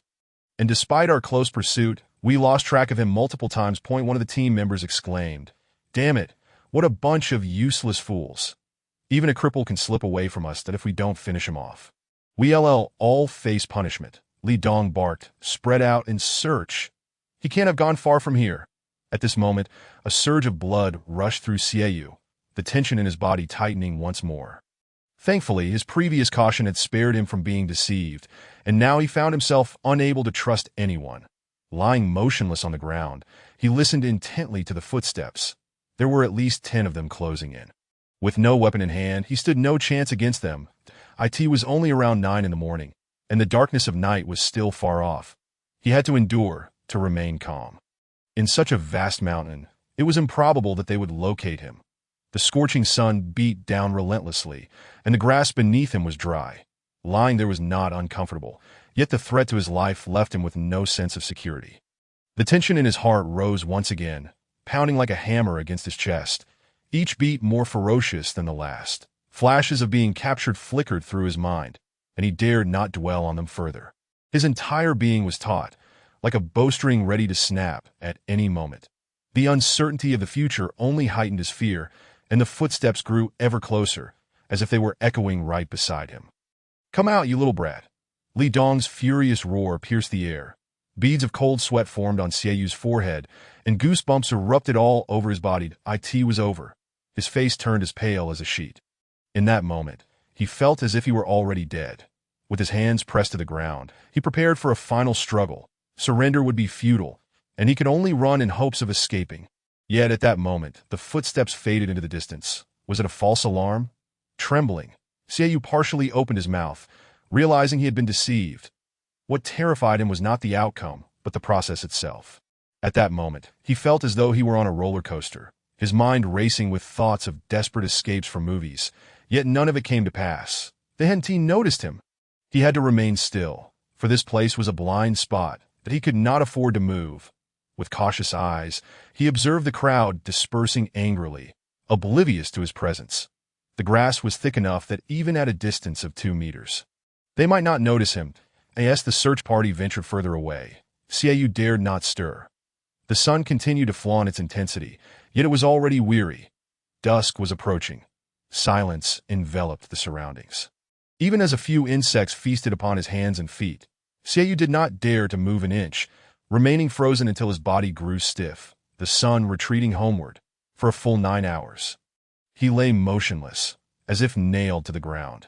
When he sensed that the commotion had subsided, he finally shifted his body slightly, his entire form soaked in sweat. There had been no thrilling chase. Yet he lingered between life and death.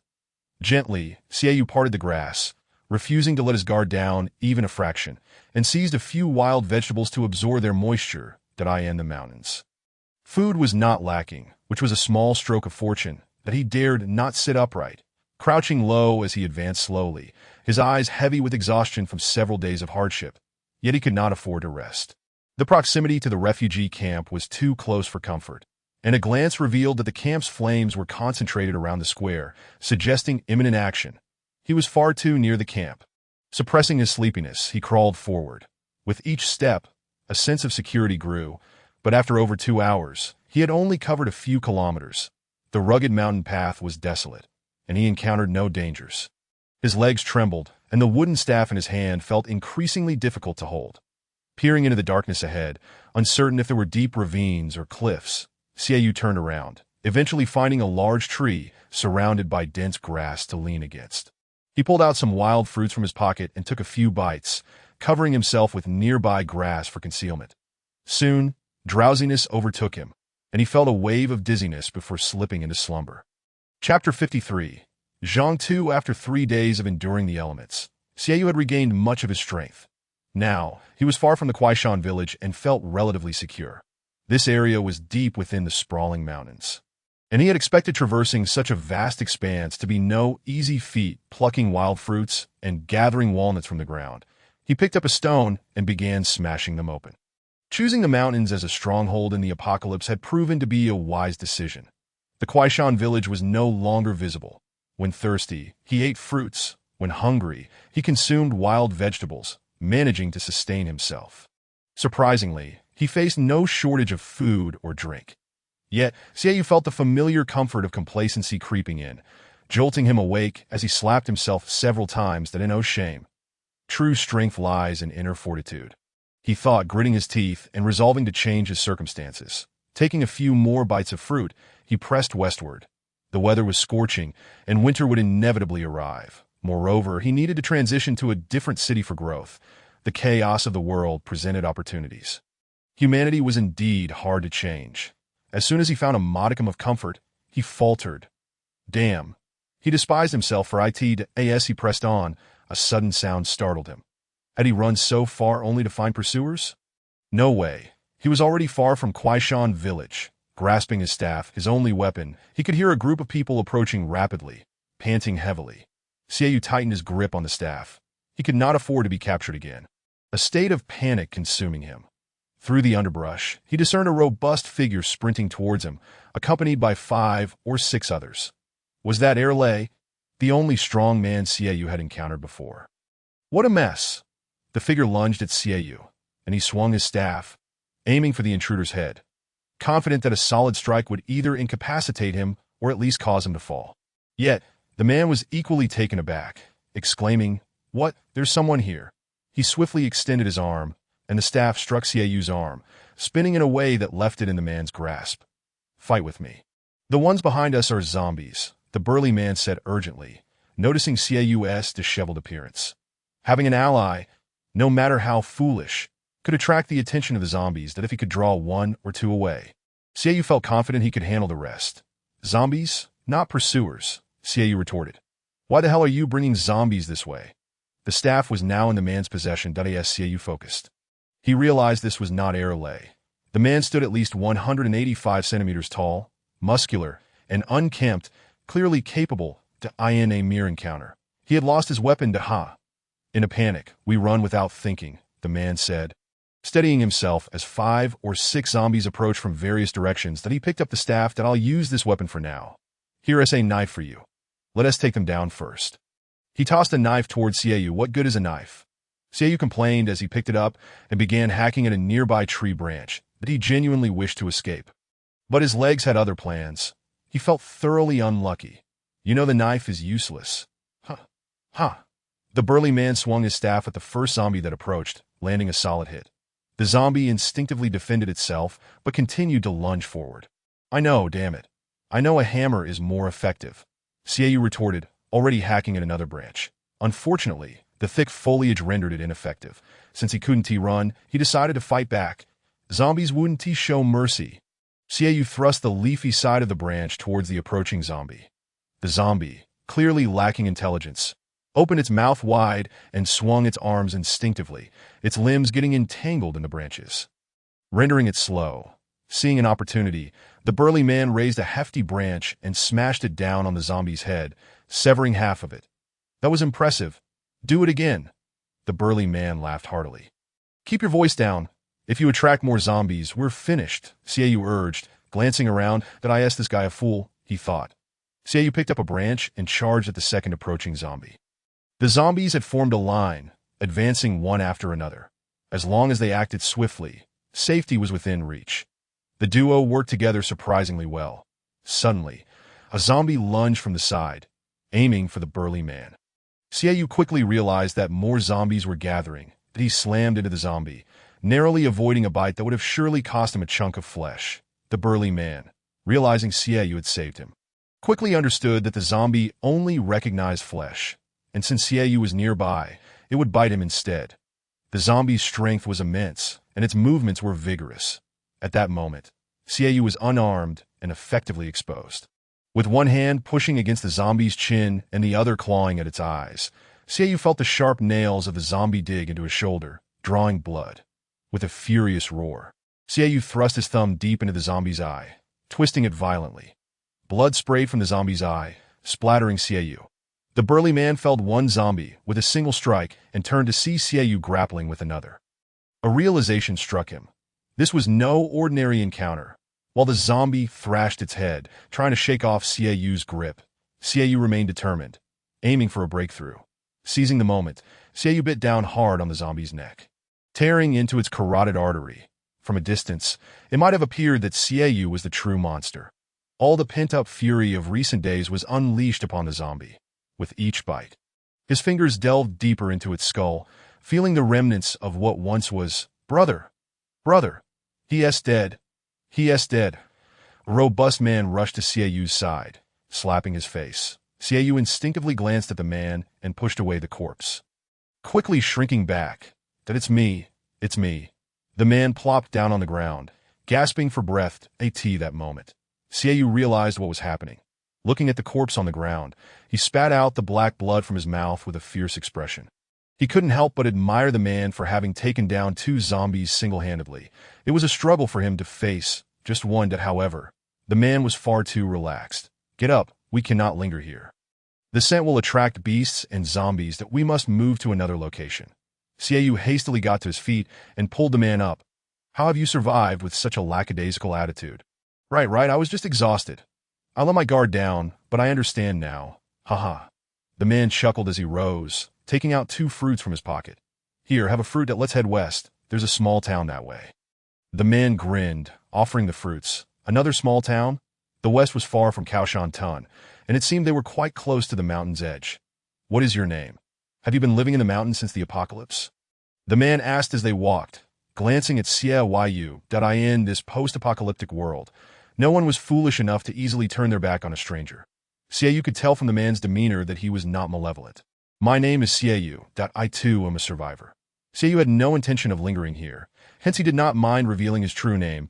It would take a lie to cover another lie. He sought to distance himself from Cao Shantan and find a way to rescue two women. My name is Zhang Tuesday. I've been alone all this time. I used to be a hunter in the mountains. And the apocalypse hasn't affected me much. Zhang Tu chuckled. My home is just down the mountain. If you don't mind, you can join me for company. Thank you for your kindness, but I prefer to travel alone. Xiaoyu flatly rejected him, as he did not trust people at this moment. Were it not for Zhang Tu giving him a knife, he would not have approached him at all. I see you have some serious injuries on your face. It looks like someone kicked you, and you have scratch marks on your shoulder as well. Why not come to my home to rest? Can you speak more clearly? You were the one who got kicked. Just because it's true doesn't mean you can say it out loud. Yes, I ran into some bad people who tried to rob me, but now I have nothing left to steal, so I'm not worried. Xiaoyu quickly expressed his situation, not wanting to be misunderstood and receive another beating unnecessarily. Brother, you really are unlucky. But living near the mountains is not too bad. You saved my life. So if you need anything, just let me know. I won't hesitate. Zhang Tu scratched his head. I saved you. I saw you dealing with those zombies quite efficiently. You hardly needed saving. Moreover, if you died, I would not survive either. In fact, you attracting the zombies almost cost me my life. So perhaps you should be the one to repent. Xiaoyu was genuinely startled earlier. Yes, that was my fault. But I was indeed panicking and didn't think straight. Still, you saved me. I couldn't handle that many zombies alone, that I was trying to distance myself from them to fight one at a time. I'm not afraid of one-on-one, but being swarmed is another matter. I see you have quite the experience with zombies. Why don't we team up? Zhang Tu was quite grateful to Xiaoyu. Had he not pushed the zombies away, he would have been overwhelmed. Xiaoyu touched his shoulder, wondering if the scratches would become infected. It seemed he needed to clean them. Do you have any alcohol? If so, may I impose on you for a few days? Chapter 54. Snowflakes falling. Xiaoyu felt a burning pain in his back. Though he had sustained numerous injuries since the apocalypse began, this was the first time he had been scratched by a zombie. He was unsure if the zombie's blood had touched his wounds. He indeed needed a secure environment to rest. Yet, he preferred solitude in the mountains. Even with Zhang Tu's seemingly harmless demeanor, he did not dare to fully trust him. At this moment, he missed Su Fang's even more. The sense of security she provided was unmatched, even by Tung Han. If only Su Fang's were here now. With a sudden thud, Xiaoyu fainted, almost without warning. Time passed, and he felt an intense chill, penetrating to his very core. The figures of Tung Han and Su Fang's flickered before his eyes, their cries for help echoing in his ears. Cold, so cold. Xiaoyu gasped, opening his eyes abruptly, but his hands were clearly bound. He jolted, only to collapse back onto the bed, his head pounding painfully and thick blankets covering him. Where am I? My head hurts. He glanced at his bound hands and feet. Struggling a bit, but they were too tight. Xiaoyu quickly scanned the room. On the wall hung a bow and arrows, and an axe. The room was cluttered with numerous sacks, the contents unknown to him. He tried to recall what had happened. It seemed he had been scratched by a zombie and then fainted. But what happened before that? Zhang Tu? Why was he tied up? Why was it so cold? Just then, the door to the room swung open. Damn, it's so cold. This is unscientific. The man entered, immediately looking at the bed. You're awake. He hurriedly dropped what he was holding and rushed over. Let me go. Xiaoyu blinked, struggling to speak a few words. Upon seeing it was Zhang Tu, he felt considerably relieved. You really are lucky. I thought you would turn into a zombie, he said, quickly moving to untie Xiaoyu. Don't move around. You should still be weak. Take it easy. It's great that you didn't die. Ha. Now you owe me a life. Zhang Tu laughed joyfully. Xiaoyu was perplexed as he was freed. Filled with questions. Is there any water? Why is it so cold? His throat was dry, and his body stiff. He needed to prioritize his questions. Zhang Tu casually handed him a cup of water. Why is it cold? I wish I knew. You've been unconscious for 3 months. It's now November, but after a heavy rain in mid-October, it turned into heavy snow. The weather is quite strange. It started raining, which thrilled me since the underground water had dried up. It was a lifesaver. But after that heavy rain, the mountains collapsed and many low-lying areas in the cities flooded. Fortunately, our location is relatively high, so we weathered it. However, not long after the downpour, the temperature dropped drastically. I don't know about other cities, but it's currently over 40 degrees below zero here that I estimate it will drop another 10 to 20 degrees by January or February. Zhang Tu's expression grew somber as he spoke. So, I've been unconscious for 3 months, and it's already winter. You saved me. Xiaoyu asked eagerly after drinking the water, his questions tumbling out. Yes, after you fainted, you developed a high fever, but you didn't die. I was afraid you would turn into a zombie, so I tied you up. You are my savior. Haha. You could say that because you saved me, you ended up being caught by zombies. So I waited for you to wake up, that if you had turned into a zombie while tied up, I wouldn't have been scared. If you died, there would be nothing I could do. Thankfully, you survived. With the heavy snow outside, there are few zombies, making it a good opportunity for us to move. But we have very few supplies to keep warm. Now that you're awake, we can prepare for winter together. With you by my side, I feel more confident. Haha. Zhang Tu was quite the optimist that he brightened up again as he spoke. Then we need to gather warm clothing and food, right? According to what you said. The weather has gone from extreme heat to heavy rain, then to heavy snow. There are no crops or naturally growing food now, that if it continues like this, the food supply for all humanity will become a significant issue. Xiaoyu remarked, keenly aware of the gravity of the situation, which indeed was a problem for all of humanity. Currently, food was in dire shortage. Yes, you should wear some clothes that we currently lack food, not water. We can just collect snow for water. Once you wash up, we can discuss our plans. Zhang Tu was not much of a thinker, but now that Xiaoyu was awake, he was particularly elated. The two had formed a bond of brotherhood, shedding their mutual wariness. As they boiled water and chatted, Xiaoyu shared his entire experience with Zhang Tuesday. Zhang Tu was left stunned, his jaw dropping as he listened, his blood boiling with a desire for revenge. As he wiped his body with hot water, Xiaoyu said to Zhang Tu, I share this with you not to hide anything, but to let you know that even if you are the ultimate fighter, a lone wolf can only meet a dead end. Unless we find an uninhabited island to die on, even an uninhabited island poses challenges like agriculture and medical care. Many movies and television shows portray lone wolves as invincible. But how many can truly take on a tank? Therefore, we must emulate the wolves and establish a more comprehensive system to safeguard ourselves. Xiaoyu laid out his plan. Are you suggesting that you be the emperor and I the general? So, we are now a nation. Zhang Tu, confused, interpreted it in his own way. Goodness, just the two of us form a nation. Well, that's the gist of it, that I aim to grow stronger and seek out various talents to strive for the revival of civilization as it was before the apocalypse. Xiaoyu's thoughts became increasingly clear. All right, let's proceed with your plan, that I think it's feasible.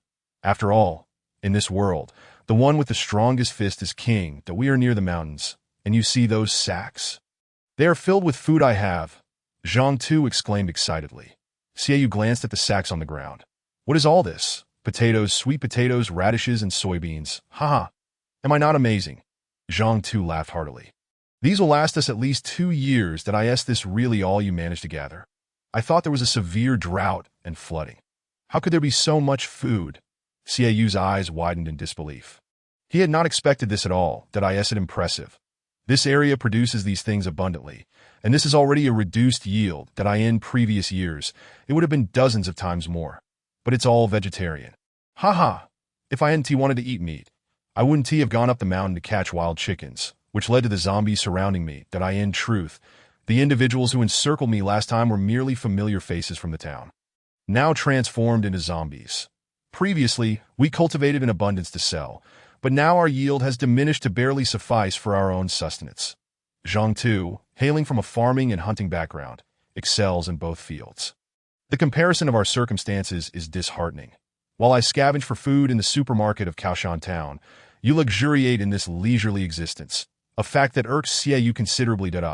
Your town is conveniently close to the urban center, where few engage in agriculture. Unlike our region, distant from the city and populated with many farmers, we once envied their prosperity, yet now it appears we are better off. Zhang Tu chuckles heartily, astonished that his impoverished town has become a coveted place. Fate has a curious way of unfolding, doesn't it? Observing Zhang Tu's smug demeanor, Xiaoyu feels a surge of irritation. You nearly jeopardized my life for a taste of chicken, while I, in pursuit of mere sustenance, became a frequent visitor to the underworld. Don't let your success cloud your judgment. Without a formidable team, your resources are merely fodder for theft. I possess a firearm, but it proves useless against torment. Xiaoyu cannot tolerate Zhang Tu's pretentiousness. He too has emerged from a heap of corpses. Indeed, this is precisely why I have persisted in rescuing you, a commitment spanning 3 months. Now that you have survived, it is imperative to devise a thorough plan. All right, take your time to ponder. I shall gather some firewood. Surviving this frigid weather is a victory in itself. Zhang Tu busies himself with tasks nearby. How many survivors do you think remain in our town? Xiaoyu inquires that this town boasts perhaps 1,000 or 800 souls. Many have migrated to the city for work. Recently, I have been canvassing from house to house and estimate there are still a few dozen. However, they are not in need of food. Haha. Yet following the recent torrential rains, their situation is uncertain. An avalanche may have buried them all. Your words do indeed remind me. I haven't seen them in a while. Let us step outside, and I shall show you. Zhang Tu exclaims, pulling Xiaoyu along with him. Xiaoyu hastily grabs a piece of clothing. Having just awakened, he questions Zhang Tu's audacity to venture out. Nonetheless, his curiosity about the outside world compels him. Zhang Tu chuckles, brace yourself. Ha. With a sudden flourish, Zhang Tu flings open the door. What in the world? Xiaoyu gasps. The sky is shrouded in ominous clouds. As if the very heavens are descending upon him, filling the expanse with foreboding. Snow cascades, emitting a howl of fury, while the wind whips the snowflakes about, relentlessly invading Xiaoyu's sleeves, causing him to shudder violently. Everywhere is a vast expanse of white, with a person-shaped corridor extending into the distance, surrounded by snow towering over a meter height. Is this some sort of tunnel warfare? Where is the road? Xiaoyu suddenly comprehends Zhang Tu's decision to guard him for 3 months. This is solitude, a form of imprisonment. He slams the door shut. After a moment of calm, he asks, did you carve out this path yourself? And do you clear the yard every day? Zhang Tu replies with a grin. What else could I do? You sleep all day. My only options are to scavenge for supplies or sweep the yard. Besides, if the yard isn't cleared, the door won't open and I can't remain cooped up indoors. And your necessities also need to be taken outside. Alas, the burdens of labor. Now that you're awake, you owe me some compensation. From now on, don't rely on me for your bathroom needs. Haha. Zhang Tu's laughter is tinged with a hint of tears. He is not one to dwell on unpleasant matters. All right, my brother. I, Xiaoyu, shall not let you down. If you were a woman, that would be different. As a man, it's utterly dull. Zhang Tu quips, feeling uneasy with the seriousness of the conversation. Who needs women when we have food? Xiaoyu retorts. Speaking of which, there's a local beauty. I saw her before the heavy rains, but I haven't caught sight of her since the deal. You think she could have perished? Zhang Tu's eyes light up. Why didn't you pursue her then? What can we do now with the snow blocking the way? Xiaoyu shoots him a disapproving look. Well, I've never been married, so I felt embarrassed. Besides, she was always surrounded by 3 local bullies. While I'm not afraid, they never troubled me, so I refrained from getting involved. You see, this beauty is a university student. Too good for me. She came here as the deputy town chief. What was her name? A support officer of sorts. Zhang Tu scratches his head. Support staff? I see. And you say she's with 3 bullies. Haven't they been purged? Xiaoyu realizes the woman may be in grave danger. They VE reformed. They were part of a group that used to exploit local farmers, driving prices down and preventing outsiders from trading. That I clashed with them several times, but they outnumbered me. Later, they were arrested during a crackdown on crime. But these 3 managed to slip through the net. They started a seed company and ceased their oppression, but not long after, the pandemic hit, and then the apocalypse arrived, leaving us with little to manage. Zhang Tu slams the table in frustration. That's it then. Those sorts of people have likely snatched your support officer. The deal you think she has a bright future now. Xiaoyu scolds Zhang Tu lightly. Zhang Tu jumps at the realization. Indeed, I was puzzled about how they ended up together. However, she and I weren't close, so I didn't want to interfere. Now that I think of it, the outlook is grim. Should we go investigate? Do you have feelings for her? Xiaoyu asks that I wouldn't say love. I admire her. She has done a lot of good since coming here. Fixing roads, digging wells, facilitating irrigation, and establishing a connected network of town schools. She is far superior to previous officials and has likely made many enemies. Zhang Tu expresses concern. She is a good person. I suspect her situation is precarious, that if she is still alive and we can save her. I believe she is someone we can trust that in the harsh reality we face. We cannot just recruit anyone. We need reliable allies. Xiaoyu does not intend to form a band akin to Fan Libo's crew. If we survive this calamity, we must forge a strong team to withstand the apocalypse. Regardless of the future, the foundation of our group must be sound. Xiaoyu has endured enough brutality and does not wish to derive amusement from the suffering of others. That suits me perfectly. I desire companionship. Unfortunately, my straightforward nature deters others from joining me. For now, I shall align with you. You dictate our course, but do not lead me into danger. Safety first. Zhang Tu laughs. Your banter lacks substance. If we save her, she might just become your wife. How can you not consider self-sacrifice? Xiaoyu retorts, look at me. I wish to sacrifice myself, but alas, it is they who must save me. He chuckles, yet as he speaks, he recalls the two women who saved his life. If given the chance, he would strive to rescue them. Chapter 55. Rescue to loneliness, don't let it trouble you. Once we establish ourselves, we won't need to worry. However, what happens after I save her? Can she marry me? Zhang Tu quickly inquires. Must you always dwell on such sentimental matters? Can you not be serious for a moment? Fine, I understand your melancholy. Let us hasten to rescue my wife. Rescue. Perhaps she is already with them willingly. You may find her a nuisance. Xiaoyu is exasperated by Zhang Tu's frivolity that my wife is in dire straits. And yet you jest about her. How can you be so callous? Willingly. Would she really fall for those ruffians? I find that hard to believe, but if you doubt it, why not rush to save her? Why wait so long? What are you thinking? Xiaoyu replies helplessly. Then let us go now. How? Dig a tunnel. Outside, the snow is taller than a person. We can't get out. Xiaoyu gazes out the window, the dark clouds seeming to beckon closer. Yet the snowfall intensifies. I sense if we delay, the path will become even more treacherous. What will we do when it reaches 2 or 3 meters high? We won't be able to escape. Zhang Tu urges. Are you perhaps harboring feelings for her? Look at how anxious you are. Xiaoyu finds Zhang Tu's urgency amusing. Brother, no, you're mistaken. I can't afford to wait. I've been single for 30 years that if I can rescue my goddess, I would willingly give my life. From now on, whatever you say goes. If you tell me to go east as long as there are no bombs, I will not go west. Even if there are bombs, we cannot go west. Fine, my wife. I want my wife. Ever since Xiaoyu mentioned rescuing the deputy town chief, Zhang Tu's mind is filled with her heroic image. All right, point the way that we shall carve a path forward, but we must also prepare contingencies, digging several escape routes to confuse the enemy. Moreover, they may recognize you. They might know this house's location. Just in case. We should find a distant building as a fallback. Xiaoyu advises, having learned from past mistakes, especially the last time he was ambushed at your right. All our supplies are here, and they know me that I'm not worried about retaliation. I am more concerned about them taking our resources. Zhang Tu reflects, realizing the need for caution. Thus, we must dig multiple paths and not rush. She has been with them for months now. A few more days won't make a difference.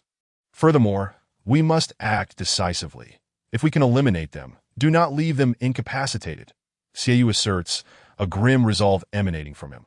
Zhang Tu senses the tension emanating from Xiaoyu and agrees. Very well. Let us proceed as you suggest, that we have little else to lose, that I am aware of a rather secluded place that I shall first excavate and take a look. You, having just recovered from your illness, can rest for a while. Tomorrow, we shall embark on this endeavor together. Zhang Tu, without further ado, seized a shovel and dashed outside, exclaiming to his beloved idol. With the shovel in hand, he swung it as if it were weightless. And soon a path through the snow began to unfold. That my goodness, such a physique, such prowess. Be cautious, you fool. Xiaoyu shouted. Faintly hearing an echo in response, he tightened his coat, picked up a damp branch from beside him, and tossed it into the fire, the crackling sound filling the air. Sitting by the fire pit, Xiaoyu contemplated the direction of the future. He could not afford to remain idle and waste away his days. His mind raced, meticulously analyzing every detail, overturning and reconsidering each scenario. Zhang Tu had indicated that the town was not large, merely a 30-minute walk, yet he remained oblivious to whether the inhabitants were benevolent or malevolent, treacherous or wicked, that if they were akin to wolves, the female mayor would surely not be spared. If they were merely an ordinary small group, her fate might still be dire, largely contingent upon their character. However, from Zhang Tu's tone, it seemed their character left much to be desired. I must prepare for the worst. I have yet to encounter any good souls in this apocalypse. Even if you are a good person, I cannot afford to be taken advantage of. I must set numerous traps. Haha. As Xiaoyu pondered various traps, the thought of his adversary's foolishness brought him immense joy. Engrossed in his calculations at the table, he suddenly felt his stomach rumble, prompting him to glance out the window. Why haven't they returned yet? He added some branches to the fire pit, tossed a few sweet potatoes into it, deeming them roasted sweet potatoes. He picked up a branch that was catching fire and began sketching shapes in the snow, continuing his research. This time, I must succeed. Upon reflection, I have navigated the apocalypse relatively smoothly. However, I squandered a promising hand for reasons unbeknownst to me. It seems that after every success, I let my guard down. Sighing deeply, he suddenly heard Zhang Tu's voice calling from a distance, urging him to open the door quickly. That he sprang to his feet. Relieved that Zhang Tu had finally returned, he hastily opened the door, and the swirling snow rushed inside. That in the distance, a figure appeared, carrying someone and hastening towards him, followed by several swaying shapes. Hurry, hurry, grab a hammer, and help me fend off the zombies. I've retrieved something valuable. Zhang Tu laughed heartily as he rushed into the house. This fool has attracted the zombies. Xiaoyu quickly grabbed a hammer and an axe hanging on the wall. The hammer felt comfortable in his grip, while the axe proved unwieldy. Zhang Tu soon burst into the room, unceremoniously dropping the person onto the floor. Oh my, I'm exhausted. These zombies are frozen stiff and move slowly. Ha ha! With no time for banter, Xiaoyu tossed the axe to the ground. Armed with the hammer, he cautiously awaited the approach of the zombies. What are you staring at over there? Move aside. Zhang Tu picked up the axe from the ground. With a swift motion, Xiaoyu dashed outside. With an axe in hand, what fear do I have of 100 foes? As one man stands guard. The zombies are rendered powerless. With a massive axe wielded like a tempest, he cleaved through the air, shattering skulls and sending limbs flying, embedding the remnants into the surrounding snow walls. The narrow, singular path was lined with zombies. Their frozen limbs rendered sluggish, as if they were awaiting their fate to be meted out by Zhang Tu's axe. Xiaoyu watched in astonishment. Is it truly possible to engage in such a manner? You return. Allow me a turn. This is exhilarating. Xiaoyu felt he still had strength remaining. There were only 1 or 2 zombies left, and he too wished to test their mobility in the heavy snow. These zombies, clad only in vests, would surely turn to ice sculptures of Zhang Tu, and he remained cooped up indoors for a night. What animosity drives them to chase so far barefoot? All right, fear not. They move slowly. Zhang Tu retreated into the courtyard, clearing a path. Xiaoyu raised the hammer, only to exclaim in surprise, what happened to me? Why have I become so hefty? A portly zombie, clad in a white vest and barefoot, lunged at him, its bulk compressing the surrounding snow walls, widening the passage considerably. The overweight creature found its hands trapped in the snow, frantically calling out. Xiaoyu, with a hammer aimed at the zombie's head, delivered a decisive blow. Was this not akin to a game of whack-a-mole? The zombie's large head burst open, akin to a water balloon, scattering its contents. The corpse stood upright, blocking the path entirely. Limbs lay strewn about, littering the ground. The wound on its head oozed dark blood, steaming in the cold, which soon froze over, cloaked in frost. Such a scene, even in ancient times, would have been a rarity. Xiaoyu marveled at the brutal indifference of the apocalypse. Observing the absence of any companions behind the zombie, he felt no triumph and turned back towards the house. What have you been up to? Why did it take you so long to return? And why did you bring someone back with you? Upon entering, he saw Zhang Tu arranging a woman on the ground. The woman appeared slightly plump, a middle-aged lady of perhaps 40, lying on the ground. She showed no signs of movement. This is what I found in the secret base I mentioned, that a treasure indeed. She should still be alive, Zhang Tu stated, dragging the woman closer to the fire pit. Is this not a person? How is she a treasure? Did you find the base? Xiaoyu inquired, curious about the ordinary middle-aged woman. She is not just anyone. She is the town's cook, renowned for her culinary skills, managing over 10 people in the kitchen. The secret base is essentially a government kitchen, albeit lacking provisions, with only her trapped inside. That I suspect she is not starving, but rather frozen, that I thought I would bring her back for a look. Zhang Tu explained. But what about the zombies? How did you return with a horde of them? Seiyu glanced outside at the towering zombies. Did you not notice their portly forms? They are all cooks. And there should be more of them. They must have resorted to cannibalism among themselves that I navigated around them in the outer house and courtyard. When I exited, I inadvertently roused them that I quickly grabbed this plump Annie and ran back. Zhang Tu recounted. These zombies managed to survive the cold? Seiyu was not skeptical of Zhang Tu. He was merely intrigued by the resilience of the zombies, that he felt chilly even while tending to the fire. Zombies are quite cunning. Many have sought refuge indoors. The ones outside tend to group together, much like we would with chicks at night. There were indeed some frozen to death along the way. However, the living zombies move slowly. Otherwise, I would not have been able to bear it. Zhang Tu elaborated. So, as long as we avoid being surrounded, the threat from the zombies is minimal. I plan to set more traps and create misleading pathways to deter humans. He continued while picking up a roasted sweet potato and waving it in front of the plump woman's nose. I say, Chief, this is hardly a dog. I should prepare some hot water instead. Zhang Tu prepared a cup of hot water and blew on it. The plump woman emitted a faint sound, fragrant. What nonsense! Zhang Tu exclaimed, flustered. Purely coincidental. Ha. Let us give her some water first. It is not in vain, Seiyu chuckled, feeling a wave of happiness wash over him. It had been a long time since he felt this joyful. Although he had shared moments of happiness with the two women in the past, he always bore the burden of responsibility. Women require care, whereas with Zhang Tu, everything could be discussed, and he had a reliable companion in battle. This was the essence of brotherhood. The plump woman swayed her head, eyes closed, moving with the sweet potato like a donkey with a carrot tied to its head. Indeed, a true gem, Seiyu exclaimed in genuine admiration. Zhang Tu, however, felt a pang of disappointment, realizing he had brought back a simpleton that I recall everyone saying her culinary skills were unmatched in the town. And she was of good character. Now, it appears she is merely a dimwit. What an embarrassment! He hastily grabbed the water and poured it into the woman's chubby mouth. The woman eagerly opened her mouth. Anticipating food, as he poured in a sip, she immediately choked, sitting up and coughing, her eyes widening as she surveyed her surroundings. Where am I?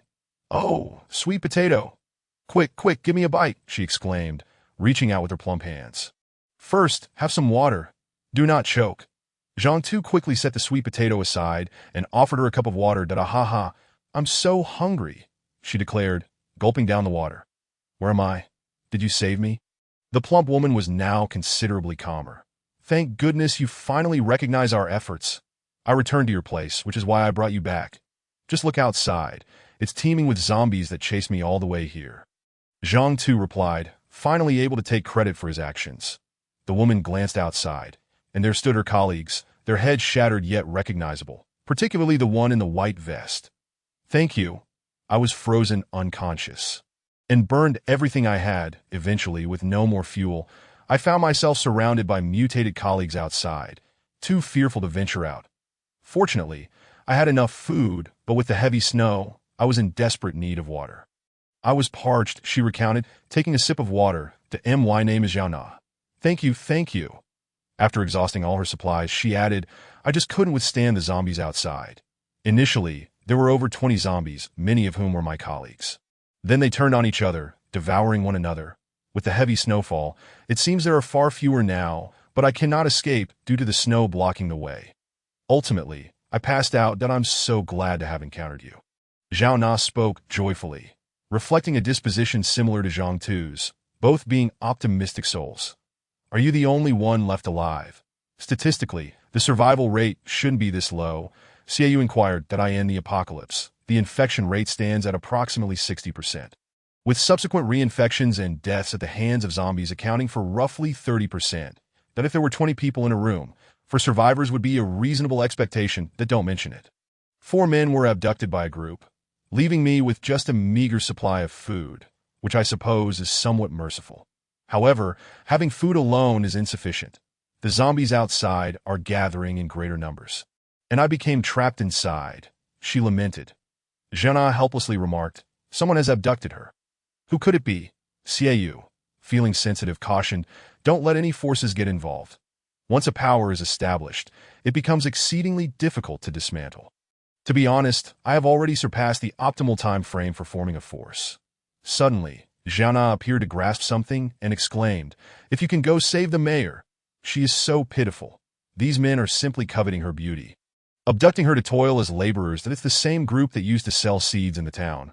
You should recognize them, as you look familiar too." She glanced at Zhang Tu, who suddenly opened his eyes wide.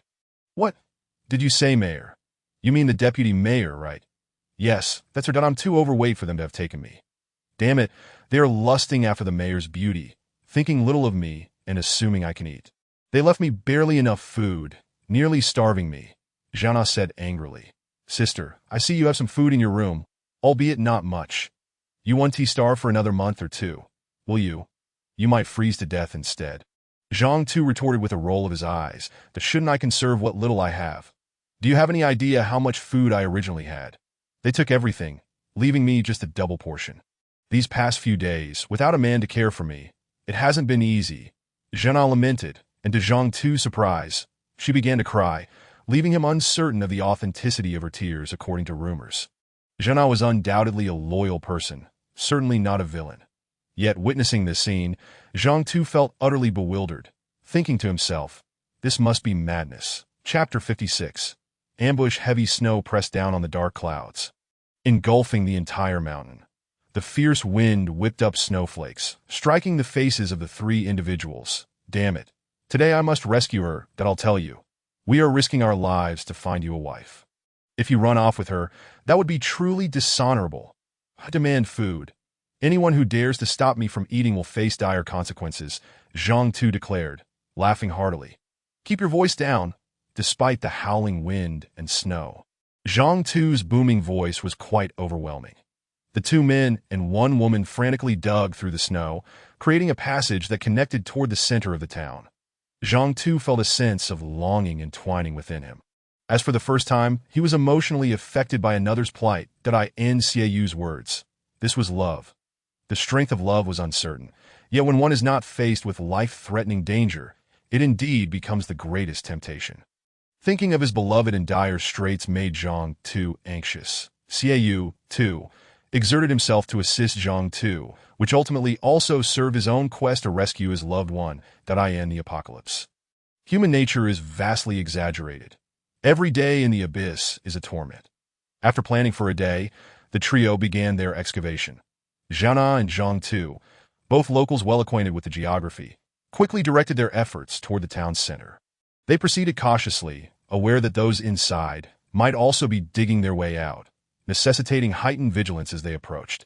Various traps and escape routes had already been selected, and they even managed to procure a small amount of supplies from several houses. Though most had rotted or spoiled, leaving only some canned goods and candies fit for consumption. The number of zombies in the town had dwindled, as survivors had been gradually clearing them out. Survivors in rural areas had far more space to thrive than those in urban settings. "Look ahead, there are some signs of excavation, indicating they are still alive," Jiana pointed out as they dug through the snow. They finally drew near their target building. "Are we certain they are inside?" Xieyou inquired curiously. "Yes, this is the government building. Our cafeteria sends part of the meals here, and some go to the primary and secondary schools. The mayor resides here. I heard from those who abducted our colleagues that they are indeed inside," Jiana explained, recalling clearly the events of her colleague's abduction. "Then we must be cautious. That I see several paths they have excavated. It seems they are organized," Xieyou observed. There, a peculiar sensation washed over them as sunlight illuminated the dim earth. The last snow wall fell away, revealing a government building before them. "Right here? Look, there's some smoke. They must be starting a fire. Let us proceed according to plan. Be careful," Xieyou urged, having meticulously arranged everything beforehand. Along the way, they found numerous tools in the homes of farmers. Now each was equipped with an axe and knife. "Jiana, you know the route well. You and I will sneak inside to assess the situation. Zhang Tu, you wait here to provide support, and try not to expose yourself. That if we encounter an irreversible danger, Dante, act impulsively. Wait for the opportune moment to come to our aid," Xieyou instructed. "All right, you two go ahead. I'll lie in wait here," Jiana replied, watching as Xieyou and she made their way toward the building. Zhang Tu covered himself with snow, quickly concealing his presence. The snow continued to fall heavily, and the cold was biting, yet a few sweet potatoes provided warmth, allowing him to endure. This was part of the plan. They could not allow themselves to be completely wiped out. In front of the building was a courtyard with a watchtower. The snow in the yard had obviously been cleared, confirming that there were indeed people inside. Peering in, they saw that the doors and windows of the building were tightly shut, making it difficult to approach unnoticed. Who could say if anyone was watching from within?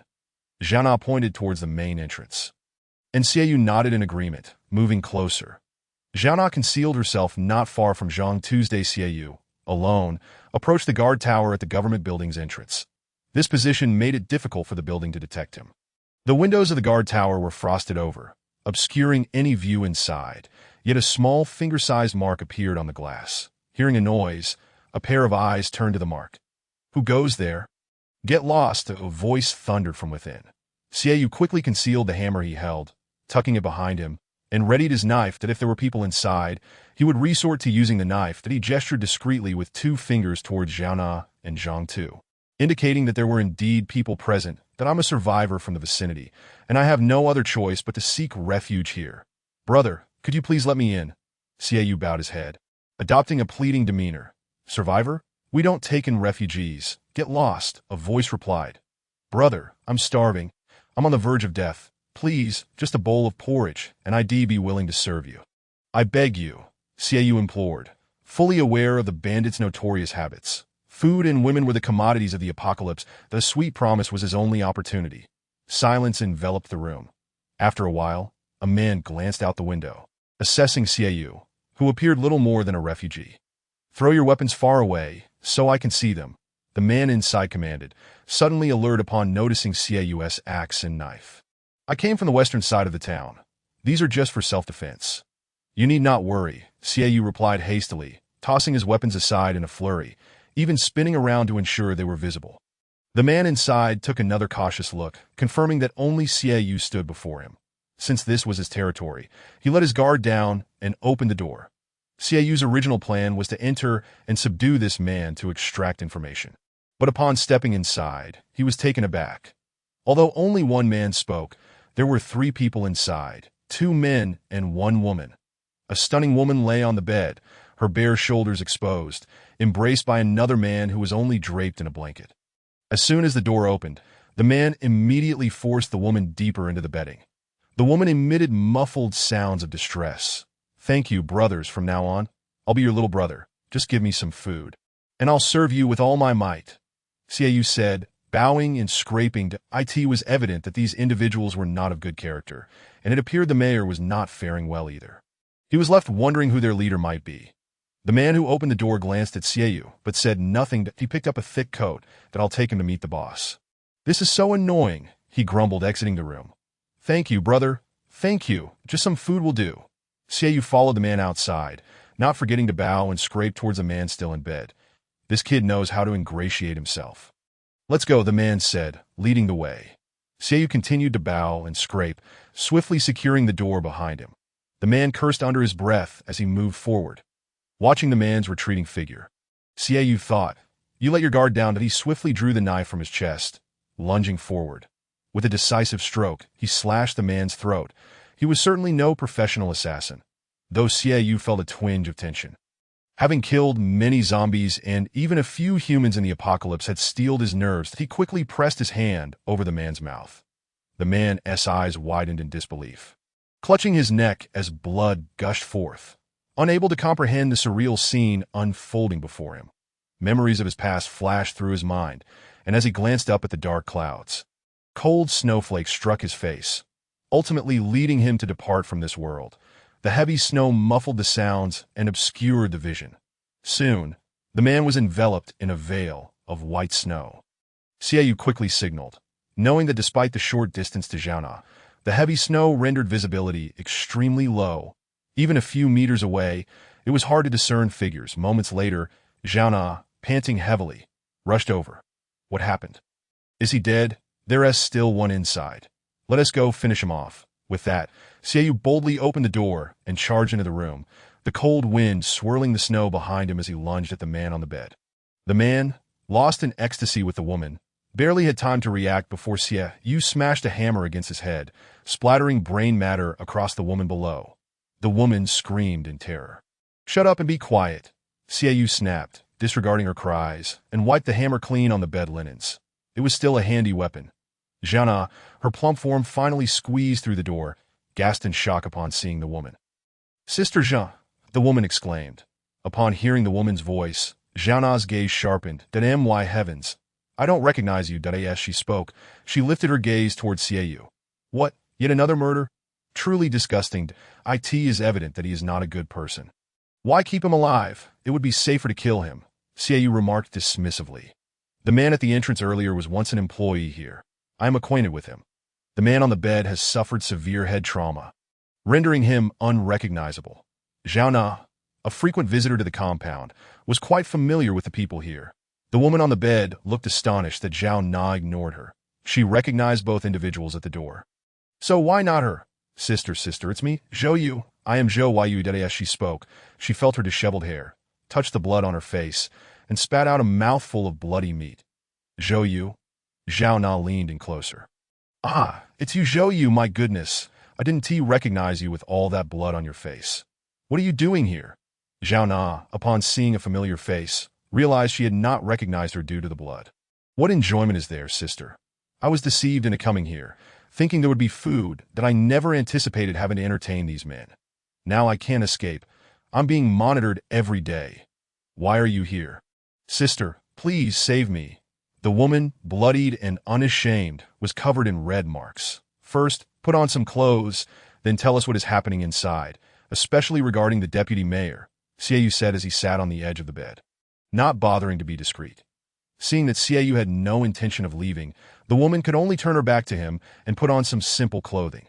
Zhao Na rolled her eyes while sitting between Xie Yu and the woman, attempting to shield her somewhat, and then glanced around the room, which was merely a duty room with little food available. She casually pulled a sweet potato from her pocket and took a couple of bites, instantly filling the room with its aroma. "Sweet potato? Sister, can I have some? I haven't eaten in 2 days." The woman, catching the scent of the sweet potato, lost her desire to put on her clothes. "First, put on your clothes that we'll eat later. It can wait. Now, be a good girl and tell us what is going on inside," Zhao Na said, shaking the sweet potato as she took a bite. Zhou Yu hurriedly donned her clothes and grabbed a sweet potato to join in.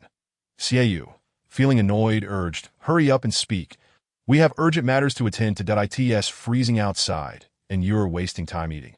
If it weren't for Zhao Na, I would have slapped you." Okay, I'll talk from now on. I'll stick with you. Whoever has food, I'll follow," Zhou Yu said, sensing that Xie Yu did not appear to be a villain. And most importantly, Zhao Na's character was impeccable. With Sister Zhao around, I wouldn't suffer any loss. There aren't many people here, just 23 in total, 13 men, and the rest women. 2 of the men have already been killed by this big guy. And there are still 11 men and 9 women left in the room. Among the men, there are 3 leaders with 8 subordinates who distribute food. The 9 women are all coerced, one of whom is rather complicit. She is the former lover of one of the leaders. The mayor is among them, but she is their bait to attract outsiders, so she suffers the most torment. Those 3 men are the ones selling seeds. Right? Why does the mayor suffer the most? Hurry up and tell us. We need to rescue her soon. Upon hearing that there weren't many people, Xie Yu felt encouraged. Yes, those 3 brutes. The mayor is renowned for her beauty. And those 3 men exploit her looks and control of food to lure men for their own use. So the mayor has to be with them every day, Zhou Yu said, slightly frowning. "Sister, what do you think of Zhou Yu? Is she trustworthy?" Xie Yu asked Zhao Na directly, without hesitation. Zhou Yu, quick to grasp the implication, immediately knelt on the bed. "Brother, big brother, I'm a good person. I'm a good person. Truly, I was forced into this. Look at me." She pulled down her clothing to reveal her body covered in wounds. "That you're not involved with them. Just now, you mentioned a woman who was in cahoots with them. How do I know you're not?" Xie Yu raised an eyebrow. Anyone untrustworthy would have to be eliminated.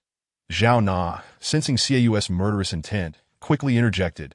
"Zhou Yu is quite reliable. She is also a government employee. No issues there. In the past, she helped me carry food. In Zhao Na's memory, Zhou Yu truly seemed decent. Yes, I've helped Sister Zhao before. From now on, I'll follow her and serve you. Whatever you want," Zhou Yu quickly added, realizing that Xie Yu was a man capable of killing without a second thought. Why don't you serve him yourself? I'll just take care of the eating.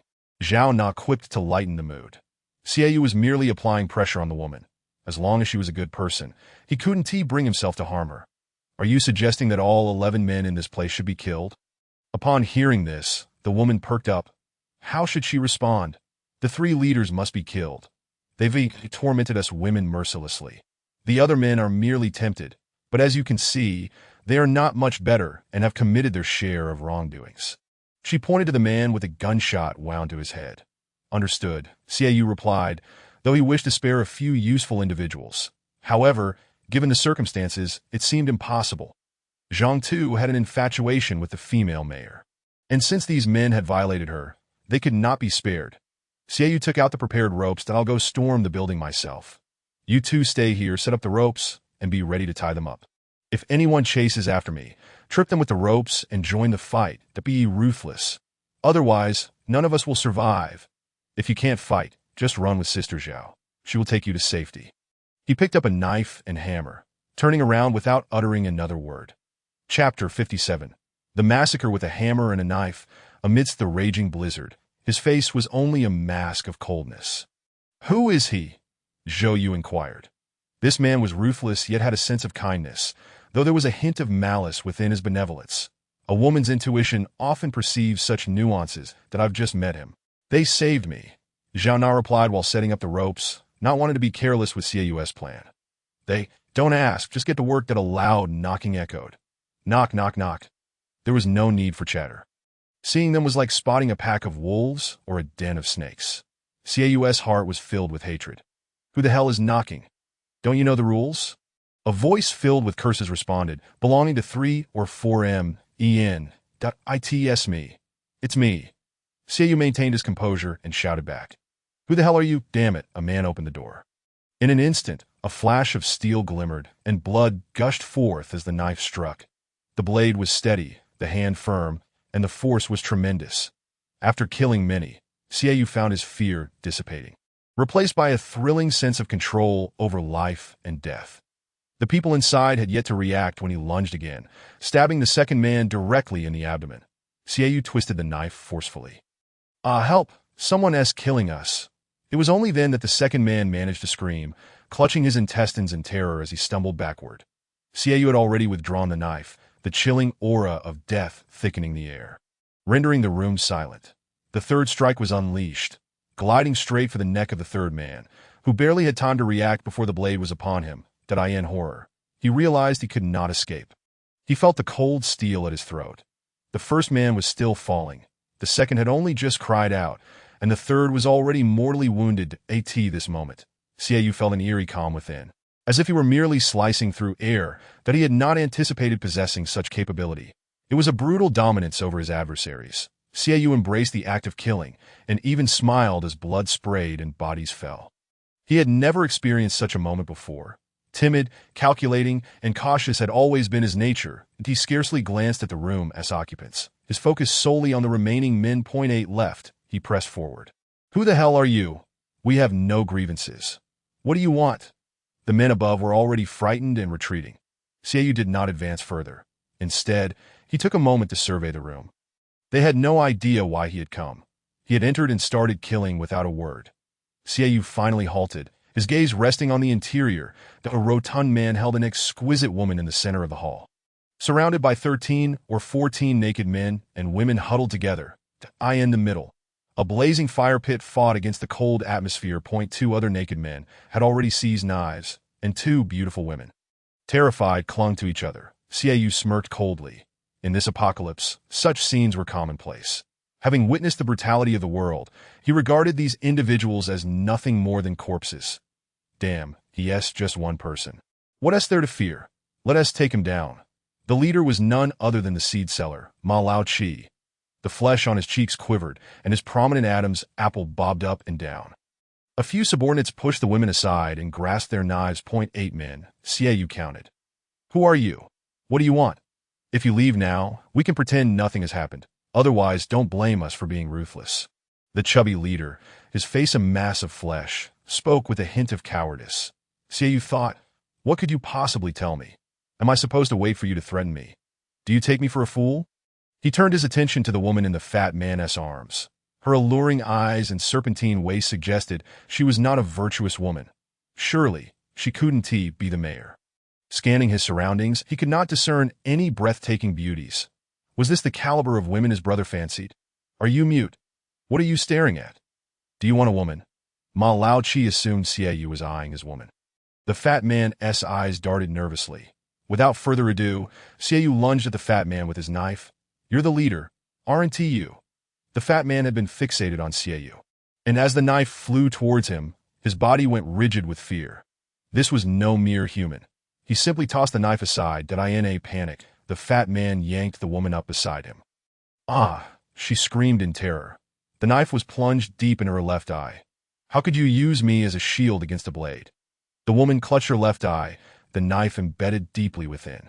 And it seemed she would not survive much longer. Liu, do not blame me. I am powerless in this situation, that I will surely avenge you. The hefty man declared, avoiding the woman's gaze as he cast a fierce look towards Xiaoyu. Liu gripped the knife in her eye, the pain blurring her consciousness. She had never harbored any affection for Ma Lao Chi. How could such a pig-like man possibly be to her taste? He was nothing but a rustic bumpkin, monopolizing the seed wholesale business of the entire town, while she remained merely a sales clerk whom he had taken a fancy to despite Ma Lao Chi's sweet words and monetary allure. She had turned down many suitors and ultimately succumbed to him. The world is indeed strange. Although Ma Lao Chi was as rotund as a pig, his wealth and the ostentatious way he flaunted his money in various social settings drove her to madness. Yet, he was undeniably not a man suited for marriage. Liu was strikingly beautiful, a university graduate, and the president of the student council, possessing both knowledge and refinement, traits she held dear as her pride. She had thought she could secure the hefty man's heart, only to discover he was already married, and she was merely his plaything. She longed to escape, but her entire worldview had been corrupted by him, making it difficult to return to her former self. Yet, of marrying age, she chose to leave Ma Lao Chi in favor of a union with a man of integrity. Who would have known that in this apocalyptic era? Ma Lao Chi had seized control of the government building and captured the female town mayor. In that moment, the hefty man seemed to wield even greater power than before the catastrophe. At least in her eyes. She found herself back by Ma Lao Chi's side, as if it were destiny. She had believed that her unwavering devotion would win his heart. Little did she know that she could not even grasp the heart of a pig. You are not human, the woman exclaimed, her anger boiling over. With a sudden, fierce motion, she yanked the knife from her eye, causing her eyeball to roll out, dangling and swaying on her face, blood gushing forth with ferocity. The blade aimed at Ma Lao Chi's chest. Die. She screeched, her piercing cry resonating throughout the hall. That moment, she harbored no hatred for Xiaoyu, only regret for having chosen the hefty man. The fact that she had pierced her own eye with a knife only underscored her blindness and judgment. As the hefty man witnessed the woman draw the knife from her eye and lunge at him, fear gripped him, causing his flesh to quiver as he instinctively twisted his body. The knife struck his shoulder. You filthy wench, get the hell away from me, he bellowed, pushing the damaged eye socket with his chubby hand. The woman felt the world spin as she was thrown backward, her body collapsing onto the ground. That moment, she convulsed, her beauty stripped away, blood spraying in all directions as she lost control of her bodily functions. Yellow fluid pooling beneath her. The stench quickly permeated the room. Those around her recoiled in horror, while some women gasped, their eyes betraying a glimmer of schadenfreude.